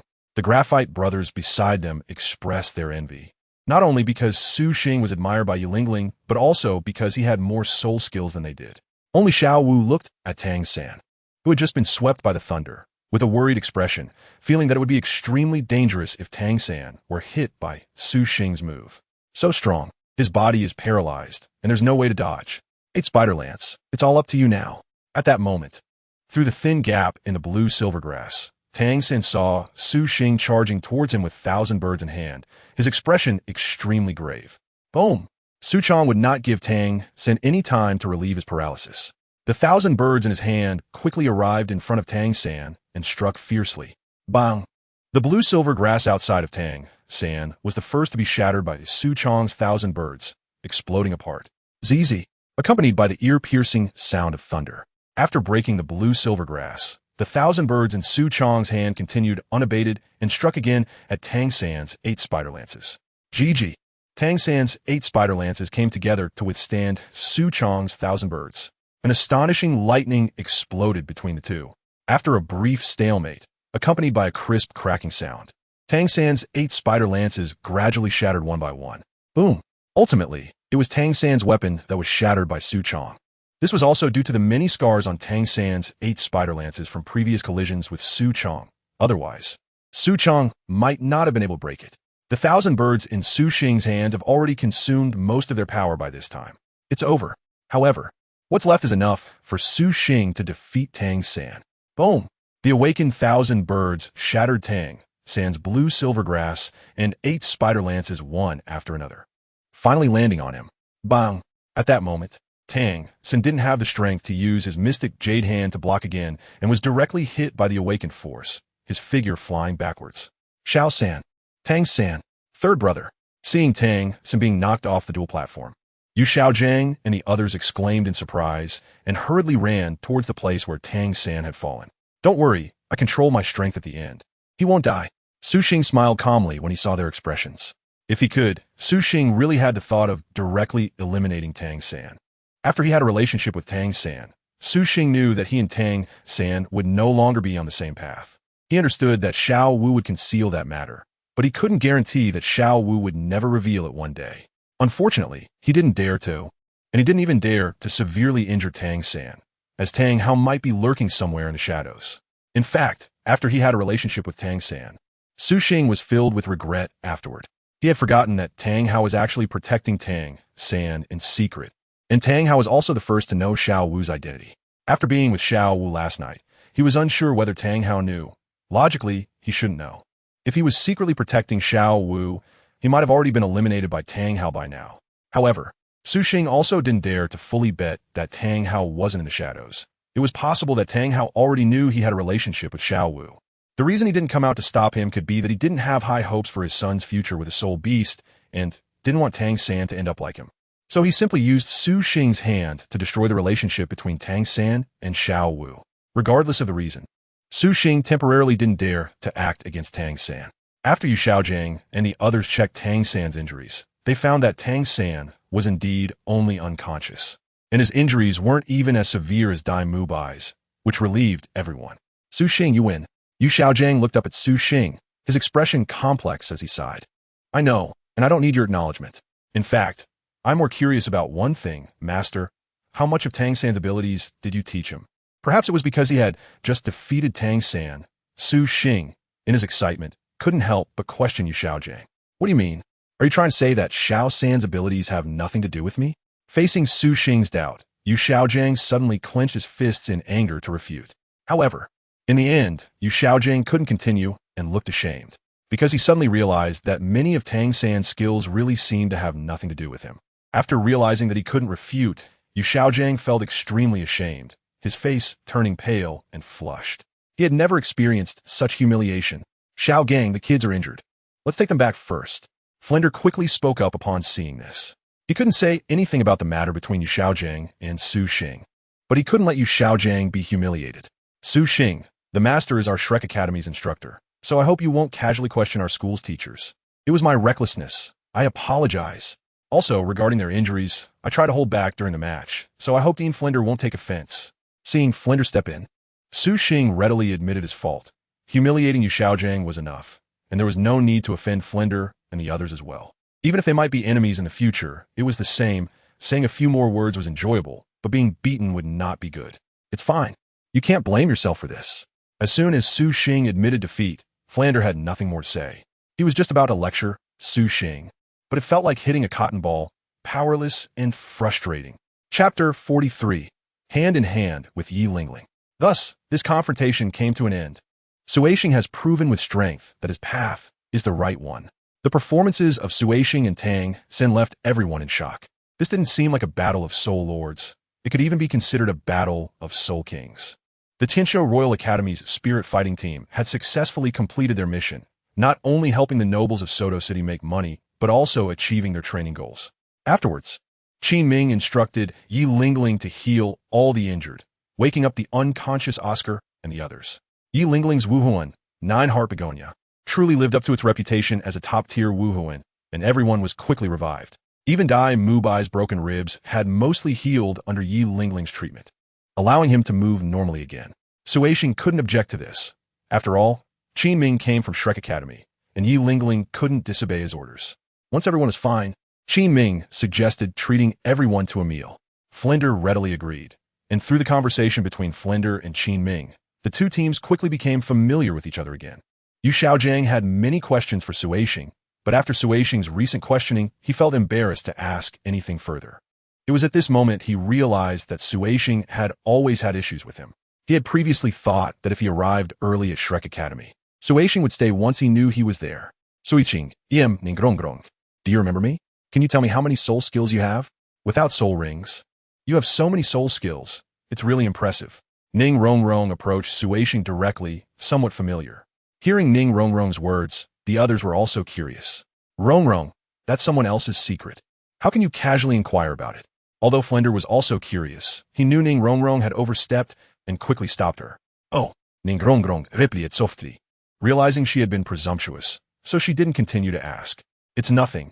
I've mentioned it before. I'm a genius in creating soul skills. Creating soul skills is as easy for me as drinking water. The soul skills I've created so far were all forced out by Tang-san today. I don't have any others for the time being. Su Xing waved his hand nonchalantly and replied, Really? Can you teach me how to create my own soul skills? Ning Rongrong, seeing that Su Xing was willing to answer, immediately became happy and continued to ask. Of course not. At this moment, Yi Lingling, who had been unable to hold back from getting closer to Su Xing, stepped in between Su Xing and Ning Rongrong, separating them. Why not? You're not Su Xing, so why do you get to say no? Ning Rongrong retorted when she saw it was Yi Lingling, the successor of the Nine-Heart Sitang, and they were in competition with the Seven Treasure Glazed Tile School. Because Su Xing hasn't even taught me yet, so of course I can't teach you, Yi Lingling said, her pretty face suddenly turning a bit red. So that's how it is. Haha, Rongrong, someone is jealous. You'd better not ask anymore. Ma Hongjun laughed out loud upon hearing this. Yeah, Rongrong, Oscar quickly echoed, as he didn't care about any self-created soul skills. He just didn't want to see Ning Rongrong get too close to other men. Huh. Flinder watched from the side and knew what the kids were up to, immediately finding it amusing. Hee. Qiming couldn't help but smile. Yi Lingling was jealous, and Oscar was also jealous. It was indeed funny. The smart ones could see it. Only Zhao Wujia, scratching his head, didn't understand what Flinder and the others were laughing about. I won't talk to you guys anymore. Yi Lingling's face turned completely red from embarrassment, and she turned to run away, feeling too shy to stay. Su Xing, why aren't you going after her? Du Guyan urged Su Xing when she saw he didn't move. Oh, you all go ahead. I'll bring Lingling over later. Su Xing replied, and then chased after Yi Lingling. He originally wanted to catch up because he didn't want to talk about how he created his soul skills. Although Yu Xiaojiang and the others might not be able to create them even if they heard. Su Xing wasn't generous enough to share something he had worked hard to develop. Watching Su Xing chase after Yi Lingling's figure, Zhu Zhuqing instinctively clenched her hands. Oof, scumbag. He still says he has only ever been moved by her. But despite her inner complaints, Zhu Zhuqing felt a surge of frustration and discomfort. So he already has a girlfriend. Dai Mubai said with hidden resentment. There's a woman already, yet he still tries to flirt with Zhu Zhuqing. How despicable. It's not surprising, but Lingling is so beautiful. I believe Su Xing will accept her soon. Du Guyan explained with a smile. Upon hearing this, Zhu Zhuqing's heart tightened again. That Yi Lingling is so beautiful, it really is possible. Otherwise, Su Xing wouldn't have accompanied her shopping before, and now he is chasing after her. Thinking of this, Zhu Zhuqing felt even more uncomfortable. She didn't even know if she truly liked him. Yet Su Xing was about to fall for someone else, and she couldn't say anything. Having rejected Su Xing several times before, she had no right to complain about his change of heart. Forget it, this is good too, this way. He can quickly disappear from my heart, Zhu Zhuqing told herself. But she was still very angry and upset. Yi Lingling hadn't run far, and Su Xing quickly caught up with her. Perhaps because her feelings had been exposed, Yi Lingling felt shy facing the pursuing Su Xing. Yet she was reluctant to run away. Silly girl, if you like me, just like me, what is there to be shy about? Looking at Yi Lingling's blushing face, unable to look at him, Su Xing immediately gave her a gentle pat on the head. But what about brother Su Xing? Feeling Su Xing's hand, Yi Lingling's face turned even redder, but she quickly lifted her head and boldly looked at Su Xing. Lingling is so beautiful and cute. Any boy would like her. Su Xing smiled slightly, faced with a woman who likes him, especially such a beautiful one who is actively coming to him. Su Xing thought that if he pushed her away, he wouldn't be a man at all. Moreover, after his encounter with Xiao Wu yesterday, he was reminded of the wonderfulness of women, and he happened to lack a woman to keep him company. After so many years of rebirth, he had almost forgotten the taste of a woman. This is not good. Really? Hearing Su Xing's words, Yi Lingling's beautiful eyes suddenly lit up with joy. Of course. Su Xing smiled, and then directly reached out to grab Yi Lingling's icy little hand. Let's go. We need to hurry back. We can't keep Teacher Qin and the others waiting too long. Oh. Yi Lingling was stunned when Su Xing held her hand, completely unaware of what he was saying, only responding instinctively. After walking with Su Xing for a while, Yi Lingling finally realized what was happening. In her shyness and surprise, she tightly grasped Su Xing's hand, unwilling to let go at all. Chapter 44. Xiao Wu's question. All right, Su Xing. Lingling is not bad either. You finally won our Su Xing over. When they saw Su Xing holding Yi Lingling's hand as they returned, the Sure Mo brothers immediately started to tease them. I know you're all jealous, but what can you do? You're just not as handsome as me. Su Xing didn't feel embarrassed at all. Instead, he started to tease them. Yi Lingling, on the other hand, was very shy, but she tightly held onto Su Xing's hand and wouldn't let go. Yu Qianheng and the others were happy for Su Xing and Yi Lingling, while the Shrek Academy side all glanced at Zhu Zhuqing. They all knew that Su Xing had previously liked Zhu Zhuqing. Zhu Zhuqing maintained a cold expression with no reaction, but her hands under the table were gripping tightly. This bastard scumbag. Zhu Zhuqing cursed inwardly, feeling a wave of discomfort. Xiao Wu, on the other hand, felt nothing about Su Xing holding hands with Yi Lingling. She didn't like Su Xing. However, she definitely felt annoyed, as Su Xing was an enemy to her, and seeing her enemy happy was naturally bothersome. After finishing their meal, Yu Xiaojiang, just like in the original story, told Qin Ming that he wanted to have the Shrek 7 monsters join the Tiando Royal Academy. The purpose was to secure a spot for the Soul Master competition of advanced schools across the continent that would take place in over a year. As the Tiando Royal Academy had 2 spots available, their Shrek Academy, not even officially recognized as a school, did not qualify to participate. Yu Xiaojiang didn't want Tang San and the others to miss out on such a grand event. This was something Yu Xiaojiang had been considering for a while, but he didn't know which academy to join before. Now that he encountered Qin Ming from the Tiando Royal Academy, who happened to be from Shrek Academy, and since the Tiando Royal Academy had spots for 2 teams, Yu Xiaojiang thought it was the perfect fit. He believed that as long as the Tiando Royal Academy wasn't filled with idiots, they would definitely agree. Of course, Yu Xiaojiang had his demand as well. That was, the Tiando Royal Academy must accept all the teachers from Shrek Academy, and the teaching of the Shrek 7 monsters should still be conducted by their original teachers, with the school not interfering. Sui Xing, upon hearing this, curled his lip and said nothing. What about their faces? With a group of exceptionally talented students, who couldn't nurture them well, they could even be left to grow on their own. Su Xing didn't say anything. Anyway, they would be driven away when they went to Flanders. Qin Ming certainly welcomed them, but was just worried that this was Flanders' hard work, and whether it was really a good idea to do this. Yu Xiaojiang then said a few words, expressing that it was all for the sake of the students, mentioning things like mimicry training and competition slots, which could only be obtained by joining the Tiando Royal Academy. They, Shrek Academy, were completely incapable of providing that. So, what is it that you want to talk to me about? Su Xing looked at Xiao Wu and asked knowingly, that person last night was you, right? Since Xiao Wu wouldn't speak up, he wouldn't admit that the person from last night was him. Xiao Wu glared at Su Xing and questioned, why did you have to recognize me? Isn't it better for everyone to just pretend nothing happened? Su Xing looked at Xiao Wu in silence, truly not expecting her to come to him. That was my innocence. How could it be treated as if nothing had happened? Hearing Su Xing's words, Xiao Wu was furious.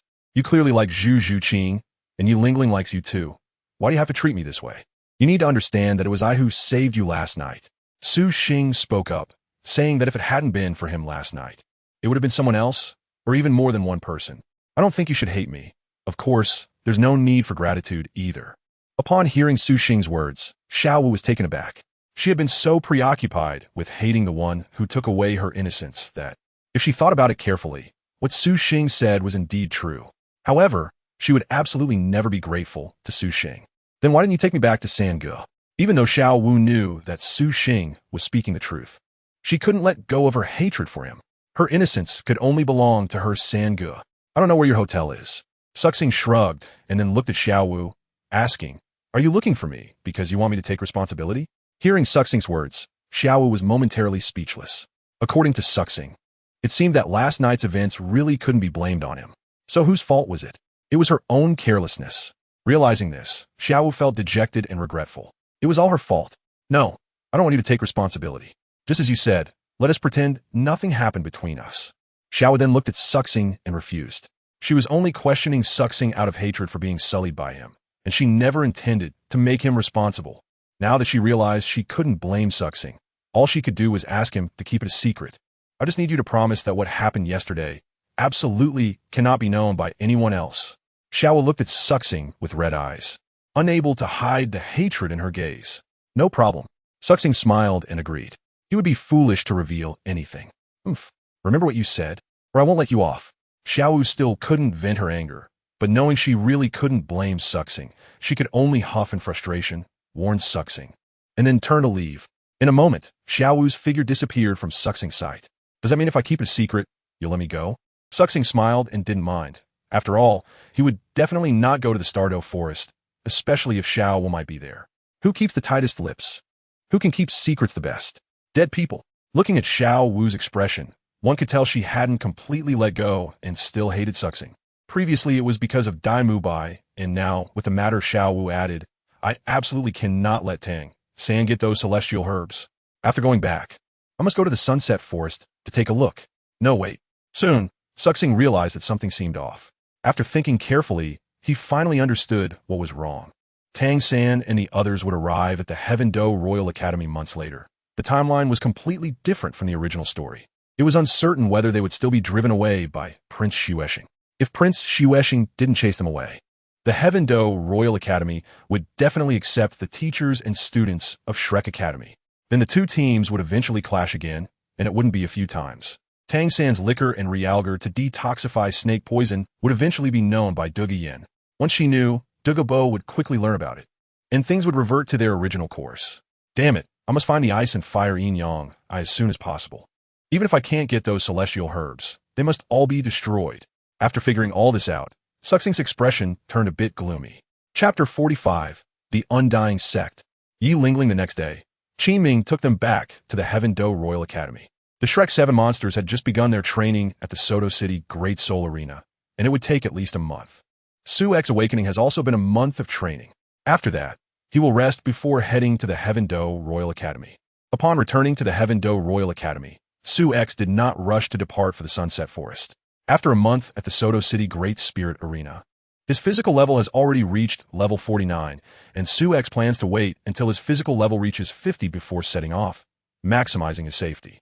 Anyway, the people from Shrek Academy won't arrive so soon, so there's still some time. On the first night back at school, Yi Lingling, who had just confirmed her relationship with Su-X, came to his dormitory to be close to him.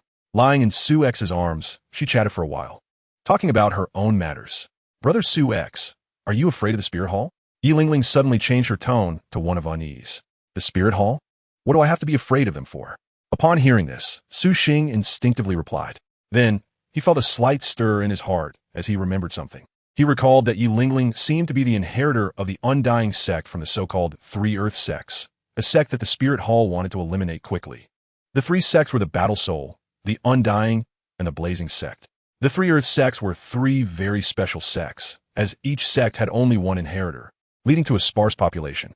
However, even in such circumstances, the Spirit Hall was deeply wary because each person from the Three Earth Sects had immense potential.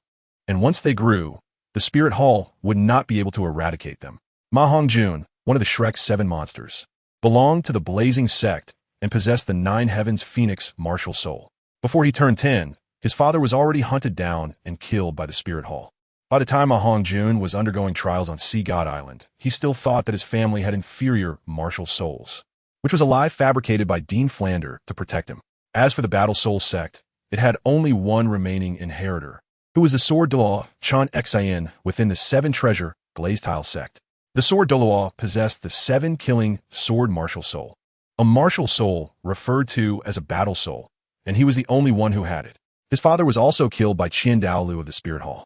As for the Undying Sect, it's quite straightforward. It represents super healing.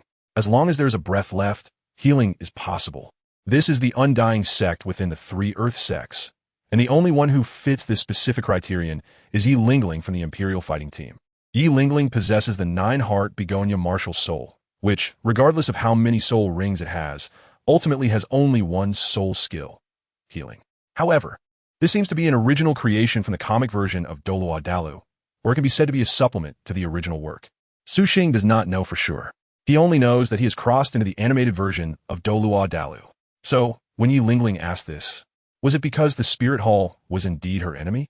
If the spirit hall were to target me, would Brother Su Xing protect me? Yi Lingling looked up, her beautiful eyes fixed on Su Xing's. Of course, there's no need to think about it. Su Xing replied with a smile. Regardless of whether it would happen, the answer at this moment was this.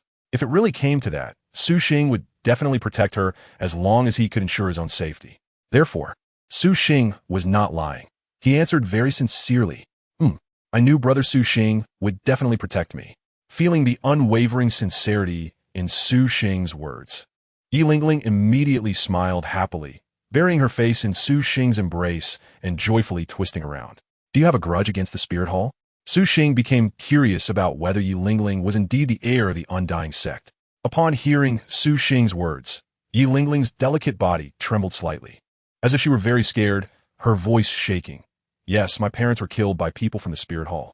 I only managed to escape to the imperial capital of the Heaven Do Empire because they didn't dare to chase me in.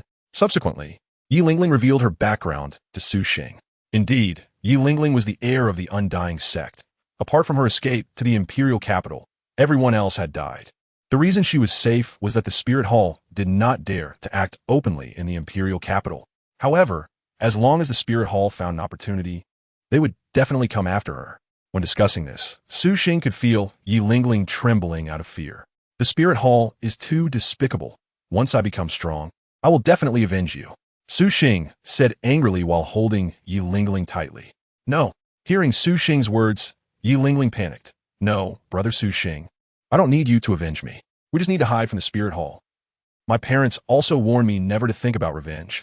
The spirit hall is too powerful. Yi Lingling looked up at Su Xing in fear, not wanting him to help her seek vengeance. Su Xing was already very touched to have such thoughts. Mom, I really didn't misjudge you. But don't you hate them? Su Ring affectionately huget Yi Lingling. As the spirit hall seemed to have become her nightmare. No, I don't hate them. I don't want revenge either. Yi Lingling shook her head desperately. All right, then we won't seek revenge. Su Xing continued to comfort Yi Lingling. She could tell that Yi Lingling still hated the spirit hall, but she just didn't dare to think about revenge. Because the spirit hall is too powerful. Spirit hall. Su Xing didn't expect it to be like this. In fact, he had a good impression of the spirit hall because most of the people from the spirit hall came from ordinary backgrounds, not from nobility or anything like that. The spirit hall stands on the side of ordinary people. It is the spirit hall that allows all eligible commoners to awaken their martial souls. Those sects and royal nobles only awaken the children within their own forces. It is the spirit hall that has given many ordinary people opportunities. However, some of the spirit hall's actions are indeed too overbearing at times. It's settled then. We won't seek revenge. Yi Lingling held Su Ying tightly. Su si nadif. Affectionately comforting Yi Lingling. I want to go back to sleep. Blushing, Yi Lingling quickly tried to get up from Su Xing's embrace, wanting to escape from there. Although she liked Su Xing, she didn't intend to give herself to him so soon. So she had to leave quickly. Otherwise, Su Xing might do something to her. It was fine to sleep here. After all, they were now in a romantic relationship. And sleeping together was something couples had to do. However, shameless Su Xing would never let the sheep walk into the tiger's mouth like Yi Lingling escaped.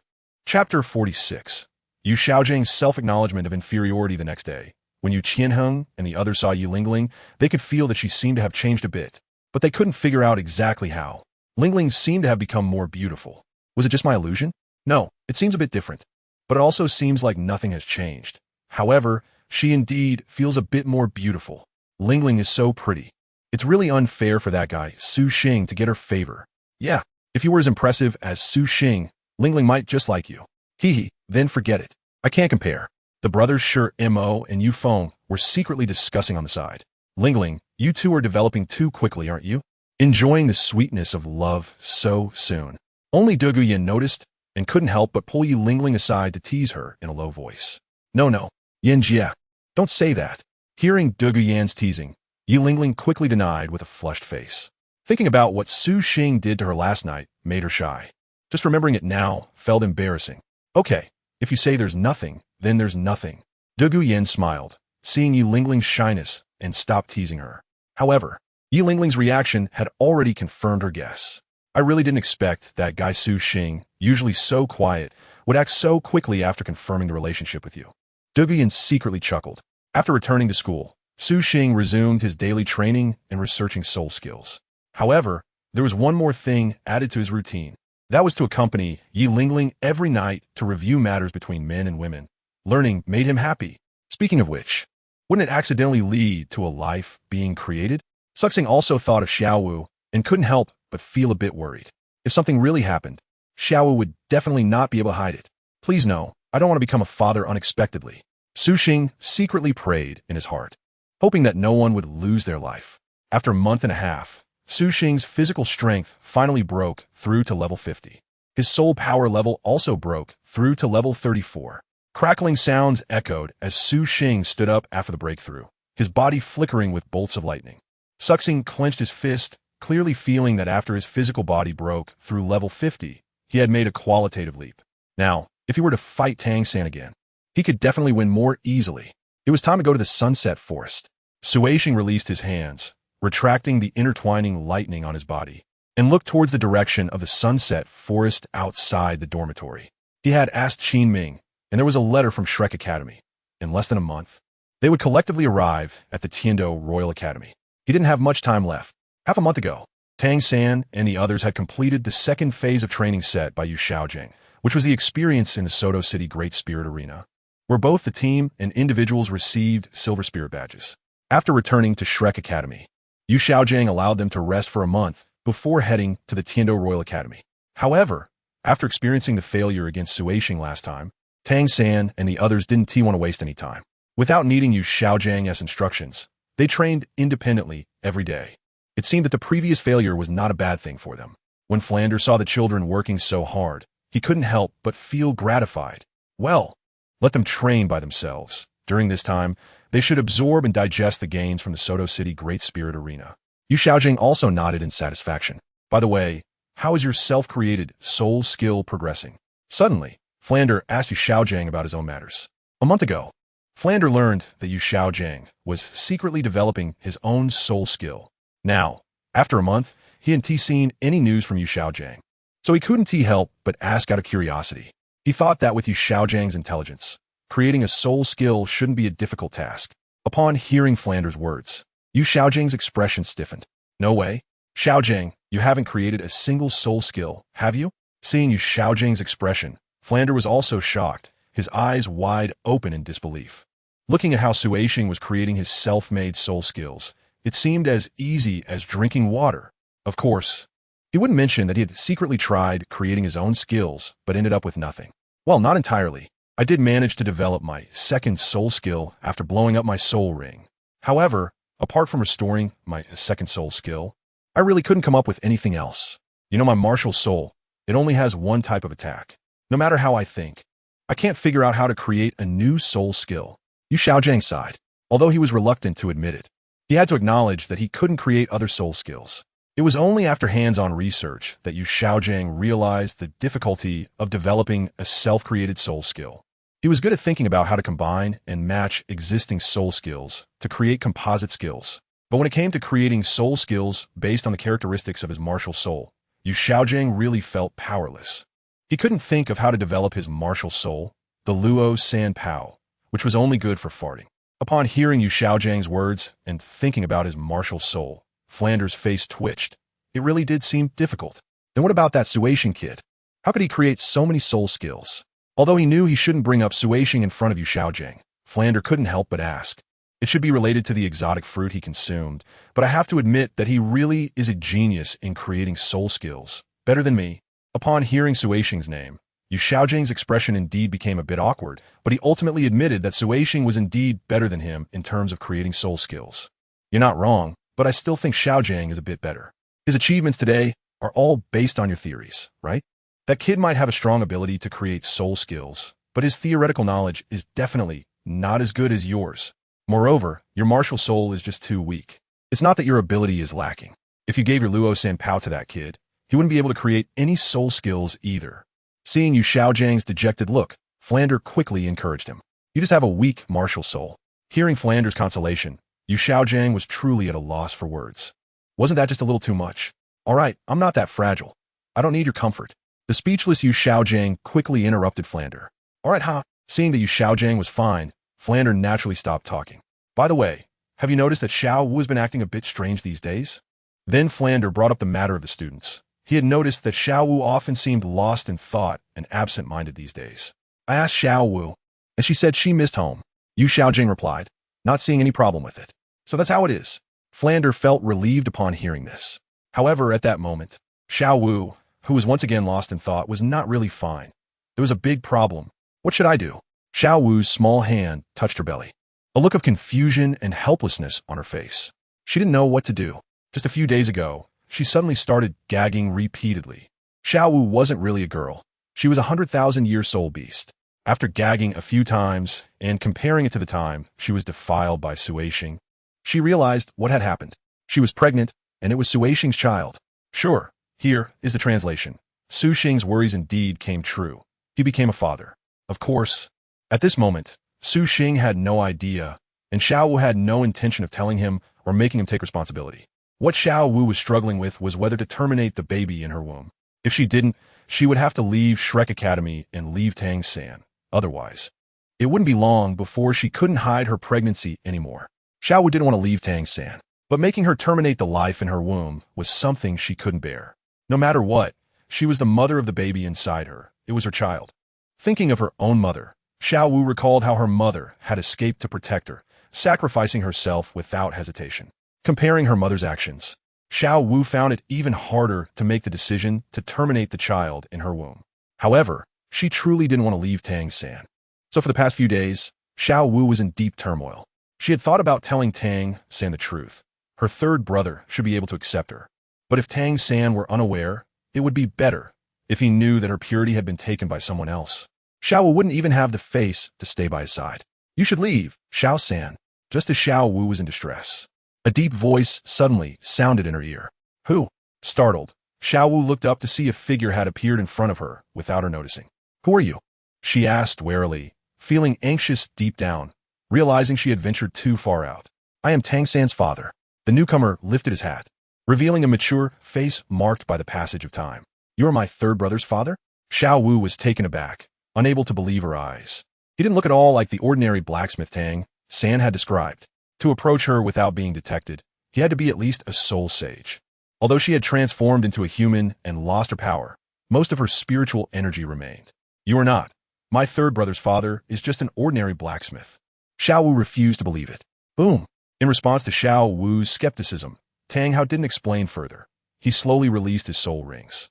Yellow, yellow, purple, purple, black, black, black, black, red. As Xiao Wu watched the increasing number of soul rings on Tang Hao, her shock deepened. When she saw the glaring 10,000-year soul ring, she immediately collapsed to the ground. Why, you are a title Douluo? Upon realizing that Tang Hao was a title Douluo, despair filled Xiao Wu's eyes. She knew he must have seen through her identity. Do you think I still have a need to deceive you? Tang Hao asked as he saw Xiao Wu completely stunned. He retracted his soul rings and then spoke slowly. Xiao Wu trembled at his words, looking at Tang Hao in shock. So you really are my third brother's father? You knew I was a soul beast all along? That's right. I discovered you back in Nodding City. Tang Hao know that? Over the years, I have rarely left. I've basically been secretly protecting Xiao San. Looking at Xiao Wu, he felt a pang of guilt, knowing that her current situation was also a result of his previous inaction. Yes, Su Xing's suspicion was not unfounded. Tang Hao was indeed present that night. However, after much internal struggle, he decided not to intervene and allowed Xiao Wu to be sullied by Su Xing. Xiao Wu was stunned again upon realizing that her third brother's father had known she was a soul beast, but hadn't he hunted her for her soul ring or soul bone. Remembering what Tang Hao had said upon his arrival, she trembled and looked up at him, filled with sorrow, asking, So, you actually knew about that night? That's right. Tang Hao admitted after a moment of silence. Why? Xiao Wu's eyes were red, filled with tears of grievance. She wanted to know why Tang Hao hadn't saved her. You are a soul beast, and the combination of soul beasts and humans has no good outcome. Xiao San and the others will soon head to the imperial capital of the Tiando Empire, where you could be exposed at any time. Even if you were lucky enough not to be exposed, you would definitely be discovered during the Soul Master competition a year later. I don't want to see Xiao San suffer because of you, so I intended to use this matter to make you leave him. But I didn't expect that you would still stay by Xiao San's side and refuse to leave. Perhaps I underestimated your feelings for him. However, now that things have come to this, I still hope you can leave Xiao San. Seeing Xiao Wu's sad expression, Tang Hao explained slowly, feeling somewhat guilty. Looking at Xiao Wu, he couldn't help but think of Tang San's mother, Yin.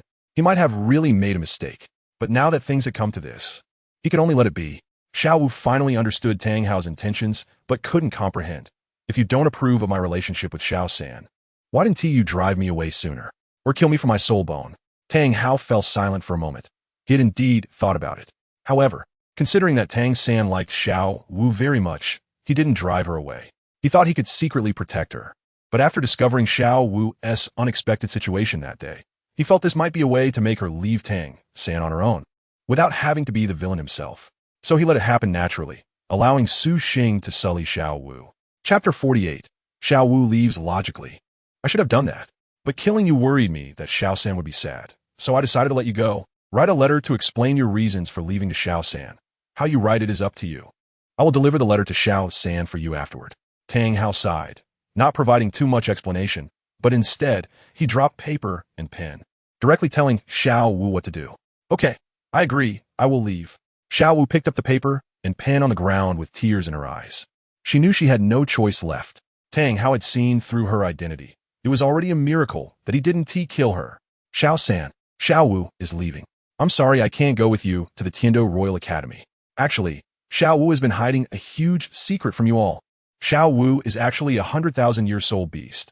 Of course, now that she is transformed into a human, she is very weak and needs to cultivate again. And we transformed soul beasts must interact with humans and absorb human energy to grow. So Xiao Wu has been using Xiao San. But I believe that even if Xiao San knows the truth, he won't be angry, right? The reason for leaving is that going to the imperial capital of the Tiando Empire would put Xiao Wu in danger. She could be discovered at any time by powerful soul masters and hunted for her soul ring and soul bone. So, Xiao Wu is leaving, returning to where she should go. There, she can grow safely. I want to say goodbye to Xiao San in person because I'm afraid I want to be able to bear it. Please say goodbye to the master, Rong Rong, and the others for me. I'm leaving. Don't come looking for me. I'm going back to where I should be. If fate allows, we will meet again. I hope that by then, Xiao San want to kill me for my soul ring and soul bone. I believe he want to. Your sister, Xiao Wu. Xiao Wu wrote a letter while shedding tears. In fact, if she could, she really wanted to express how Tang Hao had turned a blind eye to her being defiled. But she didn't dare to. Although Tang Hao let her write whatever she wanted, there were definitely some things that couldn't be written. After Tang Hao took the letter, he glanced at it and then tucked it into his chest. All right, you can go now. Xiao Wu turned back reluctantly to take a look at the direction of Shrek Academy before gritting her teeth and leaving in tears. Sighing as he watched Xiao Wu's departing figure, Tang Hao couldn't help but feel a sense of regret. In fact, Tang Hao knew that after he had let Xiao Wu be defiled by Su Xing, he shouldn't have let her go. He didn't believe that Xiao Wu wouldn't resent him for it. However, he was also worried that if he really killed Xiao Wu and Tang San found out later, that would be a problem. So in the end, Tang Hao still didn't take action against Xiao Wu, especially since there was another life inside her. It made it even harder for him to do so. If Su Xing were here, he wouldn't be too surprised by Tang Hao's choice. Because in Su Xing's view, despite Tang Hao's imposing presence every time he appears, a closer look reveals that he is a hesitant and indecisive person. Like the Haotian sect, he lacks ruthlessness and decisiveness. Otherwise, he wouldn't have let Qian Xuanji go in the first place. After all, Qian Xuanji was the one who killed his wife, Ain. Yet Tang Hao, fearing retaliation against the sect, directly let the person who killed his wife go. What a waste. That night, Tang San and the others didn't see Xiao Wu return. And after searching around, Tang San finally found a letter left by Xiao Wu on his bed. Of course, this was placed there by Tang Hao. Tang San quickly picked up the letter and started reading. Upon seeing the beginning, Tang San panicked. Xiao Wu had actually left. After reading the rest, he finally understood why Xiao Wu had to leave. Silly girl, third brother wouldn't blame you. Don't worry, you will always be third brother's sister. How could a brother ever hunt down his sister for a soul ring? Tang San muttered to himself in response to Xiao Wu's letter. Although he was surprised that Xiao Wu was actually a 100,000-year soul beast, he found it somewhat difficult to accept her departure. However, since this was Xiao Wu's choice, he could understand. He just felt a bit resentful that Xiao Wu didn't tell him face to face. Was she afraid he would choose to hunt her? At first, Tang San was very angry about this, but upon reflection, he thought it was good for Xiao Wu to be cautious. At least it would be less likely for her to get into trouble. Where could she have gone? Then Tang San began to guess where Xiao Wu might have returned to. The Stardew Forest, perhaps? Tang San's eyes brightened as he recalled Xiao Wu's unusual behavior when she was last in the Stardew Forest. So that Titan Great Ape must have recognized Xiao Wu and didn't harm her. Whether that's the case or not, he would know once he gained enough strength to check. After a while, Tang San left the dormitory and shared with everyone that Xiao Wu had left. He didn't mention that Xiao Wu was a 100,000-year-old beast. Just saying she had to go home for some reason and couldn't stay with them anymore. Ning Rongrong and the others found it hard to believe that Xiao Wu had sneaked away like this, but since it had already happened, they had nothing more to say, only feeling that Xiao Wu was not being honest by not telling them in person. Then came the comforting of Tang San, as he was definitely the one who would find it hardest to accept Xiao Wu's departure. I'm fine. You don't need to comfort me. I will find Xiao Wu when I have the time. Tang San smiled calmly. Although he felt a bit uncomfortable, he could accept that Xiao Wu left for a reason. At this moment, Xiao Wu, far away from Shrek Academy, suddenly stopped, looking back at the direction of Shrek Academy. Third brother, you must have already known that I left, right? Third brother, you still don't know that I was forced away by your father, and on the day I got into trouble, your father chose to stand by and do nothing. I hate it, Xiao Wu murmured, her eyes filled with intense hatred. If before she hated Su Xing for tarnishing her, now she undoubtedly hated Tang Hao the most. However, Tang Hao was Tang San's father, and Xiao Wu didn't know whether she should seek revenge. Suddenly, Xiao Wu felt nauseous and gagged. After calming down, she touched her belly, feeling the life inside, and the hatred in her eyes disappeared. Baby, although your arrival was not voluntary on Mommy's part, since you were here, Mommy will not abandon you. I won't seek revenge anymore. Let's go home. Originally filled with hatred, Xiao Wu now caressed her belly, her face blooming with a loving smile. However, Xiao Wu was still a bit worried. She wasn't yet level 60, not fully transformed into a human, so she didn't know what form her baby would take when it was born. Chapter 49, Electromagnetic Cannon Soul Guidance Device. Sister Xiao Wu. You're back. In the center of the Stardew Forest, when the Titan Great Ape saw Xiao Wu return, it immediately showed a delighted expression. Then, right in the center of the lake, the head of the sky blue bull python also emerged. Sister Xiao Wu, what happened to you? As soon as Deming appeared, he noticed something was off with Xiao Wu and quickly asked, What's wrong? Sister Xiao Wu, are you hurt? No. Erming quickly looked at Xiao Wu after hearing Deming's words, but couldn't see anything wrong. Deming fit skitzelis at Ming's foolishness, almost swatting him away with his tail. Sister Xiao Wu is in a bad mental state, not injured. Deming, Erming, seeing that Deming and Erming were the first to care about her, Xiao Wu felt a warmth in her heart. Then she spoke, I'm pregnant. What? Sister Xiao Wu, you're pregnant? Upon hearing Xiao Wu's words, Deming and Erming's eyes widened in disbelief as they looked at their sister. Is it that little guy from last time? Erming scratched his head, recalling the last time when Tang San hurriedly wanted to save Xiao Wu from him. Sister Xiao Wu, how did you get pregnant? You should know that you haven't reached level 60 yet and aren't fully transformed into a human. Deming didn't have time to care about who made Xiao Wu pregnant and instead frowned. I know, but it wasn't voluntary. I was accidentally harmed by bad people. Facing Deming and Erming, Xiao Wu had nothing to hide and briefly explained what happened. How dare those humans? I will go take revenge for Sister Xiao Wu. The impulsive Erming, upon hearing about Xiao Wu's experience, immediately roared angrily and was about to go take revenge. The huge roar startled soul beasts within dozens of miles to flee in panic. Quiet. Seeing Erming's behavior, Deming directly used a dragon tail sweep to knock Erming away, telling him to calm down. So, does this mean the father of the child isn't the person you like? Does the man know that Sister Xiao Wu is pregnant? Deming then continued. No, that person doesn't know. The person I like isn't him, so I didn't plan on letting him know. Besides, that person already has someone he likes. Xiao Wu shook her head. She didn't plan on letting Su Xing know. What? Sister Xiao Wu, why don't you make him take responsibility? I don't understand humans. But isn't he going to be a father? Doesn't he need to take responsibility? Deming was also a bit angry upon hearing this. It's not that I don't want him to take responsibility. Xiao Wu shook her head. Oomph. Deming didn't believe it at all, thinking that it was Su Xing who didn't want to take responsibility. He had already decided that it was best if that man didn't come here. If he did, he would definitely make Su Xing pay. Meanwhile, at the Tiando Royal Academy, Su Xing had no idea that he was about to become a father and that Deming had him in mind. If Su Awakening knew about it, he would definitely shout that he was wronged.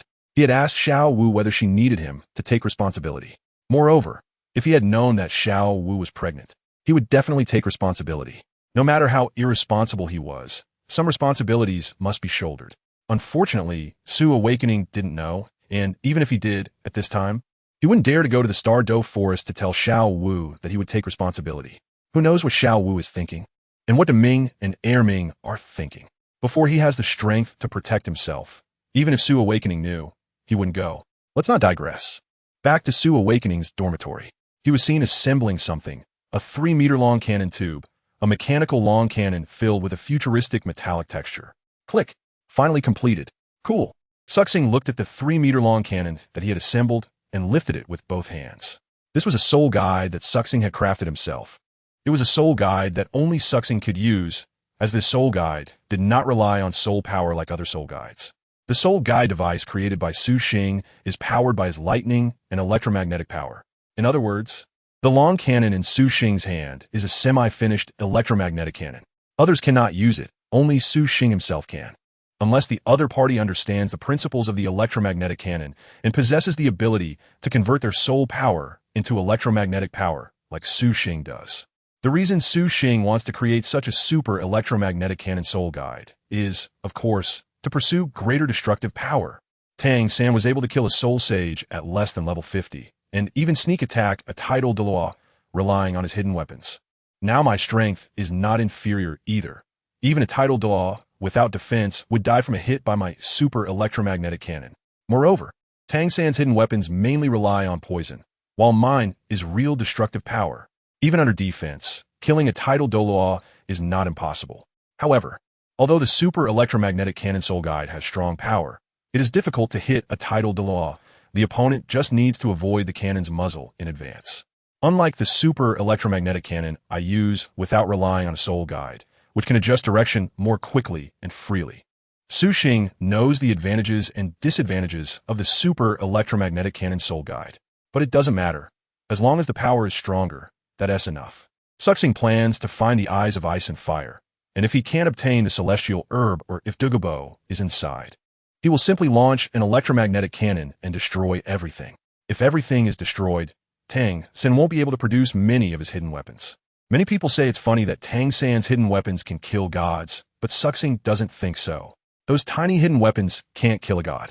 It's the poison on the hidden weapons that does the killing. Suxing seriously suspects that most of the poisons Tang San uses to make those hidden weapons were looted from the eyes of ice and fire. Whether the power will meet expectations still needs to be tested. It's impossible to test at school, so he'll try it in the Sunset Forest. Saying this, Suxing put away the completed electromagnetic cannon soul guide. He also has a storage soul guide, but it's not as good as the one Yu Xiaojing gave to Tang San. What awakened was just a storage device measuring 4 meters in length, width, and height. Buying this soul guide would surely break Su Xing's father's heart. However, in order for Su Xing to become a powerful soul master, Su Jinlong gritted his teeth and bought it for him. After everything was ready, Su Xing decided to set off. But first, he needed to determine the whereabouts of Donggu Bo. He planned to find Donggu Yin and inquire indirectly. Donggu Bo was a worshipper of the Tiando Empire and often needed to stay within the Tiando Empire. So Su Xing hoped that when he found the ice and fire Yin Yang Eye, Donggu Bo would not be inside. Chapter 50. Fire the Cannon. Unfortunately, Su Xing quickly learned from Donggu Yin that she didn't know where her grandfather had gone during this time. Since he couldn't gather any information, Su Xing had no choice but to set off. He would assess the situation when the time came. First, he needed to find the ice and fire Yin Yang Eye.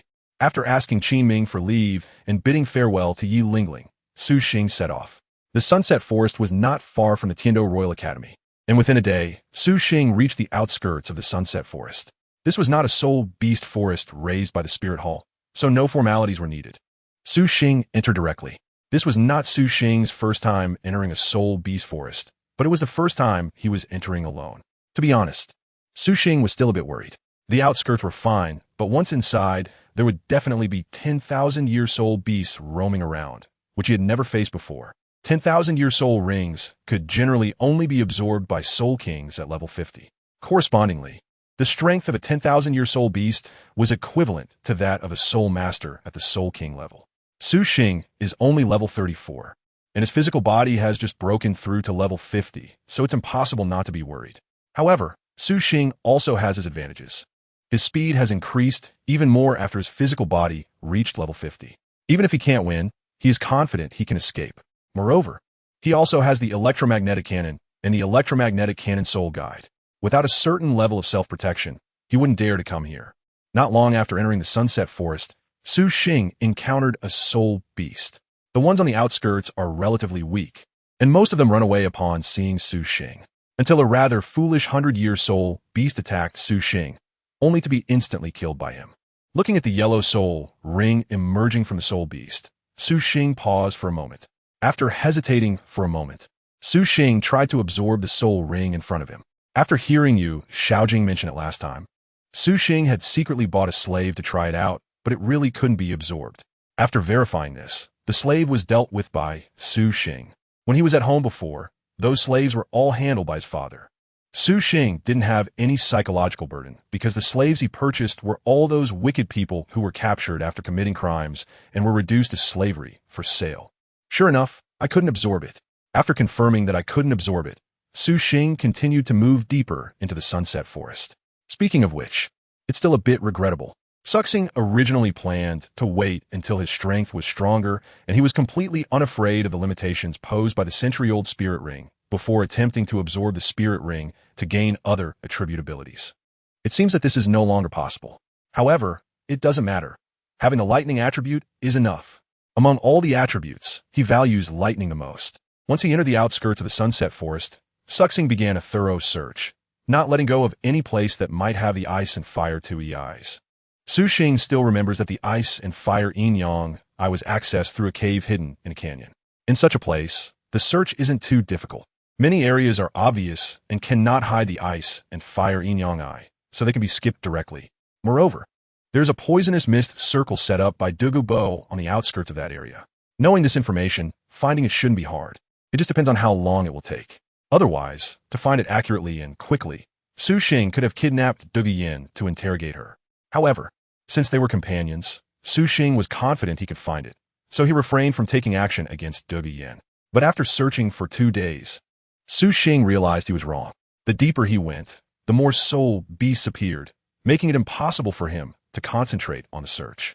Additionally, when encountering powerful soul beasts, he would be chased for a long time, either missing potential locations of the ice and fire yin-yang eye or getting sidetracked. For example, right now, Su Xing was being chased by a soul beast that was around 10,000 years old. A 10,000-year soul beast is equivalent to a Soul King level soul master.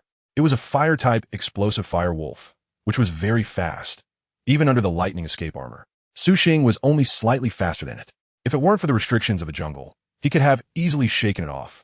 The explosive fire wolf was relying on its familiarity with the terrain to navigate swiftly through the forest. Hey, wolf brother, if you keep chasing me, I want to hold back. After running for half an hour, with the explosive fire wolf still relentlessly pursuing him, Su Xing suddenly stopped.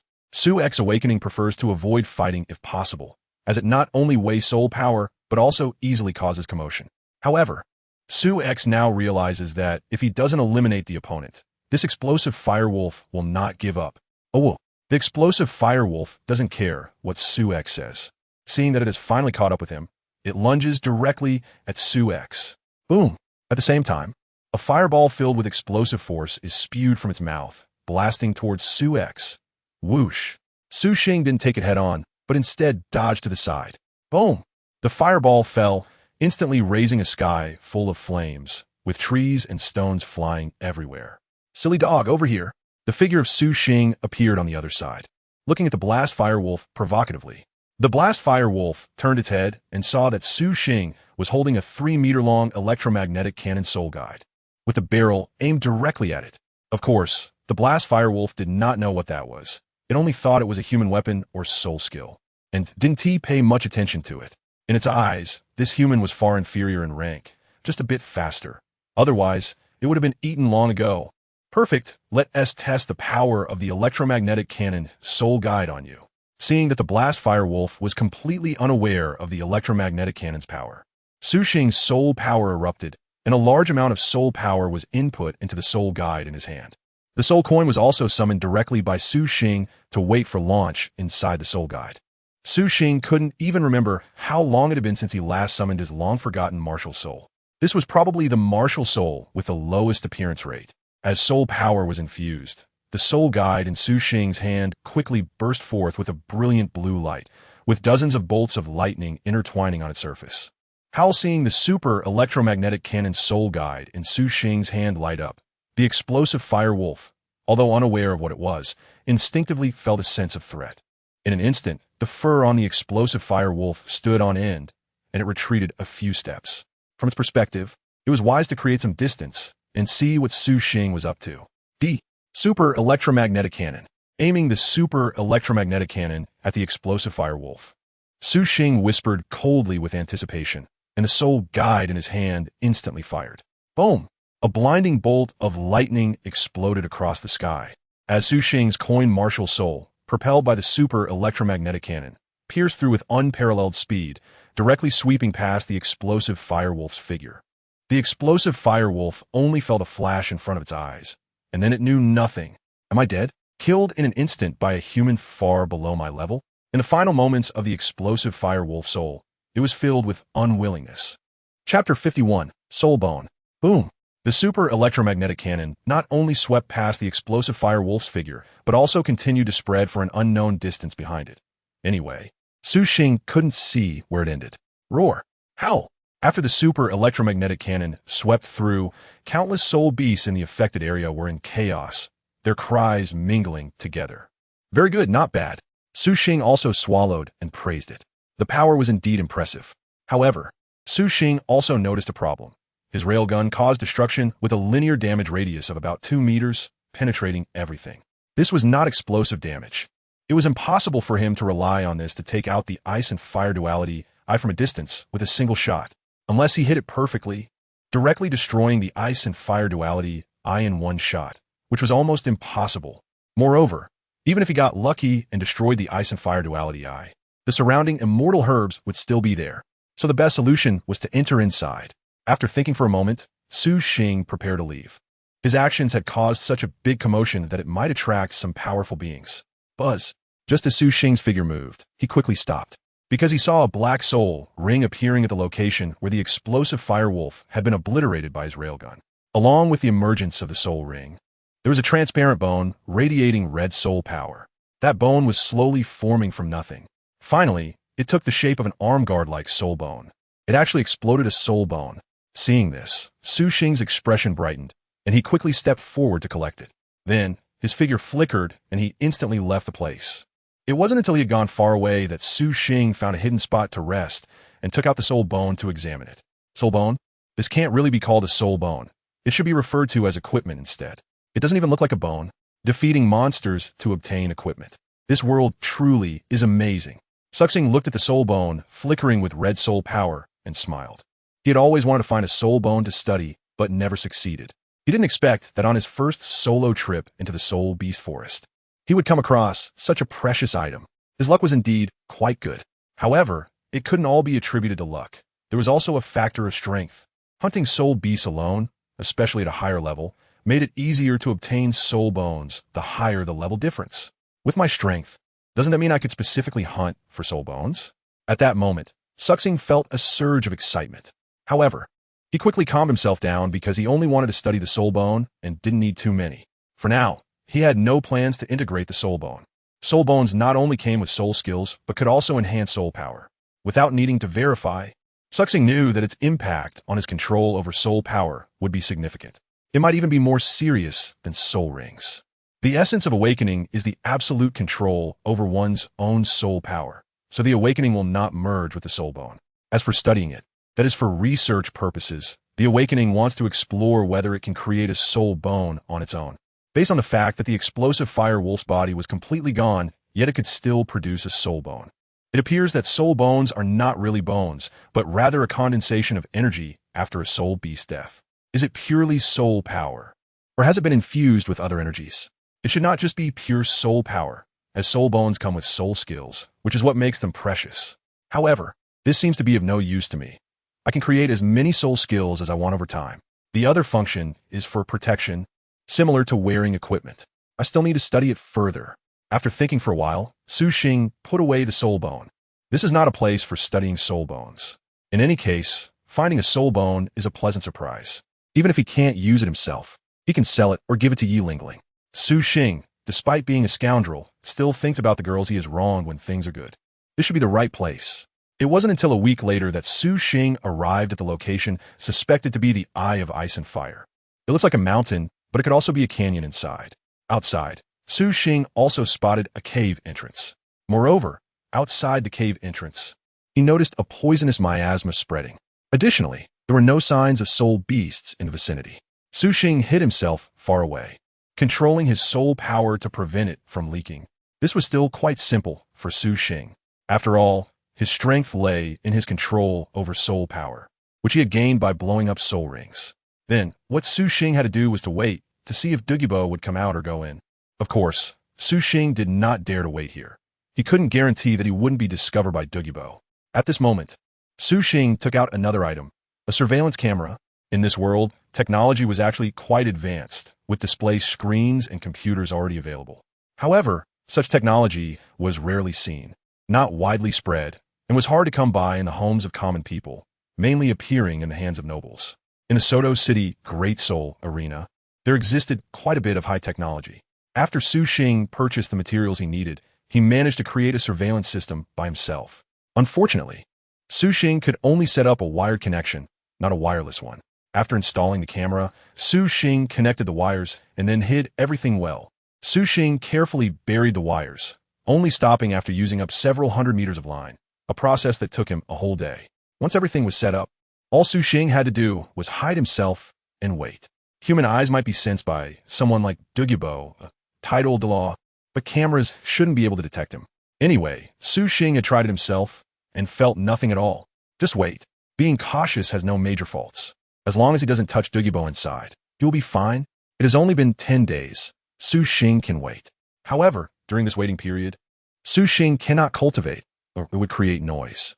But it's okay, as long as he can get the celestial herbs or destroy them. This bit of time is worth it. In the cave where the Ice and Fire Yin-Yang Eye is located, Douluo was sitting cross-legged, meditating. After finishing his cultivation, he got up and began to wander around his herb garden. Unfortunately, he didn't recognize any of the herbs with significant energy fluctuations. He had originally thought that joining the royal family of the Heaven Do Empire would provide him with such information, but he found there was none. He also wondered if the Spirit Hall had any information on these miraculous herbs. As he walked past the herbs, Douluo felt extremely helpless. He knew these herbs were of high quality, but unfortunately, he did not recognize them. He had picked some to study, but one herb with strong energy fluctuations nearly killed him. So Douluo dared not easily research herbs he did not recognize anymore. Finally, Douluo came to a herb that he both recognized and did not recognize. He did not know its effects, but he knew its name. The mystic mushroom of heaven, the herb related to the chrysanthemum spirit. Chapter 52. The Ice and Fire Yin-Yang Eye is destroyed. It's been 10 days, and he still hasn't left. Does he really consider this place his home? As a worshipper of the Heaven Do Empire, doesn't he need to clock in? If this continues, do you know you'll be expelled from the Heaven Do Empire? Hidden in the shadows, Su Xing couldn't help but complain about Douluo. On the first day of monitoring, he saw Douluo come out from inside. Su Xing certainly did not go in immediately, as no one knew if Douluo had left. As expected, Su Xing's decision was not wrong. Soon Douluo returned inside. It's easy to judge that Douluo is out hunting for food, because apart from herbs, there are no other creatures inside. For the next 10 days, Douluo goes out once a day and quickly returns, not even taking half an hour. During this time, although it's enough for Su Xing to sneak in and out, the timing is too tight, and there's no telling when Douluo might return early. There were 2 occasions when Douluo came back in less than 10 minutes. However, Su Xing is not anxious. Douluo will always return to the Sky Do Empire. Sure enough, after guarding for another 2 days, Su Xing finally saw that Douluo had been gone for half a day and had not returned. Moreover, it was already night. If Douluo were to come back, he would have done so by now. The Ice and Fire 2 elemental eyes, here I come. Once confirming that Douluo would not return, Su Xing murmured to himself and quickly rushed towards the entrance cave of the Ice and Fire 2 elemental eyes. Magnetic escape, armor, lightning escape armor. After reaching the poisonous mist, Su Xing used magnetic escape to condense a set of armor to wrap himself in, while also activating the lightning escape armor. With this double protection, along with the gas mask Su Xing had prepared in advance, he safely passed through the poisonous mist. Once inside the poisoned circle, Su Xing removed the metallic armor created by magnetic escape, as it was too inconvenient for movement. He continued to maintain the lightning escape armor. Although it seemed there was no poison in the original story, by keeping the lightning escape armor, Su Xing could always monitor his own situation. The environment inside is actually not very large. Su Xing quickly finished exploring the circle. Besides a few herbs, he did not recognize anything else. What Su Xing recognized were the more impressive appearances in anime. Among them, the Chirong Tantian chrysanthemum is definitely one, and the chrysanthemum doll often uses his martial soul. There is also the heartbroken red, which Su Xing identified as well. Additionally, the Chilua tulip that Ning Rongrong consumed is another herb Su Xing remembered the name of, although he couldn't recall its shape. However, there is only that one herb similar to a tulip, so it's basically a sure thing. Unlike the snow-colored swan kiss, Su Xing remembers the name, but he has no idea what the swan kiss actually is. The snow color refers to white herbs, and there are many of them. Su Xing doesn't know which one it is. Of course, there are many herbs Su Xing recognized, but those were all learned through his life experience, and they're just ordinary herbs. It's just that the ones growing here have better age and efficacy. Finally, there are the two immortal herbs that Tang San consumed, which granted him immunity to both ice and fire. Su Xing had long forgotten their names, but that doesn't hinder him from finding them, as the characteristics of these two immortal herbs are too obvious. One will burn you when you get close, while the other will freeze you. Other immortal herbs pose no threat when approached. Only these two, having absorbed the power of the ice and fire duality, I and the ice and fire extreme spring, can possess such power. At this moment, Su Xing stood between the two immortal grasses, hesitantly looking at them. Su Xing didn't know whether he should consume them. Although the original author, Tang San, had provided a method for eating them, Su Xing was concerned that consuming the immortal herbs might impose restrictions on his control over soul power. This was absolutely unacceptable to him. Without the immortal herbs, he was confident that he could continue to grow stronger. Eating them would at most just enhance his physical body and evolve his martial soul. However, Su Xing didn't rely on his martial soul. The evolution didn't really matter because even if he evolved it into a top-tier martial soul, he still couldn't absorb soul rings. Forget it. He decided not to take the risk and instead bring them back for experimentation. After weighing his options, Su Xing decided to forego immediate absorption and just take them back. He also knew how to extract them by using magnetic escape to condense two metal ropes. He simultaneously pulled them out and placed them together. As a result, the ice and fire powers they possessed canceled each other out. It was truly amazing. Su Xing grabbed them all in his hand, smiled, and then put them away. His storage device couldn't maintain the vitality of the immortal herbs, but being an immortal herb, it probably wouldn't die so easily. Moreover, dying doesn't mean losing value. After picking all the immortal herbs he recognized, Su Xing also collected quite a few herbs that he couldn't identify, but looked very distinctive. It wasn't until his storage device was full that Su Xing gave up on continuing to harvest. During this process, some herbs required special picking methods, which Su Xing was unaware of, so he ruined quite a few. However, after all, it was only a small number, and it was no big deal if they were ruined. Then, Su Xing initiated another large-scale sweep. This time, however, Su Xing was not harvesting, but rather destroying. Anything that couldn't be taken away was completely destroyed, leaving no possibility for Tang San to obtain anything. Su Xing pulled them all out and finally piled them together, forming a mountain of herbs, clearly showing how many medicinal plants there were inside. Awakening took less than 5%. Railgun, looking at the mountain of precious herbs in front of him, which could be considered invaluable to anyone. Awakening showed no hesitation or pain and directly fired the railgun at it. Boom, boom, boom, controlling the output of his soul power. He ensured that the railgun did not shoot too far. The power was enough to destroy the herbs. Awakening bombarded the mountain with 7 or 8 railgun shots before finally destroying all the herbs. He took one last look at the source that produced these immortal herbs. The Eye of Ice and Fire. Sorry, but your fate ends here today. Suxing didn't know if Tang San would have the chance to come here again, but he knew that as long as the Eye of Ice and Fire existed, it wouldn't be long before this place would once again be filled with the growth of immortal herbs. In the original work, Tang San's mother, Yin, revived in just a few years, so one can imagine how terrifying the enhancement of herbs by the Eye of Ice and Fire is. Super Electromagnetic Cannon. Aiming at the Eye of Ice and Fire, Suxing took out the Super Electromagnetic Cannon Soul Tool, and without much hesitation, He input a large amount of soul power before the cannon roared to life. Boom!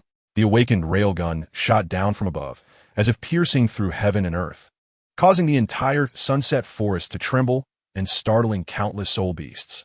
When the awakened one looked at the location of the ice and fire, yin-yang, again, it was already gone, leaving behind a bottomless pit. Done. Let's hurry and leave, or else if Douluo comes back, it would be strange if he doesn't kill me. Suxing clapped his hands, slightly out of breath. The consumption of soul power from that super electromagnetic cannon just now was greater than all previous uses combined. Buzz. But before Suxing could turn around, a sudden change occurred. Chapter 53. Ice and Fire Domain Buzz. In front of Suxing, above the massive pit, two beams of light, one blue and one red, intertwined and finally formed a blue-red Taiji diagram. What is this? A soul bone? I know that the ice and fire duality I was formed from the remains of the Ice Dragon King and the Fire Dragon King after their fall. Also, due to the lingering dragon might after the death of the Dragon Kings. Although the immortal herbs here grow at an astonishing rate, they cannot develop intelligence to become soul beasts. Even the particularly unique Heartbreak Red cannot become a soul beast. In the later parts of Douluo, the lingering dragon might of the Ice Dragon King and Fire Dragon King dissipated, and many of the newly grown immortal herbs turned into soul beasts. But what is this? Is the ice and fire duality I also alive? If I killed it, it should have dropped a soul ring. Looking at the ice and fire Taiji diagram that appeared in front of him, Suxing couldn't help but curiously speculate whether the object before him was a soul bone. Whatever. It must be a good thing. I'll collect it first. Not thinking too much, Suxing reached out to grab it, preparing to store it away. Buzz. But as soon as he touched it, the small ice and fire Taiji diagram swiftly entered Suxing's body with a whoosh. By the time Suxing realized what had happened, it was already too late. Damn! Su Xing's expression suddenly changed. This situation was something he hadn't anticipated. Suxing wanted to take it out from himself, but found no way to do so. After the ice and fire Taiji diagram entered Suxing's body, it directly fused into his heart. Boom! Immediately, Suxing felt a scorching heat and icy cold erupting from his heart, spreading throughout his body. Damn! Su Xing cursed and felt extremely uncomfortable all over, and it seemed that he had no way to do anything other than grit his teeth and endure it. It is not hard to notice that the integration of this thing is similar to the effect of the two immortal herbs that Tang San consumed, even stronger. He can feel discomfort, but at the same time, the power of ice and fire is strengthening his body. However, he doesn't want it. Damn it. He never wanted to eat the ice and fire immortal herbs in the first place. And now it seems like something even stronger has come along. Awake. Feeling so uncomfortable that I can't help but scream. Thunderbolt body refinement. Su X awakening gritted his teeth and sat cross-legged, beginning to refine his body with thunder and lightning. Crackling sounds echoed as countless bolts of lightning erupted from Su X's body. Suxing didn't care whether the transformation brought about by the ice and fire Tai Chi diagram was good or bad. He didn't want it. However, after trying for a while, Suxing found that he couldn't expel the power of the ice and fire Tai Chi diagram. In the end, he could only settle for second best. While the ice and fire Tai Chi diagram was transforming and strengthening his physical body, he was also tempering his body with lightning, not seeking any specific effect, but simply aiming to enhance his control over his own soul power. He then attempted to master the energy of the ice and fire Tai Chi diagram within him. For 2 whole days, Suxing's body was constantly shining with the dual energies of ice and fire, mixed with the power of lightning. Finally, after 2 days, he opened his eyes for meditation. The energies of ice, fire, and thunder flashed through Suxing's eyes. Phew, fortunately, the transformation of my body by the ice and fire Tai Chi diagram won't impose any restrictions on my control over soul power. This is neither a soul bone nor a soul ring. It should be the original power formed by the eye of ice and fire. At this moment, a look of excitement flickered in Su Xing's eyes. After absorbing the ice and fire Taiji diagram, he gained tremendous benefits. Of course, the most important thing was that there were no restrictions on Su Xing's control over his soul power.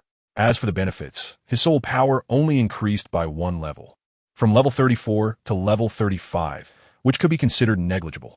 However, his physical level increased by 2 levels, reaching level 52. It seemed not much, but Su Xing knew it was far more than that. Firstly, his physical body was already immune to both ice and fire at the same rank, meaning he was no longer afraid of attacks with those attributes. He also had a certain degree of immunity against those of higher ranks. Additionally, Su Xing had previously envied Tang San's Xian Tiangong for its ability to endlessly convert soul power, but now he no longer needed to envy that. He also possessed such an ability. The heart integrated with the ice and fire Taiji diagram would continuously convert some soul power for him. However, this was not the strongest aspect. The strongest was the immense vitality that the ice and fire duality I originally possessed. Now, Su Xing's heart was equivalent to a small ice and fire duality eye. As long as he did not suffer a fatal injury, he could recover. The ice and fire duality I could promote the growth of surrounding herbs because of its powerful life force. Finally, there was this, the ice and fire domain. With a step forward of his right foot, the ice and fire Taiji diagram instantly emerged from beneath Su Xing, gradually spreading until it reached 10 meters before stopping. A huge ice and fire Taiji diagram took shape beneath Su Xing's feet. This was merely the visualization of the ice and fire domain. In reality, the specific range radiated throughout a 10-meter radius around Su Xing, both in the air and underground. Anyone within Su Xing's ice and fire domain would suffer corresponding damage. Those covered by the ice domain would take freezing damage, and vice versa. Moreover, Su Xing could freely rotate the ice and fire Taiji diagram, allowing the two types of damage effects to alternate. The gains from this were tremendous. Su Xing clenched his fists, feeling a brand new self, and was even more excited. Although the process made him anxious, fearing it would limit his control over his soul power. This was also because Su Xing did not expect that the ice and fire Taiji diagram that erupted after the destruction of the ice and fire duality would actively integrate into his body. And the speed was so fast that he couldn't stop it. He didn't know how long it had been. He quickly realized he needed to leave. He had no idea how long he had been meditating, but he could feel it had been a while. He had already gained the benefits, and he mustn't let Douluo block him. Otherwise, it would be too unfair. Using the same method, after exiting the poison mist circle and moving far away from it, Su Xing finally removed the metal armor and a lightning escape armor. Phew, finally gone. After walking a few hundred meters, he turned back to take one last look at the original ice and fire duality treasure site before he turned to leave. Kid, you actually realized that it was toxic miasma and didn't recklessly charge in. Not bad. But just as Su Xing turned back, ready to make his escape, he was greeted by a proud voice. The awakened heart suddenly tightened. He had completely failed to notice the other party's appearance, whose strength far surpassed his own. Could it be that Douluo has returned? Su Xing looked up and narrowed his eyes slightly. It really was Douluo. I met you before, senior. Su Xing quickly pretended to be a weak person encountering a strong one and respectfully said, Douluo stood on the tree trunk and lightly replied with an then asked, what level are you, little guy? How dare you come deep into this place alone? The young man replied, I'm currently level 41. The awakened attitude remains the same, answering questions without hesitation, but it's just random talk. Anyway, even if he speaks the truth, it won't activate the soul ring verification. So he might as well say something nonsensical. Not bad. He's a genius, but he is still too bold. Get lost. Don't come over here again. And I hope you can walk out alive. Douluo grunted in response, satisfying his curiosity before telling Su Xing to get lost. Yes, kid, I'm leaving now. Su Xing respectfully responded and then left, and as he walked, he started to run. Douluo didn't pay much attention, fearing that he might not be normal. Chapter 54. Strike first. After running for a while, Su Xing looked back and could no longer see Douluo's figure. However, Su Xing knew, once Douluo entered and discovered that his old lair had been ruined by him, he would definitely be furious. And Su Xing would surely become his target of suspicion. Even though it was impossible for Su Xing to have the strength to destroy the Ice and Fire 2 instruments, Douluo only needed to have doubts, and that would be enough. Capturing Su Xing would naturally allow him to search for evidence from him. Even if he couldn't find any, in his rage, Douluo might directly kill Su Xing out of anger. Douluo has never been a good person. In the original story, he repeatedly attempted to kill Tang San before eventually becoming friends with him. But just because he later showed loyalty and affection doesn't mean we should overlook that he is actually a ruthless old man. Now, Su Xing has two choices, to keep running or to find a place to hide. Continuing to run makes it easy for Douluo to catch up. No matter how fast he is, he can't outrun a title Douluo. Finding a place to hide is also unsafe, with a high likelihood of being discovered. Su X can conceal his soul power aura, but that is only undetectable in the normal state of a title Douluo. When a title Douluo activates their perception of soul power, Su X has little confidence in avoiding detection by a title Douluo. Being discovered becomes highly likely. Therefore, whether to run away immediately with all his strength or to hide, Su X chooses neither. It's better to strike first. Su Xing's eyes flickered with madness and rationality. Deciding to take the initiative, the entrance and exit of the ice and fire duality, I treasure land, was that cave entrance, and soon, Douluo would definitely come out from there. Without hesitation, Su Xing quickly turned back and stopped only when he could see the cave entrance. Then, Su Xing took out the electromagnetic cannon soul guiding device, directly inputting his soul power, waiting for Douluo to appear. The distance from Su Xing to the cave entrance was several hundred meters, but for the speed of the electromagnetic cannon, it was practically negligible. Bang, bang, bang. Waking up, he could hear his heart racing, feeling both nervous and excited. He was about to ambush a titled Douluo. Who destroyed my herb garden? I will kill you. Just as he aimed the cannon at the entrance, a thunderous roar from Douluo echoed from within. Douluo's roar contained immense soul power, reverberating throughout the sunset forest. In an instant, countless soul beasts were startled, either running wildly or trembling in fear on the ground. Douluo was truly furious. He never expected that after being away for just 2 days, his lair would be destroyed. Not only were countless precious herbs missing, but the ice and fire yin-yang had also been destroyed. This was simply intolerable. That little brat? Douluo quickly recalled the earlier encounter with Su Xing. He didn't believe that Su Xing had the power to do this, but since Su Xing was indeed nearby, he was worth questioning. Right now, Douluo couldn't find any clues about the thief, so he decided to capture Su Xing and ask him. It didn't matter if he was involved. He just wanted to vent his anger. If that brat did it, then he would kill him to relieve his frustration and retrieve the herbs. If not, then it would just be bad luck for the other party. Either way, he would kill to settle it.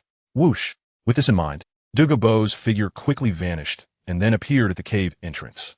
At that moment, he felt all the hair on his body stand on end, a sense of extreme danger washing over him. Without hesitation, Douluo leaped into the air. Boom! Just as Douluo jumped, a terrifying flash of lightning shot past beneath him. At the same time, he felt a wave of pain surge through him. Looking down, Douluo was incredulous to find that his right calf was missing. For a moment, he was horrified and quickly retreated. Boom! Douluo hurriedly summoned his martial soul, instantly entering full power mode. This kind of attack was exactly how my ice and fire spring water was destroyed.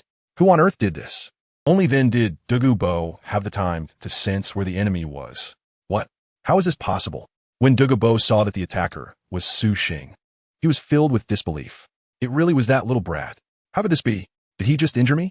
Su Xing saw that his electromagnetic cannon did not kill Douluo, but only destroyed Douluo's right leg, causing him to frown. However, Su Xing quickly aimed the cannon at Douluo again and fired another shot. But the title Douluo, as expected, would not give Su Xing another chance to aim at him after suffering a loss. Douluo was certainly not foolish. Upon seeing the weapon in Su Xing's hand and the destruction it caused, he realized it was a type of straight-line, long-range, high-speed attack soul skill, not allowing Su Xing the opportunity to aim at him. Kid, who exactly are you? Why have you destroyed my treasure ground? All my other herbs must be on you, right? And what exactly is the weapon in your hand? Douluo questioned coldly from a distance, looking at Su Xing. Douluo did not rashly approach Su Xing. He simply did not allow Su Xing to aim the cannon at him. He was extremely angry and frustrated. Being injured by a kid was a disgrace for title Douluo. At the same time, Douluo was immensely curious and wanted to know what kind of weapon Su Xing was holding that could unleash such fast and powerful destructive attacks. Su Xing did not answer Douluo, knowing that he could no longer hit Douluo. He sighed helplessly. He really had to run. Fortunately, he had injured one of Douluo's legs, so he should be able to escape. After sighing twice in his heart, Su Xing quickly put away the electromagnetic cannon soul guide, and then, without looking back, activated the lightning escape armor and fled at full speed. Seeing that Su Xing not only didn't answer his question, but also turned around and ran, Douluo was momentarily stunned, then filled with immense anger. Kid, don't even think about running. Douluo shouted angrily, and his figure quickly chased after Su Xing. Besides that weapon, Douluo didn't sense how strong Su Xing's soul power was, so he naturally wasn't afraid. Not to mention that Su Xing had destroyed his medicine garden. Being outsmarted by a kid with much lower strength, Douluo would never let Su Xing go. That damn kid, his soul power is definitely not just level 41, and this speed might even surpass that of a soul sage. After catching up, Douluo realized that Su Xing's speed was also very fast. thus concluding that Suxing's soul power was definitely not level 41. It turned out he had already been played by Suxing once before. Damn it, kid, you're dead for sure. I will kill you today. Chapter 55. The true body of the martial soul is also crushed. Suxing paid no attention to Douluo's roar and simply fled with all his might. With the enhancement of the thunder escape armor, Suxing's speed was astonishingly fast, darting through the forest like a bolt of lightning. Douluo quickly realized that even in his normal state, he was only slightly faster than Suxing, and it would take some time to catch up. Martial Soul True Body, Emerald Phosphor Snake Emperor. Furious, Douluo didn't want to waste a moment and just wanted to kill Suxing as soon as possible. So he unleashed his 7th soul skill, Martial Soul True Body. In an instant, Douluo's figure transformed into a 100-meter-long Emerald Phosphor Snake Emperor, and with a swoosh, he chased after Suxing. Whoosh, whoosh, whoosh. In the state of the Emerald Phosphor Snake Emperor, Douluo's speed was astonishingly fast, quickly closing the distance to Suxing by 1/10, and then continuing to close in. Suxing noticed Douluo quickly closing in from the front, turned around, and said, "Damn, cheating. No need to walk on foot." Su Xing cursed quietly and continued to run. Suxing ran while surveying the terrain, looking for any advantageous features. Douluo used his martial soul true form to chase after him, knowing that he would be caught sooner or later, so he was also thinking about counterattacking. Soon, Suxing's eyes brightened. Ahead, there was a hill, but the important part wasn't the hill itself. It was the corner at the foot of the hill. After Su Xing turned the corner, he immediately changed direction, his figure disappearing from Dong Gubo's line of sight. Oof. Dong Gubo only snorted coldly, and in less than a few seconds, he reached the corner. Not good. Just as he entered the corner, Dong Gubo sensed something was off. Su Xing's figure did not follow the turn, but shot straight out. Boom! As expected, a loud bang echoed, and Dong Gubo cursed Su Xing for being insidious, too insidious. Then Dong Gubo spat out a mouthful of blood. Realizing that the back half of his martial soul's true form had not escaped Su Xing's electromagnetic cannon and was hit and shattered. With the true form of his martial soul forcibly, Dong Gubo also suffered some backlash. Damn it, what kind of weapon is that? Dong Gubo silently cursed, feeling a lingering fear. The attack of the electromagnetic cannon was truly too fast in his eyes. He only realized he was injured after the backlash. He had dodged again. Dong Gubo cursed inwardly. Wasn't Su Xing the same? With 2 consecutive electromagnetic cannons, both at full power, Su Xing's soul power had instantly consumed 1/3. Old man, if you want to seek death, then keep chasing. After Su Xing coldly warned Douluo and turned back, he continued to flee. Whether the warning was effective or not, Su Xing didn't know, but it was worth a try. If it could scare Douluo into not daring to chase him anymore, that would be fantastic. Damn little ghost. I see you have no soul power left. Unfortunately, Su Xing's warning did not scare Douluo. Instead, it led Douluo, who was still chasing, to guess something. With his martial soul's true form just shattered, Douluo could not use it again in a short time and could only chase after him on foot. In this way, the crippled Douluo was only slightly faster than Su Xing, making it difficult for him to catch up quickly. As Su Xing saw that he hadn't scared off Douluo, he stopped talking and continued to flee. At the same time, Su Xing was sensing the soul power within him, which was still quite good. In this situation, as long as he didn't use the electromagnetic cannon again, the heart, strengthened by the ice and fire Taiji diagram, continuously supplemented his soul power, allowing him to maintain a stable level of soul power. Therefore, as long as Douluo couldn't catch up quickly, Su Xing wasn't worried about exhausting himself. After half an hour of chasing, Douluo began to doubt his life. How could this kid have so much soul power? An hour later, it was still the same. Although Douluo was surprised, he didn't give up on chasing Su Xing. No matter how much soul power Su Xing had, it was still less than his. As a title Douluo, he could travel for 10 days and nights without using soul skills. Even if one of his legs was now useless, and he needed to continuously gather soul power to form a leg, he could still hold on for 3 days and nights without much trouble. Fortunately, Douluo wasn't in a hurry to catch Su Xing and followed at a leisurely pace, planning to exhaust Su Xing's soul power first. Otherwise, he was genuinely afraid that Su Xing would hit him with another electromagnetic cannon. That kind of power could kill even a titled Douluo. Feeling Douluo following him at a slow pace, Su Xing also began to realize that continuing like this wasn't a solution. Once Douluo's martial spirit true body could be used again, he would soon be caught up. He had to find a way to counterattack. Su Xing's expression flickered. Having injured Douluo twice in a row had already allowed Su Xing to verify the power of the electromagnetic cannon, which indeed had the capability to injure or even kill a title Douluo. Therefore, he did have a chance to counterattack Douluo. As long as Douluo didn't catch up to him and directly kill him, he had the opportunity for a counterattack. With this in mind, Su Xing gradually began to slow down. Douluo, who was chasing behind, brightened up. "Haha, kid, your soul power is almost gone, right?" Although Douluo was laughing, his laughter contained an astonishing killing intent. Douluo had never been humiliated like this before, being severely injured by someone whose strength was far inferior to his. He had always been the one to overpower others. Therefore, this humiliation must be washed away. Boom! Upon hearing Douluo's voice, Su Xing suddenly burst forth with an even more astonishing speed, pulling away a considerable distance again. Douluo was slightly taken aback. After chasing for a while and discovering that Su Xing's speed had slowed significantly, he coldly snorted, struggling in vain. At this point, he was even more certain that Su Xing's soul power was severely depleted. However, having suffered losses twice in succession, Douluo remained cautious and continued to trail Su Xing at a relaxed pace. After another hour, Su Xing and Douluo had reached the edge of the sunset forest. Su Xing pretended to finally be unable to move, leaning against a large rock and stopping. "Old man, you win. Being able to severely injure a title Douluo. I don't feel like I've lost. Do as you please." Su Xing kept gasping for breath, looking up at the slowly approaching Douluo 100 meters away, smiling helplessly yet unwillingly and with a hint of pride. "Kid, all my herbs are on you, right?" Douluo stepped forward, coldly staring at Su Xing. "That's right." Su Xing directly admitted it, waving his hand, and a large amount of herbs was thrown to the ground like garbage. "Good, the herbs are still here. I can make your death a bit easier." Looking at those herbs, Douluo snorted coldly. Then he stepped forward again. But Douluo could sense that Su Xing's obedience felt a bit off, so he had already begun to suspect something. Noticing that Su Xing was hiding something, Douluo deliberately relaxed himself. But in reality, he was even more vigilant and on guard.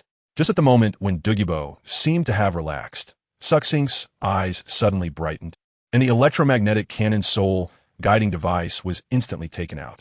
Inputting soul power, fire. Electromagnetic cannon. Boom. Chapter 56. First kill, title Douluo. Boom. The earth-shattering electromagnetic cannon was fired once again. "Is he dead?" "Huh?" Su Xing murmured softly, wanting to see if Douluo was dead. Bang. But before Su Xing could get a clear look, a powerful force struck him in the abdomen. The entire figure of the awakened one was nailed into the giant rock behind. Wow. Su Xing let out a mournful scream, and only then did his figure slowly slump down. Well, it turned out they didn't strike to kill right away. At the same time as the scream, Su Xing actually felt a sense of relief in his heart. Su Xing knew he had made the right bet. The super electromagnetic cannon soul guiding device in his hand had been taken away, and now Douluo should let his guard down. Yes, Su Xing was taking a gamble, aiming to relax Douluo's vigilance. Just now, his performance was a bit fake, deliberately made to be noticed by Douluo.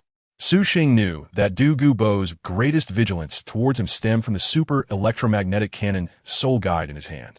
So, he decided to get rid of the super electromagnetic cannon soul guide. It would be obvious if he discarded it himself. So Su Xing staged the earlier scene, prompting Douluo to take the super electromagnetic cannon soul guide on his own. Anyway, even if Douluo got it, it would be useless to him. And losing the super electromagnetic cannon soul guide wouldn't prevent Su Xing from using it. Now, Douluo should have truly relaxed his vigilance towards him. However, the opportunity would only come once. At this moment, Su is extremely calm, but his expression is one of pale despair. "You actually managed to dodge." Su Xing looked unwilling to believe, staring at Douluo, and said reluctantly, "Humph. As expected, you are a cunning little devil." Fortunately, I was prepared. In front of Su Xing, the cold-faced Douluo held the stolen electromagnetic cannon soul guide, looking quite displeased. This kid still thought of plotting against him. He truly was despicable. Fortunately, the old man was more skilled. Looking at the electromagnetic cannon soul guide in his hand, Douluo indeed relaxed his guard. Even though Su Xing still had soul power, he sensed not much from him. His wariness towards Su Xing was purely based on the electromagnetic cannon soul guide. He didn't regard Su Xing himself as a threat. "Kid, answer a few questions for me, and I'll make your death a quick one," Douluo said coldly, looking at Su Xing. He was indeed very curious, or rather excited. He suspected that the weapon in Su Xing's hands was an artifact. If the electromagnetic cannon soul guide he had stolen was truly an artifact, then he wouldn't have lost out today. Oomph. Do you think I would tell you? Susin di tortif. I know I'm doomed, but you old thing won't get anything out of me. I won't tell you anything. Hearing Douluo's words, Su Xing suppressed the despair and unwillingness on his face, snorted coldly, and struggled to activate the thunder escape armor, raising his hands towards Douluo in a stance of resistance to the end. Su Xing knew that it was time to showcase his acting skills. While activating the thunder escape armor, he was already quietly constructing the electromagnetic acceleration track. The electromagnetic acceleration track was hidden within the thunder escape armor and was not conspicuous. However, before that, Su Xing needed to further lower Douluo's guard. Fourth soul skill, Thunder Surge. Su Xing gathered a large amount of lightning in both hands, which then coalesced into a thunderbolt the size of a bull, and violently hurled it towards Douluo. Upon seeing Su Xing's attack, Douluo's figure suddenly flashed, and he did not take it head-on. Boom! The place where Douluo had originally stood was instantly blasted out, creating a pit several meters wide. Seeing this, Douluo let out a sigh of relief in his heart, thinking to himself that he had been too cautious. Without the weapon he had snatched, that kid's strength was indeed not impressive. Although he was a genius among his peers, so what? Damn it! Su Xing saw that he had not attacked Douluo. Looking angry and disappointed, he looked at Douluo again and once more raised both hands towards him, lightning intertwining in his palms. Old man, I'll return the herbs to you, and I'll give you the Thunder God's fury as well. I know you want it. As long as you let me go, I can tell you how to use it. Otherwise, without knowing how to use it, you won't be able to unleash the power of this divine weapon. Su Xing appeared unwilling, coldly saying to Douluo. Even now, he did not show any signs of yielding. Douluo actually appreciated this about Su Xing, but it only made him more determined to kill Su Xing. Indeed, it was a divine weapon. However, at this moment, Douluo's attention was more focused on the super electromagnetic cannon soul guide he had snatched. To his surprise, it truly was a divine weapon. The Wrath of the Thunder God? What a domineering name, and its power matched it. Douluo exclaimed in admiration, but he did not believe Su Xing's words. After trying it out himself, he realized that this divine weapon really did require a method to use it. He held it in his hand, unsure of how to operate it. Kid, Douluo looked up at Su Xing, ready to force him to reveal the usage method of the divine weapon. Boom! However, what greeted him was a lightning flash that shook the heavens and the earth. Douluo was startled and attempted to dodge. Bang! Unfortunately, just as he had the thought to evade, his consciousness was plunged into darkness. Was I killed by a sneak attack? That kid still has a divine weapon, but he didn't even make a move for it. Douluo carried his confusion and resentment as his consciousness completely faded away. Bang! In Su Xing's eyes, his super electromagnetic cannon accurately hit Douluo, annihilating his upper body, and only then did his lower body collapse, blood gushing out. Finally dead, I won. Looking at Douluo's miserable state, Su Xing no longer felt the nausea he experienced the first time he killed someone. He only felt an incredible sense of exhilaration. He had killed a title Douluo. After a while, Su Xing staggered to his feet. At this moment, his soul power was truly almost exhausted, but it didn't matter. He had won. He had won the gamble and killed Douluo. If he could, he wouldn't want to gamble, wouldn't want to take risks. But there was no choice. From the moment he encountered Douluo after coming out of the ice and fiery Yang Eye, it was already destined that either he would die or Douluo would die. Buzz. Suddenly, there was an unusual movement coming from Douluo's corpse. Su Xing was startled and looked up, only to find that it was the soul bone that fell out after Douluo's death. Su Xing knew about this soul bone, the 10,000-year Medusa's skull, and its soul skill was remarkable. Medusa's gaze could petrify. He quickly stepped forward to collect the soul bone. Su Xing then remembered that Douluo still had a soul engineering device, the treasure pouch, which he had yet to give to Tang San. And it was a treasure pouch capable of storing living things. After searching for a bit, Su Xing found it, and fortunately, it hadn't been destroyed by the electromagnetic cannon. After sensing the contents with his soul power, he immediately tossed out the 9-segment emerald snake to kill it, as he had no interest in carrying a snake around. Then, Su Xing used the treasure pouch to collect the herbs he had just thrown on the ground. Chapter 57. Is this a bit too shameless? After leaving the Sunset Forest, Su Xing walked lightly. Although this trip to the Sunset Forest was full of surprises, it was also a huge harvest. First of all, he obtained 2 soul bones. Getting 2 soul bones in a month would make those titled Douluo envious if they heard about it. There were also celestial herbs, and he destroyed the ice and fire yin-yang eye, cutting off the opportunity for Tang San and the others. He also enhanced and transformed his physical body, which wasn't what he originally wanted, but now Su Xing just wanted to say it was truly wonderful. It really was wonderful. He had just endured a blow from Douluo, and even though Douluo had held back, it still caused him considerable injury. However, in less than half an hour, the heart that had been modified with the ice and fire Tai Chi diagram was continuously surging with life force, and in just half an hour, he had already healed. Finally, he achieved the accomplishment of being the first to kill a titled Douluo. Although this wasn't a game and there were no achievement rewards, it was a confidence builder for Su Xing. He, too, could kill a titled Douluo. By the way, he had to keep it a secret and not get carried away. After leaving the Sunset Forest, Su Xing didn't rush back to the Heaven-Do Royal Academy, but found his shop branch in the nearest town. Then, with the help of his employees, Su Xing set up a laboratory, purchased a number of slaves, and began his research on the soul bones. Suxing only took out the soul bone dropped by the explosive firewolf for research, and did not dare to casually study the Medusa skull. If the slave being studied was not controlled properly, or didn't want to be controlled at all, and Medusa's gaze went crazy for a moment, it would cause trouble. If he wasn't careful, he could also be petrified. It was too dangerous, so Suxing didn't study the Medusa skull. After researching the explosive firewolf's soul bone, Suxing realized it was a right-arm soul bone. It also came with a soul skill, the Flame Wolf Head Shield. After using this soul skill, a wolf head-shaped flame shield can be summoned, with the defensive capability to withstand a direct hit from a Soul King. Once the shield is broken, it will explode outward, combining offense and defense. If this can be preserved after the research, it would be nice to give it to Yi Lingling. Suxing was studying the soul bone while thinking of Yi Lingling. To be honest, after not seeing her for so many days, Suxing realized that he actually missed Yi Lingling quite a bit. She was obedient and willing to do anything. After several days of research, Suxing still hadn't made any breakthroughs. He was certain that the soul bone was a condensation of energy, but he still hadn't figured out in what form the soul skills were stored on the soul bone. Aside from the soul power, Suxing knew that he was lacking information, and understanding everything about soul bones purely through his own research would take an unknown amount of time. If there were existing materials, it would definitely be much easier. There wasn't any in the school. Probably only the Spear Hall had it, right? As for the sects, there were no records of any sect researching soul bones. Even a Spear Hall might not have much, as most of the soul bones had already been used. Forget it. Let's pause the research. Knowing that he couldn't make breakthroughs in soul bone research in the short term, Suxing chose to give up. He felt that researching soul bones was not as worthwhile as creating soul tools.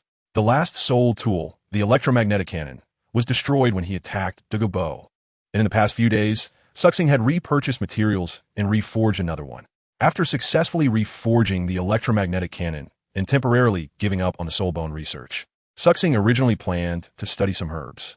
However, at that moment, he suddenly had an idea. I may not know the effects of those immortal herbs, but Tang San does. If all goes well, Tang San and his group should be able to join the Tianzhou Royal Academy this time. Originally, the powerful ally that Prince Xuexing found, Douluo, has already been taken care of by me. So, it's highly likely that Tang San and his group will join the Tianzhou Royal Academy. That means I have a chance to obtain information about those immortal herbs from Tang San. So how should I go about it? Suxing began to think creatively and eventually had his subordinates purchase some materials he needed. Suxing is preparing to write a book documenting herbs. The herbs recorded in it will definitely include all the immortal herbs he has obtained, and then he will add some herbs that Suxing has fabricated, such as the thunderfruit he previously made up. The text will be written in a version of the English alphabet that no one in this world recognizes. Then it will be aged, and when the opportunity arises, he will take it to consult Tang San. Is it inappropriate for me to have Xiao Wu and then betray Tang San, while also trying to obtain information about the immortal herbs? At this moment, Suxing feels a bit shameless. However, thinking that he and Tang San will ultimately not be on the same side and are likely to become enemies, he felt there was nothing to be embarrassed about. Thus, for the next few days, Suxing completely devoted his time to writing. With over 100 herbs, plus some of Suxing's fabrications, the workload was considerable. Then he aged it. In the end, what appeared in Suxing's hands was an ancient book documenting 168 herbs. Each page featured a shape pattern of a herb and a written introduction. Of course, Suxing used the English alphabet so that others would not understand. allowing him to claim he didn't understand it either. In reality, if someone knew English, they would be able to understand what Suxing wrote. It was quite a treasure trove of information. The details of the night Xiao Wu encountered danger were recorded in English. Of course, there were no illustrations. Only the herbs had drawings. This was Suxing's wicked sense of humor, telling you directly that you are also blind. He also included many criticisms of Yu Xiaojiang as a useless person and wrote that Tang San's blue-silver grass martial soul was useless and wasted. If this book were to be seen by Tang San, and he understood the contents, it would probably infuriate him. When Suxing returned to the Heaven Do Royal Academy, it had been exactly a month and a half since he left. Brother Suxing, Yi Lingling was the first to see Suxing return, and without caring about the gazes of others in the school, she directly threw herself into Suxing's arms like a swallow returning to the nest, holding him tightly. This scene made the other students feel like their hearts were shattered. Damn, Yi Lingling is really with that commoner. How infuriating. What right does he have? My goddess Yi Lingling. Suxing was already used to the disdain from other students, so he ignored them. After letting go of Yi Lingling, he directly held her hand. Fingers interlocked, and walked away. Lingling, let's go back to the dormitory. I've missed you. Chapter 58. Xiao Wu didn't he come? Could it be? Ignoring the envious and jealous gazes of the surrounding boys, Suxing directly took Yi Lingling back to her dormitory. Suxing hasn't returned for a month and a half, and his dormitory definitely needs some cleaning, making it unsuitable for him and Yi Lingling to review their studies together. Both of them are diligent and eager to learn, fearing that they might fall behind in their studies, so they spent half a day reviewing. Then Suxing remembered to ask Yi Lingling, Lingling, did Tang San and the others join our school? Yes, they joined last week, and then they had a match against Team 2, defeating them with only 6 people. Yi Lingling replied softly while leaning on Suxing. So, Tang San and the others became the second team of our school's spirit battle team, and the original second team was replaced, with only Oscar joining to make up 7 members in Team 2. 6 people? Who didn't come? Su Xing was taken aback when he heard this. There's someone who didn't come, the one called Xiao Wu. Yi Lingling replied. Oh, if you're tired, you can sleep first, Su Xing said gently, noticing Yi Lingling's fatigue. Besides, asking about other girls in front of a girl who likes it can make her unhappy. Although Su Xing was indeed very curious about why Xiao Wu didn't come. Yi Lingling responded she was really tired, and then fell asleep. As for Su Xing, he was thinking about why Xiao Wu didn't come. Xiao Wu not coming was not right. Anyway, it couldn't be because she couldn't face Tang San. If that were the case, she would have left the next day after he ruined her reputation. Something must have happened. Otherwise, Xiao Wu wouldn't have missed it. As he thought about what might have happened to Xiao Wu, Su Xing's heart suddenly skipped a beat. Could it be that she really got pregnant? Suxing found it hard to believe this possibility. It was only under such circumstances that Xiao Wu would choose to leave. Whether she decided to terminate the pregnancy or give birth, she would choose to leave. If she chose to terminate, she might come back, but if she gave birth, she would truly be gone. The thought that Xiao Wu might be pregnant left Suxing uncertain about his feelings. He may have been a jerk, but he was willing to take responsibility. It was better to first find out the real reason for Xiao Wu's departure. Even if she was indeed pregnant, it wouldn't be time to give birth so soon. Perhaps Xiao Wu had decided to terminate the pregnancy. Only after some time would it be clear that she wouldn't return to Tang San, thus confirming her intention to give birth. He would deal with that when the time came. Everything was just speculation on Suxing's part. He didn't want to think too much about it. The thought that he might have descendants made his head spin. Wait a minute, something came to his mind, and he got up to retrieve the old herbal book he had made. Since Xiao Wu might be carrying his child, even if Tang San couldn't understand it, Suxing decided not to keep the information about Xiao Wu. After flipping to the page containing that information, Suxing tore it out with a rip. The next day, Suxing rejoined the team. After Su Xing saw Duge Yin, his expression did not change much. Although he had killed Duge Bo, they should be considered enemies. But that was only if Duge Yin knew that he was the one who had killed Duge Bo. However, Duge Yin couldn't possibly know. Before returning to the Tiando Royal Academy, Su Xing actually made another trip to the Sunset Forest. Su X wakes up and erases all traces left by his electromagnetic cannon. This is another function of the ice and fire domain that Su X has discovered. He can integrate the ice and fire domain, blending them together. After the fusion, the characteristics of freezing and burning disappear, replaced instead by a life-giving domain. Or rather, a domain of life. Within the domain, plants can be cultivated at a speed 1,000 times faster, consuming the energy from the ice and fire Taiji diagram in Su X's heart. Awakening is about nurturing the plants that grow over the traces left by the super electromagnetic cannon in the realm of life, allowing the plants to cover the marks. Unfortunately, this realm of life is only effective for plants. Otherwise, awakening could have provided some support. Also, the deep pit of the ice and fire tuine I was filled by the waterfall flowing from above, requiring no effort from awakening. Lastly, the only thing that might expose awakening's possibility of killing Douluo, the treasure pouch, was also skinned by awakening, altering its shape and appearance. The reason for this is to prevent Douluo from knowing that awakening killed her grandfather. After all, they were companions. Awakening wasn't heartless enough to completely eradicate the roots. Of course, if awakening did all this and still allowed something unknown to others to hint that Douluo might find out it was awakening who killed her grandfather, then there would be no mercy. Awakening would definitely take ruthless action. As for awakening's return, Qingming also breathed a sigh of relief. He was genuinely worried about any accidents happening during awakening's long absence. Subsequently, awakening returned to campus life. The interactions with Tang San and the others were not much different from those in the second team back then. There were only interactions during team battle training. Su Xing didn't have a chance to inquire about Xiao Wu until half a month later, when he learned that Xiao Wu had truly left and had no intention of coming back. At this point, Su Xing was somewhat certain that Xiao Wu was most likely pregnant and had decided to keep the baby.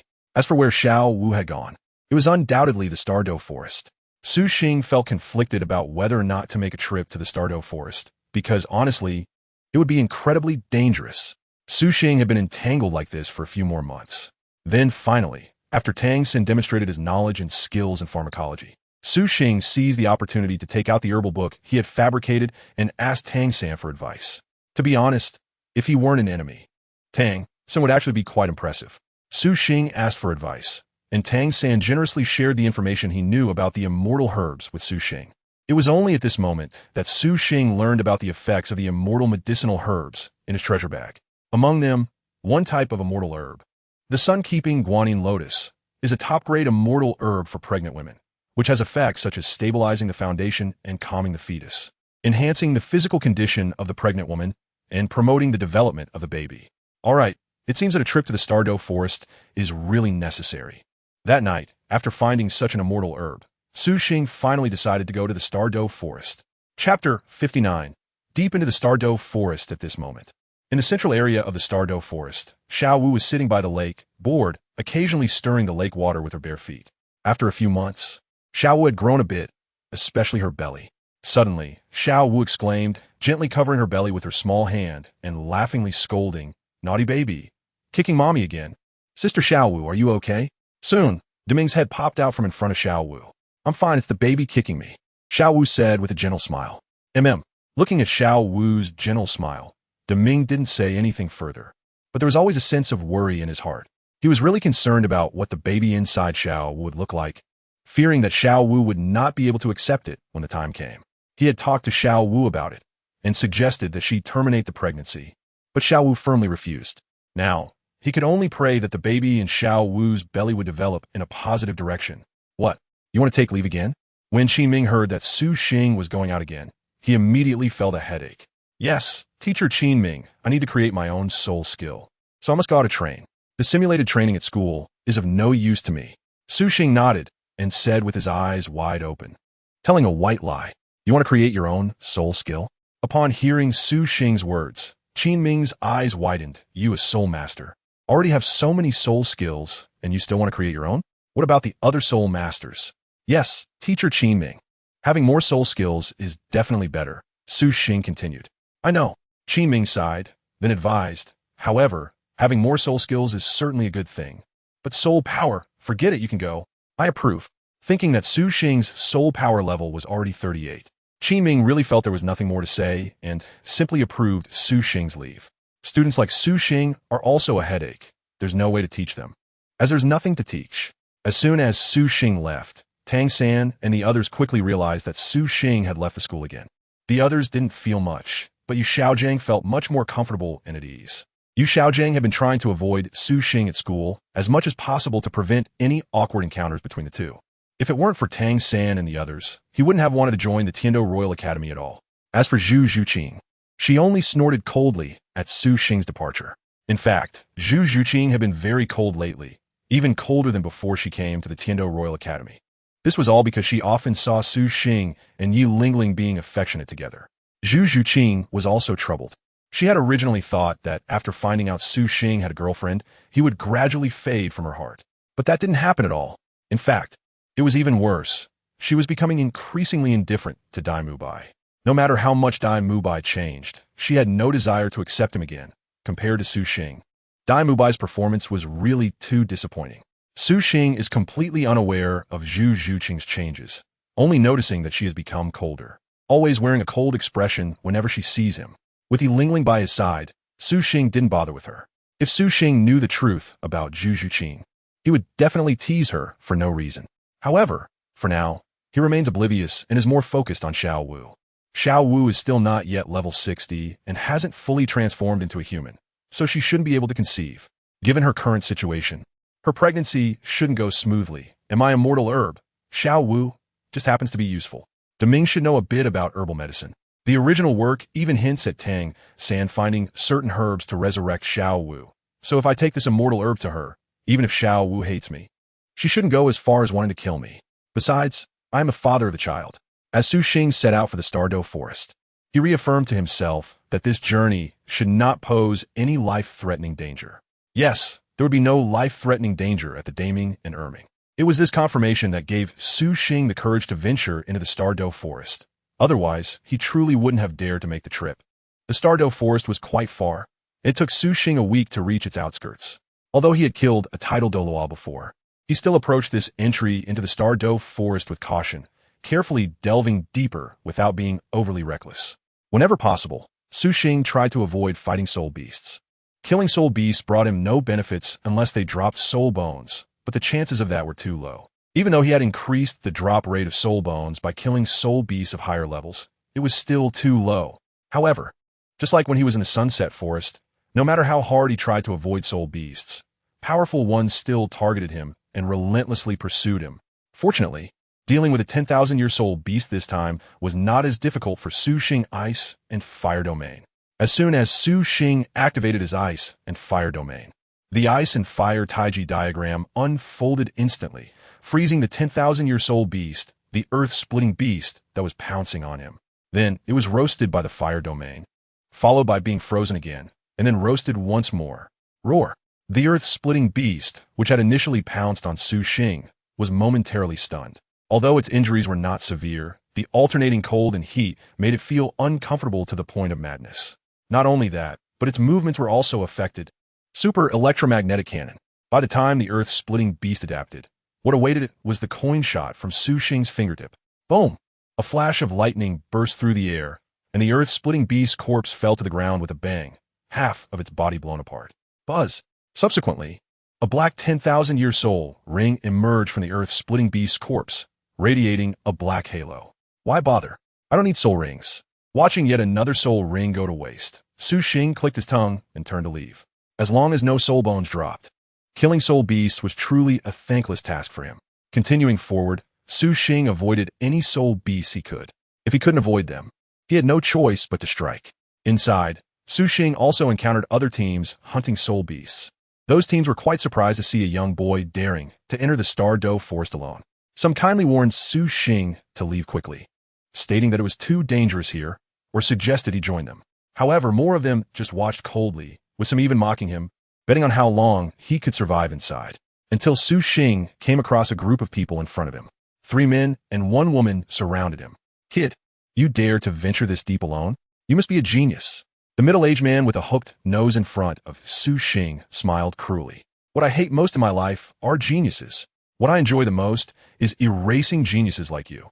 Hearing the words of the hooked-nosed middle-aged man, Su Xing almost thought he was that mentor from the Hui Academy, Shi Nian, who had the dream of Remnant's martial soul and had been killed by Tang San.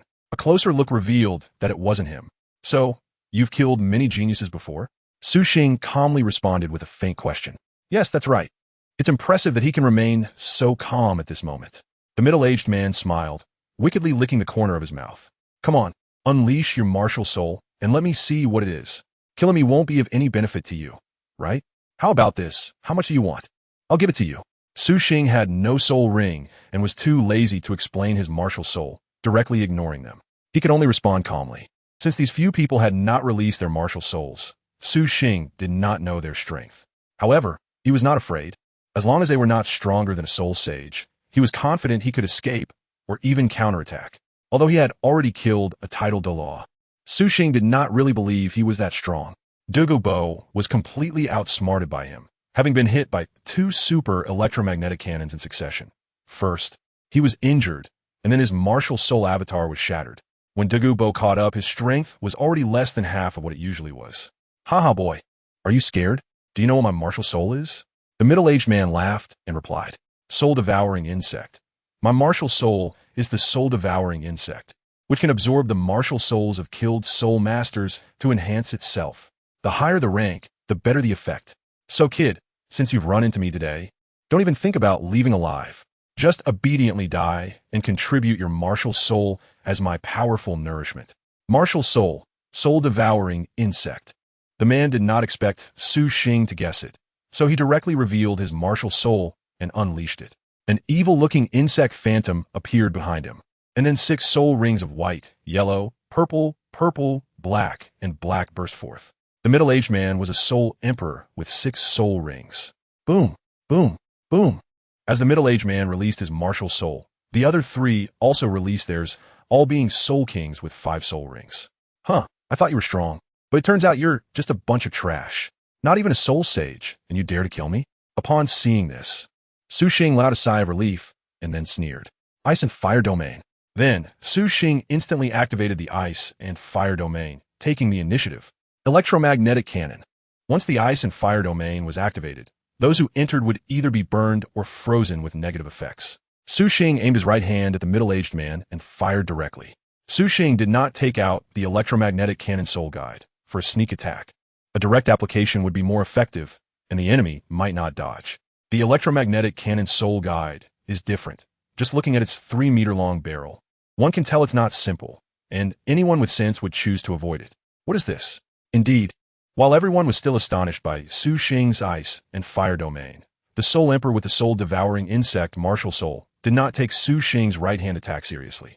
He did not dodge immediately, but wanted to see Su Xing's soul skill before deciding whether to evade or take it head-on. Boom. And then there was nothing after that. A dignified Soul Emperor was instantly taken down by Su Xing. Boss, this is impossible. The other 3, seeing their boss, the Soul Emperor, killed in just one move by Su Xing, were all horrified. To be able to instantly kill a Soul Emperor, even a Soul Sage couldn't do that, right? So, had they provoked a Soul Douluo? Run. The 3 of them, in perfect tacit agreement, or perhaps each wanting to survive, instantly scattered and ran in 3 different directions. Can they escape? Anyone who has seen me use the electromagnetic cannon must die. Thunder escape armor. Su Xing let out a cold snort and immediately rushed towards one of the Soul Kings. 5th soul skill, Ghost Vine Cage. The Soul King sensed Su Xing's pursuit and quickly activated a soul skill. Plant-type martial soul, Ghost Vine. Seeing this, Su Xing sneered contemptuously and didn't pay any attention, not even flinching. With the enhancement of the ice and fire domain, those ghostly vines hadn't even wrapped around Su Xing. They were either burned or frozen.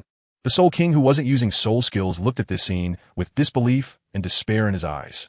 Bang! Su Xing doesn't care whether the opponent is desperate or not. If they dare to kill him, they must be prepared to be counter-killed. After killing the opponent, Su Xing then caught up with the other 2 Soul Kings and took them down one after another. The previous Soul Emperor relied on hunting soul masters to strengthen himself, and in the Douluo continent, he is what is known as an evil soul master. As Su Awakening continued to delve deeper into the Star Doe forest, he thought about the Soul Emperor he had just encountered. The term Evil Soul Master is a name that appeared in later generations, specifically in Douluo 2. Although there were Evil Soul Masters at this time, the title Evil Soul Master did not exist. If we were to apply the definition of Evil Soul Masters from later generations to the current Douluo continent, many people would qualify as Evil Soul Masters, including Tang San. Tang San's 8 spider lances can absorb the soul power from soul beasts or soul masters, which is a clear indication of an evil soul master. Bone Duo and Bibi Dong are even more so. They are evil soul masters by nature, possessing inherently evil martial souls. The definition of evil soul masters in later generations is quite foolish. Having an inherently evil martial soul does not mean that one will necessarily become an evil soul master. However, None of this is important. What matters is whether I can find a way to absorb soul power without letting the absorbed soul power restrict my control over my own soul power. Although my soul power is currently increasing rapidly, the speed is gradually slowing down. As I progress, the amount of soul power needed for upgrades becomes immense. Tang Xin only leveled up a few times after absorbing the soul rings of the Great Ming and Second Ming. In the future, no matter how fast I cultivate my soul power, I won't be able to match the speed of other soul masters who can easily absorb soul rings that are thousands of years old. The most common source of soul power comes from the soul rings of dead soul beasts. So I need to investigate whether I can capture and store them, and then find a way to absorb them. The methods of soul masters won't work. So I might as well try scientific methods. This is a question Su Awakening has been contemplating recently. It isn't obvious yet, but after reaching level 40, Su Awakening believes that his soul power level will start to increase more slowly. While pondering feasible methods, Su Awakening finally arrived at the central area of the Star Do Forest 2 days later. However, the central area is also quite large, and Su Awakening has no idea where Xiao Wu is located. Su Xing's thoughts stirred, and he jumped to the top of a big tree. Ming, Ming, get out here and give me back my Xiao Wu. Chapter 61. Meeting Xiao Wu on the way here, Su Xing had already prepared an explanation for how he knew Xiao Wu was a soul beast and that she lived in the Star Do Forest. He would say that Xiao Wu revealed on the night she was drugged. In fact, during that night, Xiao Wu did indeed hint at her identity as a soul beast. However, she didn't mention Ming and Ming, nor did she say that she originally lived in the Star Do Forest.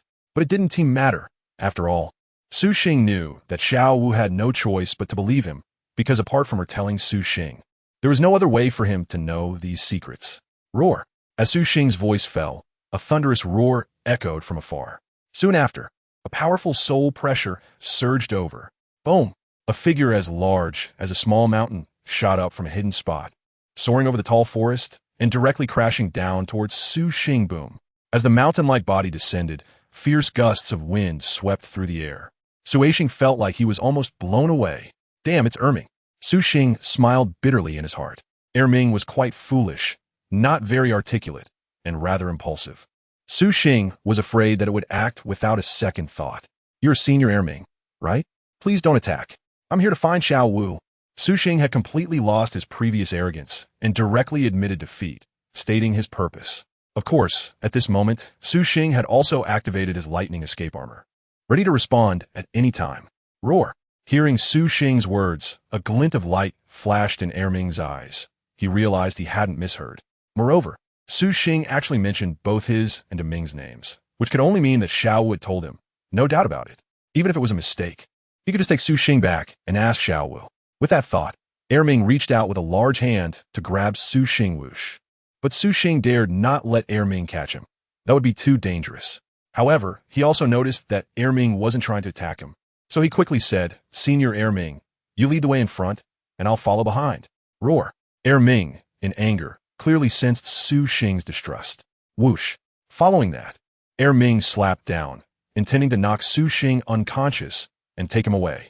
Ice and Fire Domain.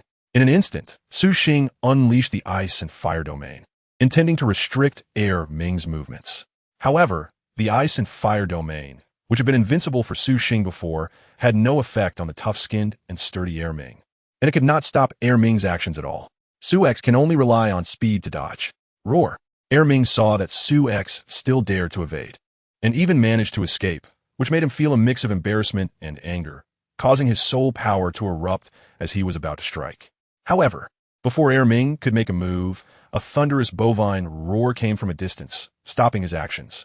Ming then shot an unhappy glance at Su X and turned to leave. The overwhelming pressure was far beyond that of Dugu Bo. Su Xing let out a breath and quickly followed behind Ming's figure. At that moment, Ming looked at Xiao Wu with a serious expression. Xiao Wu, did you tell anyone about your identity? He even knows my name and Ming's. Xiao Wu was taken aback upon hearing the voice just now, but she also thought the voice sounded somewhat familiar. It's him. Soon, Xiao Wu's eyes widened in disbelief. She never expected Su Xing to find this place. As for how Su Xing knew her identity, she vaguely remembered that she had mistakenly taken Su Xing for Tang San and had revealed her identity to him that night.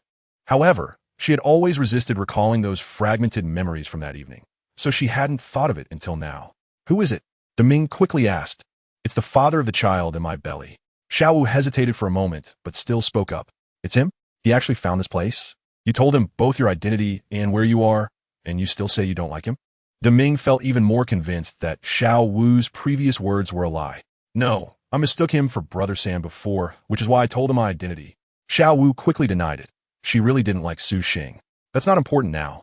I only know he is the child's father. I'm curious about what he came here for. To take you back? Does he think we are preventing you from leaving the Stardow Forest? Deming's tone turned a bit unfriendly as he spoke, suggesting that he and Erming had imprisoned Xiao Wu. That's really not it, Xiao Wu thought. As Deming seemed to have stopped caring about who she liked, she didn't continue to explain. Regarding Su Xing's arrival, she was hesitating whether to hide. She didn't want to see Su Xing, let alone let him know she was pregnant. If it weren't for Su Xing being the father of her child, she would have wanted Deming and Erming to kill him directly. Sister Xiao Wu, just stay here and see what he wants to do. You can clarify things too. Deming seemed to guess Xiao Wu's thoughts and suggested that she didn't need to hide. All right, Xiao Wu thought for a moment before reluctantly agreeing. Roar.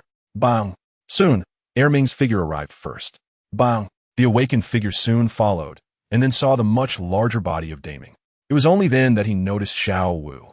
Upon seeing that Xiao Wu's belly was noticeably slightly larger, he immediately breathed a sigh of relief. Thankfully, he wasn't wrong. If he had guessed wrong and Xiao Wu wasn't pregnant, he would have been in danger. It was hard to say whether Xiao would let him off. However, he had a backup plan for that kind of situation, but fortunately, it wasn't needed now. Xiao Wu, I finally found you. Su Xing looked at Xiao Wu and smiled. What do you want from me? I've already told you that the events of that day never happened. Besides, I'm still a soul beast that has transformed after 100,000 years. Xiao Wu looked at Su Xing coldly, not giving him a good expression. This bastard not only ruined her innocence, but also got her pregnant, forcing her to leave Tang San due to Tang Hao's pressure. The fact that she hadn't let Deming and Erming kill Su Xing was already a good thing. I knew it all along, what you said that night. I had originally agreed to act as if nothing happened, but you're pregnant, right? Then I can't just pretend that nothing happened. Su Xing replied seriously. How did you know? Xiao Wu touched her stomach, a bit confused about why Su Xing would know. Did San Ji's father tell him?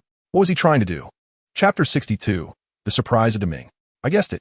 You like Tang San so much. If it's not because of being pregnant, I can't think of any other reason that would make you choose to leave Tang San. Su Xing replied, you actually guessed it. Xiao had thought that Su Xing might have been told by Tang Hao, but she didn't expect that he actually figured it out. For a moment, Xiao Wu was extremely surprised. Moreover, Su Xing understood her so well. Kid, just say it. What do you want for Xiao Wu Jia? At this moment, Deming spoke up, his tone indifferent, making it hard to guess his thoughts. By the way, I almost forgot.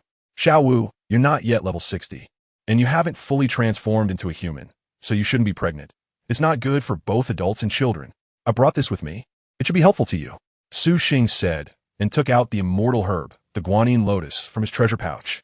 Upon seeing the immortal herb that Su Xing took out, Deming showed a look of surprise for the first time, his expression subtly excited. Deming, what is this? Xiao Wu, seeing Deming's excitement, was immediately confused.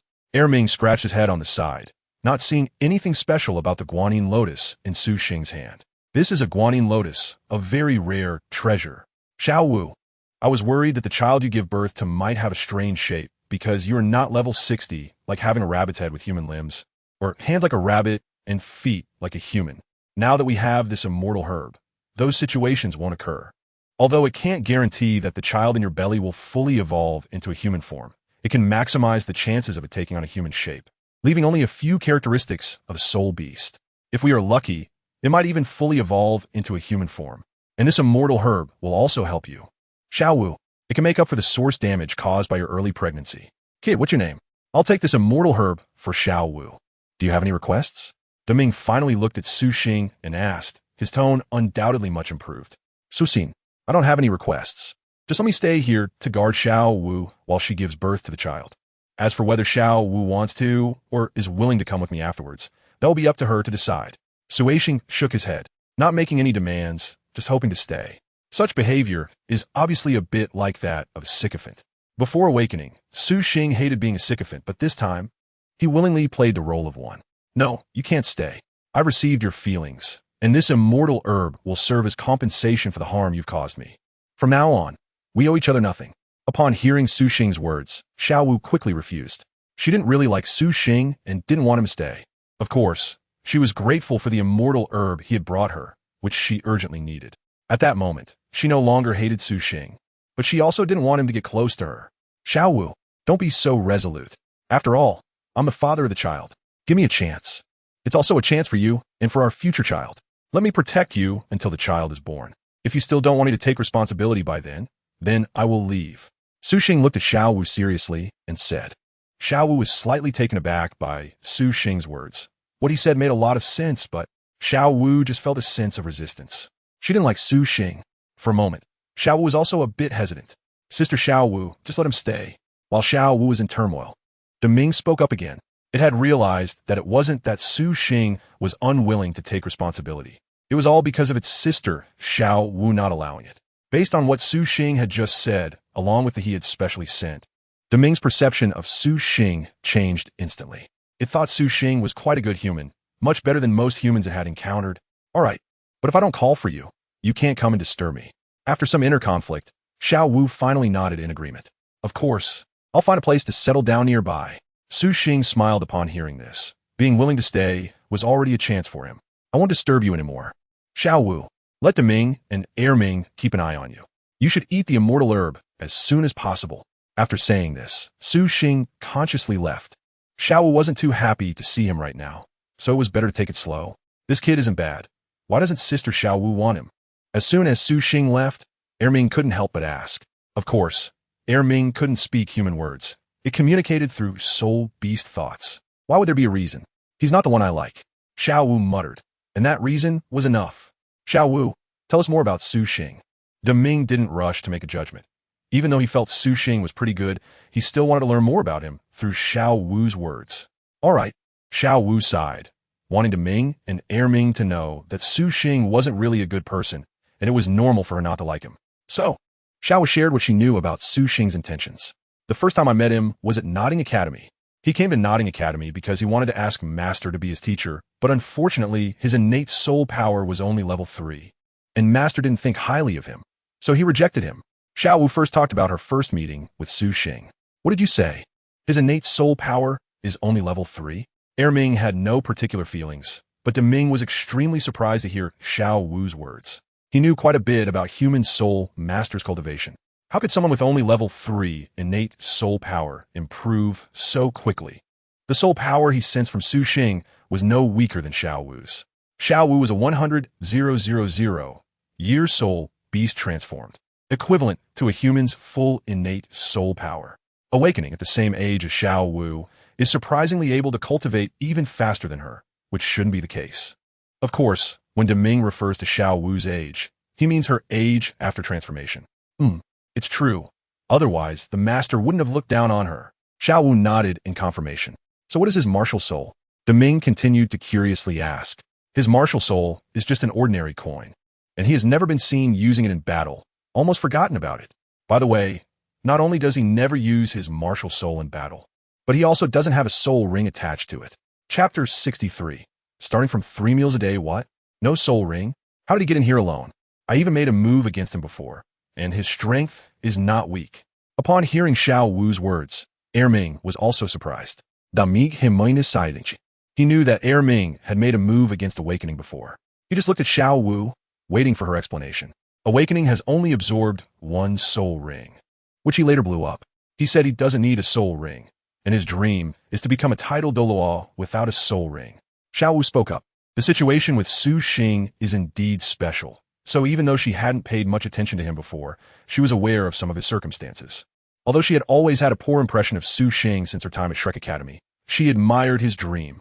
He can level up and strengthen his abilities without absorbing soul rings. How did he manage to do that? At this moment, Deming was genuinely very curious about Su Xing. Soul masters in Douluo continent typically hunt soul beasts to obtain soul rings to upgrade. So if Su Xing's method is applicable to other soul masters, wouldn't that mean the soul master community could potentially avoid hunting soul beasts for soul rings to level up? Even if it's not applicable to everyone, just a portion of soul masters would be a blessing for the soul beasts of Douluo continent. Deming wanted to directly ask Su Xing, but after thinking it over, he decided to hold back. There would be plenty of opportunities with Su Xing staying here.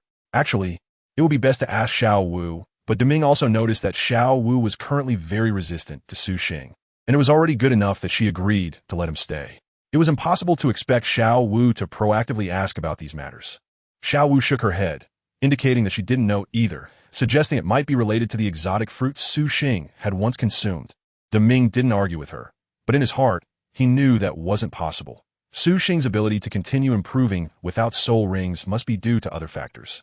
Xiao Wu went on to talk more about Su Xing, emphasizing that he initially liked Zhu Zhuqing and pursued her, but then turned around and got together with Yi Lingling from the Tiando Royal Academy. So what you said before was true, Xiao Wu.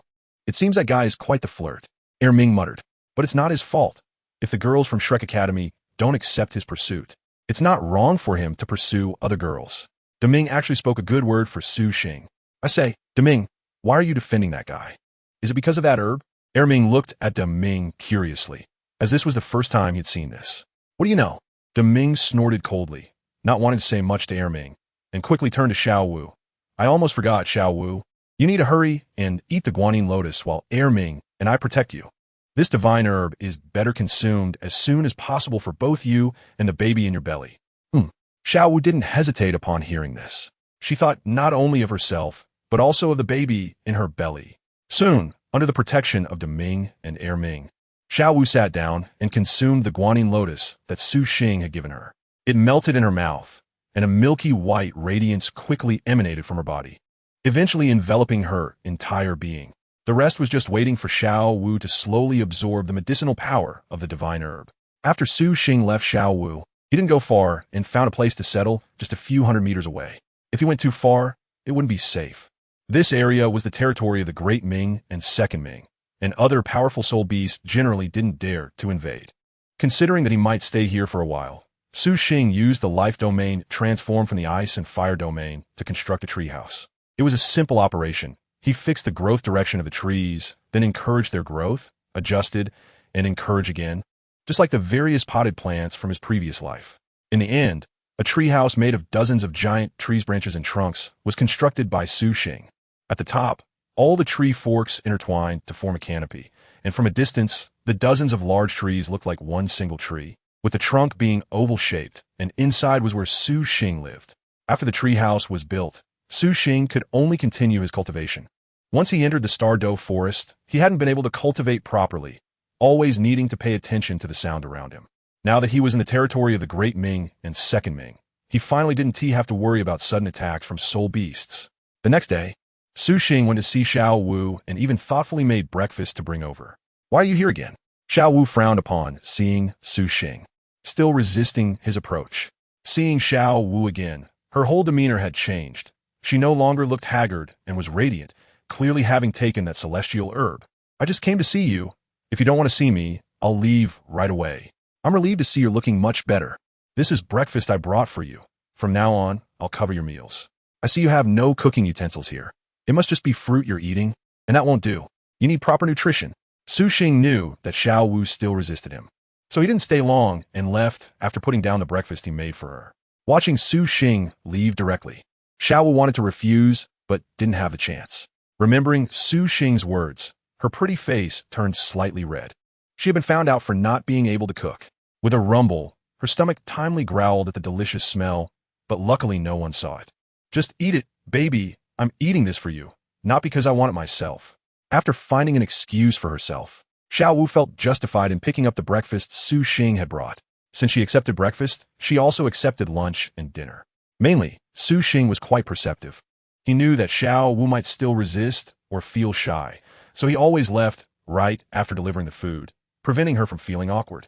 In this way, Su Xing stayed in the Stardow forest, and every day, aside from taking care of Xiao Wu's 3 meals, he focused on training and researching soul skills. However, he slowed down the pace of researching soul skills significantly, as he spent more time studying how to capture and store the soul rings of soul beasts after their death. Of course, Su Xing wouldn't research these things under the watchful eyes of Dai Ming and Dai Er. He kept the steps for capturing soul rings for last. Su Xing first studied the soul guide that could store soul power through his own soul power. The soul power of soul masters is no different from that of soul beasts, or rather, the soul rings of soul beasts should be more difficult to capture and store. He must first research a soul guide that can store his own soul power before proceeding to the next step. Both Deming and Ming observed Su Xing's actions, and Ming began to think that Su Xing was quite good. Ming, go find Su Xing and tell him that practicing should be combined with combat to progress quickly, and then you can be his sparring partner. By the way, see how strong he really is. That day, Deming suddenly instructed Ming. Chapter 64, Ming's Frustration. In the awakened treehouse, Su X-Wake was tinkering with a short cannon-shaped soul guide. This soul guide resembled the super electromagnetic cannon soul guide, but it was much smaller, only half a meter long, with a barrel diameter of 10 centimeters. This was an unexpected result from Su X-Wake's research on a soul guide for storing soul power, which did not succeed. Suxing attempted to incorporate a circuit design into the latest soul guide device, but to his surprise, the soul power couldn't be stored.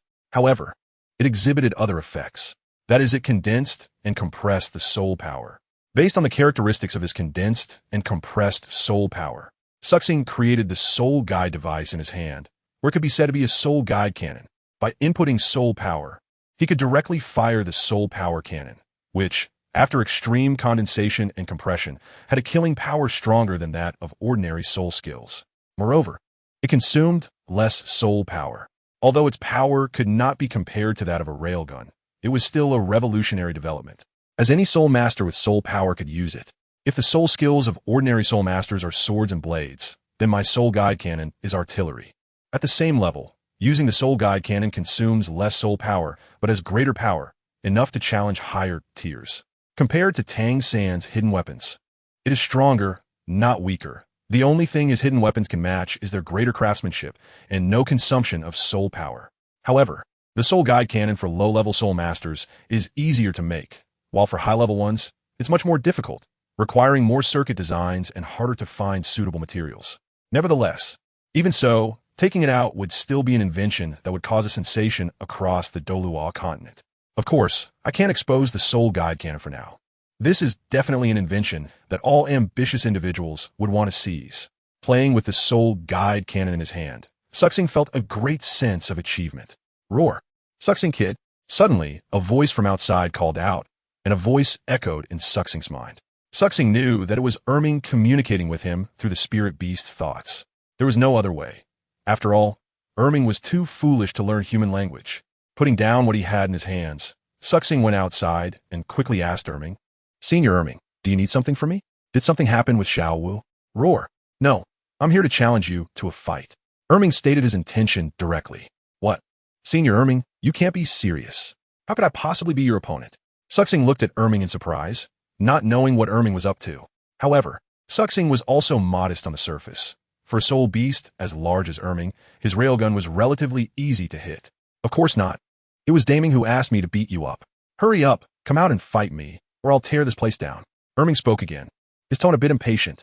In the distance, Daming almost slapped Ming out of frustration upon hearing his words. Although the meaning was the same. Could he not misinterpret what I said? Suxing, I instructed Ming. I know that your human cultivation cannot rely solely on closed-door training without practical combat experience. So I had Ming accompany you for practice. Then Daming could only speak up, his voice reaching Suxing from afar. So that is how it is. But Senior Ming is much stronger than me.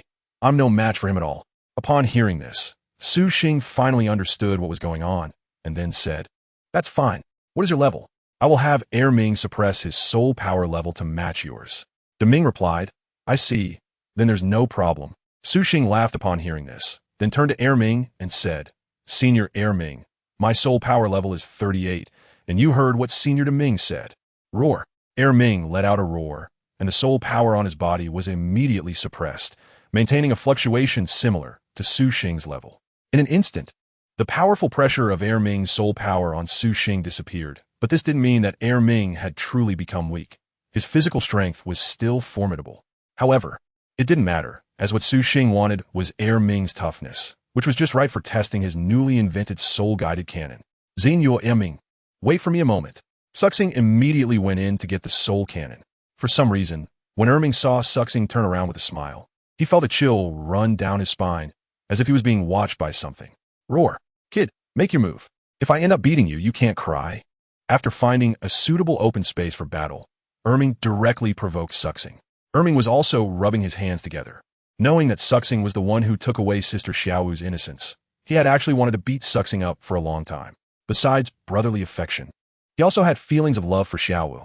He liked her too. Suixing could be said to be its rival. Be careful, Senior Erming. Su Xing could certainly feel Ming's desire to hit him and understood the reason behind it. However, sorry, with your soul power suppressed, it's impossible for you to hit me. Boom. As soon as he finished speaking, Su Xing directly infused his soul power and fired the soul-guided cannon at Ming.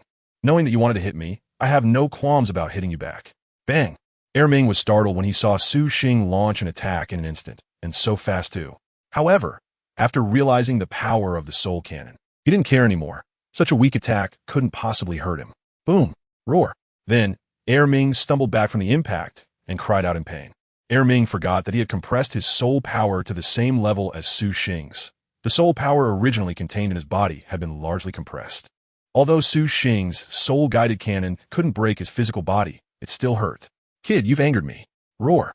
After being awakened by the pain, Ming reacted with rage, letting out a roar as he leaped into the air, bringing his arms down heavily towards Su Xing. Of course, despite his anger, he still didn't lift the restrictions on his soul power. Boom! Ming's massive figure came crashing down, but Su Xing had already dodged. Ming's speed wasn't fast to begin with. In a fully powered state, he could convert his strength into speed, and with a strong push, how could he be slow? But now, with his soul power self-restricted, he couldn't unleash all of his strength. The awakened physical body level is over level 50, and he excels in speed. How can Ming keep up? He got completely wrecked. Senior Ming, your speed is too slow. Take another hit from my soul guidance cannon. Boom! After Suixing dodged, he smiled and teased Ming before firing the soul-guided cannon in his hand again. Bang! The Azure soul-guided cannon shot out and exploded on Ming. This time, Ming was prepared and did not stagger back, but still felt pain. How frustrating for Ming. Chapter 65. Then I will call you Ming like you call me Daming. Daming. What happened? Ming seems very wronged. Xiaowu, who heard Ming's roar from afar, came to the lakeside to ask Daming. She was not worried about Ming. If something were wrong, Daming would have gone to help by now. It's nothing. Ming is just sparring with Suixing and is getting beaten. Daming replied to Xiaowu while keeping a distant eye on the battle between Suixing and Ming. From Daming's voice, it was easy to hear a hint of surprise. He really didn't expect that, under equal soul power, it was Ming who was being beaten. What? Ming is getting beaten? That's impossible. Xiao was instantly surprised, finding it hard to imagine that Suixing could deal with a title Douluo level Ming so easily. No, I told Ming to suppress his soul power level. But that kid is indeed impressive. I don't know what kind of weapon he's using, but he can directly unleash condensed soul power attacks. His soul power level is only 38, yet his attacks could potentially overwhelm even a level 50, and his speed is also not what a 38 level Soul Zune should have. Daming explained, then expressed his astonishment at Suixing's strength. No wonder he could venture this far. Looking at Suixing, it seemed he hadn't even used his full strength. I see. But why did they start fighting? Daming, hurry and take me over to see. Xiaowu suddenly realized and urged Daming to take her over. Although Daming didn't say how Ming was doing, it was not hard to guess. Okay, Xiaowu. Daming immediately lowered his head, allowing Xiaowu to stand on it. Xiaowu, I was the one who asked Ming to find Suixing. I want to learn more about that kid. Why? Is there something special about Suixing? Yes, Xiaowu. Don't you think that his idea of not absorbing soul rings to become stronger is a good thing for us soul beasts? Daming took the opportunity to explain when Xiaowu asked. Xiaowu, if he were just doing this on his own, it wouldn't matter much. But what if his method applies to all human soul masters? Wouldn't that mean we soul beasts wouldn't have to face massive hunting for soul rings anymore? Daming continued, his tone filled with hope. Hearing Daming's words, Xiaowu was momentarily stunned. She had interacted with Suixing quite a bit, but had never considered this matter. Hoping that soul beasts would no longer be hunted in large numbers by human soul masters had always been her dream, or rather, her fantasy. In the past, she thought it was simply impossible because human soul masters had to hunt soul beasts to grow stronger. Even her beloved third brother did the same. Could such a thing really be done? Xiaowu murmured, suddenly feeling that Suixing might be very important for them soul beasts. I don't know, that's why I want to see. Daming sighed, and then said to Xiaowu, actually, the simplest way is to just ask him directly. Neither I nor Ming is suitable. Xiaowu, you're the most suitable to ask. Xiaowu hesitated for a moment when she heard this, then nodded. All right, I will ask him when I have the chance. Xiaowu knew this matter was very important for soul beasts. Roar. Soon, Xiaowu stood on Daming's head and saw the battle between Suixing and Ming in the distance. It was simply unbearable to watch. Their brother Erming was completely unable to catch up with Suishing and was continuously bombarded by the soul-guided cannon in Suishing's hand, while Erming couldn't evade it all. Even though Erming used gravity suppression, he still couldn't catch up to Suishing and was still being beaten.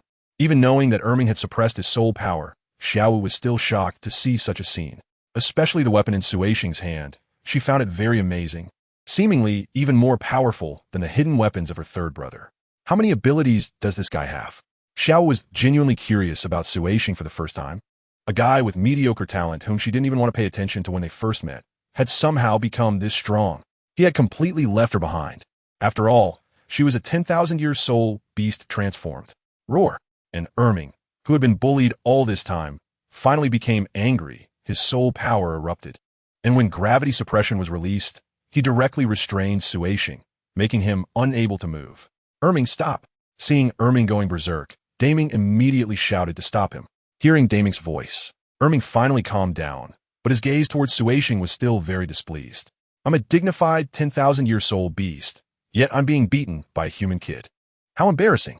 I say, kid, what exactly is the weapon in your hand? But despite his displeasure, he was still convinced. I created and developed this soul-guided device myself. I call it the soul-guided cannon. Suishing smiled upon hearing this. He had just been ready to unleash the ice and fire domain. Although it couldn't restrain Erming, it could counter Erming's gravitational suppression. He also knew that Deming was watching, which was why he dared to play around with Erming without fearing its rampage. Deming Sr., Xiao Wu. Then Suishing greeted Deming and Xiao Wu, who had come over together. Suishing, you don't have to call me Senior anymore. Just refer to us by our names like Xiao Wu does. Deming lowered its head, allowing Xiao Wu to jump down in front of Suishing before speaking. This could be seen as a preliminary acknowledgement of Suishing. Of course, this acknowledgement was from Deming and did not represent Xiao Wu's opinion. Suixing did not immediately agree, but instead looked at Xiao Wu. It's up to you. Xiao Wu was inexplicably touched when she saw Suixing actually seeking her opinion, and then said, Then I will call you Daming and Erming from now on. Upon hearing this, Suixing immediately laughed happily. Although it meant the same thing, Suixing made it sound ambiguous. Xiao Wu, however, couldn't refute this and could only bite her silver teeth, giving back the feeling of being touched she just had. Erming, come with me. Your performance today was too poor. Let me give you some guidance. At this moment, Daming spoke up wisely, making an excuse and taking Erming away. Erming was unwilling but could only obediently leave. Soon, only Suixing and Xiao Wu were left in place.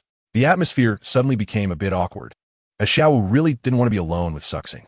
However, she knew that Daming did this not only to bring them together, but also to give her a chance to clarify why Suixing did not add soul rings in his training. Xiao Wu, let me take you to see my treehouse. If you like it, I can build one for you too.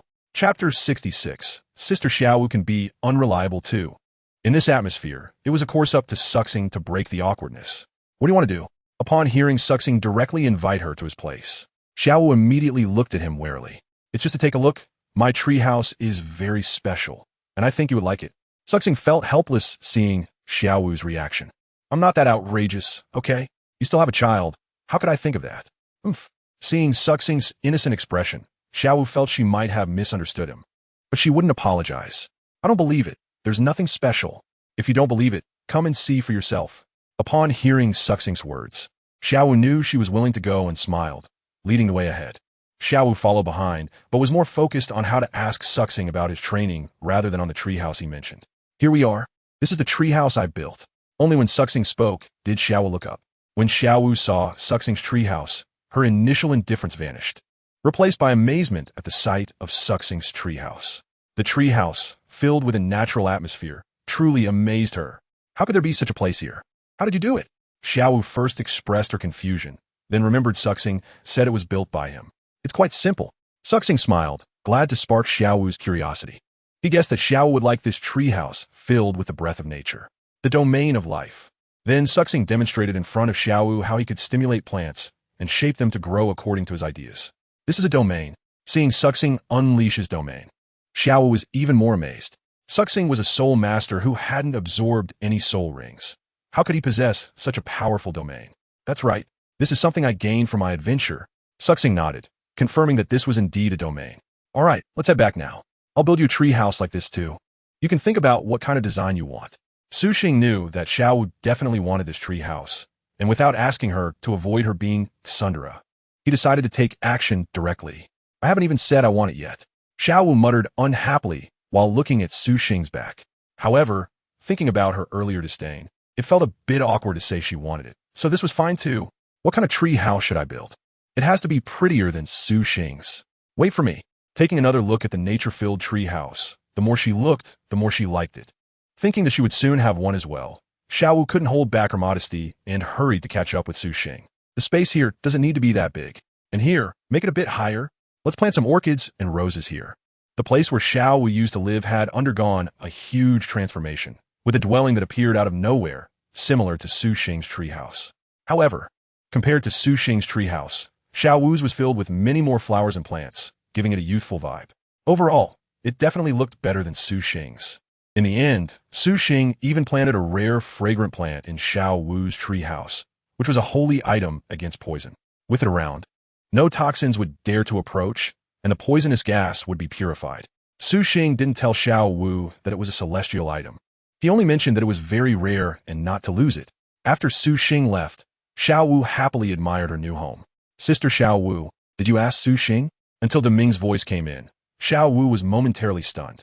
Then, her pretty face turned a bit red. I forgot. Da Ming was speechless.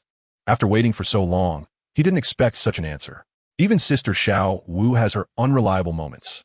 Ahem, don't worry, I'll find a chance to ask him. Xiao Wu smiled awkwardly and added a remedy. All right, just don't forget, Sister Xiao Wu. Deming didn't say anything further. There was no rush. From that day on, when Su Xing delivered meals to Xiao Wu, he no longer left immediately, but gradually extended his stay, looking for opportunities to chat with her. Since the meals were delivered by him, and the house was built by Su Xing, Xiao Wu felt embarrassed to ignore him. Moreover, she still needed to find an opportunity to ask Su Xing, so gradually, they had more topics to discuss. As time passed, Xiao Wu's belly grew larger, and her mood started to become erratic. Sometimes she was willing to talk to Su Xing, and other times she would tell him to get lost when she saw him. The research on awakening has not made much progress, and they still cannot develop a soul-guiding device that can store soul power. As the day of Xiao Wu's childbirth approaches, Su Awakening is no longer focused on research. Eventually, he simply stopped researching and instead practiced and became more familiar with the production of soul-guiding cannons. One day, while looking at Ming, Su Awakening had a sudden idea. Perhaps he could create a soul-guiding cannon for Ming. He was uncertain if Xiao Wu would be willing to go with him after giving birth, but he knew he wouldn't stay here forever. So, if Xiao Wu was unwilling to go with him, he needed to strengthen his ability to protect her. Currently, he couldn't create a soul-guiding cannon suitable for titled Douluo-level soul masters because he hadn't found or synthesized the appropriate materials. However, creating one for Ming didn't require such meticulous materials. It just needed to be large enough.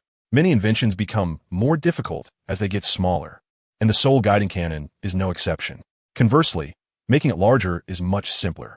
Then, before Xiao Wu gave birth, Su Awakening successfully crafted a giant soul-guiding cannon. The cannon body is 15 meters long, and the muzzle has a diameter of 1.5 meters. With this, Su Awakening believes that Ming can hold his own against a Ming.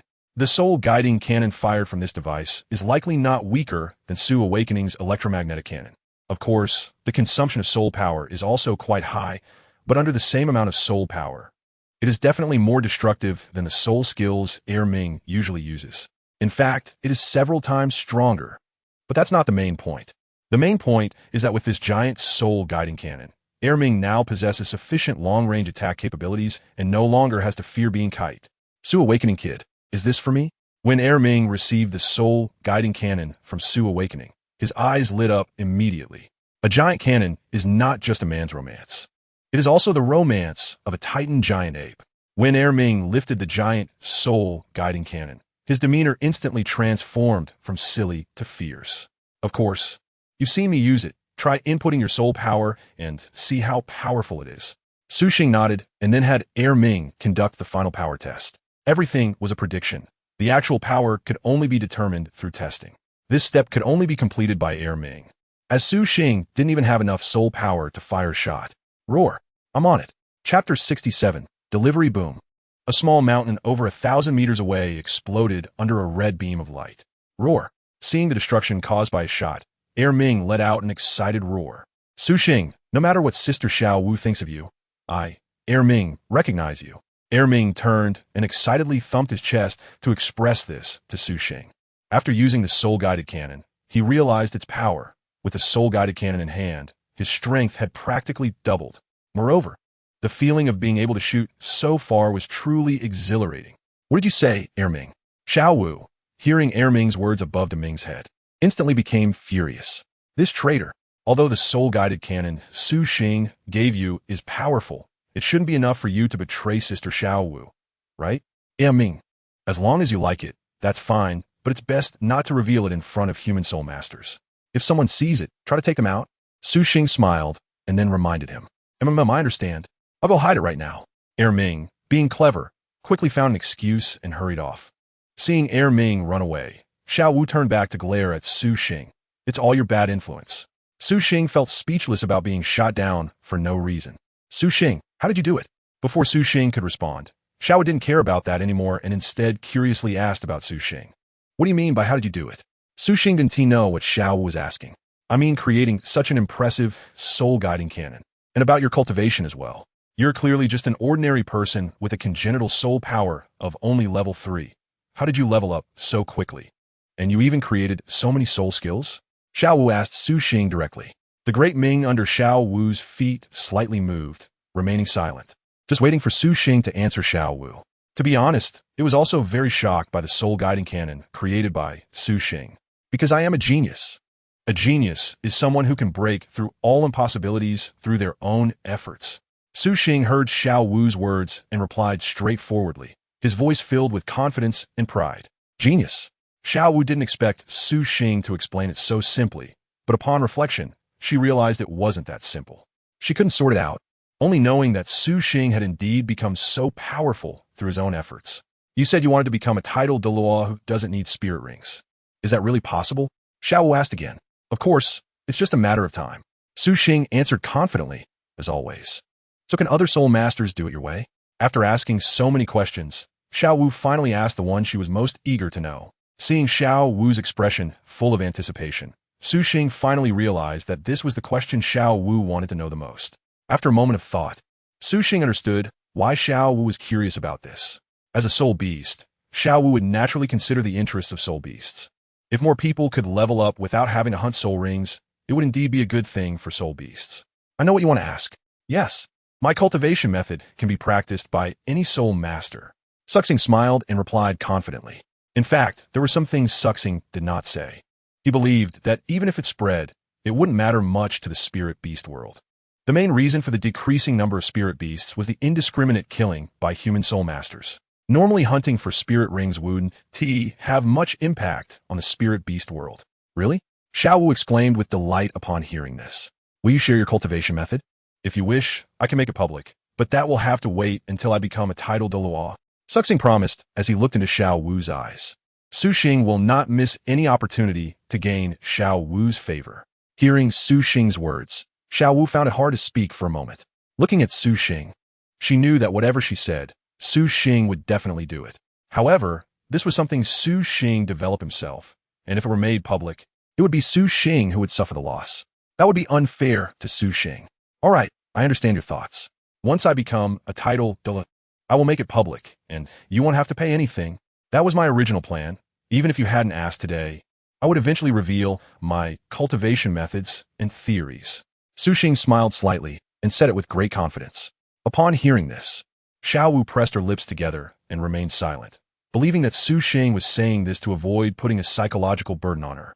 Sister Xiao Wu, if you think it's unfair to Su Xing, all you need to do is choose to be with him. After Su Xing left, Deming tried to console Xiao Wu. No, how can you say that, Deming? Xiao Wu immediately shook her head upon hearing this. Her feelings for Su Xing were growing, but it had nothing to do with love. She still couldn't let go of Tang San in her heart. Because this is better for you and for the baby in your belly. Sister Xiao Wu, I know you like that Tang San, but given your current situation, do you think Tang San will still like you? He doesn't even know your identity as a spirit beast, while Su Xing doesn't care at all. Moreover, if you really end up with that Tang San, what will happen to the baby that is about to be born? Deming also knew he shouldn't interfere in Xiao Wu's feelings, but under the current circumstances, he believed that being with Su Xing would be the best choice for her. Xiao Wu fell silent upon hearing Deming's words. She was aware of these issues and even knew that Tang San had always viewed her as a younger sister. But letting go was just not possible. Suddenly, Xiao Wu let out a painful cry and immediately covered her belly. Deming, quickly take me back. It feels like the baby is about to come out. Xiao Wu's panicked voice followed. Okay, Sister Xiao Wu. Upon hearing this, Deming's expression changed, and he immediately took Xiao Wu home. Su Xing, come back quickly. Sister Xiao Wu is about to give birth. At the same time, Deming also sent a message to Su Xing, who had just left. She's about to give birth. Su Xing was momentarily stunned upon hearing this, then immediately turned to head toward Xiao Wu. When Su Xing arrived, he heard Xiao Wu continuously crying out in pain from inside. Deming was wandering outside, unable to help at all, and couldn't get in. I'll go in to help. Suxing said a word to Daming and directly went in. You should go out quickly. You don't need help here. Now is not the time to be so particular, and besides, I've seen everything I shouldn't have seen on you. It hurts so much, you must go out. At that moment, Suxing would not listen to Xiao Wu. Giving birth was a matter concerning the safety of both the adult and the child. Seeing that she couldn't drive Suxing away, Xiao Wu could only accept Suxing's help with a flushed face. Chapter 68 Su Xiao Rabbit. Su Xing didn't understand how to have a baby either, but there was soul power here. While others couldn't finally control soul power, he could. He didn't need to do much. Just carefully help the baby inside, adjust its position, and then slowly push with soul power. With Su Xing's assistance, Xiao Wu successfully gave birth to a baby girl. When he received the baby girl, Su Xing couldn't tell if it was an illusion, but he instinctively felt a sense of kinship connected by blood.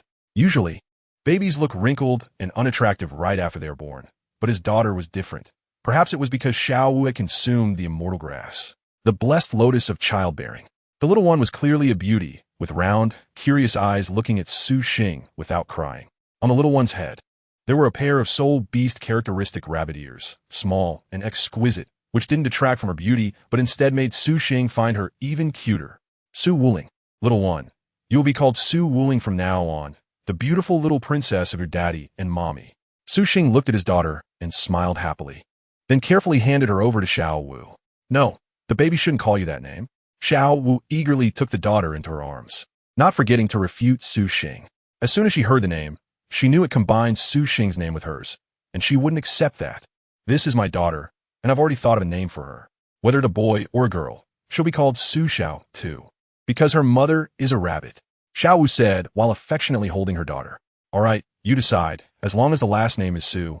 Su Xing replied with a smile, not opposing her. Hearing this, Xiao Wu's face immediately turned red. Calling her Su Xiao too was also acknowledging that the daughter was indeed Su Xing's, but since this was her choice, it was difficult to take it back now. Let's not talk about that for now. Generally, babies should cry when they are born, right? What if Su Xiao too isn't crying now? Su Xing quickly changed the subject and decided the name for their daughter. She must have a last name Su. Really? What should we do? Xiao Wu saw that Su Xiao too really didn't seem to be crying and immediately panicked. It's fine, just give her a little slap on her bottom, and she'll cry from the pain. Su Xing suggested, as he understood this part. Really? Xiao Wu was skeptical, looking at her adorable daughter, but couldn't bring herself to do it. You do it then. That way, even if the baby holds a grudge, it'll be against you. Xiao Wu couldn't bear to do it, so she had to let Su Xing handle it. Su Xing was speechless upon hearing this. How could Su Xiao too, being so small, possibly hold a grudge? However, when Su Xing saw his daughter's bright, sparkling eyes, he suddenly became uncertain. Should he just let it go? Not crying proves that our daughter has a cheerful personality, and doesn't he like to cry? Su Xing said. No way. Xiao Wu obviously disagreed, and didn't he care that Su Xing had just spoken so ambiguously. Hurry up and come. All right. Seeing Xiao Wu throwing a tantrum, Su Xing had no choice but to nod. Wow. He just didn't know if Su Xiao too realized she was about to be scolded. Without Su Xing needing to do anything, she started crying loudly. She's crying. Xiao Wu was initially delighted, but when she realized Su Xiao too was crying nonstop, she immediately panicked. What should we do? The baby is crying constantly. It's all your fault. You must have scared her earlier. While panicking, Xiao Wu didn't forget to shift the blame onto Su Xing. Su Xing was speechless again and thought of something, immediately saying, Su Xiao too must be hungry. You should feed her. Really? Xiao Wu was coaxing Su Xiao too while being skeptical. Really? Su Xing felt sure of it. All right then. Xiao Wu then picked up Su Xiao too to feed her. However, just as Xiao Wu lifted her top halfway, she paused and turned to Su Xing, urging, you need to go out. How can I feed my daughter if you don't leave? Xiao Wu's face turned slightly red. She felt embarrassed to say that word out loud. Come on, I've seen you before. Let me look at Su Xiao too a little longer. Su Xing quickly shook his head, his gaze involuntarily sneaking a peek towards Xiao Wu's neckline. No way, you need to leave now. Xiao Wu was unwilling and even pulled the blanket over to cover her feet completely. All right, I'll go out. Su Xing had no choice but to get up and go outside, and before leaving, he couldn't help but take a glance at his daughter Su Xiao Tu and Xiao Wu's breasts. He really wanted to tell his daughter, it's not just you who is greedy. I'm greedy too. Su Xing, is Xiao Wu and the baby okay? Seeing Su Xing come out, Deming, who had been waiting outside, hurriedly asked with concern. Roar, I think I heard a cry. Is it a boy or a girl? Erming had also come over to wait. It's a girl, a very beautiful and cute girl. Xiao Wu is fine too. Su Xing replied with a grin. With a daughter, Su Xing found it wasn't so hard to accept after all. Instead, he was filled with joy. So happy I could burst. A girl. A girl is great. She will definitely grow up to be as beautiful as Xiao Wu. Erming laughed upon hearing this. As long as the baby and Xiao Wu are okay, that's all that matters. Deming, being more composed, then asked Su Xing, how is the baby's condition? Deming was naturally asking about what Su Xiao Tu looked like as she developed. Since Su Xing said she was very cute, there should be no problem, but Deming still wanted to confirm. It's fine. She just has a pair of rabbit ears, which are super cute. Su Xing smiled. He didn't mind at all. In fact, he liked it. That's good. Seeing that Su Xing was completely satisfied, Deming secretly nodded in approval of him even more. Are you sure you can take Xiao Wu with you when you leave? Deming then asked about serious matters. No, Xiao Wu will most likely be unwilling to leave with me. Su Xing shook his head. He could sense that although Xiao Wu didn't resist him now, she also didn't accept him.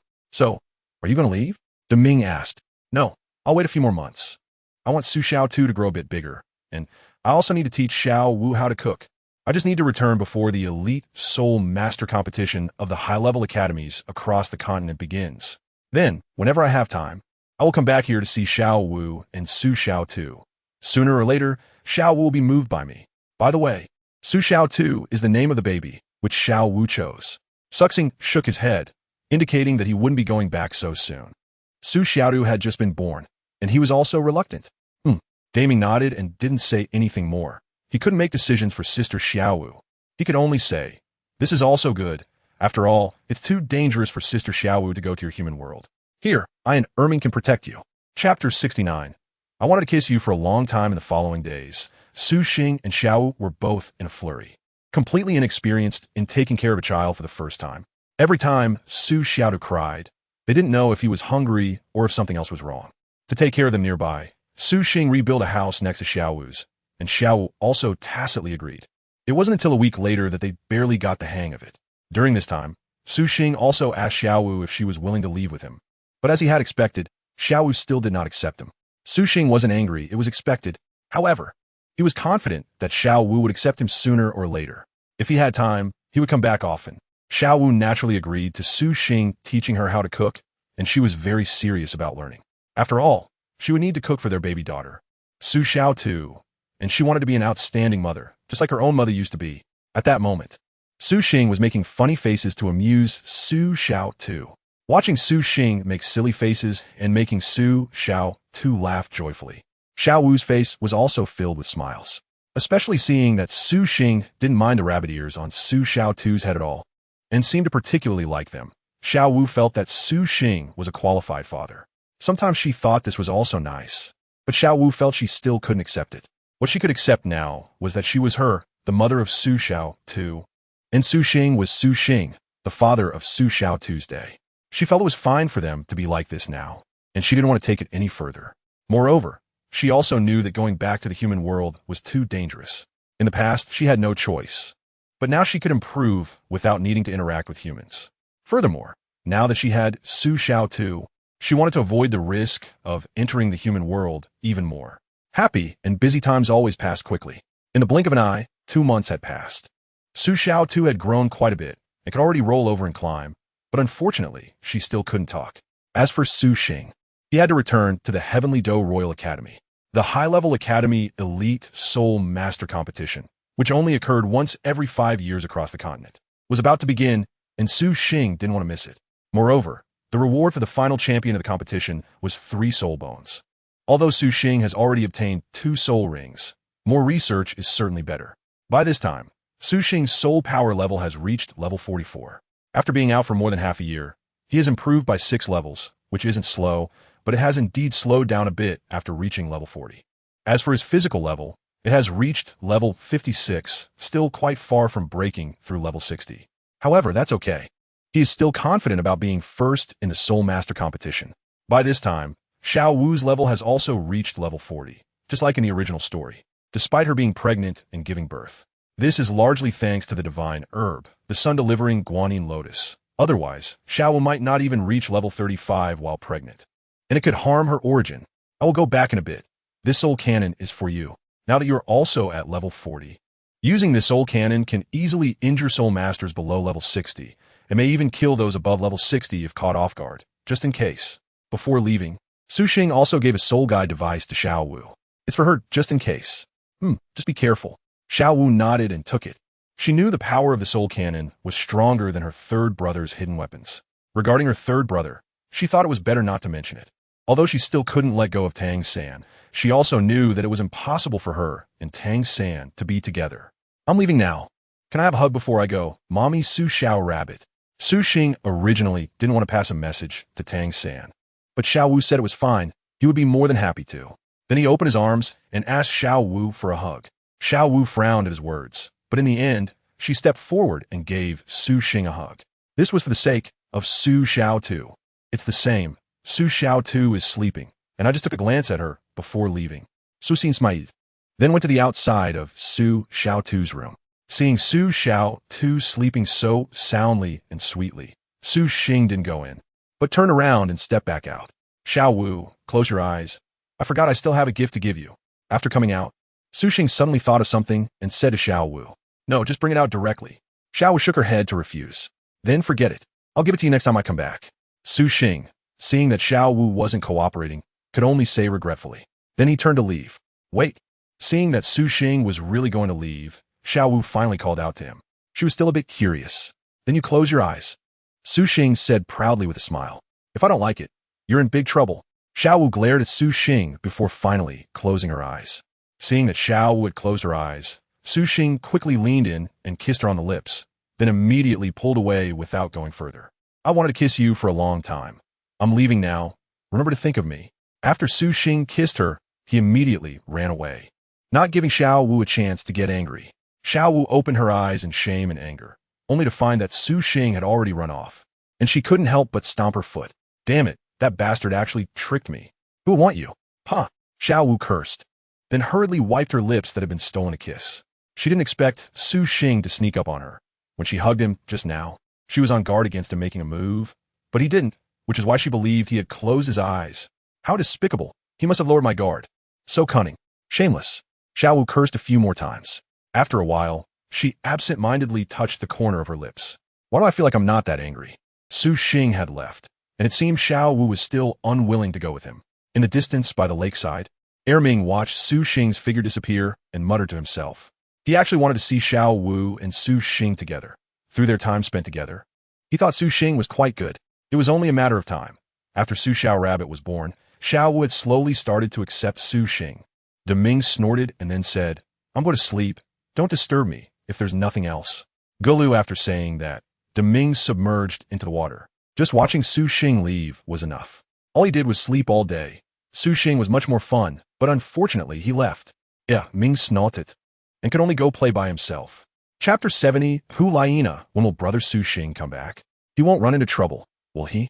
In the Heaven Do Royal Academy, Yi Lingling occasionally looked towards the school gate from her dormitory balcony, eagerly waiting. Su Xing has been gone for such a long time without any news, and Yi Lingling is very worried, although she knows Su Xing is very capable. He didn't mention where he was going, so how could Yi Lingling not be anxious? Several times, Yi Lingling complained to teacher Qin Ming about how Su Xing could take such a long leave. Qin Ming was also at a loss. Su Xing didn't say how long he would be gone, and he thought it would be like last time, just a month or so. He didn't expect it to be over half a year without any return. While Qin Ming was feeling uneasy, Yu Xiaojing was much more comfortable. Moreover, he was very satisfied with the progress of the students from Shrek Academy. It is quite rare for them to reach this level at such a young age. Dai Mu Bai. Level 42. Tang San, level 40. Oscar, level 39. Ma Hongjun, level 38. Ning Rongrong, level 38. Zhu Zhuqing, level 37. And Osro, who originally formed a team with them in the second team of the Tiando Royal Academy's Wuhuan battle team, level 35. Yu Xiaojiang was already very pleased with their level at this age. However, he didn't dare to have high expectations for the results of this Soul Master competition. Only 2 of them had reached the Soul Ancestor level, which didn't offer much of an advantage. Even the first team from the Tiando Royal Academy was beyond their reach. Not to mention the Wuhuan Hall team, which now had the Golden Generation. If only Yu Xiaojiang knew their levels in the original story. Otherwise, he would definitely be spitting blood. In the original story, all of the Shrek 7 monsters were at the Soul Ancestor level. At this point in the original story, the overall levels of the Shrek 7 monsters had increased by 4 or 5 levels. Run fast. Damn it, we actually encountered a 30,000-year-old soul beast. We can't deal with it all. Everyone run. Anyone who can escape should. Teacher will hold them off for you. Don't look back. In the Stark-Do Great Forest, a team led by several teachers was fleeing frantically. Behind them was a 30,000-year-old man-faced demon spider. Its power was equivalent to that of a soul sage among human soul masters, and among the leading teachers, only one was a soul emperor. The others were soul kings. And they couldn't handle it at all. Elder Ju, please help them. A little further away, another team was present. One stunning young girl. Upon seeing the crisis faced by that team, couldn't help but request the nearby Ju Yuiguan for assistance. All right, our Nana baby has spoken, so I'll help them. Today, I guess they're lucky. After hearing Hulaina's request, Ju Douluo smiled and agreed. However, Ju Douluo's tone was slow and carried a hint of a feminine touch, making Hulaina feel a bit uncomfortable, even though she knew this was just how Elder Ju was. Hurry up if you're going to act. The accompanying ghost Douluo retorted directly. All right, what's the rush? No one has died yet, right? Ju Douluo replied with a hint of grievance before slowly walking towards that team. Ju Douluo's pace seemed slow, but in no time, he reached the front of that team. The petals of chrysanthemums fell like rain, and the flowers withered, leaving hearts broken. After Ju Douluo leisurely walked over, he unleashed his martial soul and launched his ultimate move. Countless chrysanthemum petals floated in the air, transforming into sharp little blades that flew through the sky. They surrounded the man-faced demon spider behind them, which instantly dared not move, filled with fear at the sight of Ju Douluo and wanted to escape. However, with Ju Douluo's chrysanthemum blades surrounding it, it didn't dare to move carelessly. It's a title Douluo, Ju Douluo of the Wuhuan Hall. Great, we're saved. Upon seeing Ju Douluo take action, several teachers quickly recognized him, and they were all extremely grateful. No need to thank me. Thank our Nana baby instead. Ju Douluo smiled and didn't look back at them. He just asked Hulaina, who had come over. Nana baby, do you want to kill it? Hulaina glanced at the man-faced demon spider, trapped by Ju Douluo, and said, let's kill it. Man-faced demon spiders often attack human soul masters, and many soul masters die each year at the hands of such soul beasts. Squeak. The man-faced demon spider seemed to understand Hulaina's words and suddenly let out a frantic scream, trying to break through desperately, even if it got injured. Then let us listen to Nana baby. Ju Douluo smiled, and then the sky full of chrysanthemum blades moved and pierced into the body of the man-faced demon spider. PFFT, PFFT, PFFT. Facing the title Douluo level Ju Douluo, the man-faced spider had no ability to resist and was easily slain. Bang! Watching the man-faced demon spider that almost killed them being so easily taken down by Ju Douluo, everyone was dumbfounded. Truly, a title Douluo is so powerful. At the same time, they couldn't help but look at Hulaina again, wondering what kind of identity this girl had to make a title Douluo act according to her wishes. No need to say thanks. You all can leave now, but be careful not to go too deep. Hulaina sensed the gazes of those teachers and students, lightly remarked, then passed them without looking back. Yes, thank you. Esteemed adults of the Wuhuan Hall. The group of teachers and students respectfully thanked Hulaina and the others before quickly leaving. And that kid over there, are you leaving too? After the others left, Ghost Douluo suddenly turned to a certain spot and spoke. What? There's still someone? Hulaina was slightly startled upon hearing Ghost Douluo's words, as she hadn't noticed anyone else around. Suxing helplessly walked out from behind a tree, realizing that he couldn't escape the perception of a title Douluo. He didn't expect to encounter the golden generation of the Spear Hall here, including Hulaina and the 2 title Douluos, Ghost Douluo and Ju Douluo. When those people were being chased, Suxing saw them fleeing towards him from a distance and decided to hide. He only thought about waiting for them to pass and had no intention of saving anyone, as killing a 30,000-year-old man-faced demon spider would require him to expose quite a bit. Who would have thought that the spirit hall would come out to save them? And the location was exactly where he was hiding. I'm leaving now. Everyone from the spirit hall, you continue. Su Xing originally wanted to say that he was not one of them, but he changed his mind at the last minute. In any case, he decided to leave. Wait, you are not from the same school as them. You are an individual? However, before Su Xing could leave, Hulaina called him to a stop. Chapter 71. Martial Soul Resonance. Hulaina noticed Su Xing's outfit, which was clearly different from the style of the group of teachers and students he had just encountered. That's right, I am an individual. Suxing realized he couldn't deceive them any longer and had to admit it. You dare to come here alone? Hulaina looked at Suxing in surprise after hearing his confirmation. He was quite handsome, but wasn't he a bit too bold? She wouldn't even dare to come in alone, and Suxing looked younger than her. Moreover, she surprisingly sensed something unusual from Suxing, related to her martial soul. This feeling was very similar to the resonance she felt with her brother Xiaoyu. It was a kind of resonance that occurred when martial souls had a certain connection, allowing them to perform martial soul fusion skills. However, it was very faint. If she weren't looking at Suxing, she wouldn't have sensed anything.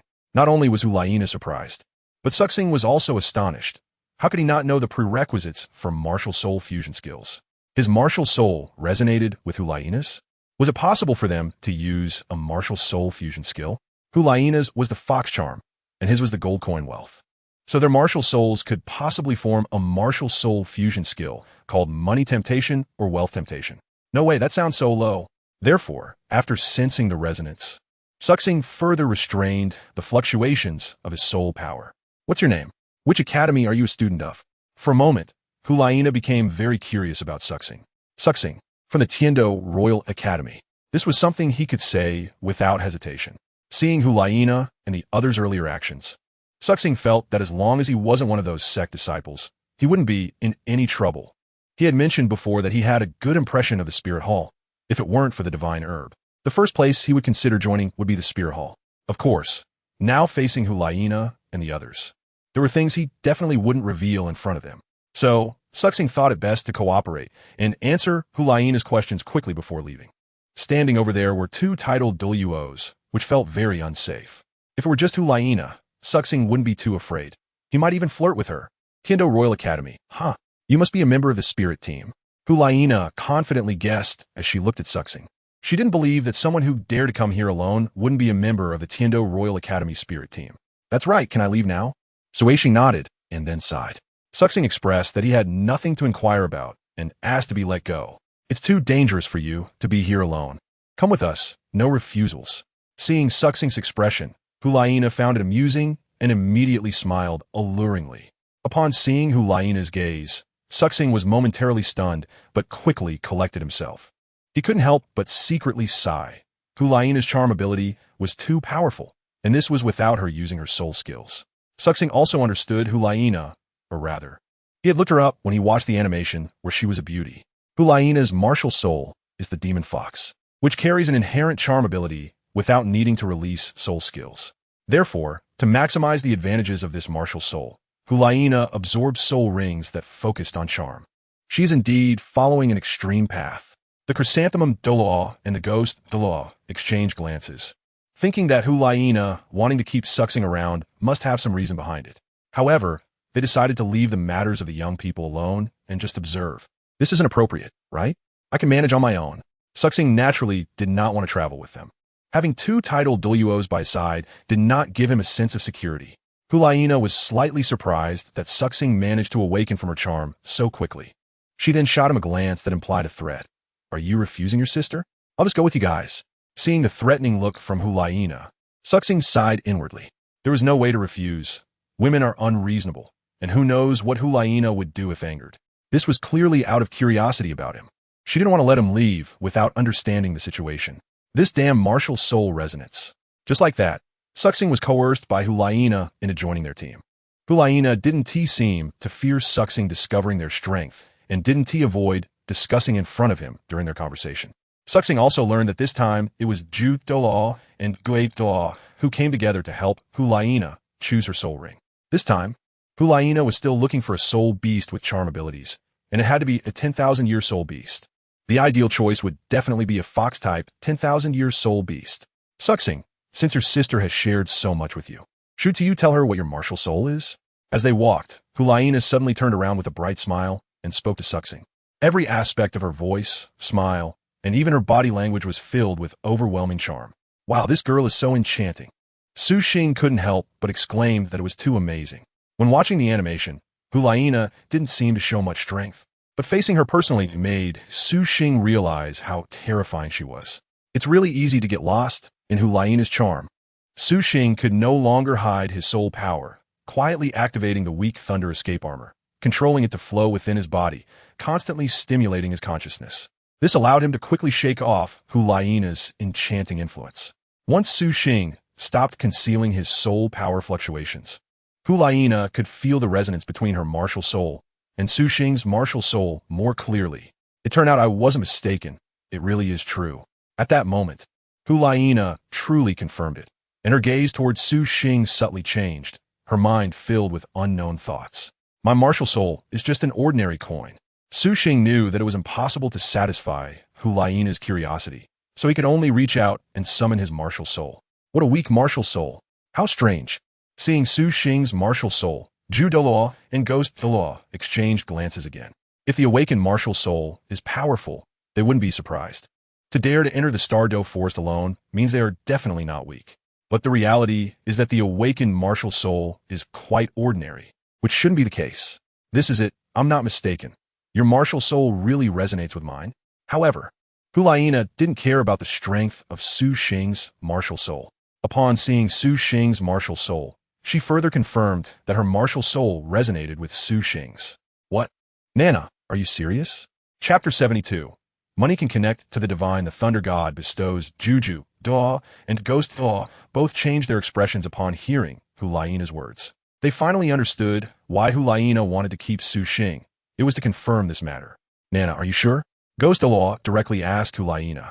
He was somewhat uncertain because Hulaina had already formed a martial soul fusion technique with her brother, Xiegu.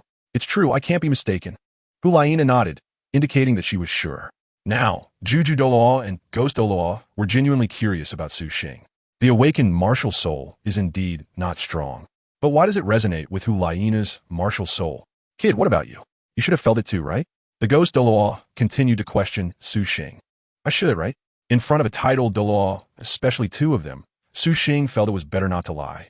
If what he said was different from Hulaina's, the Ghost Douluo and the Chrysanthemum Douluo would definitely believe Hulaina, which would mean he was deceiving them.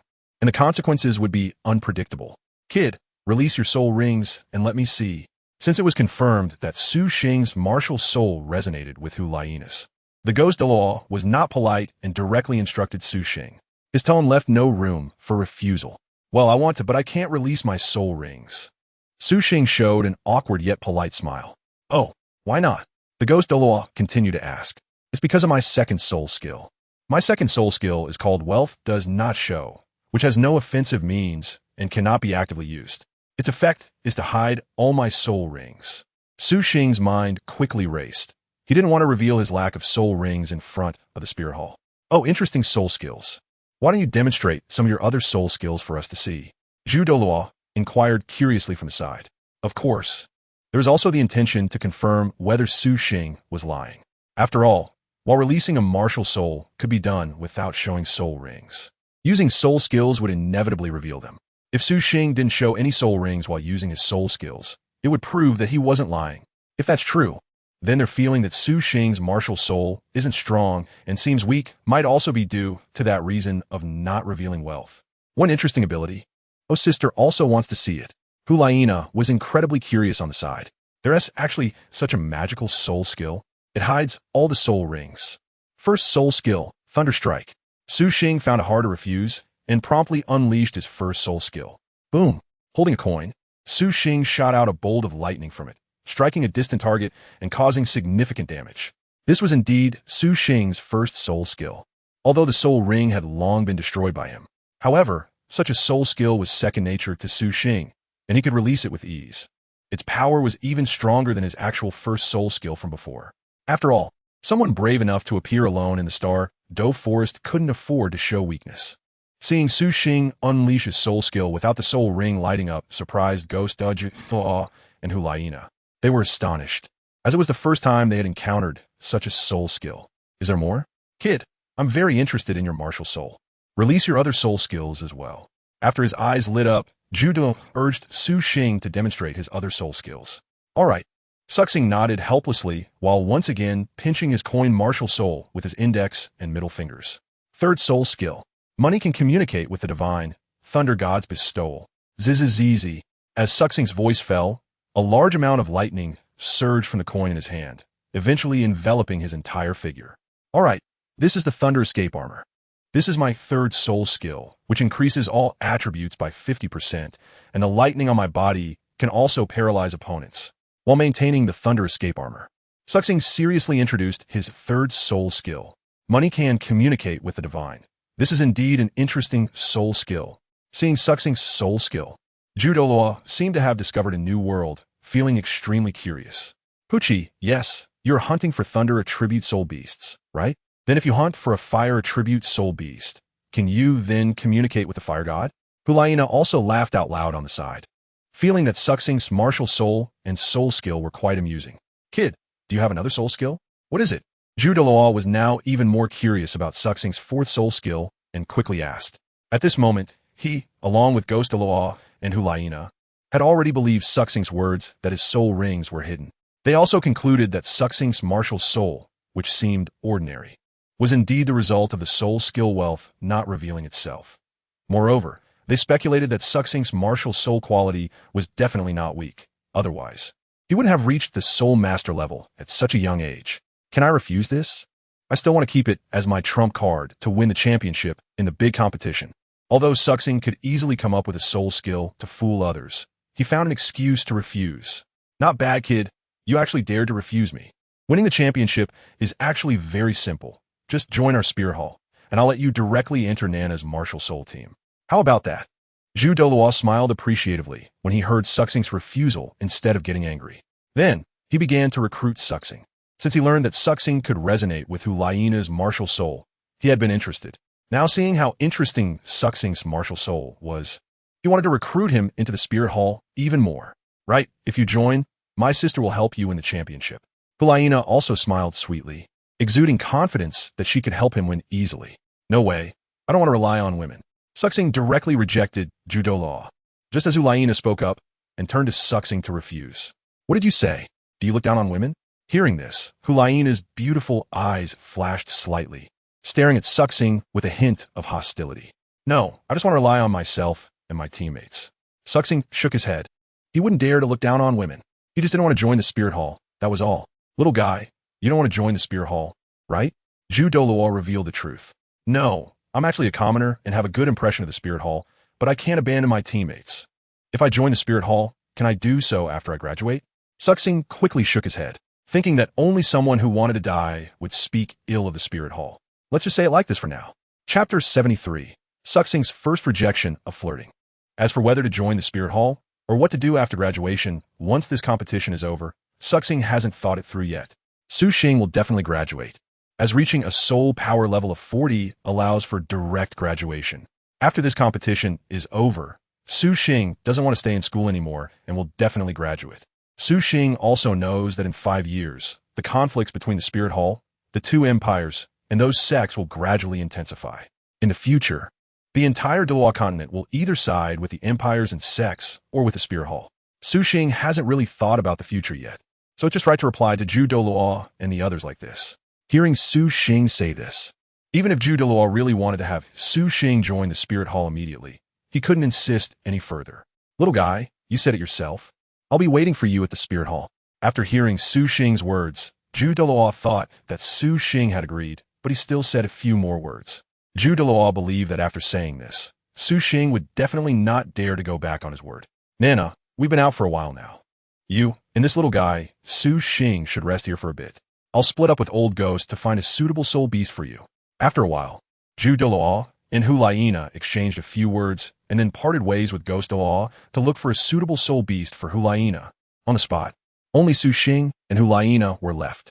Su Xing, you know about spirit fusion skills, right? leaning casually against a tree. Hulaina blinked at Su Xing. I know. Su Xing curled his lips in disdain. How could he not know? Miss, could you please put away your powers and stop teasing me? He then looked at Hulaina with a sincere expression and pleaded. Suxing knows that he is not a good person. He likes beauty, especially someone as stunning as Hulaina. However, he doesn't want to immediately flirt with another woman right after leaving Xiao Wu and his daughter, Su Xiaodu. If possible, Suxing thinks it's better not to get involved with other women in the future. After all, he is someone with a wife and daughter. Even though Xiao Wu isn't technically his wife yet. What's wrong? Don't he like beautiful girls like me? Hearing Suxing's address and request, Hulaina found it somewhat novel and amusing, which only made her more playful. Just keep at it. Su Xing let out a faint hum, simply closing his eyes to rest and ignoring Hulaina. He then thought about Xiao Wu and Su Xiaotu in his mind to resist Hulaina's allure. To be honest, as soon as he thought of Xiao Wu and Su Xiaotu, Su Xing instantly dispelled Hulaina's influence over him. He didn't realize that he originally had some dislike for Xiao Wu, as he had even entertained thoughts of revenge when he first dealt with her. However, now Su Xing found that he really liked Xiao Wu, no longer just craving her big white rabbit milk candy. If he likes her, that's fine. After all, she is the mother of his child. Nothing wrong with that. After realizing this, a faint smile appeared on Su Xing's lips, and he didn't resist it. On the other side, Hulaina, seeing that Su Xing was ignoring her, immediately felt a sense of imbalance. This was the first time someone had treated her this way. Her charm was supposed to be irresistible to everyone, regardless of age or gender, especially when she saw the smile that appeared at the corners of Su Xing's mouth while he was resting. Her sixth sense as a woman told her that he must be thinking about other women. This was simply intolerable. How could such a beautiful woman like her be ignored for other women? Why should I be angry? It makes me seem like I care. However, soon after, Hulaina sensed that something was off with her feelings and quietly snorted, closing her eyes to rest as well, ignoring Su Xing. As for why she felt this way, Hulaina was also clear.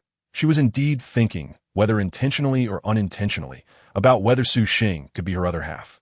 After all, the most common reason for soul resonance between men and women, aside from family, is couples. So it was no wonder Hulaina thought this way. She was just a bit too into it. Of course, the main reason was that Su Xing was handsome. Otherwise, she wouldn't have thought about it. She was indeed someone who was into looks. Hey, you brat, aren't you curious about what kind of martial soul fusion skill we could form? After a while, Hulaina couldn't help but give in to her curiosity and spoke to Su Xing again. This time, however, her tone was much more normal, without any deliberate allure. What is there to be curious about? Your martial soul is seductive beauty, while mine is wealth temptation. This is our common ground. As for martial soul fusion skills, it's highly likely to combine into something like wealth and beauty temptation, which is of no use. Su Xing didn't even open his eyes, as he casually said. The reason for the soul resonance must be because there are commonalities between the two soul spirits.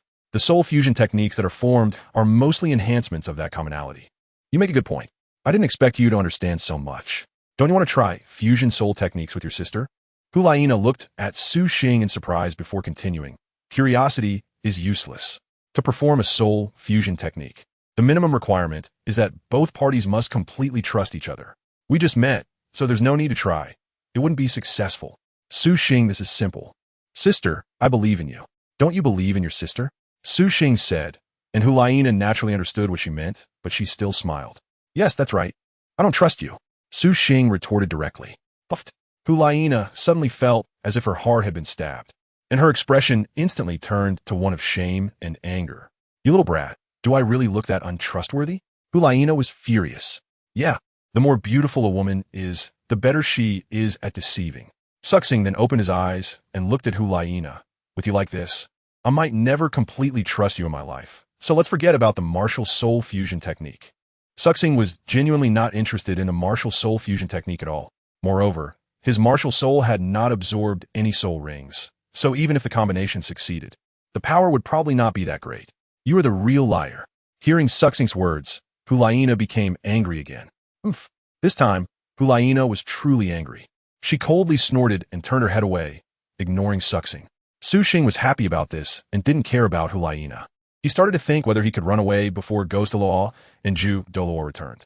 However, Hulaina, who was angry, felt that Su Xing's words just now were somewhat strange. Su Xing's words could also be interpreted as her being too beautiful. Chapter 74, Giving Parents Immortal Herbs. You mean to say that I'm too beautiful, right? After realizing this, Hulaina no longer felt angry and turned to prepare to tease Su Xing. But when she turned around, Hulaina was suddenly stunned because Su Xing's figure had already disappeared from the spot. Gone. See you at the competition. Only a few words were left on the ground. Gone? Hulaina was in shock, never expecting that Su Xing would just run away like this.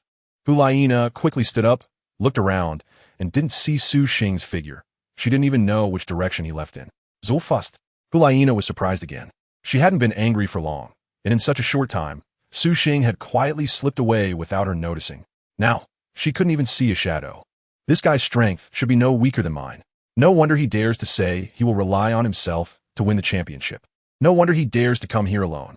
It was then that Hulaina realized that Su Xing's strength was definitely not low. Otherwise, how could he have left without her noticing? Well, let's meet at the competition. Seeing that Su Xing had already left and she couldn't catch up, Hulaina could only snort in dissatisfaction.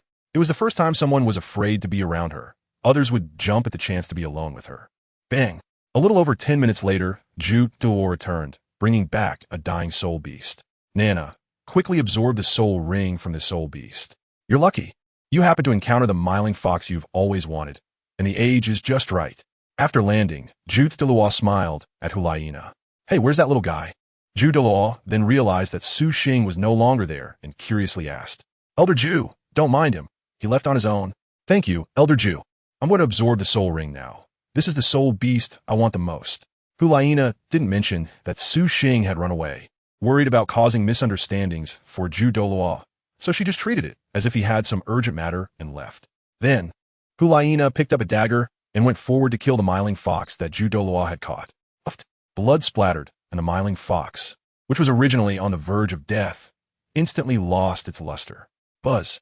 Subsequently, a black 10,000-year soul ring floated up from the corpse of the smiling fox, and without saying a word, Hulaina directly absorbed it. After leaving Hulaina, Su Xing left the Stardow forest at full speed, afraid of being chased. Although he knew it was very unlikely, he was still worried about the possibility. Fortunately, there was no possibility. Su Xing left the Stardow forest a day later. Before returning to the Tiando Royal Academy, Su Xing returned home first to see his father and mother. Naturally, his parents were overjoyed at Su Xing's sudden return, especially Su Xing's mother, who kept asking questions, afraid that Su Xing had been bullied outside. Facing his parents' love, Su Xing accepted it calmly and thoroughly enjoyed it. He almost revealed the news that he had a daughter. Fortunately, Su Xing held back. Now was not the time. Su Xing stayed at home for another 2 days, during which he gave both his father and mother an immortal herb, both of which were of the longevity type. After eating the awakening herb, Su Xing's parents seemed to have become several years younger, and their soul power levels had all increased by several grades. Such changes left Su Xing's parents in shock. They clearly understood the value of the immortal herb that Su Xing had given them, and they felt it was too wasteful to just consume it like this. Wasteful? What is more important than your health? In one sentence, Su Xing made his parents burst into tears, calling out that their baby has become so understanding. Su Xing felt a black line forming on his forehead. Can't you stop calling me baby? Even babies have daughters now. After leaving home, Su Xing finally headed to the Heavenly Doe Royal Academy. Broter Susin. Just as he entered the school, he was greeted by that girl Yi Lingling. Broter Susin. You're finally back. Lingling missed you so much. Yi Lingling tightly hugged Su Xing, completely unconcerned about the gazes of others around them. In front of others, she was cold and rarely spoke, but with Su Xing, she was just a clingy little fairy. Su Xing naturally didn't care about the gazes of others at school anymore. Just like last time, she pulled Yi Lingling back to her dormitory. So you finally know you're back? I thought you didn't want to participate in this competition. And you didn't even come to inform the teacher first. The teacher only found out from other students discussing it. Don't you think that's... The next day, when Su Xing found Qin Ming to report, she inevitably received a scolding. Su Xing obediently listened. Teacher Qin Ming was actually quite good, except that he had nothing to teach him. Qin Ming was still lecturing, unaware of Su Xing's thoughts, otherwise he would surely be spitting blood. A teacher who has nothing to teach their students is the greatest failure. Watching Su Xing being lectured, the others below, including Yu Qianheng, couldn't help but stifle their laughter. Secretly pleased, only Yi Lingling, with a flushed face, lowered her head and didn't dare to look up. The reason Su Xing didn't report to teacher Qin Ming right away was entirely because of her. All right, after being out for such a long time, What level is her soul power at now? After a while, Qin Ming stopped scolding Su Xing and began to ask about her current soul power level. Upon hearing teacher Qin Ming's words, Yu Qianheng and Duge Yin immediately perked up their ears, eager to find out how much Su Xing had improved during that time. The stronger Su Xing becomes, the higher their chances of winning the championship this time. Of course, I won't let you down. Teacher Qin Ming, my soul power has now reached level 44. Su Xing smiled and said, how much? Teacher Qin Ming was taken aback. He had thought Su Xing's level up would be fast, but he didn't expect it to be much faster than he anticipated. After being away for more than half a year, he left at level 38 and had increased by a full 6 levels, also conveniently breaking through the level 40 barrier. Qin Ming couldn't recall anyone who had leveled up that quickly. In his view, Tang San from Team 2 was already fast enough, yet he was only at level 41 now. Moreover, Tang San had full innate soul power. Yet now, Su Xing, who only had level 3 innate soul power, had a leveling speed that was even faster than Tang San's. Amazing. Yeah, I'm only at level 45, and I'm a few years older than Su Xing. It's great to be amazing. That way, we have more confidence in securing the championship in this competition.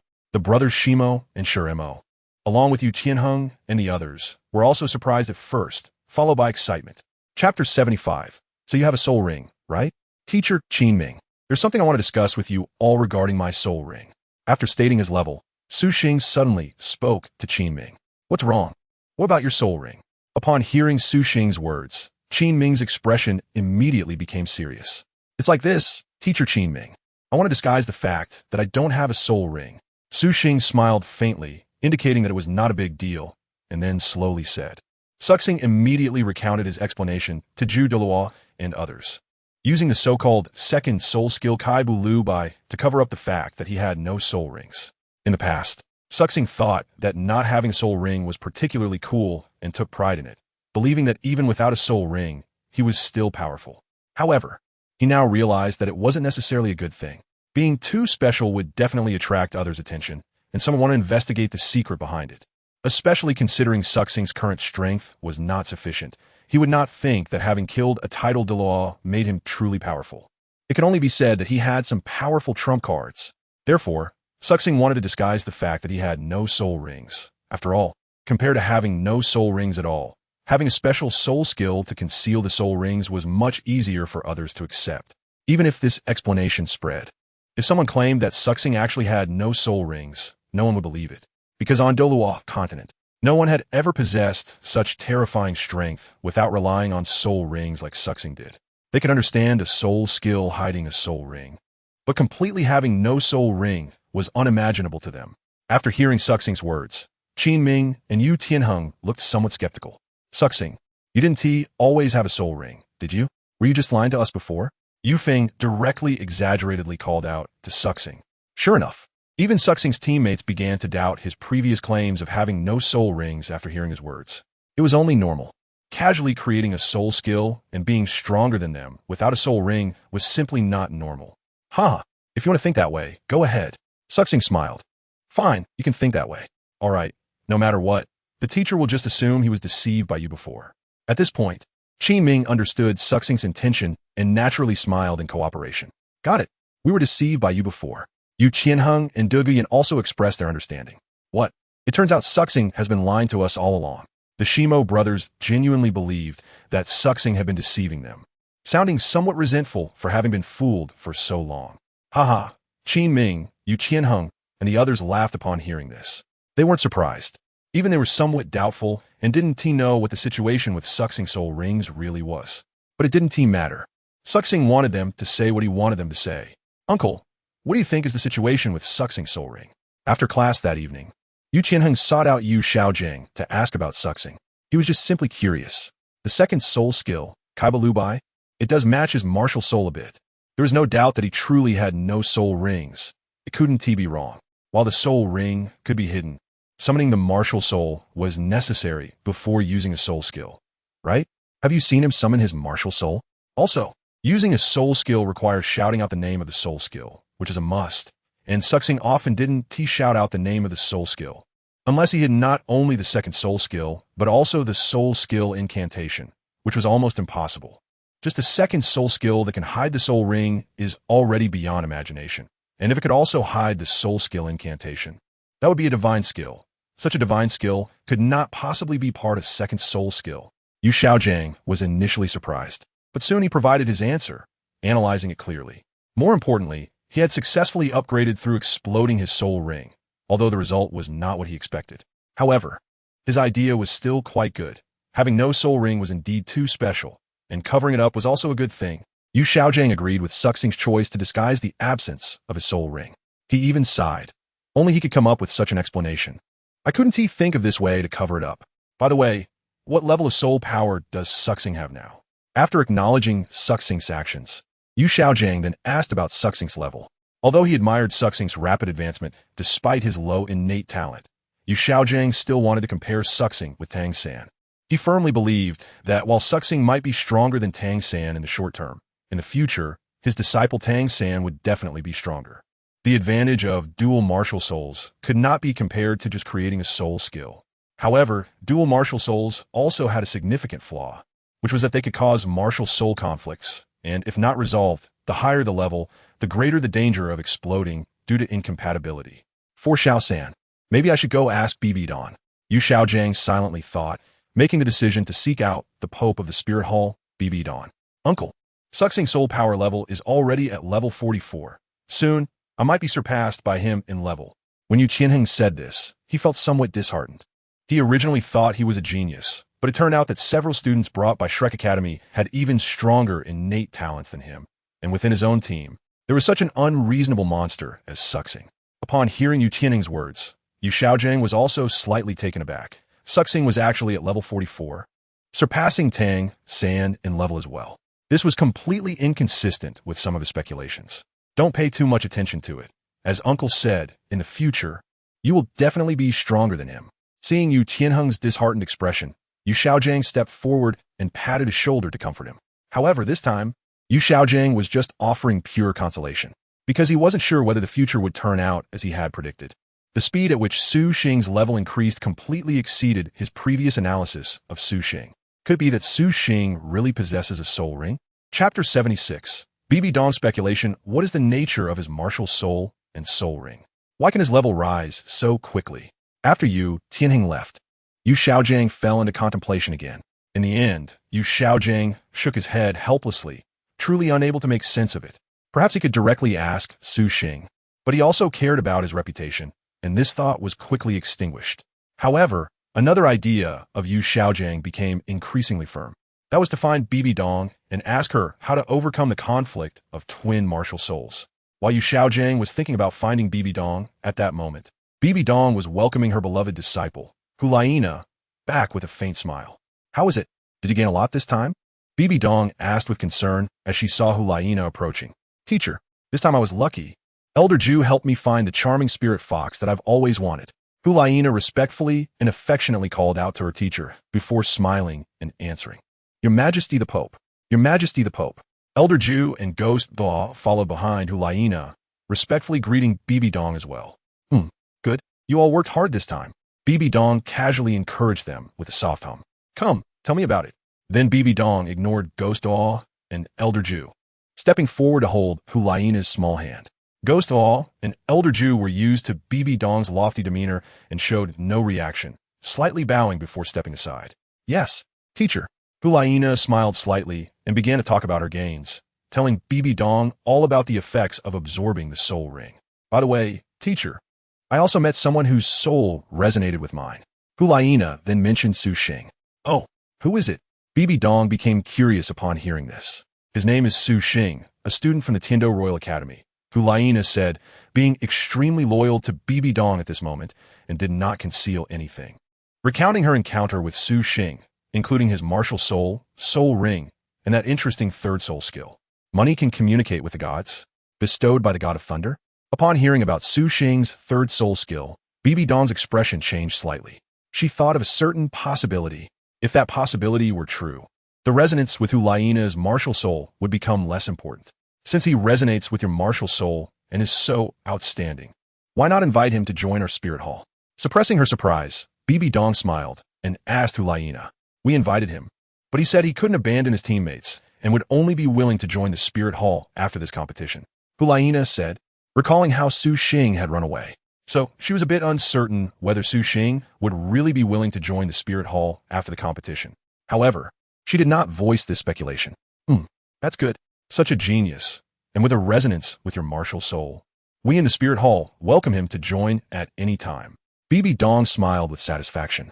After talking about some other matters with Hu Laina, Bibi Dong finally let Hu Laina and Ghost Douluo and Elder Ju leave.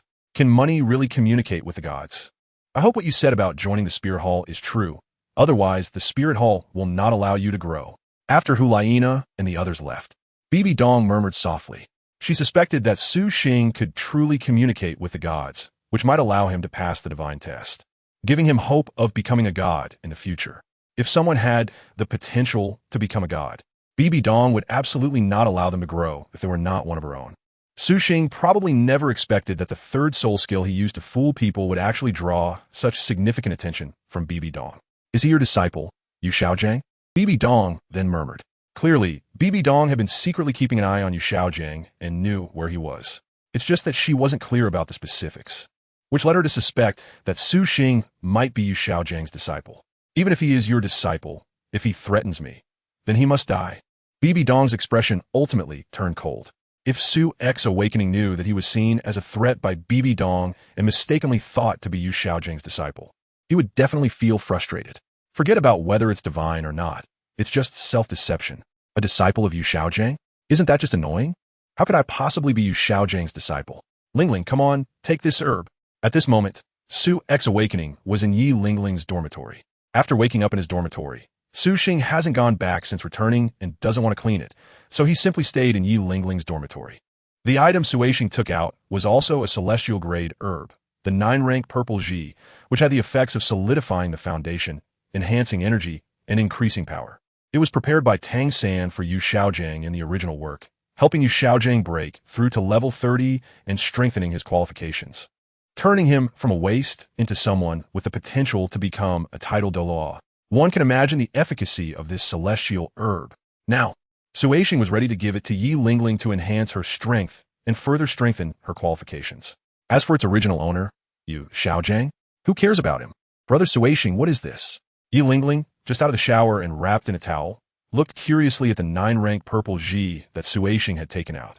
Although she didn't know what kind of celestial product it was, Yi Lingling could feel a comforting aura emanating from the 9-rank purple Ji.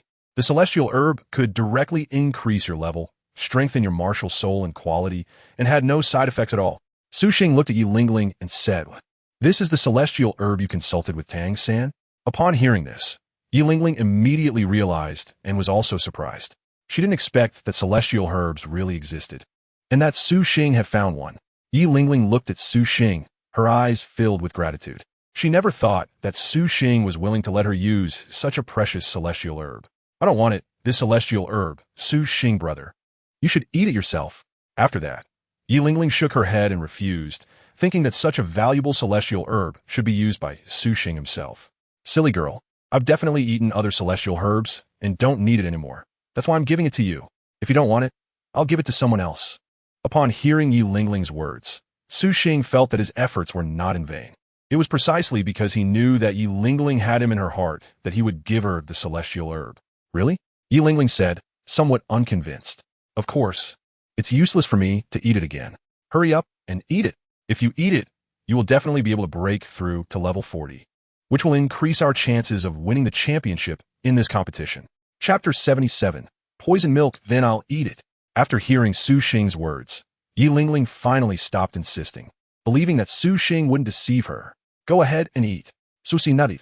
Yi Lingling no longer hesitated and quickly swallowed the 9th-grade purple mushroom. Feeling the medicinal power of the celestial herb starting to take effect, Yi Lingling immediately sat down cross-legged. When Su Xing saw Yi Lingling absorbing the immortal grass, he sat beside her to guard her. 2 hours later, Yi Lingling finally opened her eyes, filled with joy, when she saw that Su Xing had been watching over her. Her happiness grew even more. Brother Su Xing, I really broke through to level 40. Yi Lingling said as she directly pounced on Su Xing. Tomorrow I'll take you to hunt soul beasts. Has your martial soul changed at all? Su Xing caught Yi Lingling in time and then said, helping Yi Lingling hunt soul beasts for soul rings is the simplest task. There's no need to choose soul beasts carefully, as long as the age is appropriate. Because no matter what kind of soul beast, the soul skills given to Yi Lingling are all healing. However, hunting plant-type soul beasts is relatively better, as the soul rings contain remnants of the soul beast, and similar types of soul beasts will have less conflict with the soul master. Let me see. Yi Lingling then got up from Su Xing's arms and summoned her martial soul. The nine-heart begonia was even more dazzling than before, radiating a dark blue halo. However, the change wasn't significant. It was still the nine-heart begonia. Buzz. When the next second, changes occurred. One by one, the soul rings belonging to the nine-heart begonia emerged. 3 soul rings. Yellow, purple, and another yellow. Buzz. When all the soul rings, Yi Lingling added to the nine-heart begonia lit up. A light circle appeared on the nine-heart begonia, identical to the soul rings. And its color was still black. Is this a soul ring? But I haven't absorbed the 4th soul ring. Yi Lingling looked at her nine-heart begonia in surprise as it unexpectedly manifested a 4th soul ring, which was a 10,000-year soul ring, and immediately turned to Su Xing with a shocked expression. She had just broken through to level 40. It shouldn't be possible to have a 4th soul ring. Moreover, it was a 10,000-year soul ring. This is a self-generated soul ring, produced by the nine-heart begonia itself. Self-generated soul rings are not simple. You should carefully feel what changes have occurred. Seeing Yi Lingling's situation, Su Xing speculated that Yi Lingling's nine-heart begonia might have undergone a second awakening, similar to Tang San's blue-silver grass in the original work. Yi Lingling didn't understand, but she trusted brother Su Xing. So she immediately began to carefully sense the changes in her martial soul's soul rings. After a while, Yi Lingling widened her eyes and looked at Su Xing in disbelief, saying, "Brother Su Xing, I think I seem to have gained a new soul skill." "Oh, what is this soul skill?" Su Xing was also curious. "It's still healing, and the effect is even better. However, the difference is that after the healing effect ends, it will produce a deadly poison," Yi Lingling said, her expression still filled with strangeness.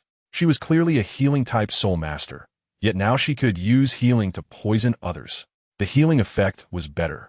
But in the end, it turned into poison? This is definitely a poison healer. Upon hearing this, Su Xing was also a bit surprised. It really is true that milk to the extreme can turn into poison. Not bad. Not bad. This way Ling Ling also has an offensive means. Then Su Xing smiled and praised her. This new soul skill is quite good, especially when used against enemies. They mistakenly believe it is a healing spell and ignore it, only to realize it is poison when it's too late.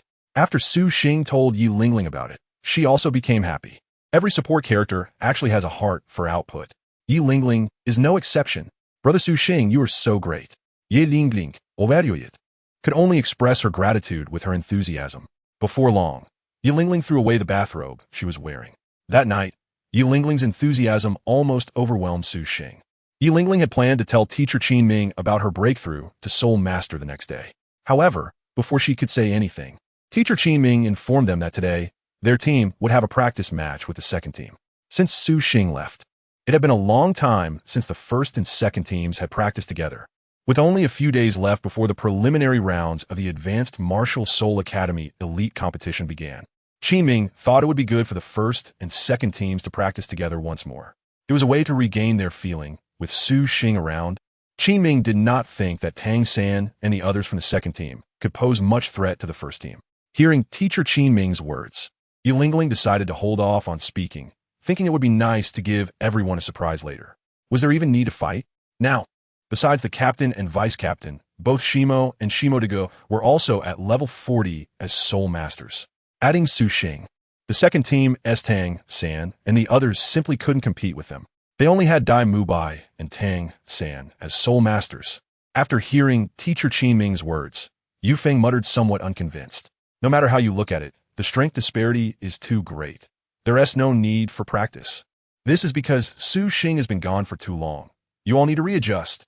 If you want to win the final competition, you still need to work on your synergy. The Spirit Hall team has produced the so-called Golden Generation, and it is heard that someone in their team has already broken through to Soul King. Upon hearing this, Qin Ming glared at Yu Feng and explained, "What? Soul King? How is that possible? Teacher, this can't be true, right?" Yu Feng was shocked upon hearing this, and so were the others. It was their first time learning about the information regarding the Spirit Hall team. They knew the Spirit Hall team was strong, but didn't expect that someone in the team had actually broken through to Soul King. "It's true. I encountered one of them while I was outside. He just broke through to level 50 Soul King and, with the help of 2 titled Douluos, went to the Stardow Forest to hunt soul beasts. Suxing saw their surprised expressions and couldn't help but chuckle to himself, casually revealing a piece of information. The focus was certainly not on the Soul King, but rather on the fact that there were actually 2 titled Douluo accompanying the other party. What? 2 titled Douluo? My goodness, 2 titled Douluo. How talented must that Soul King be to receive such attention? Sure enough, upon hearing Suxing's words, everyone, including Teacher Qinming, was stunned.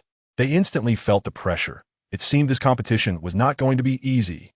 All right, everyone knows that the opponent from the Spirit Hall team is formidable, so you all need to bond even more. Teacher Qinming was the first to come back to his senses from the shock and encouraged everyone. Chapter 78. Let's give the guaranteed spot to Team 2 Teacher Qinming, since we need a bond.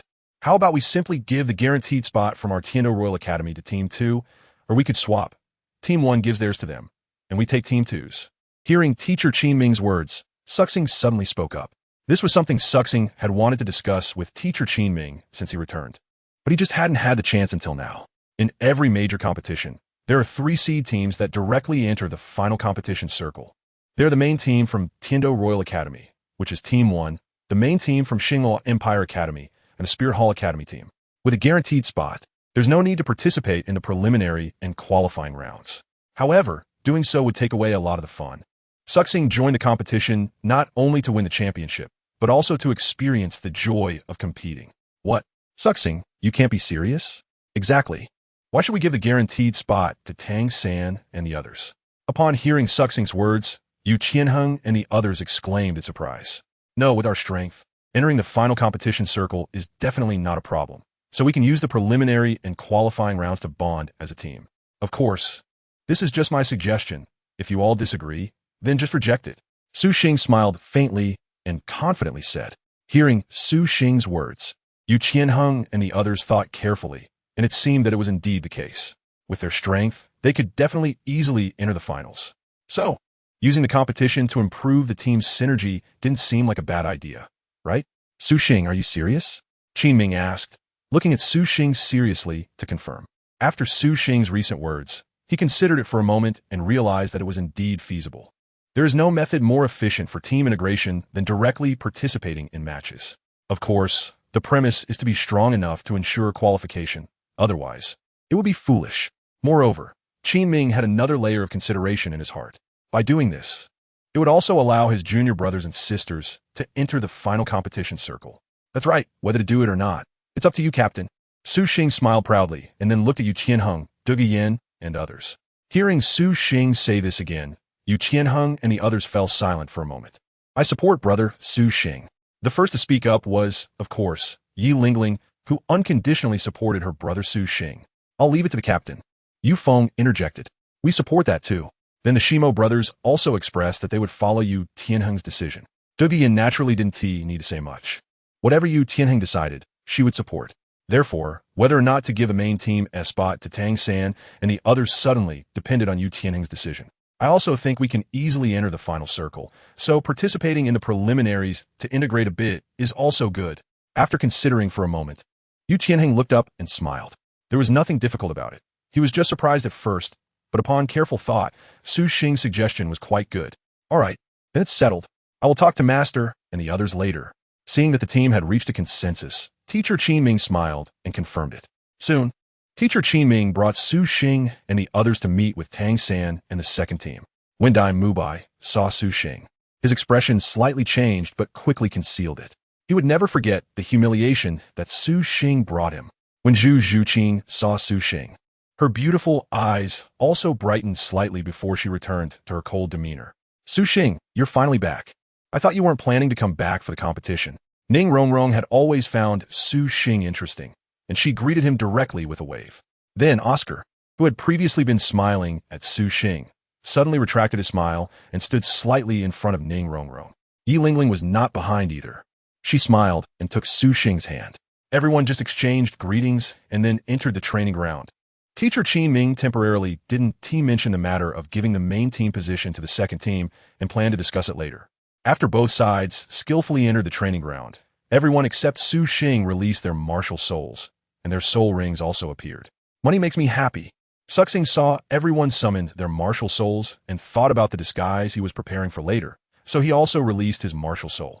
When Yushinheng and the others saw Suxing summon his martial soul, they were surprised and immediately understood why he did it. He actually summoned his martial soul. Ma Hongjun and the others were more astonished because, after fighting with Suxing so many times, they had never seen him summon his martial soul.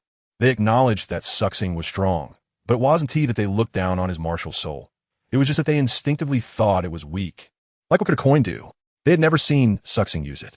And indeed, it turned out to be quite weak, unless Suxing used it to launch an electromagnetic cannon. What was that? A black spirit ring? A 10,000-year spirit ring? How could it be possible? When did Yi Lingling break through to Spirit Master? And how could she absorb a 10,000-year spirit ring? However, soon everyone's attention was drawn to the suddenly shining black spirit ring. Everyone, including Yushinheng and the teachers outside the arena, stared in shock at Yi Lingling's fourth spirit ring, gazing at the stunningly dazzling black halo. How could it be possible? How could the age limit of the fourth spirit ring exceed 10,000 years? Yu Xiaojiang stared blankly at Yi Lingling's fourth spirit ring, feeling it was so unreal. Compared to this, he was even more curious about how Lingling had leveled up so quickly. She was only level 38 yesterday. Qin Ming was also immensely shocked and murmured, "What? Still level 38 yesterday?" Flinder and Zhao Wujie were equally astonished upon hearing this. They usually only taught Tang San and the others, so they weren't very clear about Yushinheng's levels, and it was only now that they realized Yi Lingling had advanced so many levels in just one day. At this moment, their eyes were filled with shock and then immense curiosity. They were curious about how Yi Lingling leveled up so quickly and obtained a 10,000-year spirit ring. Feeling the shocked gazes of everyone, Yi Lingling proudly lifted her chin, feeling a sense of accomplishment. All of this was thanks to her brother Suxing. She didn't know that such attention originally belonged to Tang San. However, Tang San, who had already broken through level 40, absorbed a spirit ring that was not a 10,000-year spirit ring, which was different from the original story. Chapter 79. Tang San's fourth spirit ability. Suxing also saw Tang San's fourth soul ring, which, unlike in the original work, was just a 1,000-year soul ring. However, this is normal. In the original story, Tang San absorbed the 10,000-year soul ring only after refining his body's strength with several immortal herbs. Without the enhancement of the immortal herbs, Tang San naturally wouldn't dare to absorb a 10,000-year soul ring. As for Lingling's soul ring, we'll talk about that later. Then Suxing spoke up, suggesting they start with their practice sparring first. That's right, let's complete the sparring first. Yu Qianheng quickly came to his senses and reminded everyone, including Tang San and his group across from them. As per the usual practice, I'll take care of Tang San. You all deal with the others. At the beginning, Suxing took the lead and charged at Tang San. During the previous practice sparring, Suxing also targeted Tang San because he was the strongest. He didn't deliberately go after Dai Mubai every time. Suxing wouldn't do that. Wouldn't it seem like he still cared about Zhu Zhuqing if he kept causing trouble for Dai Mubai in front of her? Awakening, no way. 8 spider lances. In the face of Awakening's attack, Tang San's expression changed slightly, and he immediately unleashed the 8 spider lances from his external spirit bone. Having practiced a few times, Tang San was very clear that without the use of hidden weapons, if he didn't use the 8 spider lances from the very beginning, he wouldn't be able to compete with Awakening at all. As for the first, second, and even third spirit abilities, he only used them to limit Awakening's movement trajectory. Otherwise, it would just be a waste of spirit power. Third spirit ability. Money can reach the gods. Thunder God's bestowal. Su Xing smiled slightly and called out his third soul skill to unleash his thunder escape armor. Moreover, the method of deployment had been modified by Su Xing, flowing through his body from the coin at his fingertips. Fourth soul skill. Thunder God Blade. Then, Su Xing pressed down on the ground and slowly drew out a super alloy blade from ground. Although his heart had merged with the ice and fire Taiji diagram, and his body had been enhanced and modified, Su Xing still did not want to endure the poison of the 8 spider lances with his body. On the opposite side, Tang San, hearing Su Xing call out both the third soul skill and the fourth soul skill, felt a bit surprised. What was going on? Did he reabsorb the soul ring? But that was impossible. The teacher had said that once a soul ring exploded, it couldn't be absorbed again. After seeing the effects of the soul skill Su Xing had unleashed, Tang San realized that it was still Su Xing's previous moves. Although he didn't understand why Su Xing had renamed his self-created soul skills to match the soul ring skills, Tang San didn't think too much about it. They were still in the midst of battle. Ding ding ding. Soon, Su Xing rushed forward, using the super alloy blade in his hand to engage in combat with Tang San. Whoosh whoosh whoosh. The 8 spider lances behind Tang San, under his control, acted like sharp blades as they attacked Su Xing. If the octopus man Xiao Ba from the world of One Piece saw this, he would definitely shout that Tang San had stolen his 8 sword flow. In this situation, Su Xing couldn't attack Tang San inside. After all, Su Xing wasn't skilled with swords. He wasn't proficient in swordsmanship. Su Xing used the alloy blade to slowly cut through Tang San's 8 spider lances. However, since this was just a practice match, cutting through the 8 spider lances would be a bit too serious. Lightning release, earth walk. So Su Xing quickly changed his tactics, gathering a strong bolt of lightning in his left hand, striking it onto the alloy blade in his right hand, and then thrusting it into the ground. Gee! A rapid bolt of lightning surged from the blade in Su Xing's hand in the ground, then shot up towards Tang San from below. The speed was incredibly fast. Ghost Shadow Misty Steps. Tang San's pupils slightly constricted, and he quickly used Ghost Shadow Misty Steps to evade. Tang San's figure moved like a ghost, swiftly dodging Su Xing's attack. Indeed, in the Soul Sect, only you, Tang San, could evade it. Come again. Lightning release. Multiple earth walks. When Su Xing saw Tang San dodge, he wasn't surprised. After giving a compliment, he once again gathered a dazzling lightning bolt with his left hand and pressed it against the blade. Then, with a stylish motion, he stabbed it into the ground. Crackle, crackle, crackle. This time, it wasn't just a single bolt of lightning that surged out from the tip of the blade, but dozens of bolts. Tang San's expression changed again upon seeing this. The speed of the lightning was too fast, and he couldn't use blue silvergrass to restrain anything. He could only rely on the Ghost Shadow Misty Steps to evade. Goodness, he's created another soul skill, and the way he executes it is so cool. On the sidelines, Zhao Wujie couldn't help but praise Su Xing when he saw him consecutively unleash 2 soul skills. This soul skill looks really impressive. Not bad, bring it on. After seeing Tang San dodge again, Su Xing laughed heartily once more. Su Xing was using Tang San to practice his soul skill. At the same time, he was also consuming Tang San's soul power. He knew that using the Ghost Shadow Misty Steps was very draining on Tang San's soul power. This couldn't go on. He had to limit Su Xing. Tang San quickly realized Su Xing's intentions and made a decision. 4th soul skill, blue silver as a sword. As Tang San dodged Su Xing's lightning, he swiftly summoned a blue silver grass. The leaves of the blue silver grass transformed into sharp blades, similar to the petals of the chrysanthemum Douluo turning into blades. They were equally small, but while the chrysanthemum Douluo had blades, Tang San had sword blades. This was a soul skill he acquired by absorbing a 5,000-year-old soul beast, the sword bamboo, which allowed the leaves of his blue silver grass to become fine sword blades. It was after fighting Su Xing that Tang San realized his hidden weapons were the most practical. Since he couldn't use hidden weapons in the competition, he thought that the leaves of his blue silver grass could serve as hidden weapons. Moreover, this soul skill did not hinder him from controlling. As long as his leaf blades hit the enemy, he could leave seeds of blue silver grass on them and use his second soul skill, Parasite. In fact, this effect was even more suitable for him than directly using blue silver grass to touch the enemy and leave seeds. Whoosh, whoosh, whoosh. Tang San quickly gathered all the leaves of a blue silver grass with a swipe of his hand and continuously threw them at Su Xing as hidden weapons. Now, Su Xing could no longer practice his soul skill comfortably. Impressive. He finally knew how to utilize his powerful hidden weapon techniques. Seeing this, Su Xing couldn't help but admire Tang San's choice of soul skills this time. In the past, Su Xing believed that Tang San's choice of the blue-silver grass evolution route was wrong. He should continuously enhance the toxicity and sharpness of the blue-silver grass, allowing Tang San to have as many hidden weapons as he wanted, truly achieving the thousand-hand Azura. However, although Su Xing knew this before, he never pointed it out to Tang San. But unexpectedly, Tang San figured it out himself. Chapter 80. Xiao Wu is jealous in the Stardew Forest. Xiao was playfully teasing Su Xiaodu. Wah, heh, hum, wah, heh. Su Xiaodu was happily laughing and giggling under Xiao Wu's teasing, her pair of rabbit ears also shaking. Looking extremely cute, the laughter was clean and crisp, infectious to anyone who heard it. Little stinky rabbit, bad little rabbit. I just love the way your daddy makes you laugh. Xiao Wu laughed while tickling Su Xiaodu and playfully scolded her. She had just learned to make funny faces like Su Xing to amuse Su Xiaodu. This was the easiest way to get Su Xiaodu to laugh heartily that she had discovered since Su Xing left. She wondered if her daddy had returned, or if the Soul Master competition had started yet. And then there was Brother San. Thinking of Tang, San made Xiao Wu feel a bit down, as she still found it hard to let go.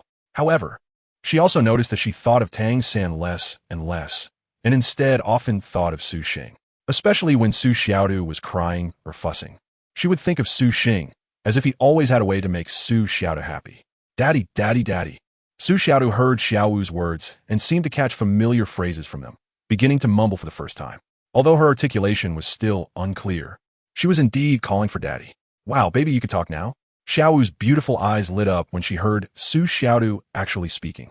But when she realized that Su Xiaodu was calling for daddy, Xiao Wu instantly felt sour. No, baby, you have to learn to call mommy first. Come on, repeat after mommy, mommy. Xiao Wu, feeling a bit jealous, immediately picked up Su Xiaodu, gave her a kiss, and started teaching her. Baba, baba. Unfortunately, Su Xiaodu called out baba again. No, you need to call mommy. Come on, mommy. Upon hearing this, Xiao Wu instantly pouted, tried to suppress her jealousy, and continued teaching Su Xiaodu. Baba. Hee. Unfortunately, Su Xiaodu still called baba. Seeing Xiao Wu pouting looked quite funny, she burst into laughter. Ah, that bastard Su Xing. Next time I'll make him pay. Xiao Wu was going crazy. She couldn't lose her temper with her daughter, so she could only vent her anger on Su Xing. At this moment, Su Xing was completely unaware of everything happening in the Stardow Forest. He didn't know that Xiao Wu was venting her anger on him, nor did he know that Su Xiaodu could actually call him dad now. Otherwise, Su Xing would definitely be overjoyed. S Awakening was still engaged in a fierce battle with Tang San, practicing the use of soul skills. What's going on? It feels so uncomfortable. Just then, everyone in the second team, except for Tang San, suddenly fell to the ground, feeling unwell. What happened? Seeing them collapse, Yu Qianheng and the others were astonished and hurried over to check their condition. They also didn't understand why Ma Hongjun and the others suddenly fell down. Just a moment ago, they were fierce, and as the battle began, they became even more intense, showing no signs of decline. Tianheng, what's wrong with them? What happened? At this time, Yu Xiaojiang, Flinder, and Qi Ming also rushed over, each checking on Ma Hongjun and the others. They are poisoned. How could this be? Yenner, did you poison them? Qi Ming, who was checking on Oscar, quickly noticed the signs of poisoning and immediately asked Dugian. No, Dugian innocently claimed she didn't. That's right, Oscar is also poisoned. Ma Hongjun is too. Dai Mubai is also affected. Everyone quickly discovered that they were all poisoned. Suxing and Tang Sin stopped and did not continue fighting at this moment. Lingling, it was you who made the move, right? Suxing then looked at Yi Lingling and smiled. Although it was the first time he witnessed the effect of Yi Lingling's toxic milk, Suxing was sure it was indeed Yi Lingling's toxic milk. What? Was it Lingling who poisoned them?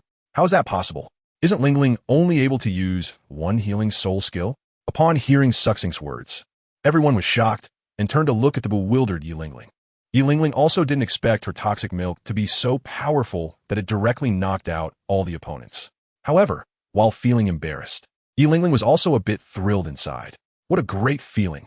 I can output damage too. Lingling, did you do this? Qi Ming quickly stepped forward to ask Yi Lingling. At this moment, Dai Mubai and the others, who were lying on the ground with their faces slightly purple, all looked at Yi Lingling in unison, wondering if it was really Yi Lingling who had made the move. Yes, it's my other soul skill, Yi Lingling said weakly. I will treat them right now. Then Yi Lingling realized that she should first detoxify them. Yi Lingling then used her healing technique on Dai Mubai and the others, quickly curing the effects of the toxic milk. I'm fine now. I'm okay too. Under Yi Lingling's treatment, Ma Hongjun and the others quickly recovered. However, after standing up, they all looked at Yi Lingling curiously, wanting to know how she had poisoned them. Yes, it's my second soul skill, which is also a healing skill. But after the healing effect ends, there will be signs of poisoning. I was continuously healing them, just now, under the gaze of many people. Yi Lingling felt a bit nervous before revealing her toxic milk soul skill. I see, but how is that possible? Lingling, how did you obtain a second soul skill? And why is the effect so special, completely unexpected? Yes, we thought you were healing us, so we wouldn't lose so quickly, but who knew it was actually poison? Hearing Yi Lingling's words, everyone was stunned, realizing there was such a soul skill.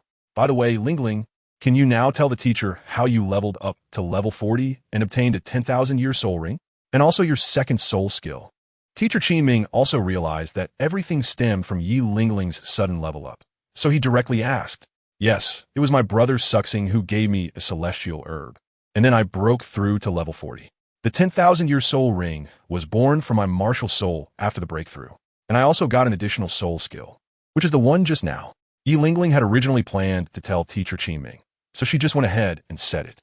Chapter 81. Did the master explode his soul ring? Celestial herb? That thing really exists? And its effect is so powerful. After hearing Yi Lingling's words, everyone was surprised. They knew a little about celestial herbs. After all, they had seen Suxing consult Tang San and were curious enough to listen a bit. However, after that, they had forgotten about it, only thinking that celestial herbs were rare and had no concept of their effects. Even knowing that Suxing had taken one didn't make them think much of it. They wouldn't believe that Suxing leveled up so quickly solely because of an extraordinary fruit. Those self-created soul skills couldn't be brought about by an extraordinary fruit. So in their impression, Suxing's strength relied entirely on himself. Now, hearing Yi Lingling say this, they realized how powerful the effect of celestial herbs was. It could elevate soul power by several levels and even grant an additional 10,000-year soul ring, giving Yi Lingling, who originally had only one soul skill, another one. This is just too powerful. You really found a celestial herb. Can you tell us what it is? Tang San also looked at Suxing in surprise and asked. He certainly knew about celestial herbs, but he didn't expect their effects to be so strong in this world. Yu Xiaojiang and the others also curiously looked at Suxing. It's a 9-grade purple ginseng, which I obtained unexpectedly this time. Suxing didn't hide it and didn't need to. It's actually a 9-grade purple ginseng, the most neutral celestial herb. I just didn't expect its effect to be this powerful. If that's the case, if we let the teacher take it, he might be able to recover the soul ring that exploded. Upon hearing this, Tang San was amazed again and then sighed with some regret. What? The master exploded his soul ring? Su Xing was also taken aback upon hearing this. Yu Xiaojiang was eliminated? This is the first time Su Xing has learned about this. No one had mentioned it before, so Yu Xiaojiang didn't expect Tang San to suddenly reveal something he had been hiding from Su Xing, and he awkwardly cleared his throat. That's right. I have to thank your inspiration. It allowed me to break through to level 30 and become a soul master through the explosion of the soul ring. Yu Xiaojiang continued. Now that it was known, it was only right to express gratitude to Su Xing for his inspiration. As for the fact that he could no longer absorb soul rings after the explosion, well, he had already told Su Xing about that last time. Yu Xiaojiang didn't elaborate further. The verification of the soul ring explosion was a success and a failure for him. The success was that the explosion could indeed enhance soul power and facilitate breakthroughs. The failure was that such a breakthrough couldn't change anything. His strength hadn't increased. Without being able to absorb soul rings again, he wouldn't gain the soul skills that should come after a breakthrough. And without absorbing soul rings, his body strength couldn't be enhanced, making it no different from not breaking through at all. In fact, if he comprehended his second soul skill, he would have one less soul skill and be even weaker. Ha! Su Xing finally realized it. The master's expression was too funny, forcing out a look of gratitude. On the other side, Ning Rongrong was stifling her laughter. She had been looking forward to this moment for a long time, and it finally came true. It wasn't a big deal. Being able to see through it was what truly mattered. Su Xing was slightly taken aback, but smiled. No wonder when Yu Xiaojiang asked him how to improve so quickly after the explosion. He was certain that absorbing soul rings wasn't possible anymore. It turned out Yu Xiaojiang had tried it himself. TSK. So, without the lightning body refinement, Yu Xiaojiang was completely useless. Even if Tang San could still find some celestial herb for him to eat, it wouldn't help. Su Xing only knew that Yi Lingling could regenerate soul rings by eating celestial herbs, probably related to her unique martial soul. For others, it was highly unlikely. In the original work, even eating the 9-rank purple mushroom didn't help Yu Xiaojiang. So, Tang San's claim that Yu Xiaojiang could condense soul rings again by eating celestial herbs was almost impossible. TSK. He felt inexplicably pleased. He had inadvertently caused Yu Xiaojiang to become useless. Thinking about how Yu Xiaojiang was completely ruined thanks to his own contribution, Su Xing felt even more secretly delighted. Of course, he didn't show it on the surface. Su Xing, you actually didn't eat it yourself, but gave it to Yi Lingling. At this moment, Tang San seemed to have noticed Yu Xiaojiang's slight embarrassment and quickly changed the subject. Yeah, Su Xing actually gave the celestial herb to Yi Lingling. Hearing Tang San's words, Yu Qianheng and others also came back to their senses, looking at Su Xing with admiration, surprised that he was willing to give such a precious thing to someone else. Even though Yi Lingling was Su Xing's girlfriend, they still felt respect. I really envy Lingling. The celestial herb is so amazing. I wonder if our 7 treasures glazed sect's legendary 9 treasure glazed tower was also enhanced by celestial herbs. If anyone could give me a celestial herb to transform my martial soul into the 9 treasure glazed tower, I would even marry him. Ning Rongrong looked at Yi Lingling enviously, clasping her hands in front of her chest and whispering. Although her voice was soft, everyone heard it. Upon hearing this, Su Xing shot a peculiar glance at Ning Rongrong, but said nothing. If Rongrong had such a celestial herb, I would definitely help you find it, Oscar said, feeling a tightness in his heart, and directly made a declaration in front of Ning Rongrong. No, if you give it to me, I refuse. Ning Rongrong immediately turned her head and huffed. For some reason, in the original work, it should have been the case that sparks had already flown between Ning Rongrong and Oscar at this point, yet she still had no feelings for Oscar. It didn't matter, though it was just a celestial herb after all. What mattered most was that it could help Lingling improve. At this moment, Su Xing didn't pay any attention to Ning Rongrong and Oscar. He glanced at Yi Lingling and smiled indifferently. His demeanor clearly indicated that he truly didn't care about a single immortal herb, because he had plenty of them. Of course, Yu Qianheng and the others were unaware of this, and seeing this made them admire Su Xing even more. It was one thing to say you didn't care about the effects when you didn't know. It was another to remain so unconcerned after learning about the powerful effects of the immortal herb. They could only express their admiration, as they believed they couldn't do the same. Besides their admiration for Su Xing, everyone else envied Yi Lingling. They were incredibly envious. Brother Su Xing treats me the best. Yi Lingling felt the envy from others and felt a sweet rush in her heart, directly rushing into Su Xing's arms to show off their affection. How envious they were of Lingling. Ning Rongrong looked at them with envy and said something, then secretly glanced at Zhu Zhuqing. Zhu Zhuqing remained as cold as ever, but Ning Rongrong keenly noticed that Zhu Zhuqing had her hands hidden behind her back, seemingly gripping them tightly. Ning Rongrong quickly withdrew her peripheral vision, pretending she hadn't noticed. Chapter 82. Why is it the main team? Zhu Zhuqing tightly clenched her hands. She felt incredibly uncomfortable. Watching Su Xing and Yi Lingling display their affection made her feel extremely distressed. She didn't envy Su Xing giving Yi Lingling the immortal herb. What she cared about was Su Xing himself. However, she couldn't blame Su Xing for turning to another woman, as she had always clearly rejected Su Xing. She had always thought about erasing Su Xing from her heart. But at this moment, feeling the sharp pain in her heart, Zhu Zhuqing realized she couldn't do that at all. Although Su Xing's methods of entering her heart were somewhat despicable and shameless, his subsequent excellence deeply attracted her, making it impossible for her to erase him from her heart. Especially his behavior of becoming so powerful through his own efforts despite having an ordinary talent greatly captivated her. However, by the time she understood all of this, it was already too late. In the team, Douluo Yin was also watching, secretly feeling troubled. So much time had passed, and the disappearance of Douluo was already known to the Heaven Do Empire, leading Douluo Yin to find the treasure location of the ice and fire Yin Yang Eye.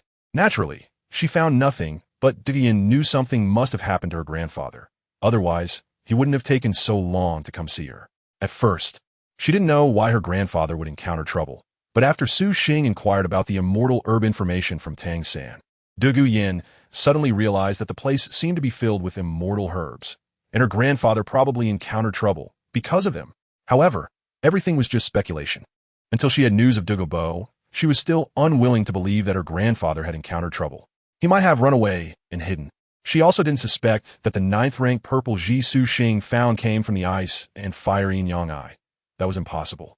No matter how strong Su Xing's abilities are, he has not reached that level, and Douluo Yin would never suspect that Su Xing killed her grandfather. She wouldn't even think about it. Su Xing knew that Douluo Yin would never suspect him, which is why he dared to let Yi Lingling speak out. Otherwise, he would have asked her to keep it a secret. As long as he didn't say anything, with the 100 treasure bag and Medusa's skull not exposed, there would be no traces left, and no one would suspect him. The immortal grass, on the surface, he would only take it out once. Moreover, after this competition, Su Xing would graduate, and it was uncertain whether they would have any further interactions. Su Xing was willing to hide this out of respect for their camaraderie. After understanding Yi Lingling's abilities, teacher Qinming was almost grinning from ear to ear. Now, their chances of winning the championship had increased significantly. Then, teacher Qinming informed Yu Xiaojiang and the others that he would give the main team's position to the second team. Yu Xiaojiang and the others were naturally surprised and dared not accept it. It was only after some back and forth that they learned the reason and happily accepted it. Such a good opportunity was hard to refuse. Yu Xiaojiang had originally worried that Tang San and the others might not pass the preliminaries, or even if they did, they would have to expose all their trump cards. Now, this was undoubtedly the best scenario. However, such matters could not be decided solely by the agreement of the two team leaders. They also needed the school's approval. The principal of the school had always been the Snow Knight Emperor of the Empire in name, while the actual management was handled by a vice principal. After the vice principal learned about the first team's request, he personally tested Su Xing and their strength before agreeing. Although he was just the vice principal, he could still make this decision. Therefore, the matter of giving the main team position to the second team was settled. 3 days later, the elite Soul Master competition of the advanced Soul Master academies from across the continent finally began. The Tiando Empire had a relatively large number of teams, totaling 28, and thus would have 5 qualifying spots. The preliminaries adopted a point system with a single round-robin format. Winning a match earned 1 point, and the 5 teams with the most points would advance. This meant that in the Tiando Empire's preliminaries, each team would have to participate in 27 group battles. Such a tight preliminary schedule would typically require substitute players to rotate in. However, Su Xing directly refused, stating it was unnecessary. If there were worthy opponents to face, they could treat it as training. If not, he could single-handedly annihilate the other side. The idea of teamwork was merely an excuse for Su Xing to want to play. On the day of the opening match, countless spectators arrived, creating a lively atmosphere. The host first introduced the Snow Knight Emperor and the invited guest, the head of the 7 Treasure Glazed Tile School, Ning Fengji, and finally, the Platinum Bishop of the Wuhuan Temple branch in the Tiando Empire, Salis, as the notary. Although Ning Rongrong and the others didn't need to participate in the preliminaries, they would never miss such a grand event, so they came along. Only one person did not attend, and that was Master Yu Xiaojiang. He learned that the Lamba Academy was also present, and the dean, Lu Erlong, would be there too. So he dared not show up for fear of being seen by Lu Erlong. "That's my dad." When Ning Rongrong saw Ning Fengji's figure appear on screen, she immediately cheered and introduced him to everyone. Su Xing also saw Ning Fengji on the screen, and this sect master had quite a personal charm. Then, the host announced the entry of the 28 competing teams, and Su Xing and his group separated from Tang San, entering through a special passage. The first team to be introduced is our team from the Tiando Royal Academy. Please welcome them to the arena. Under the host's shout, Su Xing and his 7 slowly entered the competition arena amidst the attention of the crowd. With so many people watching, everyone wasn't too nervous. They had already adapted to it during the Seoul Arena in Soto City. What's going on? Shouldn't they be the main team of the Tiando Empire? Yeah, what's the matter? After recognizing Su Xing and the others entering, the audience cheered, but the other competing teams mostly changed their expressions. As fellow opponents, they had certainly collected information on their rivals, so they all knew that the team entering the arena should be the second team of the Tiando Royal Academy. But now it has changed. This was very unfavorable for them, especially for those teams aiming to secure a top 5 finish. They weren't afraid of the Tiando Royal Academy's second team, but facing the current main team was different. Many team leaders must have realized that the Tiando Royal Academy team entering the arena was originally supposed to be the main team. You are not mistaken, but they gave their main team position to the second team of the Tiando Royal Academy because someone in their team had been absent from school for too long. So they used this preliminary round to build team cohesion. Chapter 83. Battle against the Blaze Academy. The host clearly guessed that other teams would have doubts and then explained the situation. What? Just because of this reason? Just because of this? And they casually gave up their guaranteed spot to practice with us? Damn, how much do they look down on us, thinking they can definitely advance? It was better when the host didn't explain, but once he did, the other teams became furious, feeling insulted. Brother, we must defeat them. They look down on us too much. A girl with short red hair from the Blaze Academy waved her fist at her brother beside her. All right, I'll follow your lead. Huo Wushuang nodded, looking quite displeased at the Tiando Royal Academy's Wuhuan team. Yes, we must defeat them. Huo Wu continued to huff in annoyance. The teams from Tianshui Academy, Shenkong Academy, Lamba Academy, and Sanghui Academy reacted similarly, all wanting to defeat Su Xing and prove themselves. Since they are so arrogant, they should be targeted. Then, As the host introduced each team, they entered the arena one by one. Every team that saw Su Xing and the others showed expressions of indignation, and even the girls from Tianshui Academy were no exception. Have we drawn all the hatred towards us? Sensing the malice from those teams, Yu Feng and their group shrank his neck a bit, feeling somewhat scared. If you are beaten too badly, I will help you fight back. Su Xing lightly patted Yu Feng's shoulder, encouraging and comforting him. Yu Feng was speechless upon hearing this. Yi Lingling couldn't help but laugh out loud, seeing that there were still smiles and laughter in Su Xing's team. The glances from the other teams became even more unfriendly. However, everyone's attention quickly shifted as the Platinum Bishop of the Spear Hall, Salas, who was acting as the referee, had entered the arena and started the first round of matchups for all the teams. Tiando Royal Academy team versus Blaze Academy team. Soon, the opponents for all 28 teams were announced, and surprisingly, Su Xing's team was placed in the first match, facing Blaze Academy. That's great. Upon seeing that they were up against the Tiando Royal Academy team, Huowu from Blaze Academy immediately cheered and raised her fist. Let's show them our strength. Huowu Shuang chimed in, saying he would support whatever his sister wanted to do. Blaze Academy is up against the 5 Great Elemental Academies in the first match. The 5 Great Elemental Academies are no joke. Everyone needs to be careful. Upon seeing that their opponent was Blaze Academy, Yu Qianheng's expression immediately became serious. It's fine. We are stronger. Let's go and meet them. Su Xing smiled faintly, saying that having a strong opponent makes things more interesting. Indeed, we are stronger. Seeing Su Xing so confident and relaxed, Yu Qianheng could only smile and follow suit. Now we can see that the contestants from both sides have taken the stage. Let's look forward to their wonderful performances. These are 2 strong teams, and I believe they will meet everyone's expectations. After both teams are on stage, the host is also working hard to create the atmosphere of the match. With his encouragement, the audience outside has begun to cheer. It's truly exciting to see 2 strong teams clash right from the start. Yu Tiando Royal Academy is too arrogant. Let me see if you really have the skills to be that arrogant.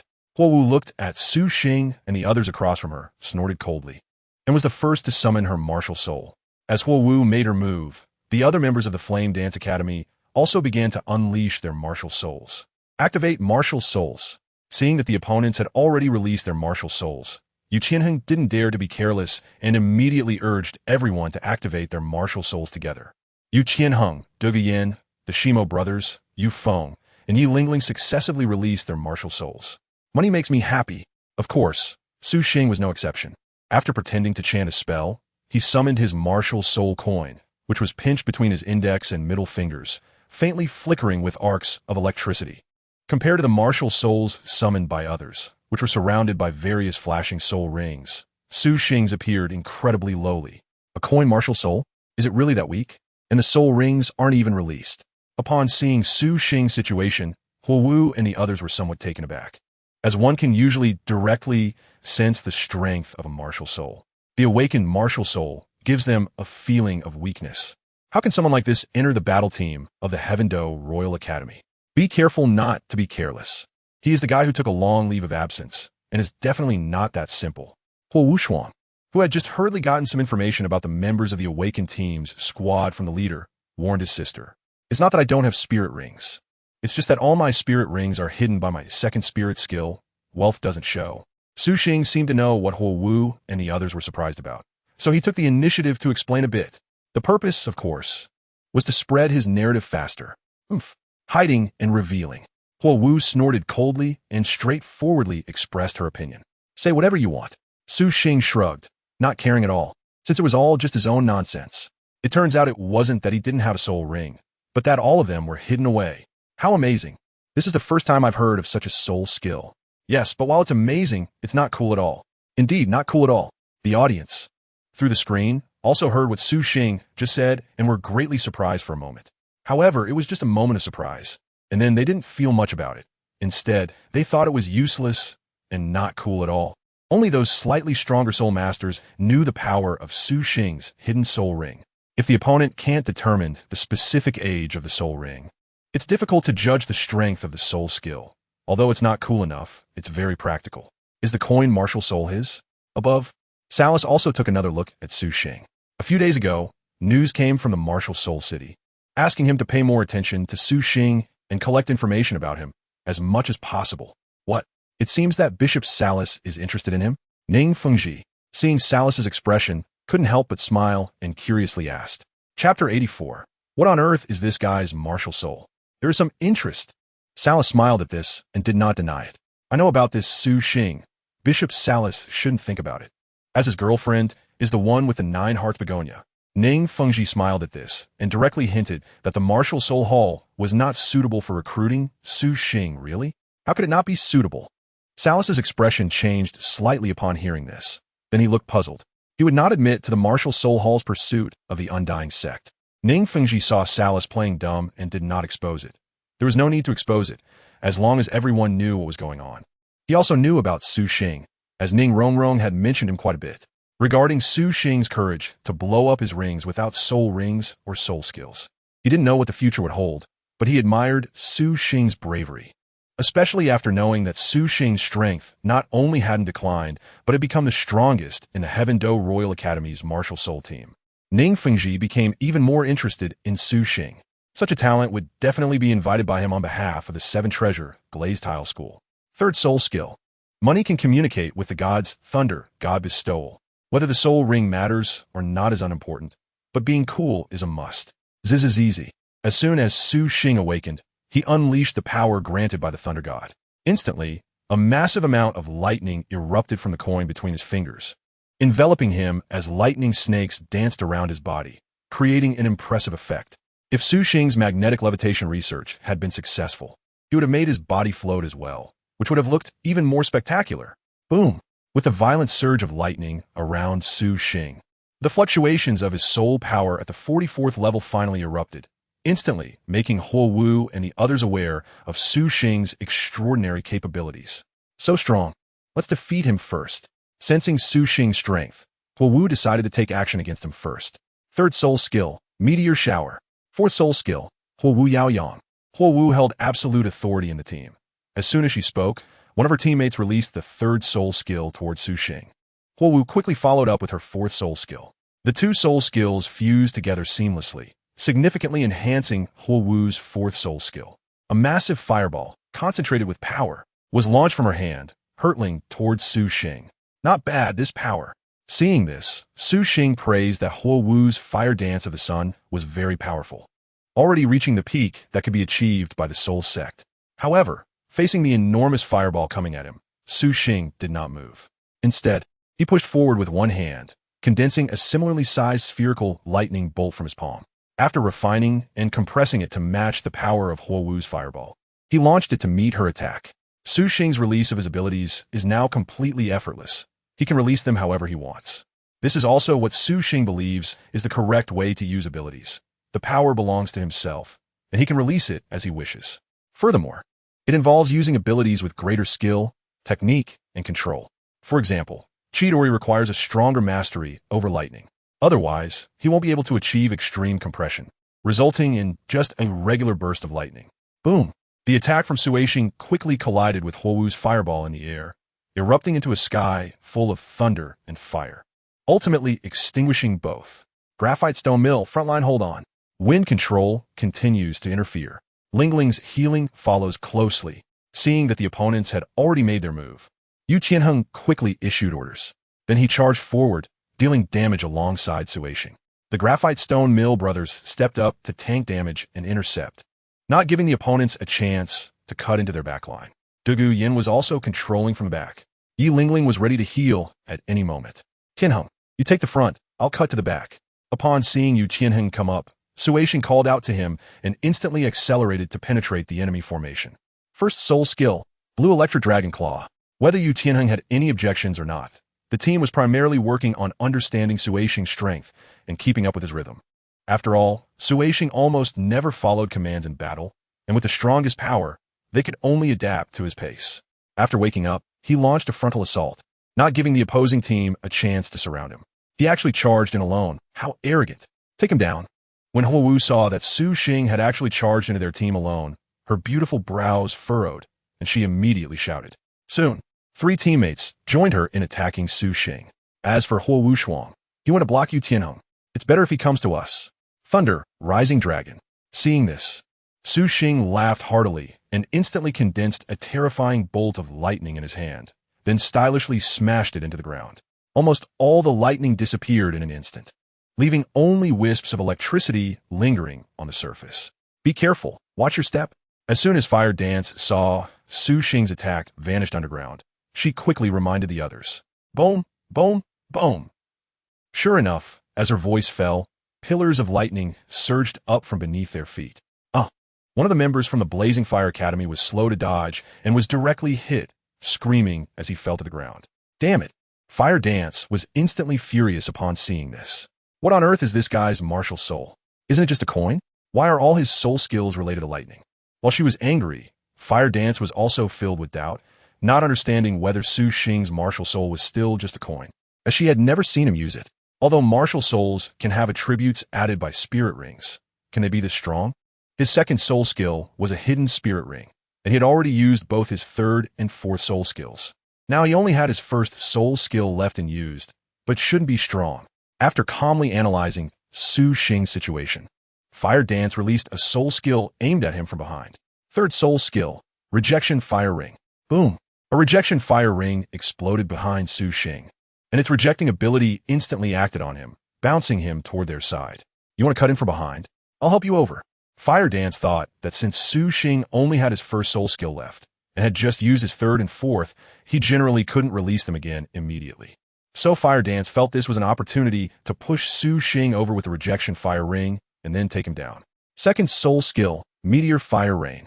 Second soul skill, Chain Fireballs.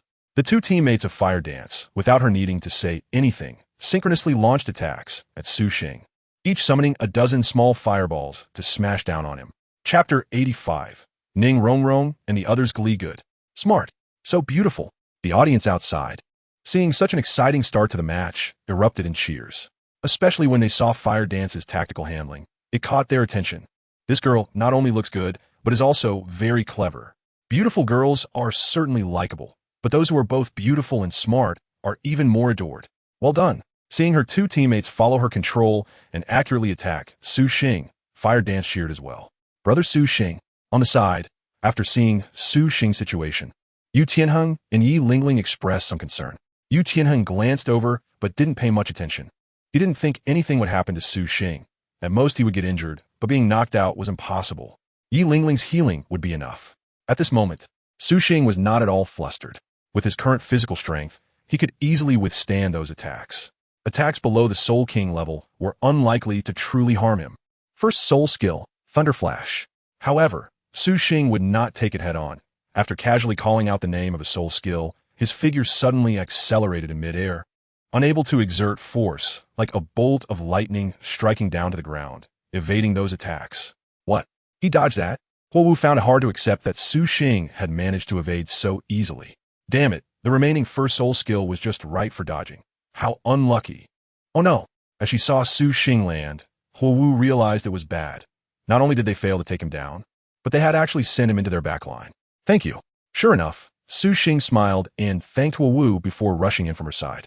Fourth soul skill, Thunder Dragon Ascension. Then, Su Xing unleashed his fourth soul skill again, grasping a powerful bolt of lightning and pressing it down to the ground. Boom, boom, boom. 7 or 8 pillars of lightning shot up into the sky amidst the formation of the Blaze Academy team. Although they all knew that Su Xing's soul skill erupted from the ground, some still couldn't dodge it and were struck by Su Xing's lightning pillars. The one who had just gotten up after being hit was once again struck and fell directly to the ground, losing combat ability. Great! We have seen that Su Xing from the Tiando Royal Academy teams has defeated a member of the Blaze Academy. That was really quick. The match just started, and someone has already lost their combat ability. I must say, Huowu for Blaze Academy handled it well just now, but unfortunately, she didn't understand the effects of Su Xing's soul skills, which backfired. However, the match is still quite exciting. Let us continue to enjoy it. Let us see if Blaze Academy can come up with any new strategies. The host's passionate commentary echoed throughout the arena, causing the audience to cheer, and the atmosphere of the competition was ignited to a high level. Blaze Academy was definitely in for a tough time. No one facing Su Xing for the first time would know how many soul skills he possessed. Calculating his soul skills to respond would lead to significant losses. Moreover, Su Xing's soul skills were not fixed. They changed with his mood. Ning Rongrong and the others were also watching the match, and seeing the expression on Huo Wu's face. She couldn't help but feel a bit of schadenfreude. That's right. That guy's too difficult to target and calculate. Blaze Academy is finally experiencing the hardships we faced back then.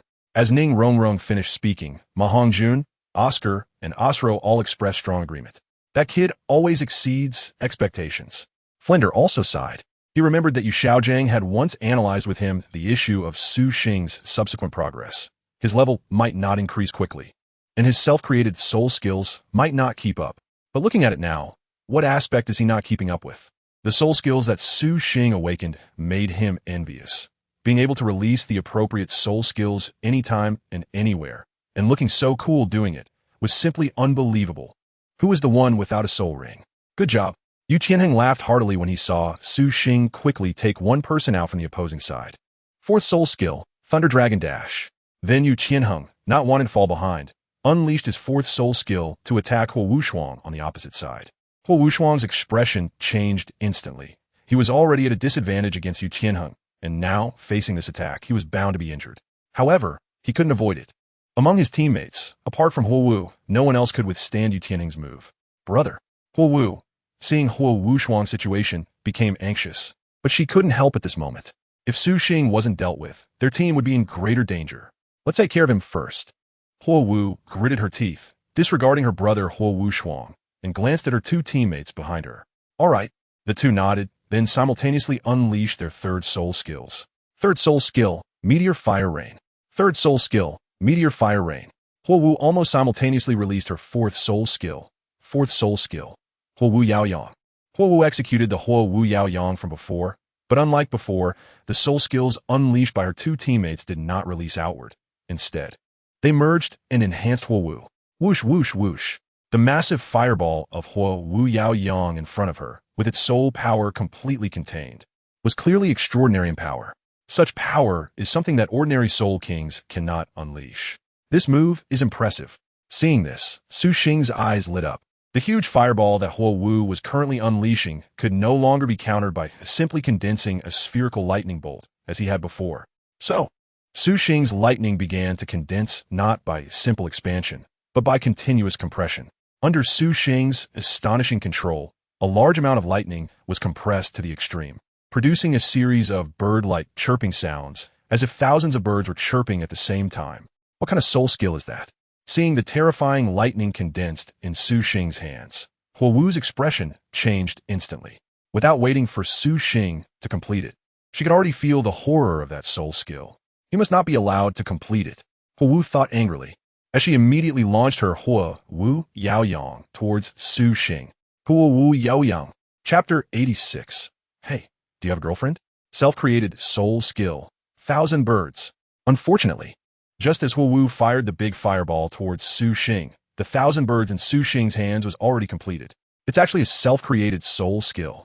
It looks so cool. I just don't want to know how powerful it is. Such a small one. Can it deal with that huge fireball? The audience also heard through the screen that the soul skill Su Xing shouted was a self-created one, and they were all astonished. We can now see that contestant Su Xing, holding his self-created soul skill 1,000 birds, is facing the attack from contestant Huo Wu. In front of the gigantic fireball launched by contestant Huo Wu, the 1,000 birds in contestant Su Xing's hand seemed like a small bird charging at a tiger. Can he withstand Huo Wu's attack? It collided. My goodness, how is this possible? After the 1,000 birds in Su Xing's hands collided with the big fireball, it actually began to slowly destroy that massive fireball, which was simply unbelievable. The host commentary kept up as well. How is this possible? Just now, my Huo Wu Yao Yang, even a Soul King wouldn't dare to take it, and you actually managed to rely solely on a self-created soul skill. Huo Wu was shocked as she looked at Su Xing. She initially wanted to say that Su Xing could block her attack just by relying on his self-created soul skill. But seeing that the 1,000 birds in Su Xing's hands had not completely dissipated, she couldn't say anything further. This was no longer just a matter of blocking. It was much stronger, much stronger. Should we continue? Su Xing held the 1,000 birds, no longer attacking Huo Wu, but calmly and confidently watching her. Chirp, chirp, chirp. At this moment, Su Xing appeared calm and confident, coupled with his handsome appearance as he held the 1,000 birds surrounded by lightning, which left Huo Wu mesmerized. Bang, bang, bang. Huo Wu inexplicably felt her heart race. Bang. However, She quickly came back to her senses when a figure fell beside her. It was Huo Wushuang. He had been knocked back after receiving Yu Tianheng's fourth soul skill and was clearly injured. Brother. Huo Wu hurriedly helped Huo Wushuang up, then looked at Su Xing and the others with clenched teeth, feeling unwilling. There were only two people on the opposite side, yet they were almost overwhelmed. Su Xing, holding the 1,000 birds, had just refrained from attacking further. Otherwise, she knew she wouldn't have been able to withstand his assault and would have already lost. She initially wanted to teach the Tiando Royal Academy Soul Master Team a lesson, but she never expected them to be so overwhelmingly strong. Huo Wu couldn't help but glance at her brother, wondering if they should continue fighting. Continuing wouldn't yield much chance of victory, especially since Su Xing had already let her off once. Let's admit defeat. We are not their match. Huo Wushuang naturally understood what Huo Wu wanted to ask, shook his head and sighed. No one wanted to admit defeat, but knowing they were outmatched, it was better to conserve strength for the upcoming opponents. If too many team members were injured, it would be detrimental to the next matches, making things even harder. We concede. Thus, Huo Wushuang, who had stood up, raised his hand to concede. He knew his sister's strong personality wouldn't allow her to say the words, so he took it upon himself to say it. Conceded. The Chihua Academy concedes. This unexpected outcome was indeed because the Tiando Royal Academy Soul Master Team was too powerful, so let us congratulate them on their victory. At the same time, let's applaud Chihua Academy for their spectacular match. After seeing Huo Wushuang concede, the host immediately announced the result of this opening match. The Tiando Royal Academy Soul Master Team won, and they did so with an absolute advantage. Well done. No wonder they're the main team of our Tiando Empire. They are indeed impressive. Chihua Academy is also considered one of the top teams. Great job. It's mainly because our Tiando Empire's main team is too strong. Being strong is good. This way, we might just win a championship. As the host finished speaking, the audience erupted in cheers, clapping, and applauding. Seeing Huo Wushuang and the others concede, Su Xing calmly withdrew the 1,000 birds in his hand. Hey! Just as Su Xing was about to turn and leave, Huo Wu suddenly called out to him. What's your name? Do you have a girlfriend? When Su Xing looked at Huo Wu, she stared directly at him and boldly asked. She was indeed interested in Su Xing. Many people liked her, and she wasn't short of admirers. However, none had caught her eye. She hoped to find a boy who was stronger than her in every aspect. Su Xing's performance caught her attention, and since Su Xing was also quite handsome, the straightforward Huo Wu didn't care about the occasion and directly asked Su Xing a question. Wow, what a bold girl. I like it. I don't have a girlfriend. Right? I also don't have a girlfriend. How about considering me, girl? The live broadcast on the big screen continued, and the audience naturally heard Huo Wu's words, which immediately got everyone excited. A girl so bold and straightforward and so beautiful is truly a rare sight.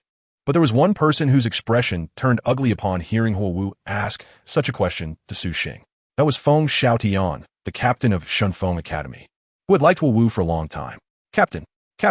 Even his teammates knew that Feng Xiaotian liked Huo Wu, and they all looked at their captain with concern. Is the captain going to be greened? Well, it seems Huo Wu isn't the captain's girlfriend yet, so it can't be considered being greened. I'm fine. Feng Xiaotian clenched his fists tightly, exhaled, but his eyes were fixed on Su Xing on the screen, wanting to know what Su Xing's answer would be. All the audience present were equally focused, as there was gossip and a good show to watch. Who wouldn't want to see the drama unfold? Su X Awakening didn't expect that Huo Wu would actually ask him such a question in this situation, and the meaning couldn't be more obvious. She's interested in you. Su Xing looked at Huo Wu. Her appearance and figure were his type, but her fiery personality was a bit too much. If he let her know that she wasn't the only one, she would likely hold a grudge and become an enemy. Sorry, I already have a girlfriend. Su Xing smiled faintly and directly declined Huo Wu. Not to mention the reasons above, after having his daughter, Su Xiaotu, Su Xing felt like a family man, so he didn't want to keep attracting other women. Besides, Yi Lingling was still here. Chapter 87. Ning Fengji Brother Su Xing. Why aren't you leaving yet? Did something happen? At this moment, Yi Lingling came up to Su Xing from behind, glanced at Huo Wu, then ignored her and sweetly spoke to Su Xing. There was no need to say more. This was a declaration of her claim. Her actions, tone, and demeanor all conveyed that she was Su Xing's girlfriend. It's okay, let's go. Su Xing smiled and, after apologizing to Huo Wu with a nod, reached out to take Yi Lingling's hand and turned to leave. Feeling her hand held by Su Xing under the watchful eyes of the crowd, the usually cool Yi Lingling's face turned slightly red, feeling quite shy. However, despite her shyness, Yi Lingling's fingers intertwined with Su Xing's, directly locking their fingers together. Wow, what a pity It turns out he already has a girlfriend. Yes, and she is also very beautiful, especially gentle. What a pity, but with someone so handsome, it's normal to have a girlfriend. The audience, witnessing this scene, felt a bit regretful. This melon isn't sweet.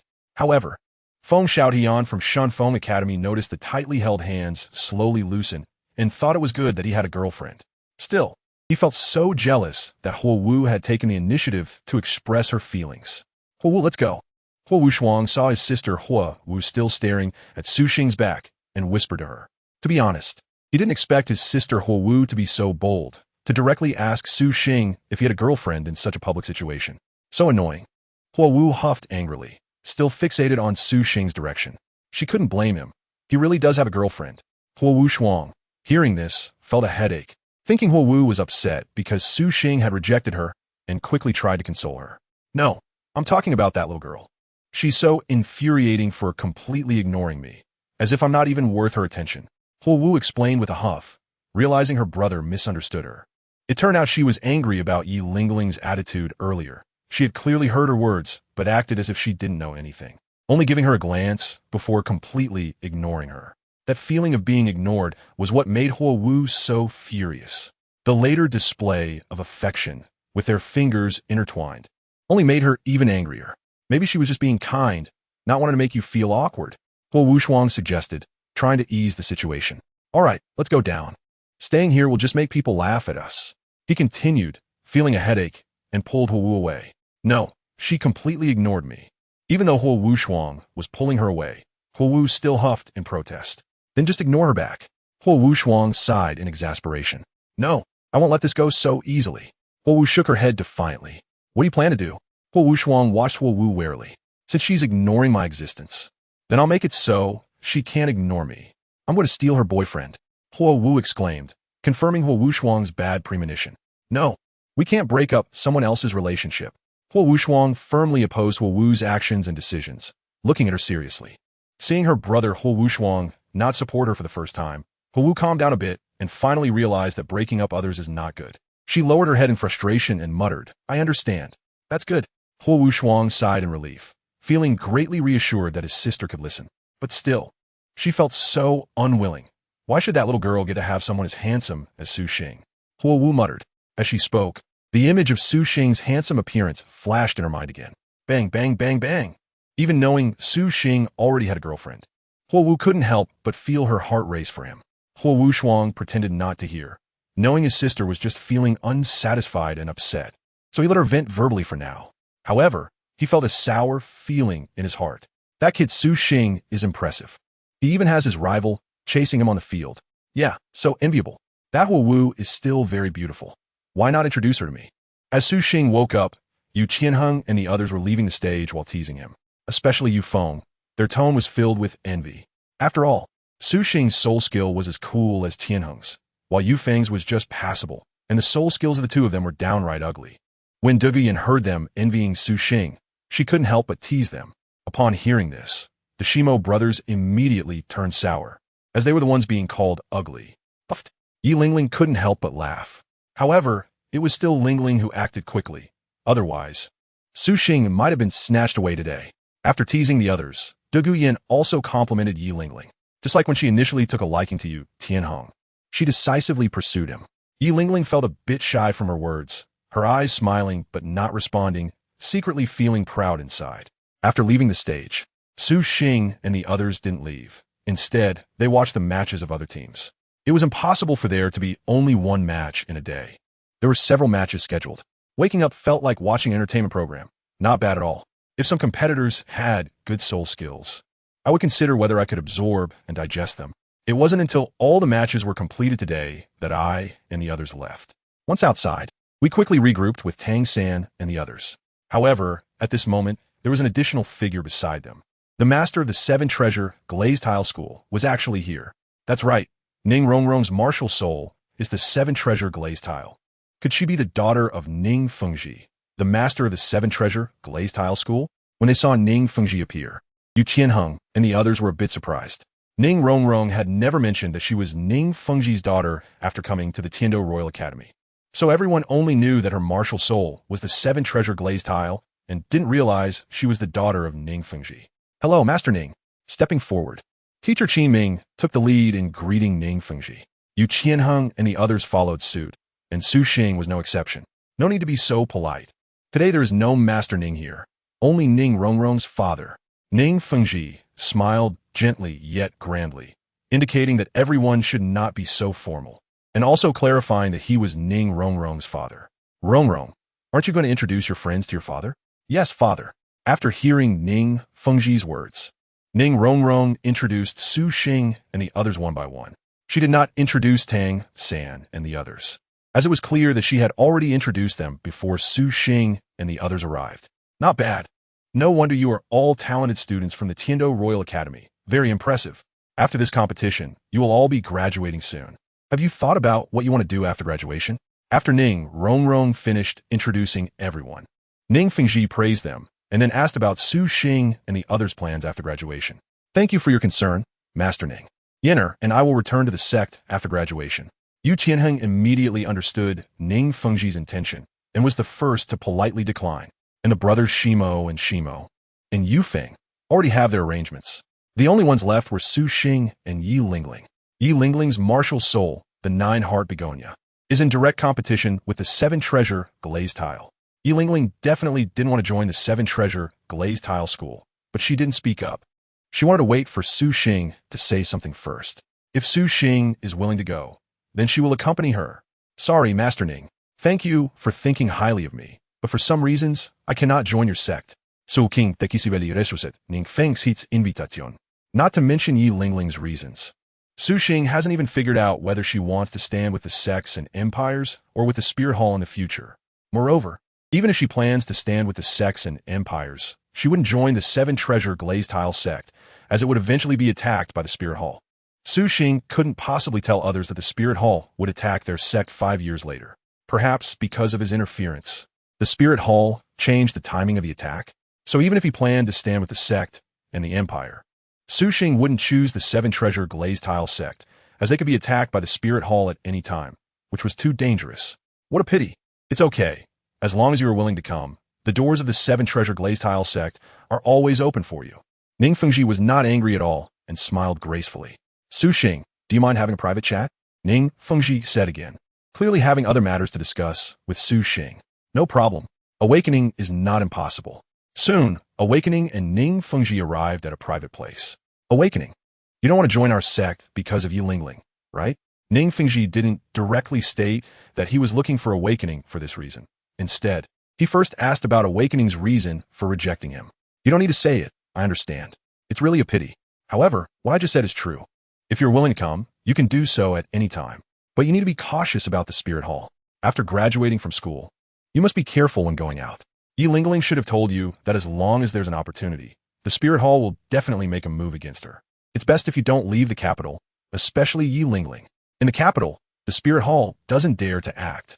However, Ning Fengji didn't wait for Awakening to respond and continued speaking, so there was no awkwardness whether Awakening replied or not. Afterwards, Ning Fengji also expressed concern for the situation of Awakening and Yi Lingling. At first, Su Xing didn't take it seriously, but soon his expression changed slightly. He had not yet decided which side to stand on, but in the eyes of the Spirit Hall, he was already on the opposing side of the Spirit Hall. Thank you for the reminder, Sect Master Ning. I will pay attention to it. Su Xing sincerely thanked Ning Fengji for the reminder. He had indeed overlooked this point before. It's best if you understand clearly. Ning Fengji patted Su Xing on the shoulder with a smile, feeling relieved that Su Xing understood. Sect Master Ning, is there something you wanted to discuss with me this time? Su Xing took the initiative to ask Ning Fengji. He didn't know if the demeanor and attitude displayed by Ning Fengji were intentional. All Su Xing could say was impressive. It's like this. I would like to borrow your herbal work on fairy grasses, if that's okay. I know this is quite presumptuous, so if you find it offensive, just pretend I never said it. Upon hearing Su Xing's request, Ning Fengji also spoke up. It turned out that Ning Fengji learned about the value of fairy grasses from Ning Rongrong, and when Su Xing happened to have such an illustrated guide, he became interested. As the head of a sect, it was normal for him to think this way. Su Xing heard Ning Fengji's request and realized why Ning Fengji was looking for him. To be honest, he was almost forgetting that herbal book. It was originally just a haphazard compilation, intended to obtain the pharmacology of those truly existing immortal herbs from Tang San. However, Upon reflection, after removing the herbs he had fabricated, the book still held value. Especially after Tang San helped identify the pharmacology of those herbs. One could say it was extremely valuable. It would be fine to borrow a copy from sect leader Ning. But sect leader Ning also needed to help him with something. After thinking for a moment, Su Xing nodded in agreement. There was nothing wrong with it. That thing was valuable if one said it was, but also not particularly useful if one said it wasn't. The key point was still whether they could find those immortal herbs. Moreover, if he didn't agree, Ning Fengji could still get them from Tang San. So it was better to take the favor for himself rather than give it to Tang San. Just let him know what help is needed. Upon hearing Su Xing's agreement, Ning Fengji's eyes lit up instantly, barely able to contain his excitement. I hope sect leader Ning can exchange some of the ores or materials you have in your collection. I need something particularly sturdy and with unique effects. Su Xing spoke up. He believed that the 7-treasure glazed tile school must have such items in their collection. If he wanted to develop soul-guiding devices in a smaller direction, he needed to find suitable materials. He was still uncertain about how long it would take to synthesize using his research on magnetic escape. Su Xing wants to research and forge a soul-guided pistol. As long as the materials are suitable, he can create it. Compared to a soul-guided cannon, a soul-guided pistol is more flexible to use and consumes less soul power. Su Xing is definitely eager to develop it. No problem. In a few days, I'll take you to the treasure house of our 7 treasures glazed tile school, and you can choose any materials you want. Ning Fengji immediately agreed upon hearing this, without any hesitation. For the people in this world, especially for soul masters, materials for forging weapons are not valued too highly. On the contrary, immortal herbs that can enhance soul power levels and evolve martial souls are what they care about. Therefore, he believes that in this exchange, Su Xing is at a disadvantage and naturally agreed without a second thought. In fact, in terms of value, it is indeed Su Xing who is at a loss, but he doesn't mind since it was something he got for free. Ning Fengji can't obtain it from himself, but he can get it from Tang San. Chapter 89. If he can't beat them, join them, which side will he ultimately stand on? On the way back, Su Xing had to ponder this question. Although he is currently seen as an opponent by the Spirit Hall due to being Yi Lingling's boyfriend, this situation can still be changed. The main issue is that Su Xing himself hasn't decided which side to take. Neutral? That doesn't exist, unless he hides away. But he still has to take care of Xiao Wu and Su Xiaodu. Bibi Dong will definitely find a way to seek out and hunt a 100,000-year soul beast in the future. Because of Xiao Wu, Su Xing has to consider to Ming and Air Ming. However, no matter which side Su Xing stands on, he cannot completely eliminate the possibility of Xiao Wu encountering human powerhouses and being hunted. Furthermore, Su Xiaodu might also be hunted as a 100,000-year soul beast. This is something Su Xing cannot tolerate. Su Wei suddenly stopped in his tracks, his expression changing constantly. It was then that he realized he had no power, no forces of his own. By the time all the major events occurred, he might not be able to do anything. Xiao Wu de Ming, Air Ming, and even Su Xiao too might face the hunt of Bibi Dong in the future, and he had no good way to stop it. Tang San no longer had the celestial herbs, nor would there be sacrifices from Xiao Wu and de Ming, Air Ming. It was almost impossible for him to defeat the Spirit Hall like in the original story. I also couldn't give him celestial herbs, so even if he could defeat the Spirit Hall, it would be delayed for many years, and he would be powerless to stop the Spirit Hall from unifying the Douluo continent. Moreover, Douluo had already been killed by me, and probably no one would discover that the Snow Emperor was poisoned by Qian Rinxue. Qian Rinxue could very likely conquer the Heaven Do Empire without a fight. It seemed that because of my interference, no one could stop the Spirit Hall's unification. If I still wanted to oppose the Spirit Hall, wouldn't that be seeking death? Furthermore, the unification of the Douluo continent by the Spirit Hall wasn't a bad thing. It represented the rise of the common people, and I would definitely have to find a way to become a god in the future. Those divine examinations are also directly rewarded and endowed with various powers by the gods, and divine positions are inherited, not one's own. I don't want such divine positions until the very end. What I want is to become a god through my own abilities, with 2 methods. One is to prove the Tao with absolute power, and the other is to achieve godhood through faith. It would be best to walk both paths together. If I were to achieve godhood through faith, it would depend on whether my cultivation system could be promoted. The unification of the Douluo continent by the Spirit Hall is a good thing, and it would be easier for my cultivation system to spread. In this light, joining the Spirit Hall seems to be the best choice. By joining the Spirit Hall, as long as my status rises, I can also know BB Dong's movements at any time. If she shows signs of going to the Stardow Forest, I can let Xiao Wu and the others leave early. Or if I gain BB Dong's trust, I can also trick her into going to the sea to hunt a 100,000-year soul beast. With continuous thoughts in my mind, Suwei gradually became clear about his future path. If he could replace the Spear Hall, that would be even more perfect. In Su Xing's eyes, something called ambition was revealed for the first time. If he could take control of the Spear Hall, then everything would become much simpler. Brother Su Xing, if you want to join the Seven Treasures Glazed Tile School, I can join with you. In the evening, after a passionate moment, Yi Lingling lay on Su Xing's body, softly saying, "No, I will not join the Seven Treasures Glazed Tile School." Su Xing shook his head and then rubbed Yi Lingling's head, saying, "I've decided to join the Spirit Hall." What? Hearing Su Xing's words, Yi Lingling trembled, raising her head from Su Xing's arms to look at him in disbelief. "You heard me right. I intend to join the Spirit Hall," Su Xing said, observing Yi Lingling's difficulty in accepting this, while comforting her and explaining, "The Spirit Hall is too powerful. I don't want to keep hiding, and I don't want you to be scared all day. So, let's just join the Spirit Hall. You can temporarily forget about your parents' revenge. Hide away. Once we grow stronger with the Spirit Hall, it won't be too late to take revenge on them. Moreover, I don't want to deceive you. Compared to the two empires and those sects, I have more faith in the Spirit Hall. It represents the rise of the common people." Then, Su Xing talked to Yi Lingling about the existence of the two empires and sects, and the obstacles and disadvantages they pose to the development of this world. The existence of empires and sects has almost cut off the path for commoners to rise, unless there is a mutation in the martial soul. And it has to be a positive mutation. Yi Lingling listened in a daze as Su Xing spoke. She had never known that Su Xing had such a clear understanding of this world and his own views. She didn't quite understand what Su Xing was saying, but she knew he didn't intend to abandon her and was still thinking about avenging her. That was enough for her.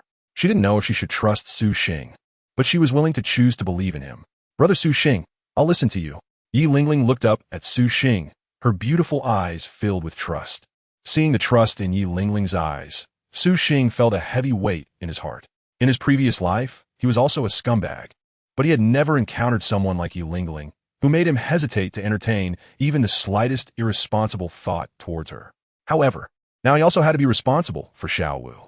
It seems that I must replace the Spirit Hall in this world. Only the emperor has a status regardless of how many women he marries, while those nobles who marry more can only have concubines, and their identities and statuses are not on the same level. Su Xing silently thought to himself. The preliminary matches of the Tiando Empire continued every day. Besides the opening match on the first day, there were multiple battles taking place simultaneously. Each team would participate in one battle each day.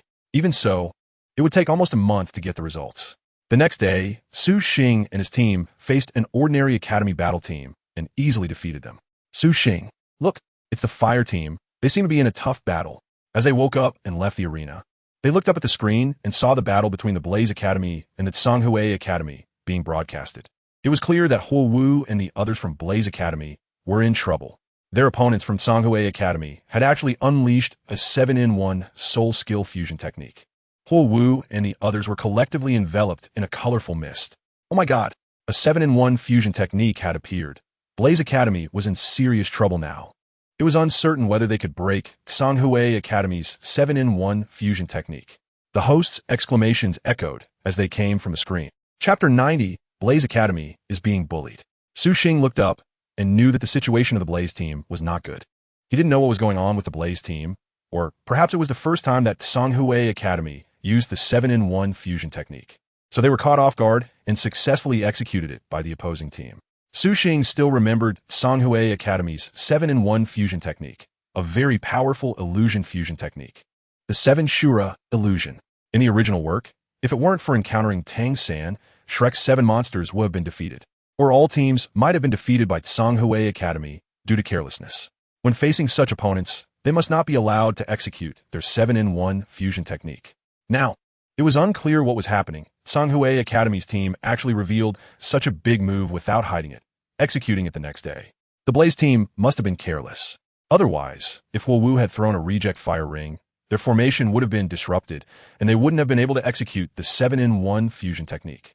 As for now, the arena was shrouded in colorful mist, making it difficult to see what was happening inside. However, Su Xing believed that after yesterday's defeat, Songhui Academy was about to win again, which could be considered bad luck for them. Very good, injure them all severely. Let's see who still dares to say that our Songhui Academy is inferior to the 5 elemental academies.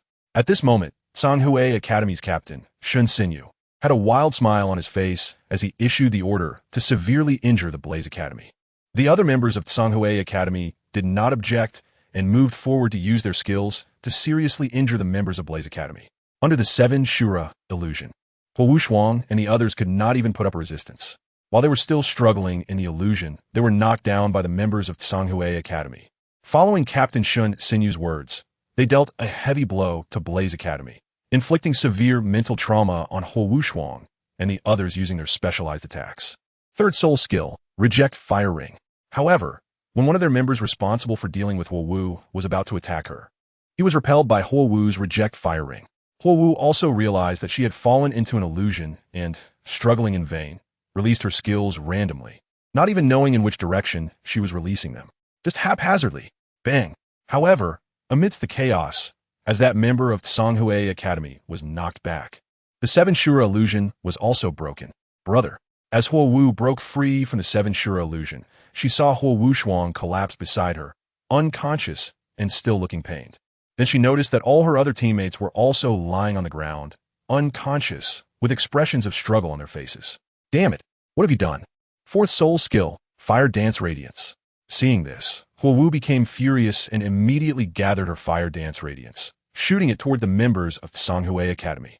The colorful mist dissipated. Had the battle inside already ended? Oh my god, all the fallen were actually members of Blaze Academy. And only Huo Wu was left standing on the field. After yesterday's defeat, was Blaze Academy going to lose again? No, there was still hope. The lone Huo Wu did not give up and angrily charged at the entire Songhui Academy. Could she turn the tide alone? Or was she just filled with rage, wanting revenge? Outside the arena, the host quickly began to comment after seeing the situation inside. The audience was also very surprised, including the other teams from the 5 elemental academies. They had not expected Songhui Academy to have such a powerful move. Such a 7-in-1 fusion technique would be very dangerous even if they encountered it. It was hard to say if they had a chance of winning. While the audience was surprised, the battle in the arena continued.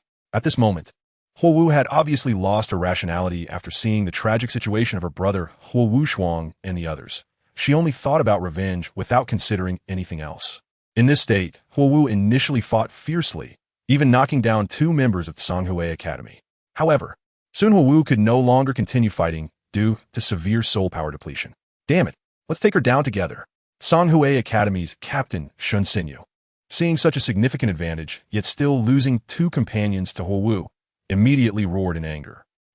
Soon, Huo Wu was in dire straits, attacked by the remaining 5 members together. Shun Xinyu and the others could have quickly defeated Huo Wu, but they chose not to. Instead, they slowly tormented her. At this point, Huo Wu's defeat was certain. She could just admit defeat and it would be fine. However, Huo Wu, already blinded by rage, would never admit defeat and continued to fight with gritted teeth. This scene of resilience made the audience anxious. Huo Wu, stop fighting, just admit defeat. Feng Xiaotian from Shunfeng Academy anxiously shouted from outside the arena. These people from Songhui Academy are too despicable. Yes, winning is enough. There is no need to humiliate the opponent like this. Why isn't that Huo Wu admitting defeat? Just admit defeat already. There is no chance of victory at all. The Stone Mill and Graphite brothers around Su Xing, seeing this, immediately erupted in righteous anger and began to curse. It wasn't just them. The audience on site could no longer stand by and started shouting for the people from Songhui Academy to stop. Stop. Heh. Today we want everyone to remember us. Upon hearing the voices from outside the arena, Shen Xinjing not only did not hold back, but instead let out a wild, cold laugh. Bang! He then kicked Huo Wu to the ground. How infuriating! At this moment, Huo Wu had actually calmed down from her anger, but faced with such humiliation from her opponent, she was unwilling to admit defeat or back down. Huo Wu gritted her teeth, enduring the pain in her body, and struggled to stand up again. Still not willing to give up? Then don't blame me for being rude. Seeing Huo Wu still resisting, Shen Xinjing's expression darkened as he slowly approached her. We admit defeat. However, just then, Huo Shuang, who had regained consciousness at some point, struggled to get up and immediately raised his hand to concede upon seeing his sister Huo Wu's dire situation. Bang! Upon hearing her brother concede, Huowu could no longer hold on and fainted directly to the ground. Su Xing was watching from the sidelines as Huowu was being bullied. Although he didn't like Huowu's personality, seeing a girl who had just shown him affection yesterday being mistreated by others made it impossible for him not to feel angry. Songhui Academy? Without Tang San, you guys have become arrogant again? Chapter 91. Xiao Wu finally got her wish. Come on, baby, call mommy. Mommy. In the Stardow Forest. Ever since Su Xiao Tu learned to talk, Xiao Wu had been teaching her to call her mommy every day. Unfortunately, after so many days, Su Xiao Tu could only say papa and not mommy, which frustrated her. Every day, she felt uncomfortable unless she scolded Su Xing a few times. Papa, hey. Ah, that bastard Su Xing must have secretly taught Su Xiao Tu badly. When he comes back, he'll have to pay for it. Sure enough, when Xiao Wu heard Su Xiao Tu call out papa again, she scolded Su Xing once more. He. Seeing Xiao Wu's pouting expression made Su Xiao Tu laugh even more happily, her pair of bunny ears shaking, looking extremely cute. Baby is also a little troublemaker. Looking at Su Xiao Tu's joyful laughter, Xiao Wu couldn't stay angry anymore and buried her head in Su Xiao Tu's belly, nudging her side to side. Xiao Wu seems to be getting angry easily these days. Not far away, Erming quietly muttered to the Ming while watching Xiao Wu. Of course, if you were Xiao Wu's sister, wouldn't you be anxious if your daughter called Papa first and not Mama? Daming shut Erming aglangsha. But I don't have a daughter. Erming scratched his head in confusion. But Xiao Wu is too petty. She still won't let me hold Su Xiao Tu. Deming rolled his eyes at Erming again, saying nothing. With your unreliable look, who would dare to let you hold her? Baby, let's learn one last time, okay? Call Mommy. Mommy really wants to hear you say it. If you call Mommy, Mommy will make you delicious food. After a while, Xiao Wu began teaching Su Xiao Tu again. This time, she even used the food strategy. When Su Xiao Tu heard about something delicious, her big eyes immediately sparkled, as if she realized it was a good thing. Come on, Mama. Xiao Wu, noticing Su Xiao Tu's expression, immediately perked up and gently guided her. Manga. The little one's round eyes blinked, and in the end, she still gave Xiao Wu face and said Mama a bit unclearly. But it didn't matter. The meaning was clear. Ha. The baby is amazing, Mua. Daming, Erming, Su Xiao Tu called me Mama. Hearing the little one's call, Xiao Wu immediately jumped up in joy and started showing off to Daming and Erming. It's nothing. Just a few days ago, Su Xiao Tu could call Daddy. Erming patted his head, not understanding why Xiao Wu was so happy about this. Is it that big of a deal? Erming. Xiao Wu stared straight at Erming, her expression ambiguous. Anyway, it was clear she was unhappy. Little sister Xiao Wu, you said. Seeing Xiao Wu's look, Erming immediately shrank back. Remember this. Su Xiao learned to call Mama first, got it? If you let it slip, you'll be in trouble. Xiao Wu threatened Erming slowly. She wouldn't let Su Xing know that Su Xiao learned to call Daddy first. It could only be Mama. Well, it was supposed to be in the Qiando Empire. Although Su Xing was very unhappy with Songhui Academy, their team couldn't match up with Songhui Academy in the following days. Even if Su Xing wanted to take revenge for Huowu, he couldn't do it. However, Su Xing wasn't in a hurry. They would meet sooner or later. After Songhui Academy revealed their 7-in-1 fusion technique, they didn't hold back in the subsequent matches and surprisingly won all the way, becoming a dark horse in this preliminary round. Shenkei's Academy also thought about teaching Songhui Academy a lesson. So, do we match up against Songhui Academy in tomorrow's match? Feng Xiaotian asked his teammates to check the results of tomorrow's match. Not us. Songhui Academy's opponent tomorrow is Qiando Royal Academy. A teammate of Feng Xiaotian shook his head upon hearing his words and revealed Songhui Academy's opponent for tomorrow. Qiando Royal Academy, it's actually them. Feng Xiaotian's expression changed instantly, looking somewhat unpleasant. Although he knew Su Xing already had a girlfriend, hearing that name still made him feel a bit jealous and uncomfortable. It was this person who had received a favorable expression from Huowu, whom he liked. Do you think Songhui Academy can defeat Qiando? Feng Xiaotian turned to ask his teammates. He didn't want to see Songhui Academy defeated by Su Xing and the others. Wouldn't that mean Su Xing was avenging Huowu? What would Huowu think? Therefore, Feng Xiaotian hoped that Songhui Academy could defeat Su Xing and the others tomorrow. It shouldn't be a problem. Although Songhui Academy is strong, their trump card has already been exposed. As long as they are targeted, it shouldn't be difficult for a strong team to handle it. One of Feng Xiaotian's teammates unconsciously analyzed after hearing his words. However, when he saw the increasingly unpleasant expression on the captain's face, he finally realized he had misspoken and quickly corrected himself. But I still have faith in Songhui Academy. They might have other trump cards. After all, No one would show all their cards so early. Wow, this guy is good at backtracking. The others from Shenkei's academy admired their teammates' ability to switch gears with their eyes. This survival instinct is impressive. Oomph. Feng Xiaotian lightly snorted, knowing that his teammate was saying that out of consideration for him. In fact, he also knew that Songhui Academy probably wasn't Su Xing's opponent. This is so annoying. He would have to perform in front of Huo Wu again. Su Xing also learned about the match against Songhui Academy tomorrow. However, he didn't pay much attention to it. He was just helping her take revenge since Huo Wu expressed her feelings for him that day. Ice and Fire Domain. After returning to his residence, Su Xing took out his Ice and Fire Domain and began to study it. In fact, since acquiring the Ice and Fire Domain, Su Xing had been spending a certain amount of time each day researching it. Su Xing wants to see if he can fully master it, rather than just being able to use the domains of Ice and Fire. The powers of Ice and Fire are clearly within him, but he can only access them through the release of the domain, which Su Xing cannot accept. Perhaps the people of this world would be ecstatic to have a domain, but Su Xing is not. He wants to understand it thoroughly and be able to use the powers freely and at will. With continuous research, there's been some progress. Su Xing discovered that the Taiji diagram of Ice and Fire in his heart was actually a form that had been imprisoned and defined by a certain energy. This energy was like a preset program, making the Ice and Fire domain only release according to a fixed procedure, while the Life domain was merely its secondary program. Solving this was quite simple. He just needed to break this program. However, without the control of this program, the energy of the Ice and Fire Taiji diagram was too immense, and he might not be able to withstand it. So for now, he couldn't move it. Nevertheless, this program was the most important. As long as he could understand it, perhaps he could solve the problem of storing soul rings and soul power. Awakening's eyes lit up. He finally had some clues. Chapter 92, Preparing to Beat Up Songhui Academy. I was hasty. I take back what I just said. However, after continuing to study that program's energy, Awakening realized that he had been hasty. He had previously thought that he could just destroy the program to lift the restrictions of the Ice and Fire domain. But after studying the program, he found that it was exceptionally solid. Not to mention destroying it, he couldn't even probe a little deeper with his soul power. He was completely blocked out. Either it's beyond my current strength, or I haven't found a way. I can only take it slow. Su Xing sighed helplessly and then put down the research on this energy program. After that, Su Xing proceeded with the daily necessary meditation to enhance his soul power, followed by lightning body refining. The strength that Su Xing possesses today is inseparable from his own efforts.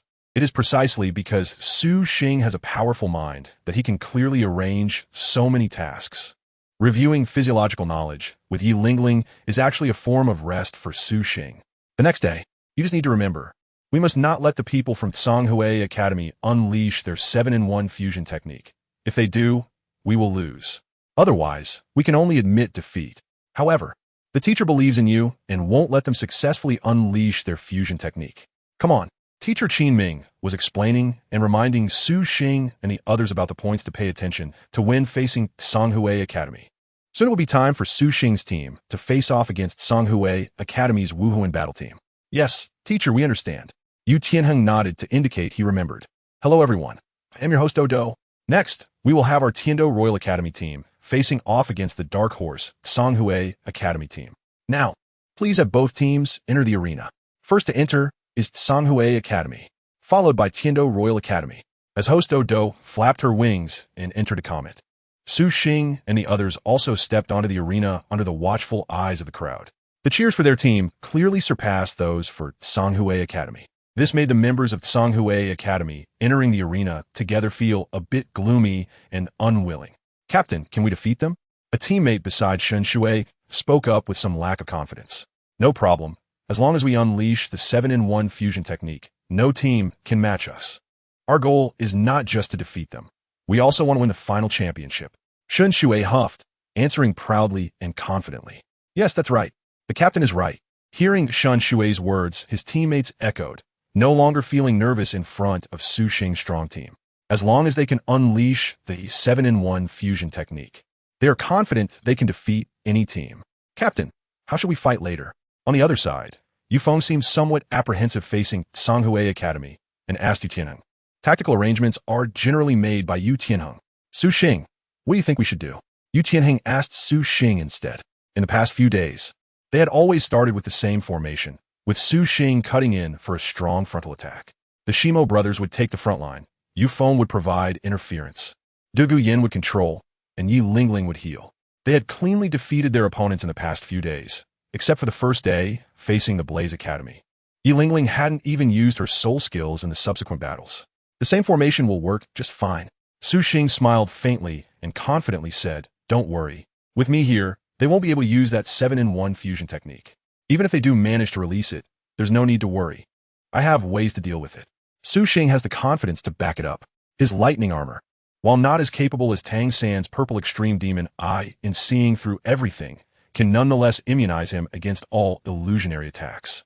His entire brain is constantly stimulated by electricity, making him immune to interference from illusions.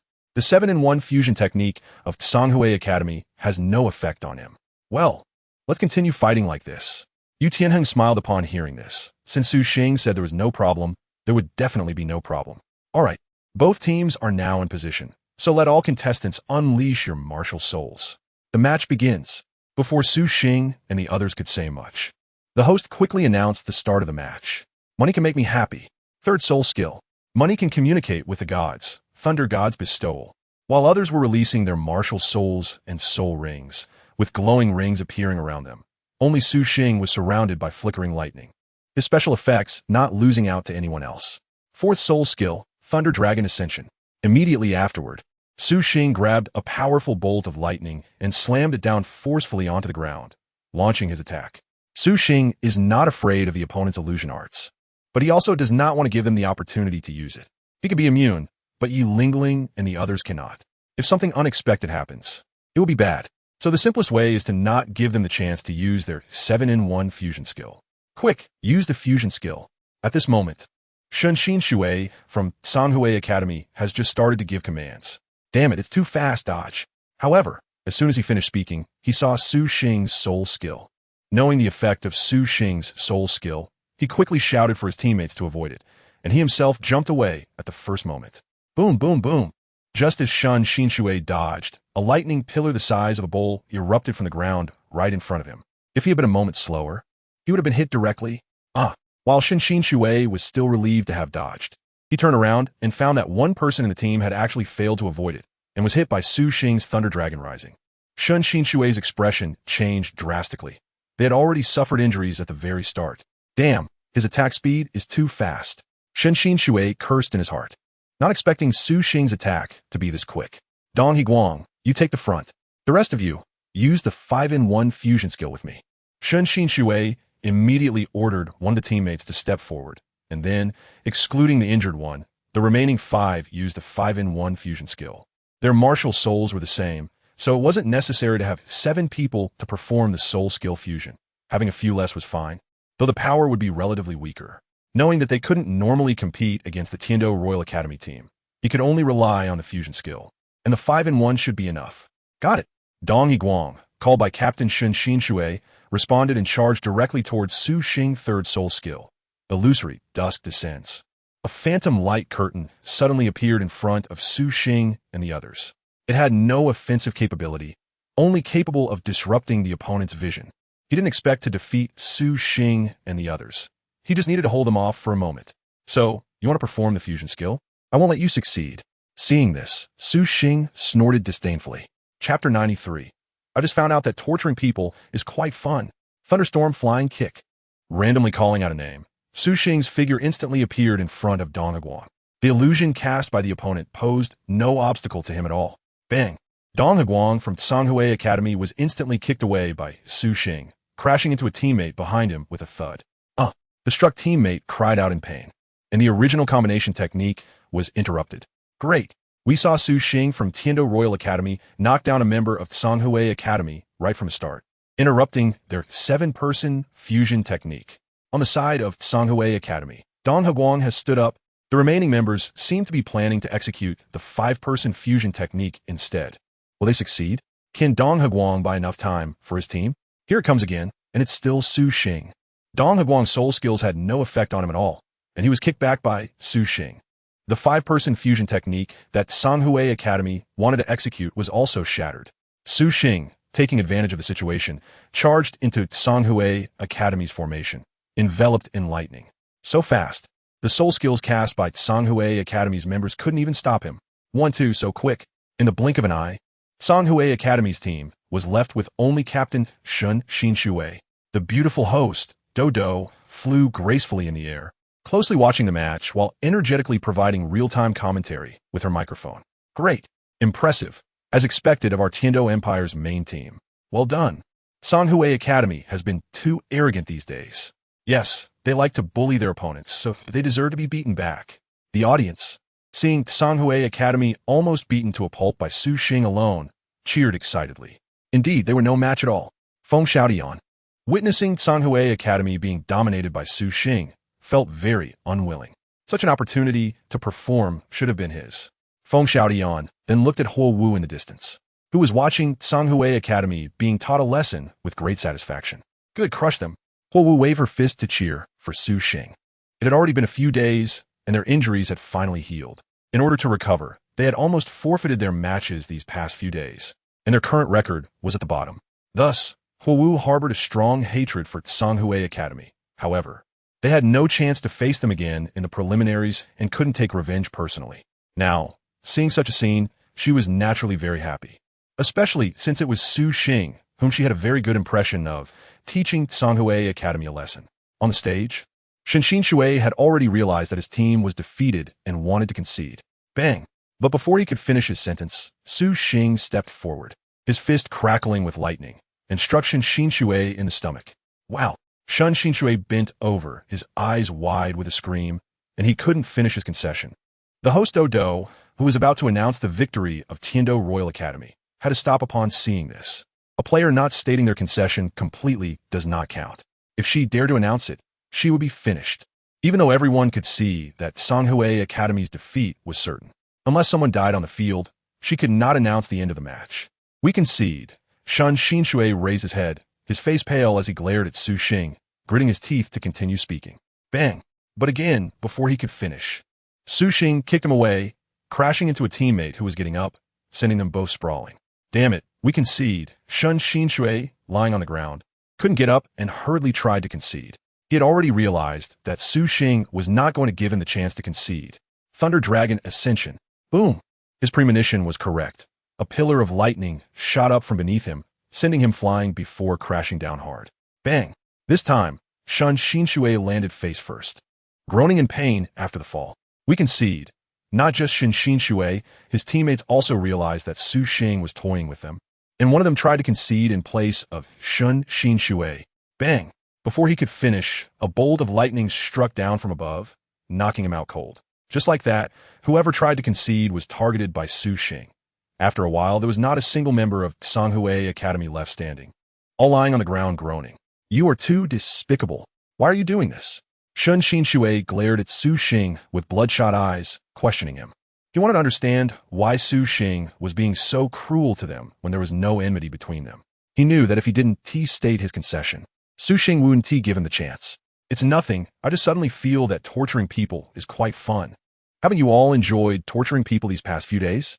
So, how does it feel to be on the receiving end? Suxing smiled faintly when he heard this. And then suddenly, with a kick, he sent Shen Xinshui flying out. On the stands, Huo Wu was watching Suxing with sparkling eyes. Well done, that was so satisfying. He wouldn't be beating up the Songhui Academy team just because of me, would he? Huo Wu thought of this possibility involuntarily while feeling happy. Yes, it must be. Huo wouldn't care whether it was true or not. She was convinced. Suxing, I like you. Then, regardless of whether Suxing already had a girlfriend, Huo Wu stood up and shouted loudly at him. Huo Wu, what are you doing? Huo Wu Shuang, who was beside her, immediately changed her expression and scolded her sister. Saying this in public is too embarrassing. It's nothing, I just want to express my feelings. He doesn't have to accept it. I just want him to know that I like him. Huo Wu said with a straightforward smile. I'm saying you're being too unreserved. You'll be laughed at. Huo Wu Shuang said angrily. So what? I said the same thing that day, and no one dared to laugh at me. Huo Wu pouted, completely unconcerned. Huo Wu Shuang was suddenly at a loss for words. It seemed to be true. However, seeing her sister like this made him feel heartbroken. As an older brother, he didn't want to see his beloved sister liking another man. Just as heartbroken and extremely jealous was Feng Xiaotian. He was always paying attention to Huo Wu and, of course, heard it. Damn, this bastard Suxing must have done it on purpose. If I had known, I wouldn't have gone to find Suxing just now. Chapitre 94, US Initiative d'âme. This bastard Suxing must have done it on purpose. If I had known, I wouldn't have gone to find Suxing just now. Feng Xiaotian clenched his fists, extremely frustrated. It turned out that just before Suxing entered the arena, he had specifically gone to find Suxing, hoping that Suxing wouldn't perform too well in this match to avoid Houwu misunderstanding. Now it seemed that Feng Xiaotian realized he had overreached. Awakening may have initially intended to teach a lesson to the Tsanghui Academy, but it wouldn't be so obvious with an attitude of stepping up for others. In recent days, the one who has truly been severely beaten by Tsanghui Academy is only the Qihua Academy. Alright, you should admit defeat. After breaking countless bones on Shan Xinhui's body with a kick, Awakening finally stopped and let one of the members from Tsanghui Academy admit defeat. He certainly heard Fire Dance's confession just now. That guy, Feng Xiaotian, must be furious right now, right? Indeed, it was as Feng Xiaotian guessed.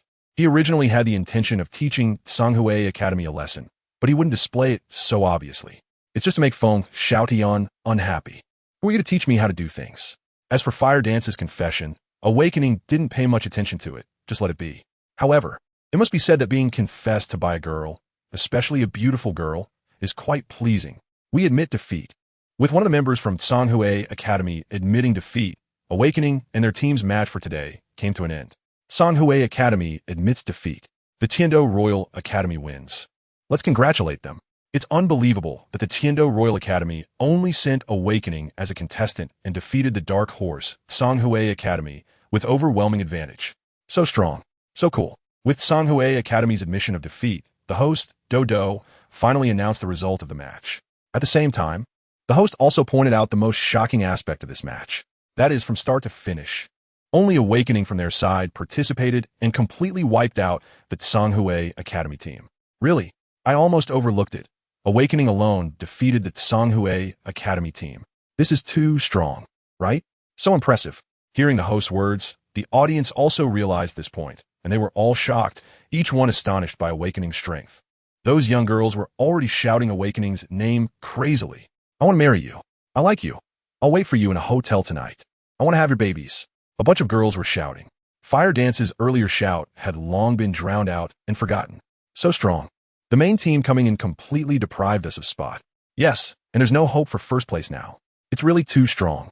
So far, there are still several people in their team who haven't even had the chance to fight. Other Soul Master teams participating in the competition were also continuously shocked, feeling that Awakening's team participating in the preliminaries was simply bullying people.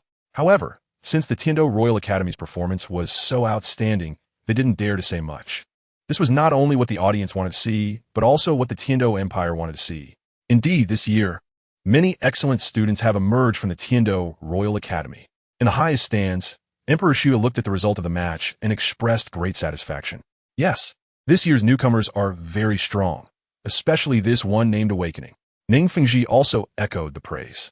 No matter how strong, they can't compare to our Spirit Hall's golden generation. Platinum Bishop Salas coldly snorted from the side, speaking disdainfully. After believing that Awakening had no chance of joining the Spirit Hall, he naturally became more displeased as he saw Awakening becoming more outstanding. However, Salas didn't pay much attention. He knew that Awakening was being monitored by Pope Bibi Dong. If Awakening wasn't used by the Spirit Hall, he definitely wouldn't live long. He understood the Pope Bibi Dong style. Speaking of which, this junior Awakening was able to enter the Tiando Royal Academy with my help back then. After their words fell, a young man sitting between Emperor Xue and Ning Fengji spoke up. It was the crown prince of the Tiando Empire, Xue Qinghe. So, Xue Qinghe also came over to watch the match today.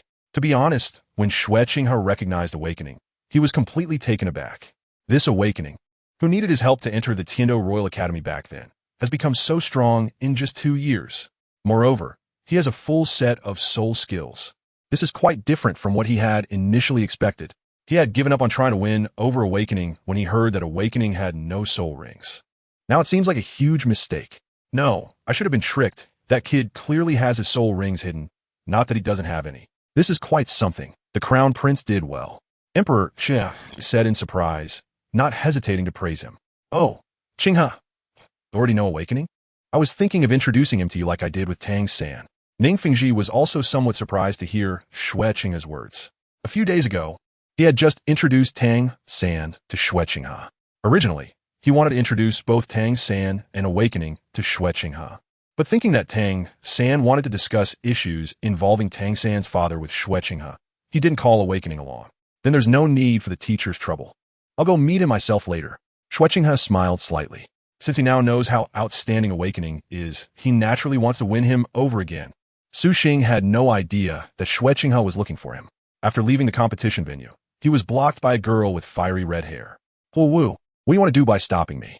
Su Xing looked at Huo Wu and asked, Huo Wu, what I said on the competition stage before. You should have heard it, right? Huo Wu was very direct and didn't beat around the bush with Su Xing. What did you say? Su Xing didn't want to provoke Huo Wu, so he instinctively denied it upon hearing her words. Huo Wu immediately became embarrassed and angry, thinking, did this guy really not hear me? Did you say something? If you're going to say you like me or something, you don't have to. You know I have a girlfriend. Su Xing smiled faintly, wanting to use words to block Huo Wu, making her feel embarrassed to continue speaking. That's right. What I want to say is this, I like you. Who would have thought that after hearing Su Xing's words, Huo Wu didn't feel embarrassed at all, but instead directly admitted it. After speaking, Huo Wu gritted her teeth, looked at Su Xing with her beautiful eyes, and pounced on him. It's hard to finally like someone, and if she can't have him, she still wants to give away her first kiss. Chapter 95. Is he going to the spirit hall? Looking at Huo Wu, who was pouncing towards him, Su Xing had two choices. Either dodge and not let Huo Wu reach him, or just not dodge at all. After hesitating for a moment, Su Xing realized it was already too late to retreat. Huo Wu had already lunged at him and kissed him directly on the lips. Forget it. If he pushed her away now, he wouldn't be a man. Su Xing was never a good person, and perhaps he was considering that he already had a family and didn't want to continue to attract other women. However, when faced with a beautiful girl who knew he had a girlfriend and still approached him, Su Xing felt that if he were to firmly reject her, it would be too hurtful for her. So after being successfully ambushed by Huo Wu, Su Xing immediately took the initiative. Huo Wu, who originally just wanted to steal a kiss and run away, widened her eyes in surprise the next second, staring at the deep eyes that were so close. After a while, Huo Wu finally reacted and, her face flushed, pushed Su Xing away. Why you? Huo Wu, blushing, pointed at Su Xing, wanting to say something to him, but not knowing what to say. I'm not the type to be too passive, so if I can't avoid it, I will take the initiative to fight back. Su Xing smiled at the red-faced Huo Wu. He never expected that such a bold and straightforward Huo Wu would also have such a shy side. Huo Wu felt that the development of the situation seemed off. But in her shyness, she couldn't figure out what was wrong. I already know you like me, but you also know I have a girlfriend. So are you sure you still want to like me? Su Xing looked at Huo Wu, and his tone became slightly serious. Of course, Huo Wu replied, but her mind was in a daze.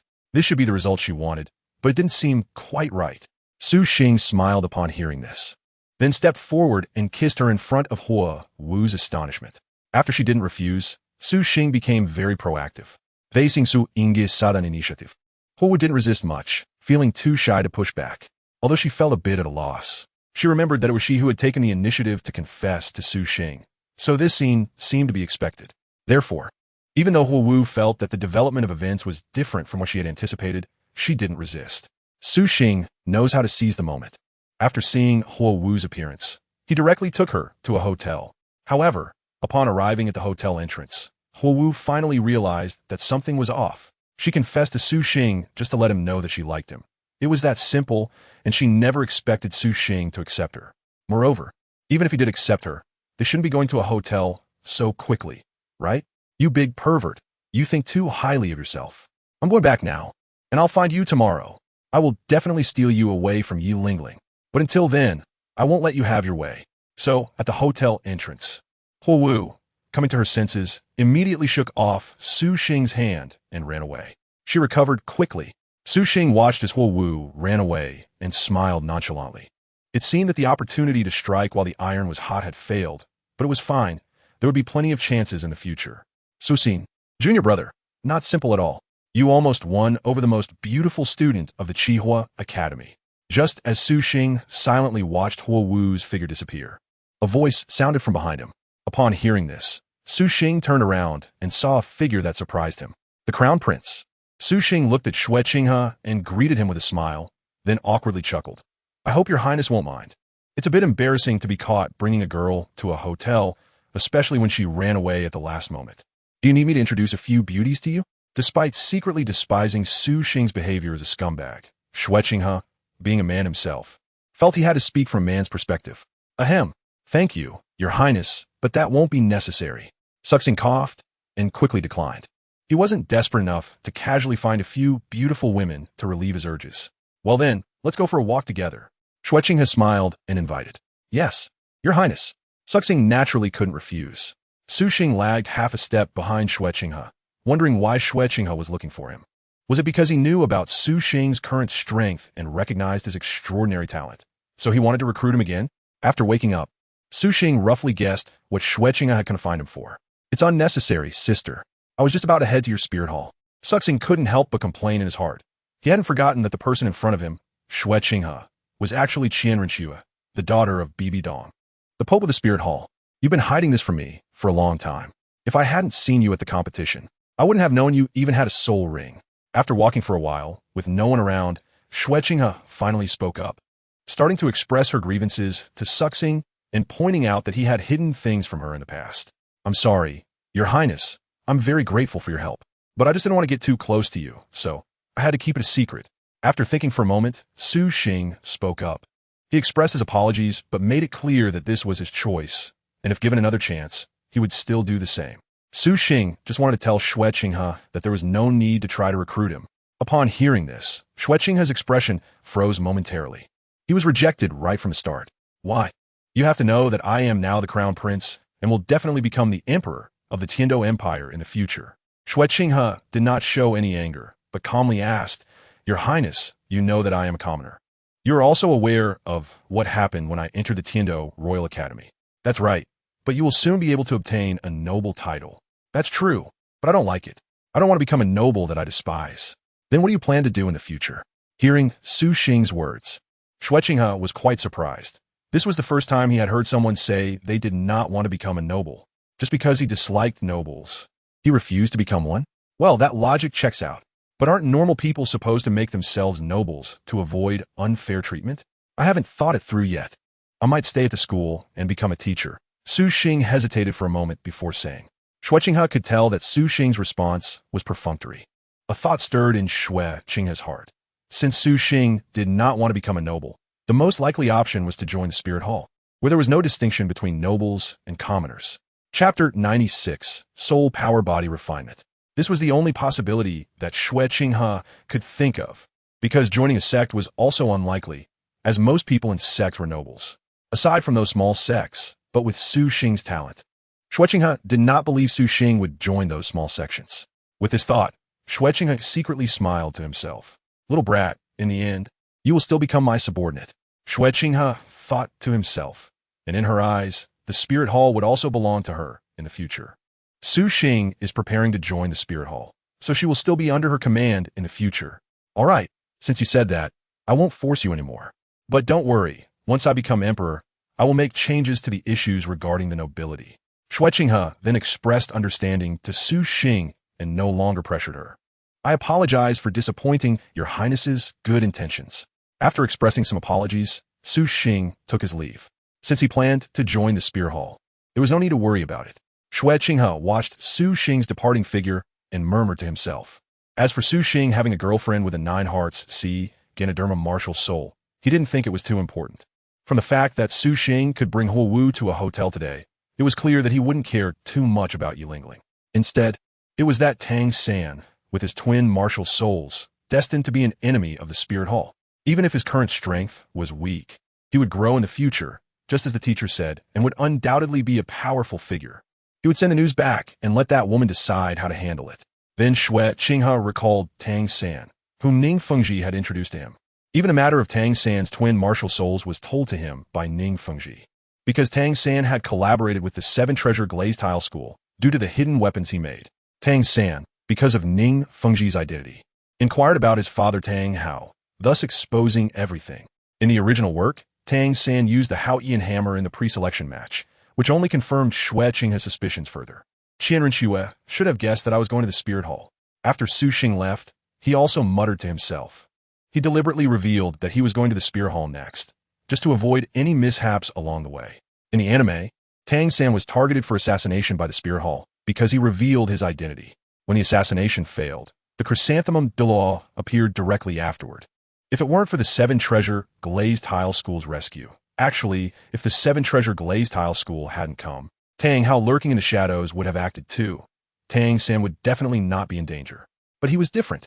Given the talent and strength he had shown so far, if the Spirit Hall sent someone to assassinate Tang San, they would definitely include him as a target as well. Suxing didn't want any unexpected events to occur, so letting Xue Qinghe know that he was going to the Spirit Hall was undoubtedly the best solution. As for whether the assassination from the Spirit Hall would still happen, Suxing felt that it was highly likely, because he knew that Tang San was still creating hidden weapons and had connections with the Seven-Treasure Glazed Tile sect. The events that occurred in the anime would still take place, and Tang San's identity would still be exposed in front of Xue Qinghe. Su Xing also wouldn't remind Tang San, as he would definitely be safe in the end. After returning to the dormitory, Su Xing didn't go to find Yi Lingling. He felt that it wouldn't be good to vent the anger provoked by Huo Wu on Yi Lingling. Moreover, he had been fully focused on tackling a research project recently and didn't have much time to accompany Yi Lingling in reviewing the physiology course. Recently, Su Xing has been focusing on tackling the issue of soul power tempering. This is in preparation for promoting his cultivation system in the future.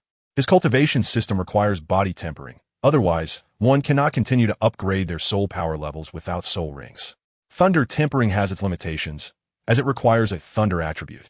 Therefore, he wants to explore whether he can use soul power to directly temper his body.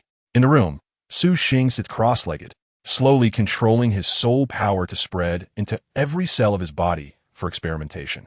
Only with a very fine control over his own soul power can he do this without harming himself. Suxing's approach is different from Tang San's Xiantian Gong.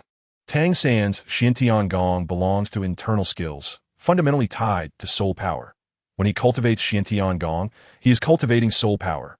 However, Suxing's attempt is different. It does not revolve around the circulation of soul power through the body's meridians in a complete cycle. Instead, it seeps into every cell of the body. By doing this, he achieves the effect of tempering the body with soul power. Indeed, it works, although it is not as efficient as the lightning body tempering technique. Currently, it only has 1/10 of that efficiency. However, this is just a preliminary development and not yet mature. Once the soul power body tempering technique matures, its effect should be enhanced by about double. It is unclear how much time passed before Suxing finally opened his eyes, looking exhilarated. Indeed, soul power can also directly temper the body. Yet, no soul master on the Douluo continent has ever achieved this, similar to the restrictions faced when creating unique soul skills, limited by soul rings. Due to the limitations of soul rings, one cannot control their own soul power to the fine degree necessary for body tempering. This discovery undoubtedly made Suxing even happier because, as it stands, soul masters who still choose to absorb soul rings, even if they know how to cultivate soul power for body tempering, will still be unable to use it. This means more people, especially those with poor talent, will be willing to switch to his system. However, this does not mean that traditional soul masters who absorb soul rings cannot use it. They can still do so before absorbing the soul rings. This will significantly enhance their speed in leveling up to soul power level 10. With the feasibility of soul power body tempering confirmed, I no longer need to spread the lightning body tempering technique. For now, it's still necessary to keep some things under wraps. Otherwise, before I become a deity, those who switch to my system might catch up, and that would be awkward. Suxing murmured to himself while picking up paper and pen to record the methods and details about soul power body refinement. Only by thoroughly understanding it could he organize the final perfected method of soul power body refinement. The entire Douluo continent was unaware that another item capable of changing the spirit master world had been developed by Suxing. It was at this point that Suxing's cultivation system was finally fully formed. The previous body refinement had to be lightning body refinement, which could not be promoted. Lightning attribute soul beasts were relatively few and generally quite powerful, making it impossible for ordinary people to hunt them. Even if they managed to hunt one successfully, it wouldn't necessarily allow their martial soul to evolve into a lightning attribute. Chapter 97. The shocking Yi Lingling. Good morning, Suxing and everyone. Today, we are facing the Lamba Academy battle team. How about you? The next day, Suxing and the others arrived at the competition venue, and Huo Wu enthusiastically came up to greet Suxing. This is breakfast I brought for you. Remember to eat it. We're about to compete, so I won't disturb you. Then, Huo Wu directly approached Suxing, forcefully stuffing a breakfast into his hands. and waved goodbye to Suxing and the others before leaving. Yu Qianheng and the others watched as Huo Wu appeared so boldly, affectionately offering breakfast to Suxing before leaving gracefully. I say, Suxing, this girl is not only beautiful, but also very straightforward. If you don't want her, introduce her to me. After Huo Wu's figure disappeared, Yu Feng directly expressed his envy to Suxing. Yeah, she is quite direct, openly pursuing you. I'm so envious. I've never been pursued by a girl, let alone such a beautiful and charismatic one. The Shimo brothers also chimed in, their tones filled with jealousy. Lingling, you need to keep an eye on Suxing. Don't let that Huo Wu take him away. Yu Qianheng teased Yi Lingling. Don't listen to their nonsense. Lingling, let's eat together. Suxing directly retorted, then pulled Yi Lingling aside to share the breakfast that Huo Wu had sent. What is this operation? Watching Suxing's actions, Yu Qianheng and the others were dumbfounded. He didn't throw away the breakfast from Huo Wu in front of Yi Lingling, but instead ate it together with her. If that Huo Wu found out, wouldn't she be furious? Yi Lingling, however, said nothing and sweetly shared the breakfast with Suxing. Suxing Gidge, that Huo Wu is very beautiful, right? It was only after finishing the meal that Yi Lingling smilingly spoke up, her tone not sounding like a question, but rather a casual inquiry. She's okay, but she is not as beautiful as our Lingling. Suxing chuckled awkwardly, opening his mouth to explain, but not knowing how to say it. He originally wanted to let Yi Lingling know that he wouldn't only have her as a woman in the future. However, although he thought it through clearly, when it came to his lips, he found himself at a loss for words, especially in front of Yi Lingling, a woman whose heart and eyes were only on him. Su Xing expressed, I didn't experience this kind of situation in my last life either. It seems that Huo really likes brother Su Xing. If brother Su Xing likes her too, you don't have to worry about my feelings. Yi Lingling looked at Su Xing and said with a bit of amusement, What did you say? Hearing Yi Lingling's words, Su Xing was momentarily taken aback. Brother Su Xing, after you joined the Spirit Hall, you plan to take control of the Spirit Hall step by step, right? Yi Lingling asked quietly after glancing around, without providing an explanation first. How do you know that? Upon hearing Yi Lingling's words, Su Xing's pupils slightly contracted, genuinely surprised. I guessed it. It seems I was right. I can feel that brother Su Xing wants to change this world. So controlling the Spirit Hall and unifying the Douluo continent will better help brother Su Xing achieve his dreams. In that case, brother Su Xing will be an emperor in the future, right? It's only natural for brother Su Xing to have multiple women. Although I'm a bit unwilling, I still support brother Su Xing. Having more women, especially those with power, can better assist brother Su Xing. Just promise me one thing. Amid Su Ingis shock, Yi Lingling leaned close to his ear and quietly shared her guesses and thoughts. Su Xing never expected that the seemingly obedient Yi Lingling in his eyes would actually guess his ambitions. Although it was not a problem for Yi Lingling to figure out, Su Xing still reflected on himself. Perhaps it was because he often spoke with Yi Lingling about the empire and sex with disdain, pointing out their shortcomings and talking about what he would do if he were in charge. He needed to be more careful with his words in the future. So, what do you want me to agree to? After Su Xing calmed down his emotions, he gently asked Yi Lingling, Brother Su Xing promised me that he would take good care of himself. Even if my parents' revenge is not avenged, it's okay. Brother Su Xing must protect himself. Yi Lingling smiled at Su Xing as she expressed her request, which was her only request. She didn't even ask Su Xing to take revenge for her parents. Looking at Yi Lingling, who was beaming with joy, Su Xing felt his heart tremble. I promise you, I will definitely take good care of myself. Su Xing looked at Yi Lingling with utmost seriousness and solemnity. In the following days, every morning, Huo Wu would come to find Su Xing and bring him breakfast. The intentions of Sima Zhao were known to all. Yu Qianheng and the others originally thought Yi Lingling would be angry or nervous about it. However, that was not the case. Not only that, but Yi Lingling also became good friends with Huo Wu, sharing all of Su Xing's favorite foods with her. This made Huo Wu, who had clearly come to snatch her boyfriend, go crazy, feeling as though she was hitting a cotton ball. Extremely uncomfortable. She wasn't afraid of Yi Lingling being aggressive, using harsh words, or trying to drive her away. She was just afraid that Yi Lingling would respond in such a soft and gentle manner and really treat her as a friend. She could sense that Yi Lingling genuinely considered her a friend. Huo Wu was frantic, feeling embarrassed to be too overt in her attempts to steal Su Xing, and could only awkwardly say that she wanted to be friends with him. If it weren't for her unwillingness to lose, she would have considered giving up on pursuing Su Xing. It was then that Duge Yin and the others witnessed Yi Lingling's prowess, each feeling deeply impressed. Su Xing also knew, but it wasn't too surprising. That day, Su Xing realized that Yi Lingling, the girl who only had eyes for him, was not simple. Su Xing. Lingling, our match results are out. Tomorrow we will face the Tianshui Academy team. What about you? That evening, Huowu approached Su Xing and Yi Lingling again. Sister Huowu, we are facing the Shunfeng Academy team tomorrow.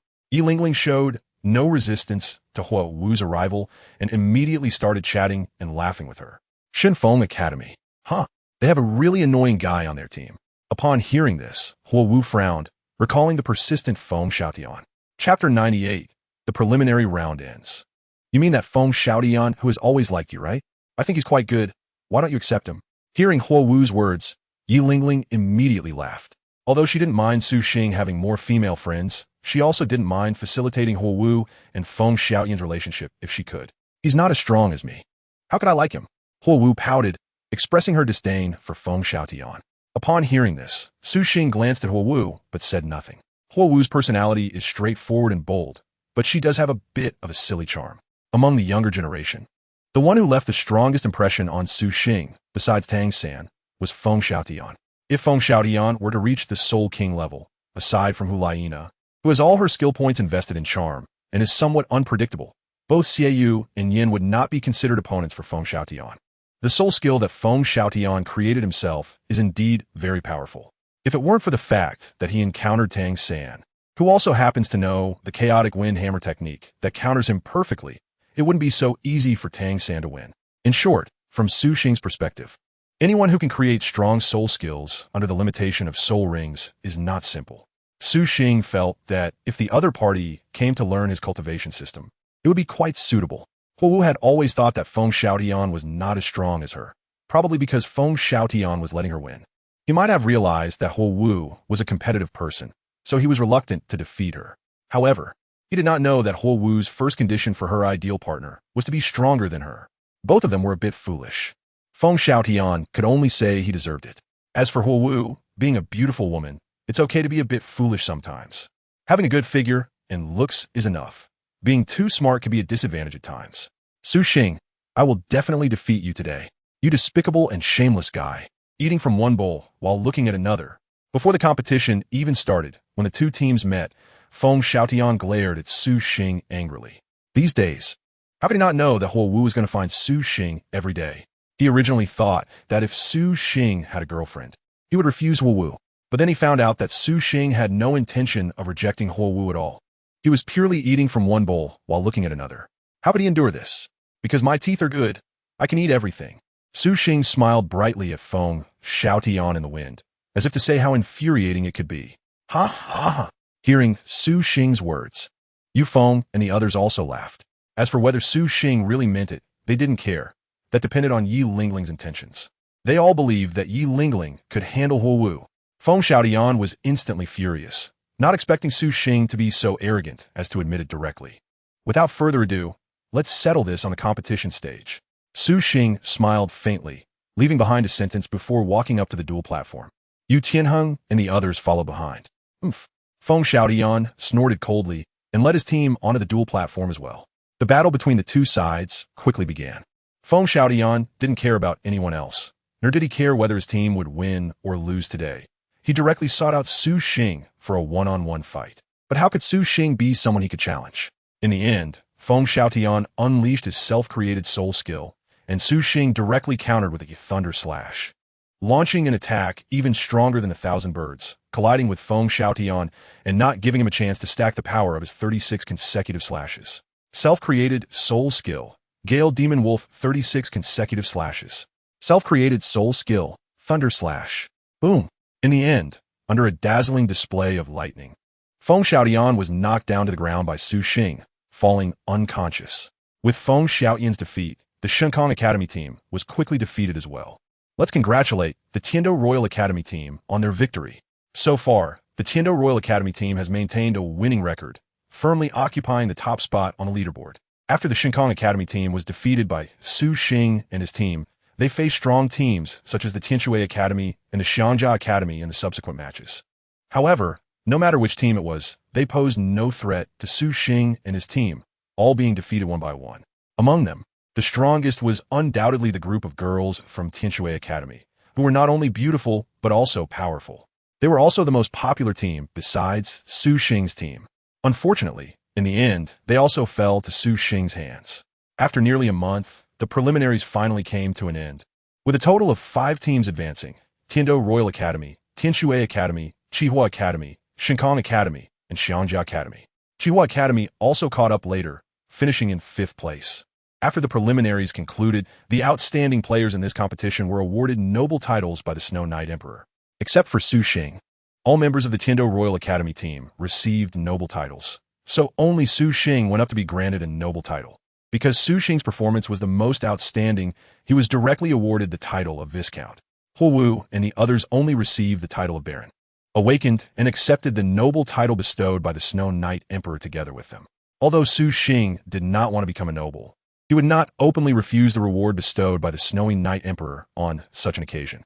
Only a fool would refuse to accept it in such an important setting, as it would be a slap in the face to the Emperor of the Tiando Empire.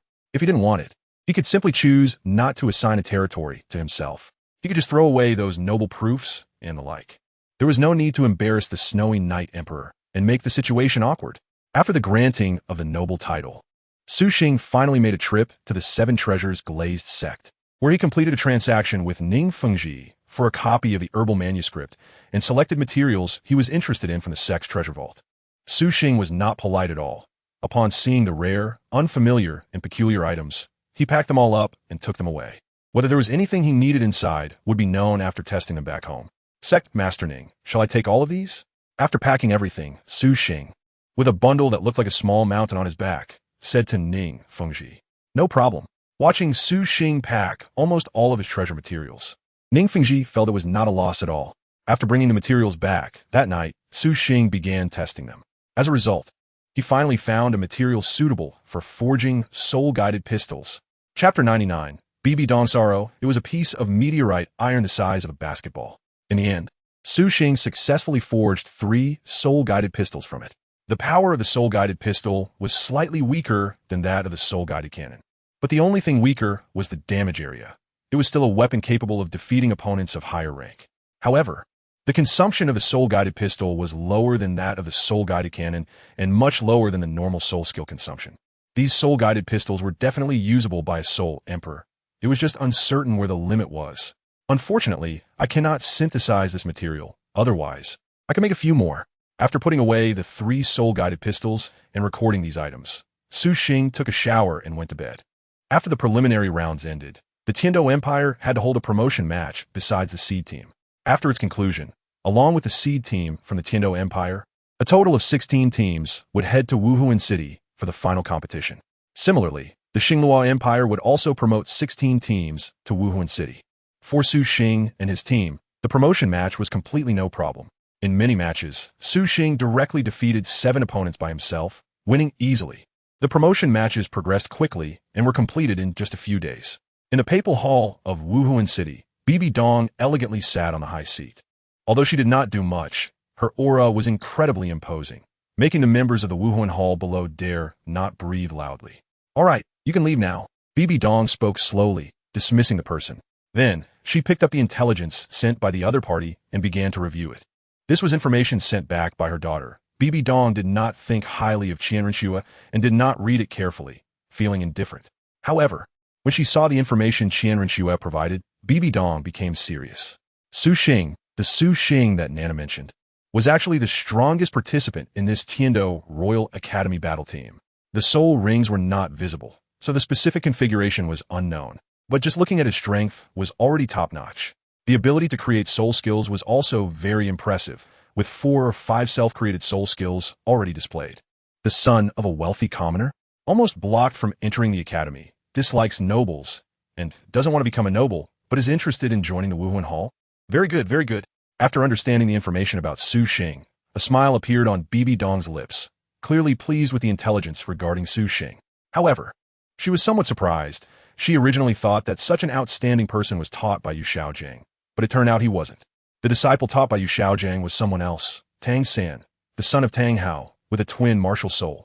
Upon seeing the identity of Yu Xiaojiang's disciple, BB Dong's expression finally changed, and she stood up abruptly.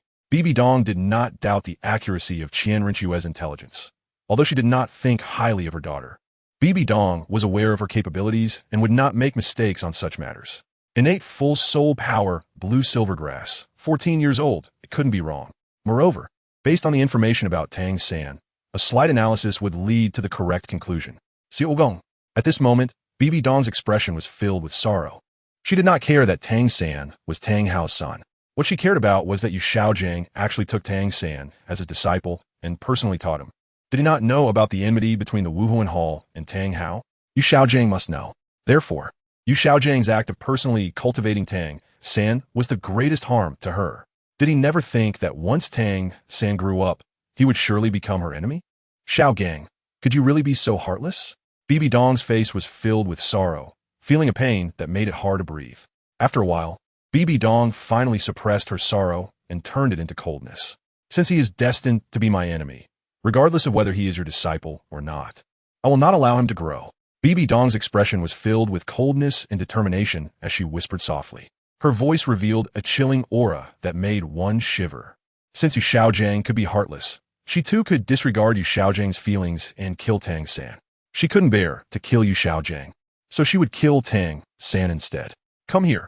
Including Tang San's so-called main team, along with Su Xing and Huo Wu's team. A total of 16 teams were now being escorted by the Tiando Empire, traveling by carriage to Wuhuan City. Next, they would enter the final competition in Wuhuan City.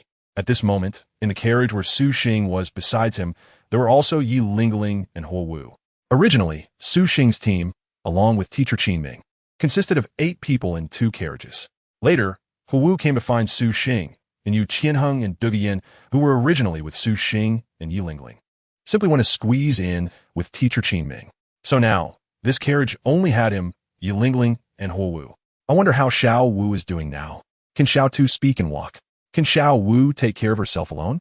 In the carriage, with 2 stunning beauties, Su Xing was looking out the window, thinking of Xiao Wu and Xiao Tu's day. Almost every day, Su Xing thought of them. He even had the idea of directly hiding with Xiao Wu in the Star Do Great Forest.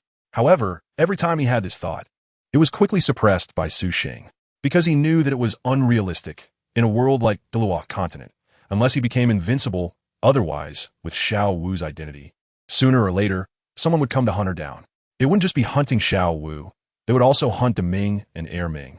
And Xiao Wu wouldn't ignore that, nor would he. Therefore, gaining power was necessary. Once he successfully controlled the Wuhuan Hall and unified Douluo continent, who would dare to touch his woman and child? Su Xing, what are you thinking about? Huo Wu, who was chatting with Yi Lingling, suddenly noticed Su Xing's expression and squinted her eyes to ask. A woman's intuition can sometimes be a frightening thing. Originally, Huo Wu was just fiery and straightforward, but she guessed correctly that Su Xing was thinking about other women at that moment. No, with Lingling and you, this beautiful woman here, how could I possibly think of other women? Su Xing shook his head and smiled to deny it. Even if there were, he couldn't say it outright. Yi Lingling looked at Su Xing's expression, her demeanor slightly moved, but she did not pursue it any further. However, she felt that Huo Wu's earlier guess was likely true. So, who was Su Xing's brother thinking about? The foolish woman that Su Xing initially pursued, Zhu Zhuqing? Yi Lingling already knew that Su Xing had pursued Zhu Zhuqing, and her first reaction was that Zhu Zhuqing was really foolish to reject Su Xing. Even she wasn't actively pursued by Su Xing. Instead, she was the one who chased after him.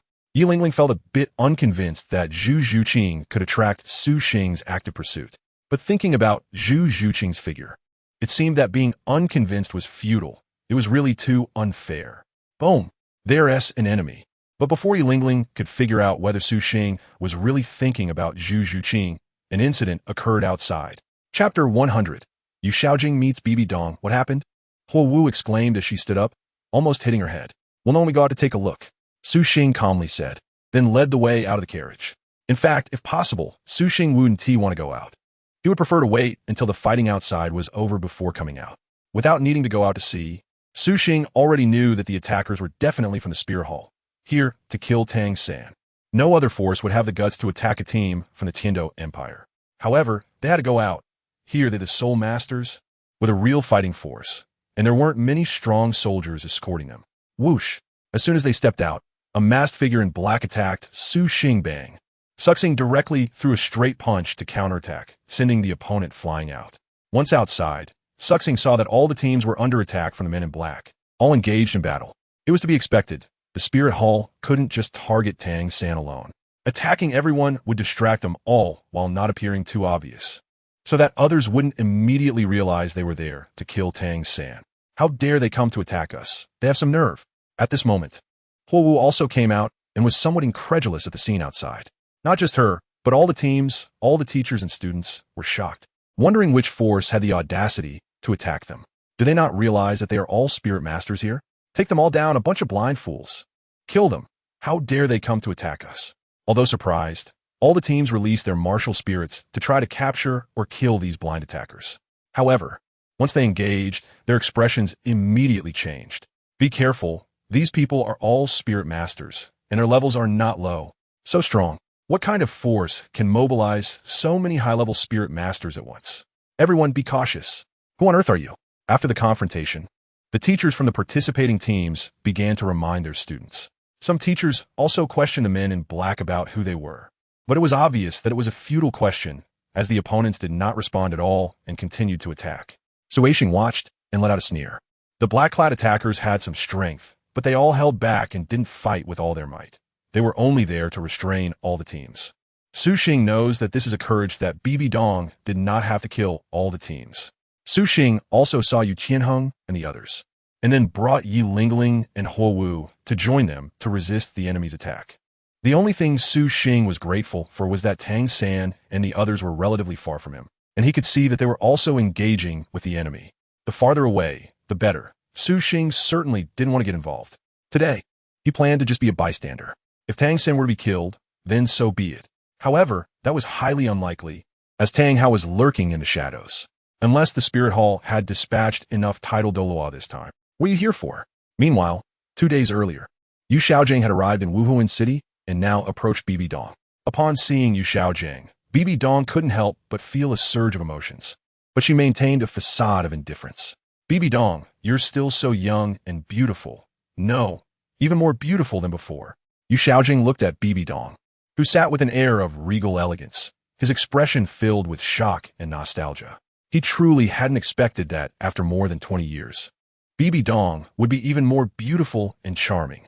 Comparing himself to her, who had become somewhat greasy, he couldn't help but feel a sense of despair. After all, he felt unworthy of Bibi Dong. No wonder she had left him back then. Please call me Your Holiness. Bibi Dong noticed Yu Xiaojing's expression and felt quite pleased at that moment. She still loved him deeply, but also harbored resentment. Back then, she had to leave Yu Xiaojing to protect his life. But what about Yu Xiaojing? He had immediately turned to Lu Erlong. Every time she thought of this, it drove her mad. She had endured so much humiliation for him and had to leave in pain. But Yu Xiaojing had quickly forgotten her and fallen in love with another woman. Now, seeing Yu Xiaojing captivated by her charm, Bibi Dong felt a sense of satisfaction. Isn't it a pity that he couldn't have me? Yu Xiaojing opened his mouth. He didn't want to bow his head in front of Bibi Dong, feeling unworthy of her. But he also didn't want to submit. Yu Xiaojing didn't know the true reasons behind Bibi Dong's departure. He had always thought she abandoned him. Your Holiness. However, thinking it was for Tang San, Yu Xiaojing still lowered his head and called out, Your Holiness. Speak. Why did you come to find me? Seeing Yu Xiaojing lower his head, Bibi Dong felt satisfied and casually asked.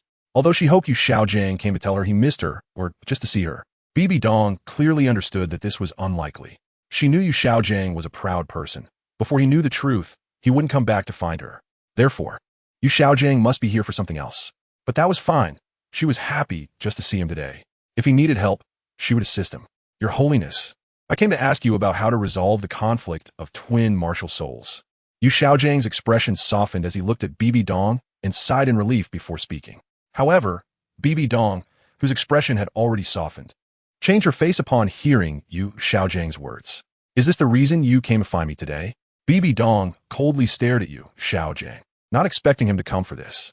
It was easy to guess that Yu Xiaojing asking this question was definitely for his disciple Tang San, the one destined to be an enemy of the Spirit Hall. That's right, I have a disciple who, like you, also has twin martial souls.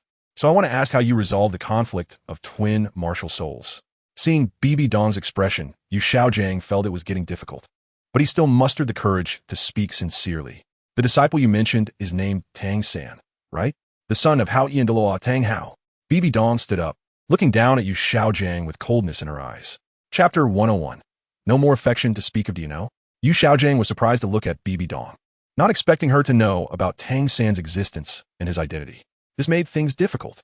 Yu Xiaojiang felt a sinking sensation in his heart. Since Bibi Dong knew Tang San's identity, it wouldn't be so easy to get an answer. What? Do you still want to hide this from me and let me help your enemy grow stronger, so he can deal with me in the future? Bibi Dong observed Yu Xiaojiang's expression and realized he originally intended to keep it from her. This indirectly proved that Yu Xiaojiang was aware of the relationship between Tang San and the Spirit Hall. Yet, Yu Xiaojiang still wanted to trick her into providing a solution to the twin martial soul conflict, thereby strengthening his enemy. At that moment, Bibi Dong felt a pain in her heart that made it hard to breathe, but the more painful it became, the less she would show it in front of Yu Xiaojiang, instead bringing up a gentle smile. No. Yu Xiaojiang hurriedly shook his head. How could he cultivate Tang San just to have him deal with Bibi Dong? Tang San wouldn't he do that? Your Holiness, as long as you're willing to tell me the solution, I can guarantee that Tang San will never be an enemy of the Spirit Hall for the rest of his life. Yu Xiaojiang earnestly promised. He truly thought this way. He believed Tang San would agree to whatever he asked of him. Bibi Dong was a woman he once loved deeply and still couldn't he forget. Tang San was his disciple, whom he treated like a son now. He certainly didn't want to see Bibi Dong and Tang San become enemies in the future. Bibi Dong watched Yu Xiaojiang's eager denial, feeling a cold laugh inside. Tang San's mother was killed by the Spirit Hall. Can you guarantee that the hatred of killing his mother can be resolved? At that moment, Bibi Dong didn't know whether Yu Xiaojiang was genuinely that Navi or just trying to deceive her, but it didn't seem matter anymore. Bibi Dong smiled lightly. Yu Xiaojiang, even if I tell you, it wouldn't matter. What do you mean? Yu Xiaojiang's expression changed, sensing something was off, and hurriedly questioned Bibi Dong. Tang San is such an outstanding genius, closely associated with the Seven Treasure, Glazed Tile School, and the Tiando Empire, and he is the son of Hao Ian. He will definitely be an enemy of the Spirit Hall in the future. Do you think I will allow him to grow? Bibi Dong continued to smile lightly. Bibi Dong, what have you done? Don't go too far. Upon hearing Bibi Dong's words, Yu Xiaojiang's face turned red with anger. At this moment, Bibi Dong no longer cared about Yu Xiaojiang, calling her by her name. She smiled and continued. 3 days ago, I had people ambush the road they would take to the Spirit Hall. At this moment, your beloved disciple should already be on his way. Bibi Dong, just when he had a bit of hope, upon hearing Bibi Dong's words, Yu Xiaojiang felt immeasurably distressed and furious, looking at Bibi Dong before him, feeling so unfamiliar. This was no longer the Bibi Dong he knew. Bibi Dong, if Tang San really gets killed by you, I will do everything in my power to destroy your Spirit Hall. Yu Xiaojiang glared at Bibi Dong and roared, just because of you? Bibi Dong sneered, her soul power erupting, immediately pushing Yu Xiaojiang back. Yu Xiaojiang, are you in pain? I want you to feel suffering, to taste the feeling of being worse than dead, just like I did back then. Bibi Dong also coldly laughed in anger, forgetting that Yu Xiaojiang still didn't know the truth about what happened to her back then. I never expected that Yu Xiaojiang, would have a day of desperation. Bibi Dong's body emitted a faint golden soul power as she slowly flew up. Yu Xiaojiang didn't understand what Bibi Dong meant by her earlier words, but he no longer cared, only thinking about Tang San's safety. You are no longer the Bibi Dong I knew. Yu Xiaojiang looked at Bibi Dong, who had risen high into the air, snorted angrily, and turned to leave. Yu Xiaojiang didn't ask about the twin martial spirits anymore. Bibi Dong had already sent someone to kill Tang San, so it was obviously impossible for her to tell him. Bibi Dong, from the moment you knew Tang San was my disciple and still sent someone to kill him, there is no longer any affection between us. As he stepped out the door, Yu Xiaojiang didn't look back but paused slightly to leave a cold remark for Bibi Dong before continuing to walk away. Bang! Bang! Bang! After hearing Yu Xiaojiang's words, once he left, a series of crashing sounds echoed in the hall where only Bibi Dong was present. Yu Xiaojiang, how dare you say that to me? Who knew that Tang San was my enemy and still took him as a disciple? Yu Xiaojiang, you bastard!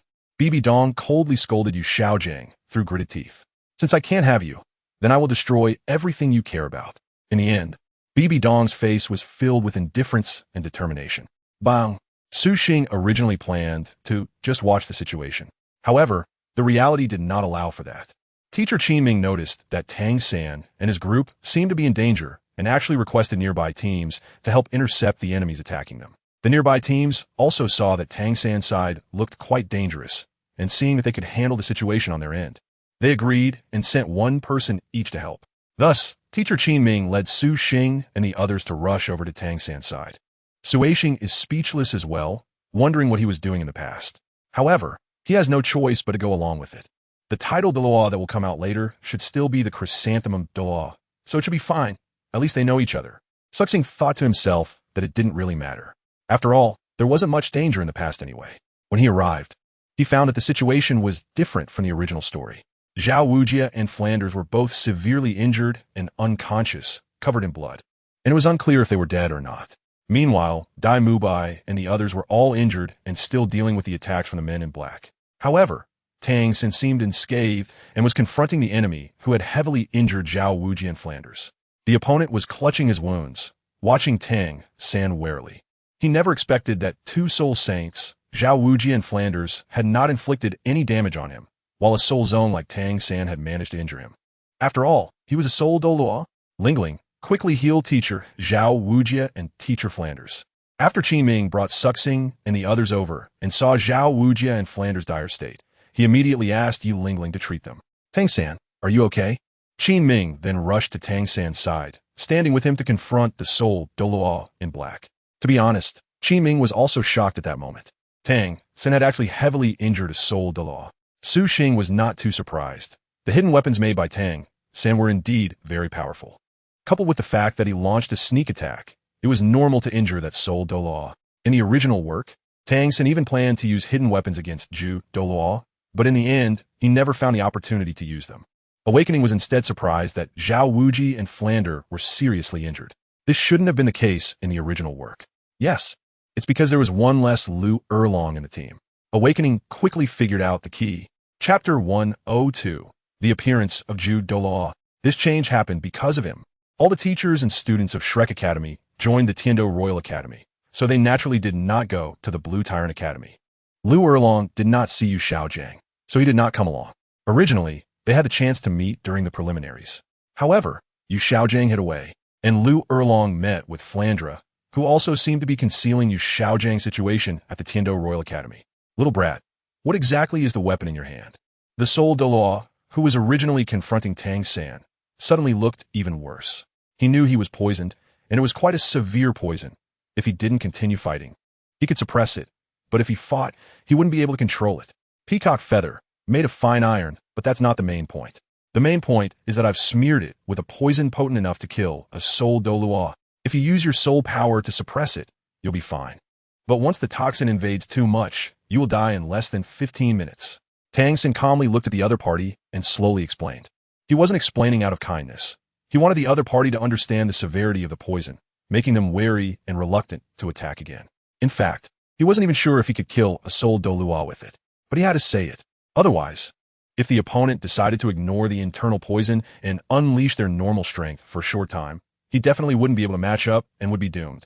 Even with his sidekick, Teacher Qin Ming, it would be the same, as Teacher Qin Ming was only a soul emperor at level 60-something, 20 levels below a soul Douluo. You little brat, so insidious, actually using poison. The soul Douluo in black became even angrier upon hearing this. Tang San remained expressionless. For someone from the Tang sect, using poison was normal, wasn't it? In his heart, Tang San secretly rejoiced that he had gathered quite a few poisonous herbs from Uncle Ning of the Seven Treasure Glazed Tile School, allowing him to concoct a poison capable of killing a soul Douluo. It turned out that when Tang San collaborated with Ning Fengji on hidden weapons, he had also asked Ning Fengji for items, just like Awakening. However, while Awakening asked for forging materials, Tang San asked for various herbs for detoxification and poison making. Were you people? Why are you attacking us? Tang San asked the other party in return. He still didn't know that the other party was specifically there to kill him. Tang San didn't know if the other party would answer, so he just delayed for time. Even though the opponent was poisoned now, he didn't dare to act rashly. He didn't even let Teacher Qin Ming take action. If the other party acted, they might not be able to suppress the poison inside, and they would likely try to kill as many people as possible before dying. Sure enough, the opponent did not answer, their expression constantly changing, and their hesitation was evident in their eyes. Useless, can't even handle a little brat. At that moment of hesitation from the opponent, a figure suddenly appeared. Then, behind the soul Douluo in black, a familiar figure appeared, the Douluo of the Spirit Hall. Yuguan. Boom. With the appearance of Douluo, colorful soul rings emerged around him, along with the powerful pressure of his soul power. Title Douluo. Teacher Qin Ming and Tang San's expressions darkened upon realizing that Douluo was a title Douluo. The presence of a title Douluo meant they were doomed. Title Douluo. The expressions of Yu Tianheng and the others also changed dramatically. Yi Lingling and Huo Wu were instantly on high alert, and even Awakening felt a bit tense. How is that possible? What kind of force are they from to even have a title Douluo? Yeah, and they have so many high-level soul masters. The other teams nearby, sensing the powerful soul power fluctuations from Awakening's side, realized a title level enemy had appeared and were all shocked. They guessed that the enemy was from the Spirit Hall, but didn't dare to say it out loud. Teams further away could only feel the powerful soul power fluctuations. You came to kill Tang San? After being treated by Yi Lingling, Flandra, who stood up again, changed his expression upon recognizing Douluo's martial soul. He recognized Douluo, but didn't dare to mention his origins. So, the Spirit Hall sent someone here, but they didn't deploy too strong a force, clearly not intending to kill everyone here, probably out of fear. Therefore, the purpose of their visit must be specific. After thinking about the black-clad person's actions, Flandra speculated that the Spirit Hall's purpose this time was likely Tang San. No way. These people are actually here to kill Tang San? What should we do? They are titled Douluos. We can't match them, even if we all combine forces. Daimu Bai, Yu Tianheng, and the others were stunned after hearing Flandra's analysis. At the same time, they looked at Tang San with immense curiosity, wondering what his identity was to attract a title Douluo to come after him. You know me, right? So you wouldn't want to stop me from killing Tang San, would you? Douluo smiled slightly upon hearing Flandra's words, pleased that Flandra didn't dare to reveal his origins. Then scanned the area. When he saw Awakening, he paused for a moment before shifting his gaze away. He knew Awakening was there, but didn't pay attention to him. He was there to kill. Then, Douluo noticed Yi Lingling next to Awakening. The fourth soul ring is actually a 10,000-year soul ring. Douluo did not hide his surprise at all, and exclaimed directly, After taking another careful look at Yi Lingling, Douluo's expression changed again. He felt an incredibly intoxicating aura from her. Whoosh! Douluo completely ignored Tang San and flashed in front of Yi Lingling. Seeing Douluo approaching, Awakening quickly stepped in front of Yi Lingling.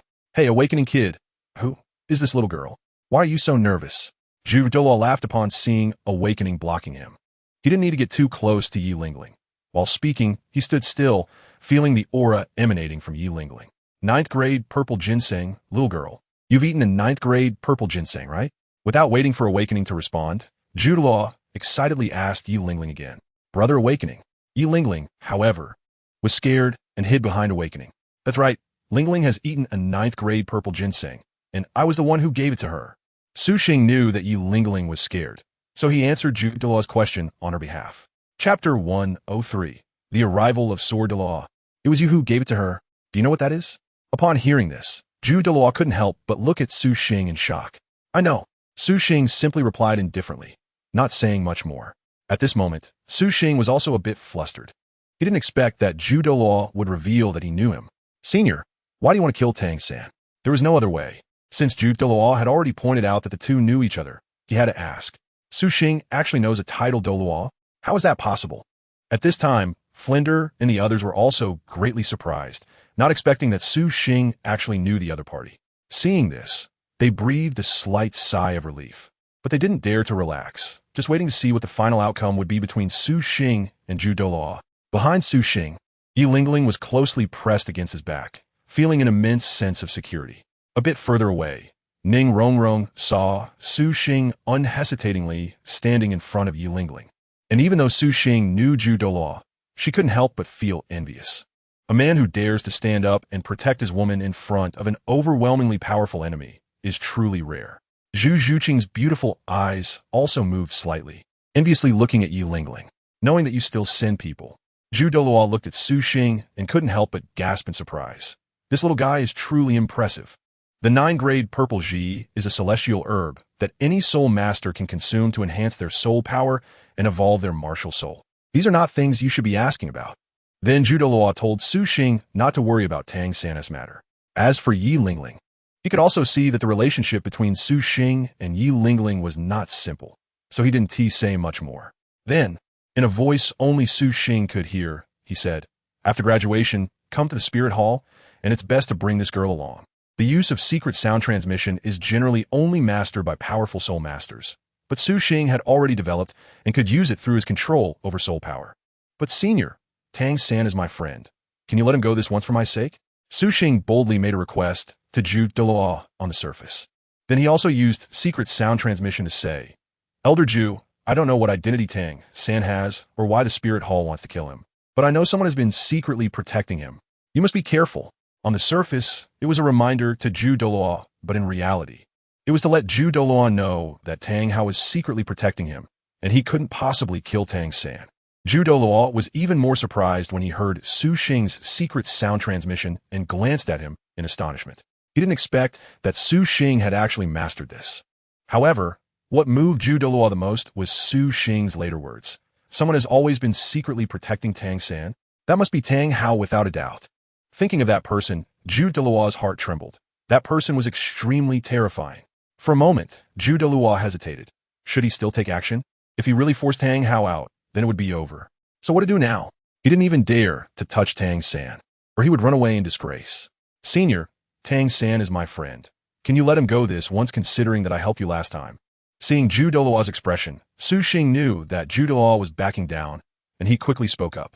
Anyway, Douluo couldn't kill Tang San either and was already backing down. Now he just needed a way out. Su Xing delivered it to him, and at the same time, he could earn a favor from Tang San, making him aware that it was himself who saved him this time. "All right, little guy, I'll let that kid go for now. Just for your sake. Everyone retreat." Douluo glanced at Su Xing, feeling increasingly favorable towards him. How clever he was. Immediately noticing that he was afraid of the person secretly protecting Tang San and that he wanted to retreat, promptly providing a reason for him to withdraw. Indeed, he was someone with intentions to join the spirit hall. Upon hearing Douluo's words, the black-clothed soldier did not dare to disobey and directly issued a retreat signal, leading the black-clothed individuals to withdraw first. The black-clothed people in other areas also retreated like a receding tide upon receiving the signal. Clang! Just as Douluo was retreating, a sword clanged to the ground, and then the figure of Sword Douluo appeared, stepping on the sword's hilt. "Grandpa Jian!" Ning Rongrong immediately cheered and ran towards Sword Douluo upon seeing his figure. To be honest, she had been extremely frightened just moments ago. An opponent had unexpectedly appeared with a title Douluo, someone they could not handle at all. Even after Douluo had retreated, she had not relaxed until now, when she finally saw Sword Douluo and felt completely at ease. It wasn't just Ning Rongrong. Yu Qianheng and the others also felt the same. With Sword Douluo here, even if Douluo returned, they wouldn't be afraid. "It's all right, Grandpa Jian is here." Sword Douluo jumped down and landed in front of Ning Rongrong, comforting her. "By the way, you encountered an enemy at the title Douluo level, right? Why did they leave directly?" Then, Sword Douluo began to inquire. He was confident that he could force the enemy to retreat once he arrived, but they had left before he got there, clearly not scared off by him. "Grandpa Jian." It was Su Xing. Ning Rongrong immediately began to recount Su Xing's contributions upon hearing this. "No, I just happened to have met the other party once and helped them out. To be honest, I didn't expect them to really give me this face." Su Xing waved his hand and explained how he knew the other person, while also indicating that he wasn't actually close with Douluo, having only helped him once by chance. "Moreover, I believe he wasn't doing it to give me face, but rather because he sensed that Sword Senior had arrived and was startled by him." Su Xing continued, "No, he should be considering the fact that you helped him last time. Otherwise, before I arrived, he would have had the ability to kill you all." Sword Douluo shook his head, affirming Su Xing's role. Chapter 104. Su Xing, thanks to you just now. At this moment, Tang San also walked over and expressed his gratitude to Su Xing, saying, "No need, I didn't do anything." Su Xing smiled. He still had to be modest. After all, with Tang San's character, he would definitely not forget this favor. Soon after Jian Douluo arrived, Ning Fengji also came. With the arrival of Jian Douluo and Ning Fengji, this attack incident could be considered concluded. The team continued forward without encountering any more attacks. As for the attackers, some guessed they were from the Spirit Hall, but no one spoke up about it. Flinder didn't dare to expose Douluo even when he recognized him face to face. And those who hadn't seen him dared not say anything even more. Because of this attack, apart from some Imperial soldiers, there were no casualties among the teachers and students. So it couldn't be said that the Spirit Hall was targeting the academy. In short, This matter was settled quietly. Tang Xin didn't ask Su Xing who Zhu Douluo was because Flinder had already secretly told him. On the way forward, Su Xing was thinking about what Zhu Douluo had said in the end. Was he asking him to bring Yi Lingling into the spirit hall to take her as a disciple? Or was he simply seeing potential in Yi Lingling and thinking of adding talent to the spirit hall? However, regardless of which it was, it didn't matter to Su Xing. He originally planned to bring Yi Lingling into the spirit hall. If Yi Lingling could become Zhu Douluo's disciple, it would undoubtedly be a good thing. In Su Xing's impression, apart from being a bit effeminate, Zhu Douluo is still a very good title de law. In the original work, he was always loyal to Bibi Dong, doing whatever she instructed without any bad habits. He was similar to Ghost Law. Both joined the spirit hall simply for the desire for power. Their mistake was standing on the opposite side of the protagonists in the original work, which was a matter of alignment. But for the spirit hall, Zhu Douluo and Ghost Douluo were very qualified and loyal subordinates. Su Xing felt that if he had these two subordinates, he would definitely be much more at ease. As for Yi Lingling's identity issue, it was not a problem at all. The spirit hall wanted to destroy the death cult simply because it could not be used for their own purposes. However, if Yi Lingling joined the spirit hall, then everything would be fine. The spirit hall would definitely accept her, regardless of whether Yi Lingling truly wanted to join or was pretending. The spirit hall couldn't possibly lack such composure. Besides, even if Yi Lingling was pretending, having her under their watch was much better than having her in the opposing camp. Bibi Dong would be even more willing to keep Yi Lingling. After all, it was the offerings of the hall and Qian Daoliu's people who acted against her sect. Being able to annoy Qian Daoliu was something Bibi Dong would absolutely welcome. However, the greater possibility was that Qian Daoliu wouldn't care about this at all. He only cared about the inheritance of the angel god. Furthermore, he wouldn't worry about a soul master who could only heal in the spirit hall making any waves. In any case, if it were me, whether sincere or insincere, wouldn't it be great to have an additional powerful healing type, soul master? If you dare come, I dare to accept you. Moreover, as long as I demonstrate enough value, Yi Lingling's presence can also make the spirit hall trust me more. Especially since my girlfriend is still in the spirit hall. The reverse is also true. My existence can reassure the spirit hall in nurturing Yi Lingling. These are still the bad directions. The good direction is for Bibi Dong to directly protect and cultivate Yi Lingling, which would solve all problems. This is also a possibility. Bibi Dong said she wanted to destroy the spirit hall, but more accurately, she wanted to destroy the Qian family's spirit hall. Yi Lingling harbors resentment against Qian Daoliu's subordinates, which is exactly what Bibi Dong wants. However, to be more prudent, finding a way to have Zhu Douluo take Yi Lingling as a disciple would be the best. Individually, Zhu Douluo and Ghost Douluo may not be that powerful, but together, no one would ignore their presence. The only titled Douluos capable of using martial soul fusion skills are those two, not to mention that their martial soul fusion skills are particularly powerful and practical. This matter is still operable. It only requires sacrificing a celestial herb. If I take out the Qirong Tong Tianju, I don't believe I can't handle Zhu Douluo. Or, if I can handle Zhu Douluo, I can let Yi Lingling join the spirit hall. If not, then I'll join myself. After thinking for a long time, Su Xing ultimately decided to wait and see. If he couldn't convince Zhu Douluo to accept Yi Lingling as a disciple, he would let Yi Lingling join the spirit hall with him. At that time, it would definitely be a problem no more. After clearing his thoughts, Su Xing didn't want to think too much anymore. His head hurt, so he sat in the carriage and continued to refine his soul power. It looked similar to the posture in meditation for cultivating soul power, and both Yi Lingling and Huo Wu thought Su Xing was indeed cultivating soul power. Over the many days, Su Xing's research on soul power enhancement had become increasingly refined, and the effects of soul power enhancement were getting better and better. However, it was still not comparable to lightning enhancement. Lightning enhancement was truly powerful. In Su Xing's speculation, apart from lightning enhancement, other attributes like fire and wind should also be able to develop enhancement techniques. However, Su Xing didn't have those attributes, so he couldn't develop them even if he wanted to.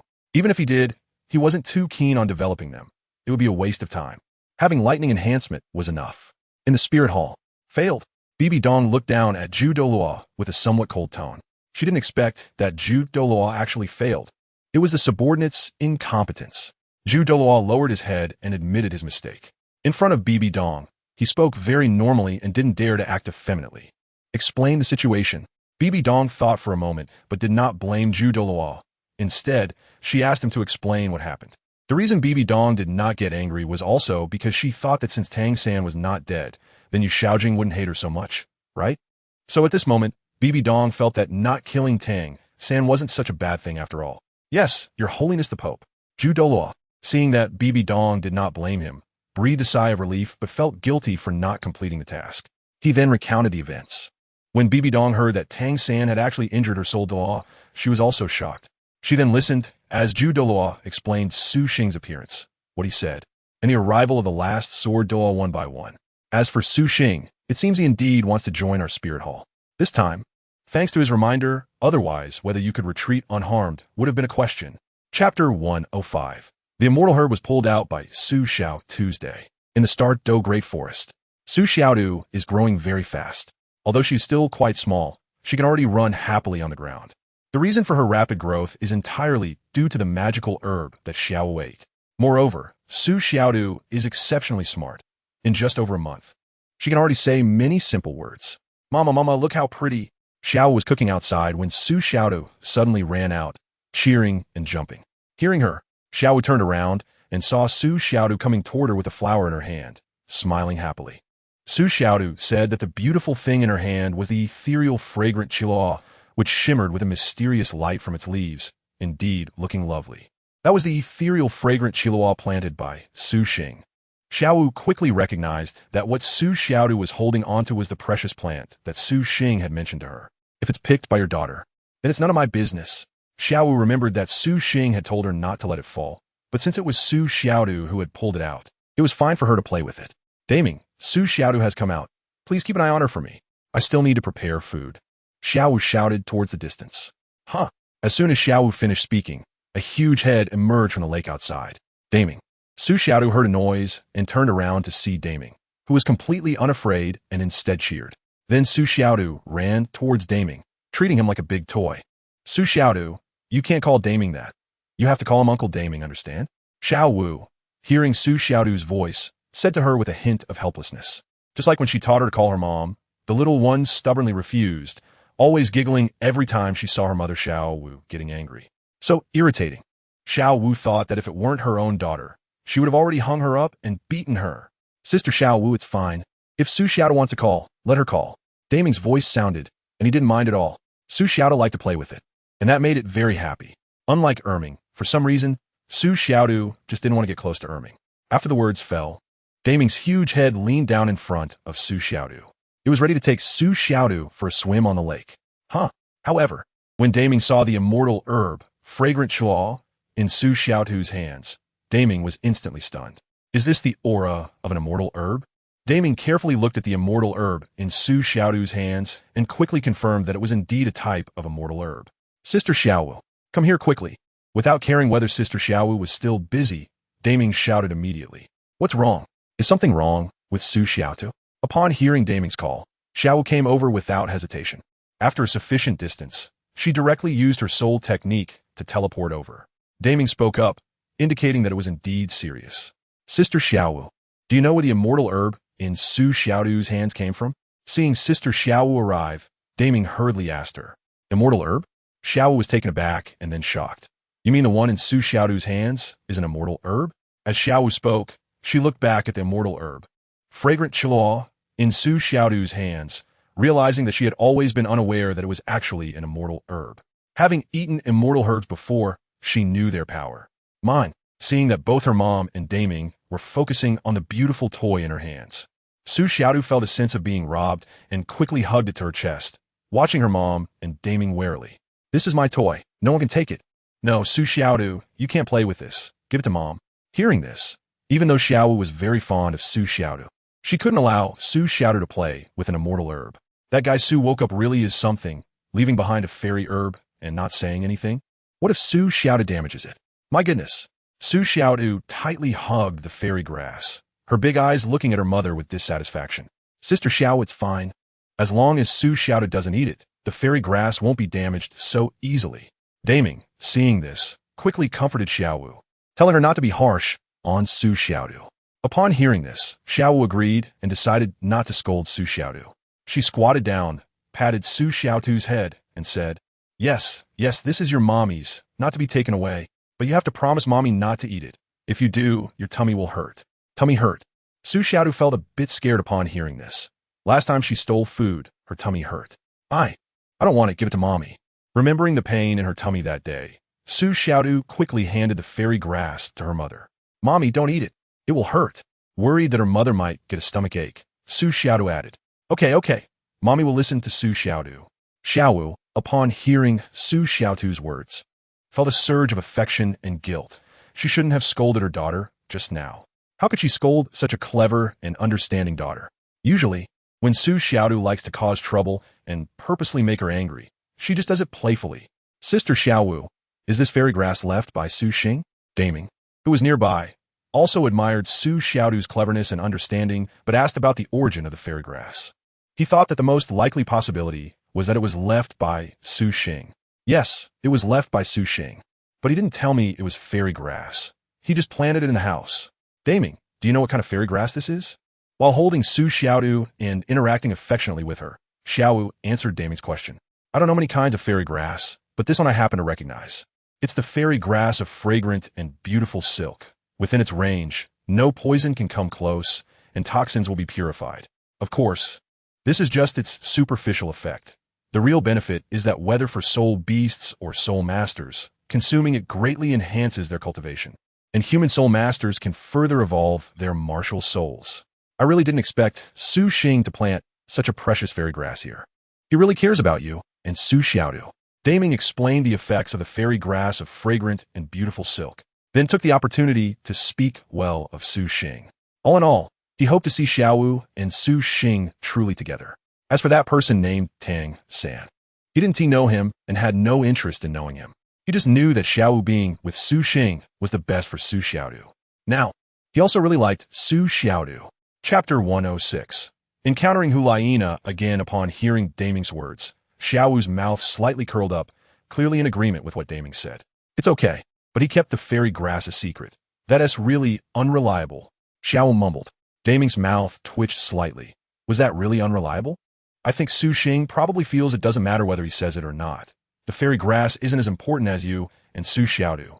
To facilitate the relationship between Xiaowu and Su Xing, Daming had to suppress his urge to complain and analyze it for Xiaowu.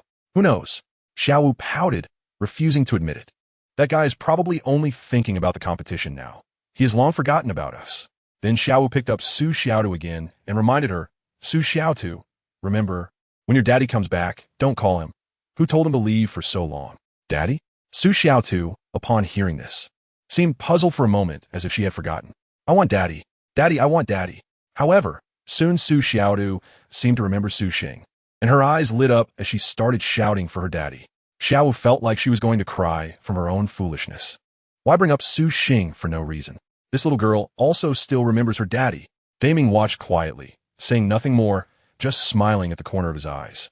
Although Xiaowu didn't admit it, he could already see that the number of times Su Xing appeared in Xiaowu's words was increasing. In contrast, the sad emotions that appeared only when thinking of that Tang San had not occurred for a long time. Perhaps Xiaowu herself hadn't realized this point. Daming didn't point out. At this rate, that person named Tang San would eventually be forgotten by Xiaowu. But Su Xing's presence was something Xiaowu could never forget. Daming felt that when Su Xing came next time, as long as he performed well, he should be able to win over Xiaowu. 2 days after the attack incident, the team from the Tiando Empire finally arrived at Wuhuan City. Upon entering Wuhuan City, they could see the Wuhuan Temple towering in the center of the city from a distance, along with the magnificent angel statue. In a few days, they would hold the finals outside the Wuhuan Temple. After entering Wuhuan City, Su Xing didn't bring anyone along and wandered around the city alone. Although he had decided to join the Wuhuan Temple, he still wanted to see what Wuhuan City, under the rule of the Wuhuan Temple, was like. What Su Xing first felt was the prosperity and liveliness. Here, there was no distinction between nobles and commoners. The people here had to worship the Spear Hall, which had a somewhat religious nature, and this was the aspect that Su Xing viewed negatively. However, it was not a big deal after all. The Spirit Hall itself was a religion. As long as BB Dong's Spirit Empire in the future does not have this, it will be fine. There might still be some, but once I take control of the Spirit Empire, it will not be allowed. No, faith is still necessary. I am preparing to rely on faith to achieve divinity. So as long as I change the object of faith to myself, it will be okay. After thinking about it, Su Xing felt that faith was still very appealing. Sister Na, I want that. Sister Na, I want it too. And me. After arriving at a snack street, Su Xing saw a familiar figure leading a group of children. All right, everyone gets something, but you can only choose one. Hulaina smiled brightly as she comforted the group of children, then turned to the snack shop owner to buy them their favorite snacks. In that moment, although Hulaina still exuded a captivating charm, it was not the seductive kind. It was more of a warmth and approachability that unconsciously attracted others. When Su Xing woke up, he felt that Hulaina at this moment was more beautiful than he had seen before. The previous kind of beauty made people harbor ill intentions and think of committing crimes against her. But now this kind of beauty made people want to get closer. While Hulaina was buying snacks for the children, she seemed to sense something unusual from Su Xing as her martial soul fluctuated slightly. After turning to look over, Hulaina saw Su Xing, and her beautiful eyes brightened slightly. Long time no see, Hulaina. Su Xing didn't plan to avoid it. He was actually worried about not being able to find Douluo, so he walked over to Hulaina. Hulaina was very happy to see Su Xing, but she hadn't forgotten how he had left her behind last time, so she shot him a glare and ignored him. Come on, everyone. I'm in a good mood today, so I'll let each of you choose an extra one. What do you think? Hulaina smiled at the group of children gathered around her, just ignoring Su Xing. Su Xing felt a bit awkward, but his smile remained unchanged. His previous act of running away seemed quite disrespectful. It's only normal for Hulaina to give him a cold shoulder. He had to keep talking to her, because he needed to use Hulaina to get closer to Douluo. Otherwise, Su Xing would definitely leave without a second thought. He wasn't short on women and wouldn't let her treat him that way. By the way, I just called you by the wrong name. It's actually Sister Hulaina. Su Xing was not embarrassed at all, with an attitude of I know where I went wrong. Hulaina couldn't help but chuckle upon hearing Su Xing's words. She shot him a glance with her beautiful eyes, but didn't forget what Su Xing had said before. You said pretty women would deceive, but I think it's your mouth that really knows how to trick girls. That's the truth. Su Xing maintained a constant smile, thinking about how to round things off. Sister, who is this brother? He looks a bit better than Brother Shiyue and Brother Yen. No wonder Sister just said she was in a good mood today and let us choose one more snack. Is it because she is happy to see this handsome brother? It must be. Before Su Xing could say anything, the children beside Hulaina began to chatter and discuss Su Xing excitedly. Waking up is nothing to be embarrassed about, but Hulaina is different. She feels a sense of awkwardness, as if her thoughts have been exposed. You little ones, don't speak carelessly. How could I, your sister, buy you an extra one just because I saw him? You all talk nonsense, and now that extra portion is gone. However, she wouldn't admit it. She started lecturing the little ones and simultaneously canceled the promise of buying an extra snack. Serve you right for talking nonsense. No, sister, I was wrong. My double portion of snacks. Hearing Hulaina's words, the little ones immediately wailed. Unfortunately, Hulaina remained unmoved and paid the boss for only one portion right in front of them. Serve you right for talking nonsense. Bang! At that moment, a money bag was thrown in front of the boss. Boss, I'll cover all these snacks. Little ones, take whatever you like, it's on me. Chapter 107. Tool Hulaina completes the task. The awakened rich and powerful instantly gained the recognition of a group of little ones, who all cheered. Hulaina initially wanted to stop them, but hesitated and didn't say anything. These children are all orphans. And she and her brother Xia, you once grew up in an orphanage under the Spirit Hall. It was the Spirit Hall that took them in, allowing them to have what they have today. Whenever Hulaina has time, she will come back to visit. I only learned about Su X awakening when Hulaina mentioned it. I really didn't expect that Hulaina grew up in an orphanage. Come on, you have something to ask me, right? After sending the children back to the orphanage, Hulaina glanced at Su X and said, she was just guessing, because if there was nothing based on her understanding of Su X, he wouldn't be so attentive in front of her. As expected of Sister Hulaina, she's really smart. Su X laughed and didn't feel embarrassed. Hulaina just looked at Su X without saying anything. Sister Hulaina, can you help me meet with Douluo? Seeing that flattering was useless, Su Xing had to reveal his purpose. You want to see Elder Ju? Hulaina looked at Su Xing in surprise, not expecting that he had such a motive. Well, how about it? Sister Hulaina, you should be able to see Ju Douluo, right? Susi Nadith. Hulaina was not surprised that Su Xing guessed her identity was unusual and that she could see Ju Douluo. After all, during her last soul beast hunt, she had 2 titled Douluo protecting her, so her identity must be special. I see, but why should I help you? Hulaina smiled and asked in return. Her expression somewhat teasing. Whether she was willing to help depended entirely on her mood. I've called you sister. Shouldn't a sister help her brother? Su Xing shamelessly said. Just wanted to take advantage. Hu Laina snorted, not at all moved by Su Xing's words, and set her own conditions. If you want me to help you, I only have one condition. Let's try to see what our martial soul fusion skill is. Okay, as long as Sister Hu Laina helps me see Douluo, I will definitely cooperate with you to attempt the martial soul fusion skill. Su Xing did not expect Hu Laina's request to be this, and after hesitating for a moment, he nodded in agreement. Although he did not know why Hu Laina insisted on trying their martial soul fusion skill, there was no harm in giving it a try. All right, but I can't guarantee when I can see Elder Ju. If I do meet him, I will mention it to him. But whether he wants to see you is not my concern.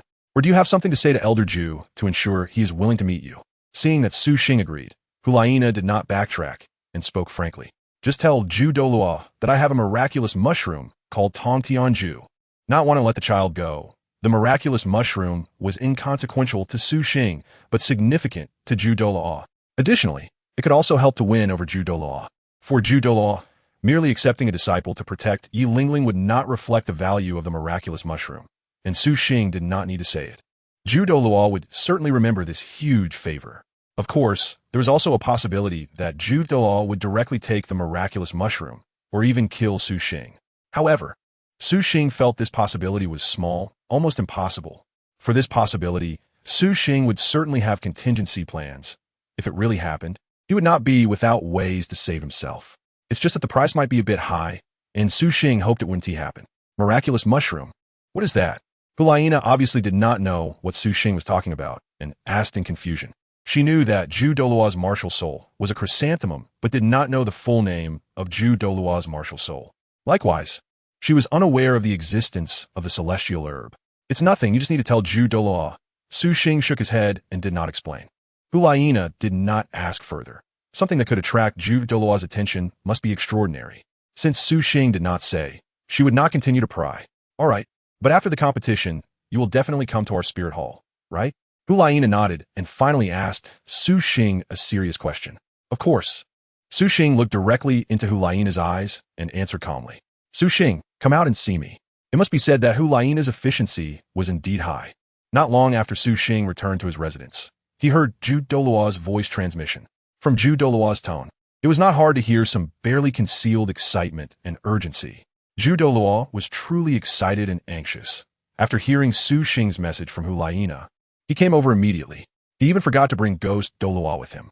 Only after arriving did Douluo remember that both Su Xing and Tang San were from the Tiando Royal Academy. Since Su Xing was here, Tang San must also be here, and so might Tang Hao in the shadows.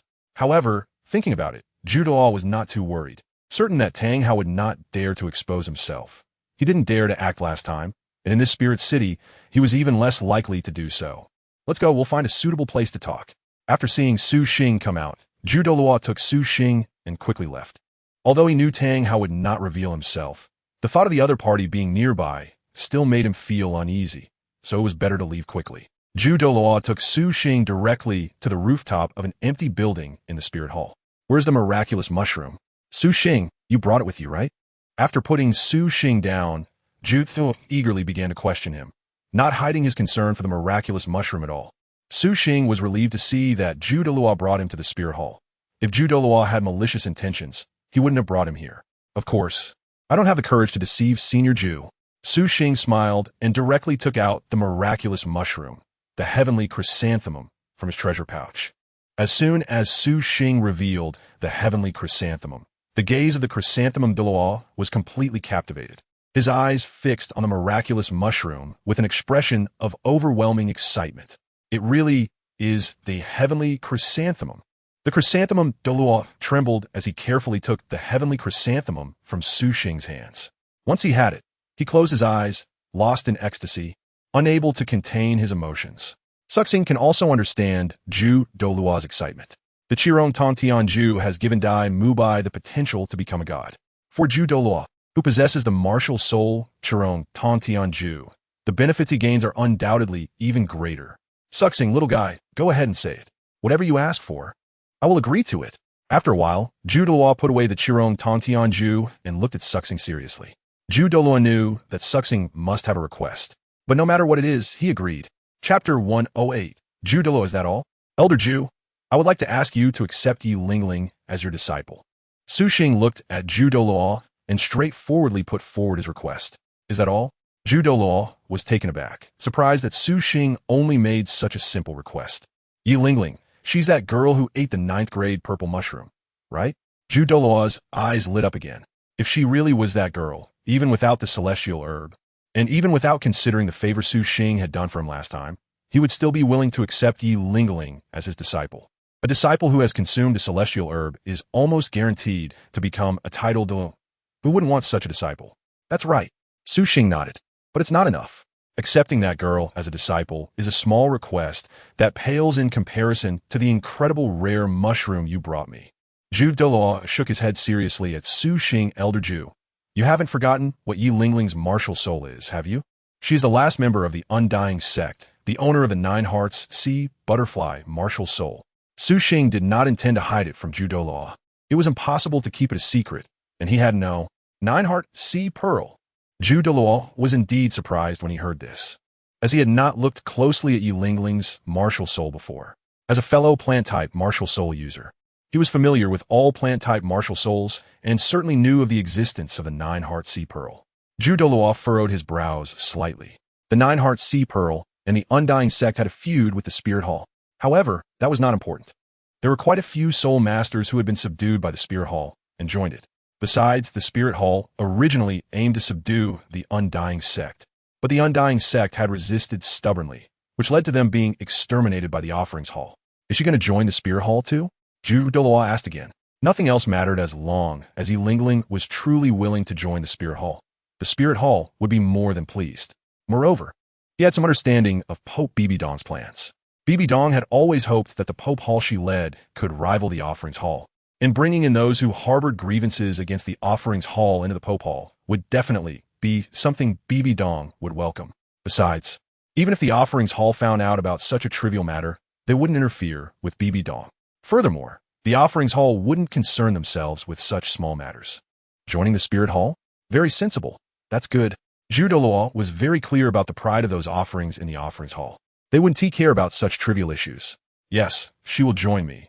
I just worry that because of her previous identity, the Spirit Hall might not dare to fully cultivate her after she joins. So I want to ask Elder Ju to take her as a disciple. Su Xing responded, all right. I promise you, little Su Xing. At this moment, Zhu Douluo also understood that accepting Yi Lingling was not a problem, so he smiled and agreed. Thank you, Elder Ju. After this competition, I will have Lingling apprentice under you. With the goal achieved, Su Xing also breathed a sigh of relief. No problem, little Su Xing. Yi Lingling is your girlfriend, right? Zhu Douluo smiled and asked about their relationship. Yes, there was no need to deny the fact. In that case, little Su Xing, let me give you a piece of advice. Since you have a girlfriend now, don't go provoking Nana anymore. She's a direct disciple of His Holiness the Pope.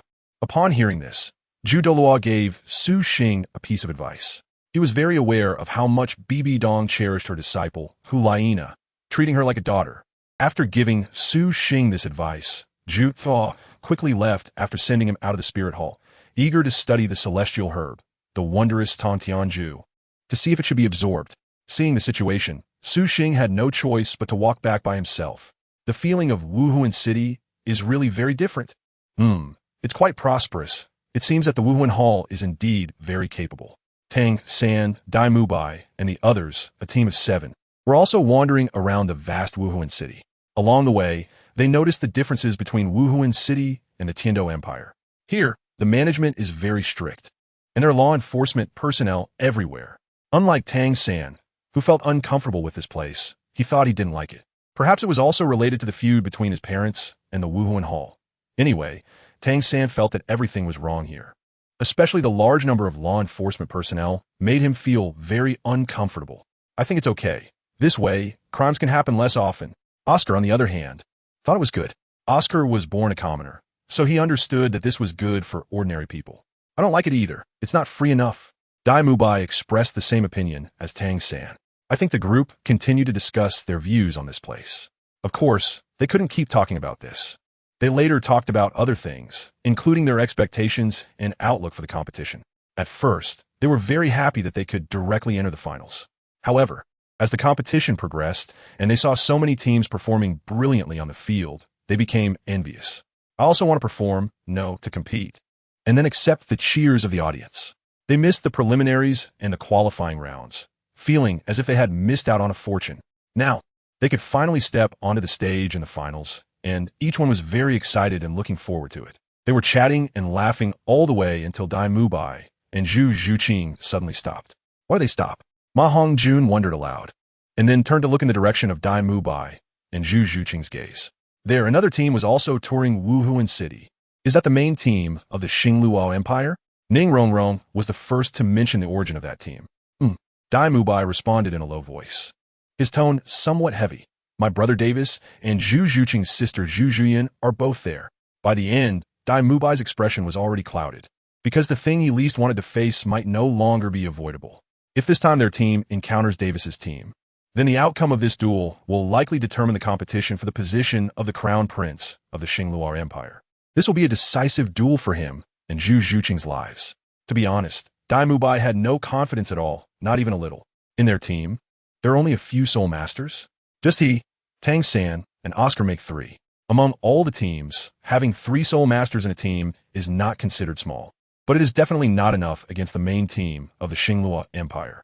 Moreover, he also knew that his brother Davis and Zhu Zhuqing's sister could use martial soul fusion skills. He and Zhu Zhuqing need not even mention it. Chapter 109. The intention to accept Zhu Zhuqing, he and Zhu Zhuqing had not even reconciled, let alone use martial soul fusion skills. Not only Dai Mubai, but Zhu Zhuqing's expression was also not very good at this time. Dai Mubai felt that they had no hope of winning. How could she not feel the same? Isn't this my dear sister? I never expected that you and Dai Mubai could be members of the main team of the Tiando Empire. It seems you have grown a lot over the years. Seeing your progress makes me happy, sister. You don't know how surprised I was when I found out that you actually entered the main team of the Tiando Empire. I am really proud of you. When Dai Mubai and the others saw the main team of the Xingluo Empire, Zhu Zhuyan also saw Zhu Zhuqing and immediately walked up with a look of surprise, warmly examining Zhu Zhuqing as if to see how well she was doing. Seeing Zhu Zhuqing's increasingly stunning figure, completely overshadowing her own, a flicker of jealousy flashed in Zhu Zhuyan's eyes, which she quickly concealed, smiling as she said, "Not bad. Sister looks like she has not suffered outside. That's wonderful. My dear brother, aren't you going to greet your elder brother?" At this time, Davis also walked over, greeting Dai Mubai warmly. "You guys are so fake. Don't you feel disgusting?" Although Dai Mubai had no confidence in defeating Davis, he couldn't help but mock him upon seeing his hypocritical demeanor. Upon hearing Dai Mubai's words, both Davis and Zhu Zhuyan's expressions stiffened slightly. "It seems that my younger brother has a deep misunderstanding of me." Davis took a deep breath. "Then I won't say much, but you can rest assured that even if you and Zhuqing lose to us, Zhu Yun and I will not harm you. You can live peacefully in your territory." "Yes, sister. How could I bear to harm you?" Zhu Zhuyan also smiled and added. However, whether it was Dai Mubai or Zhu Zhuqing, they did not believe that what Zhu Zhuyan and Davis said was true and remained silent with cold faces. Seeing this, Davis and Zhu Zhuyan also lost interest and could only turn and leave. Before leaving, they still wore a sad expression, as if feeling sorry for Dai Mubai and Zhu Zhuqing for not understanding them. "Big brother Dai, I think your brother and Zhu Zhuqing's sister seem pretty good. Did you misunderstand them?" Ma Hongjun, seeing that Davis and the others had left, couldn't help but curiously ask Dai Mubai. He didn't see how much conflict there was between Dai Mubai and Zhu Zhuqing and their siblings. Instead, he felt that Dai Mubai and Zhu Zhuqing were a bit unkind. Don't be fooled by their appearance. It's all an act. Secretly, they all wish for us to die. Dai Mubai gritted his teeth and replied, "That's right. I was almost assassinated by my sister before I escaped." Zhu Zhuqing also said with hatred. Hearing Dai Mubai and Zhu Zhuqing say this, Tang San and the others naturally believed it, though they found it hard to believe that there could be such siblings. "Tang San, Oscar, I want to ask you for a favor." Dai Mubai suddenly looked very serious at his teammates. "What is it, big brother Dai? Just say it." Tang San saw that Dai Mubai's expression was so serious and knew it was not simple, so he agreed. "I hope we can reserve the big move we prepared for when facing the main team of the Xingluo Empire, that is, when facing my brother and them. As long as there is a glimmer of hope, both Zhuqing and I hope to win. For you, this is just a match, but for Zhuqing and me, this is a match that will determine our future fate." Dai Mubai's expression was earnest. Although he initially chose to avoid it, at this moment, he still hoped to fight for it, and they were not without hope. The big move that Yu Xiaojiang prepared for them was enough to handle a team entirely made up of soul masters. The 7-in-1 fusion technique was developed by Yu Xiaojiang after he watched the competition at Songhui Academy, dedicating himself to it without rest. It was at that moment that he truly admired Yu Xiaojiang. The fusion technique of the same nature was difficult because their 7 martial souls had completely different attributes. He really couldn't believe that Yu Xiaojiang had managed to research it. Not just Ai Mubai, but the others felt the same way. After seeing Yu Xiaojiang being slapped in the face multiple times before, they unconsciously thought that the master wasn't that impressive. It was only when their 7-in-1 fusion technique was revealed that they realized the master truly deserved his title. No problem, then we will reserve our ultimate move to deal with them. Tang San readily agreed. I agree. I support it. In the end, all 5 of Tang San's group agreed to Dai Mubai's request. Ultimate move? It should be that 7-in-1 fusion technique. After Tang San and the others left, the figure of Su Xing emerged from a corner. Su Xing said that he really did not eavesdrop on purpose, but there was no way around it. He just happened to pass by. It was such a coincidence. Originally, Su Xing hadn't paid much attention to Dai Mubai and Zhu Zhuqing. Since he decided to join the Spirit Hall, he no longer had to fear Dai Mubai's revenge in the future. Not to mention whether Dai Mubai could still compete for the position of the Crown Prince. Even if he did, Su Xing believed that by then he would have no fear of Dai Mubai at all. Dare to come? Then I'll smash your dog head. However, since Su Xing had caught sight of them, he would not let Dai Mubai achieve his wishes. To be honest, Su Xing thought for a moment that if Tang San and the others really used the 7-in-1 fusion technique, they might actually defeat the main team of the Star Luo Empire. So, he just had to make sure Tang San and the others couldn't use it. I want to see where you can go after your failure. Su Xing's lips curled up slightly, already knowing how to disrupt Dai Mubai and their plans. Zhu Zhuqing might be an opportunity to take her down after her failure. Soon, Su Xing also thought of Zhu Zhuqing, the first woman in this world to make her heart flutter. Although her feelings were merely lust for her body, Su Xing has never denied his desire for Zhu Zhuqing's body. If he had the opportunity to taste it, he would not refuse. And now, Su Xing feels that the time has come. If Zhu Zhuqing loses to Zhu Zhuyan this time, she will have no way out. At that moment, if he takes her in, Su Xing thinks the chances of success are quite high. My cultivation system needs to be promoted in the future. It can't just be my example. Perhaps I can take in Zhu Zhuqing and let her cultivate in my system as well. Chapter 110. Bibi Dong, however, first, he needs to ensure that Dai Mubai and the others fail. This is undoubtedly simpler. All it takes is to let Davis and the others know about the 7-in-1 fusion technique that Dai Mubai and his group possess. As long as they are not given the opportunity to unleash it, even the strongest trump card will lose its effectiveness. Communicating this information to Davis and the others is also very simple.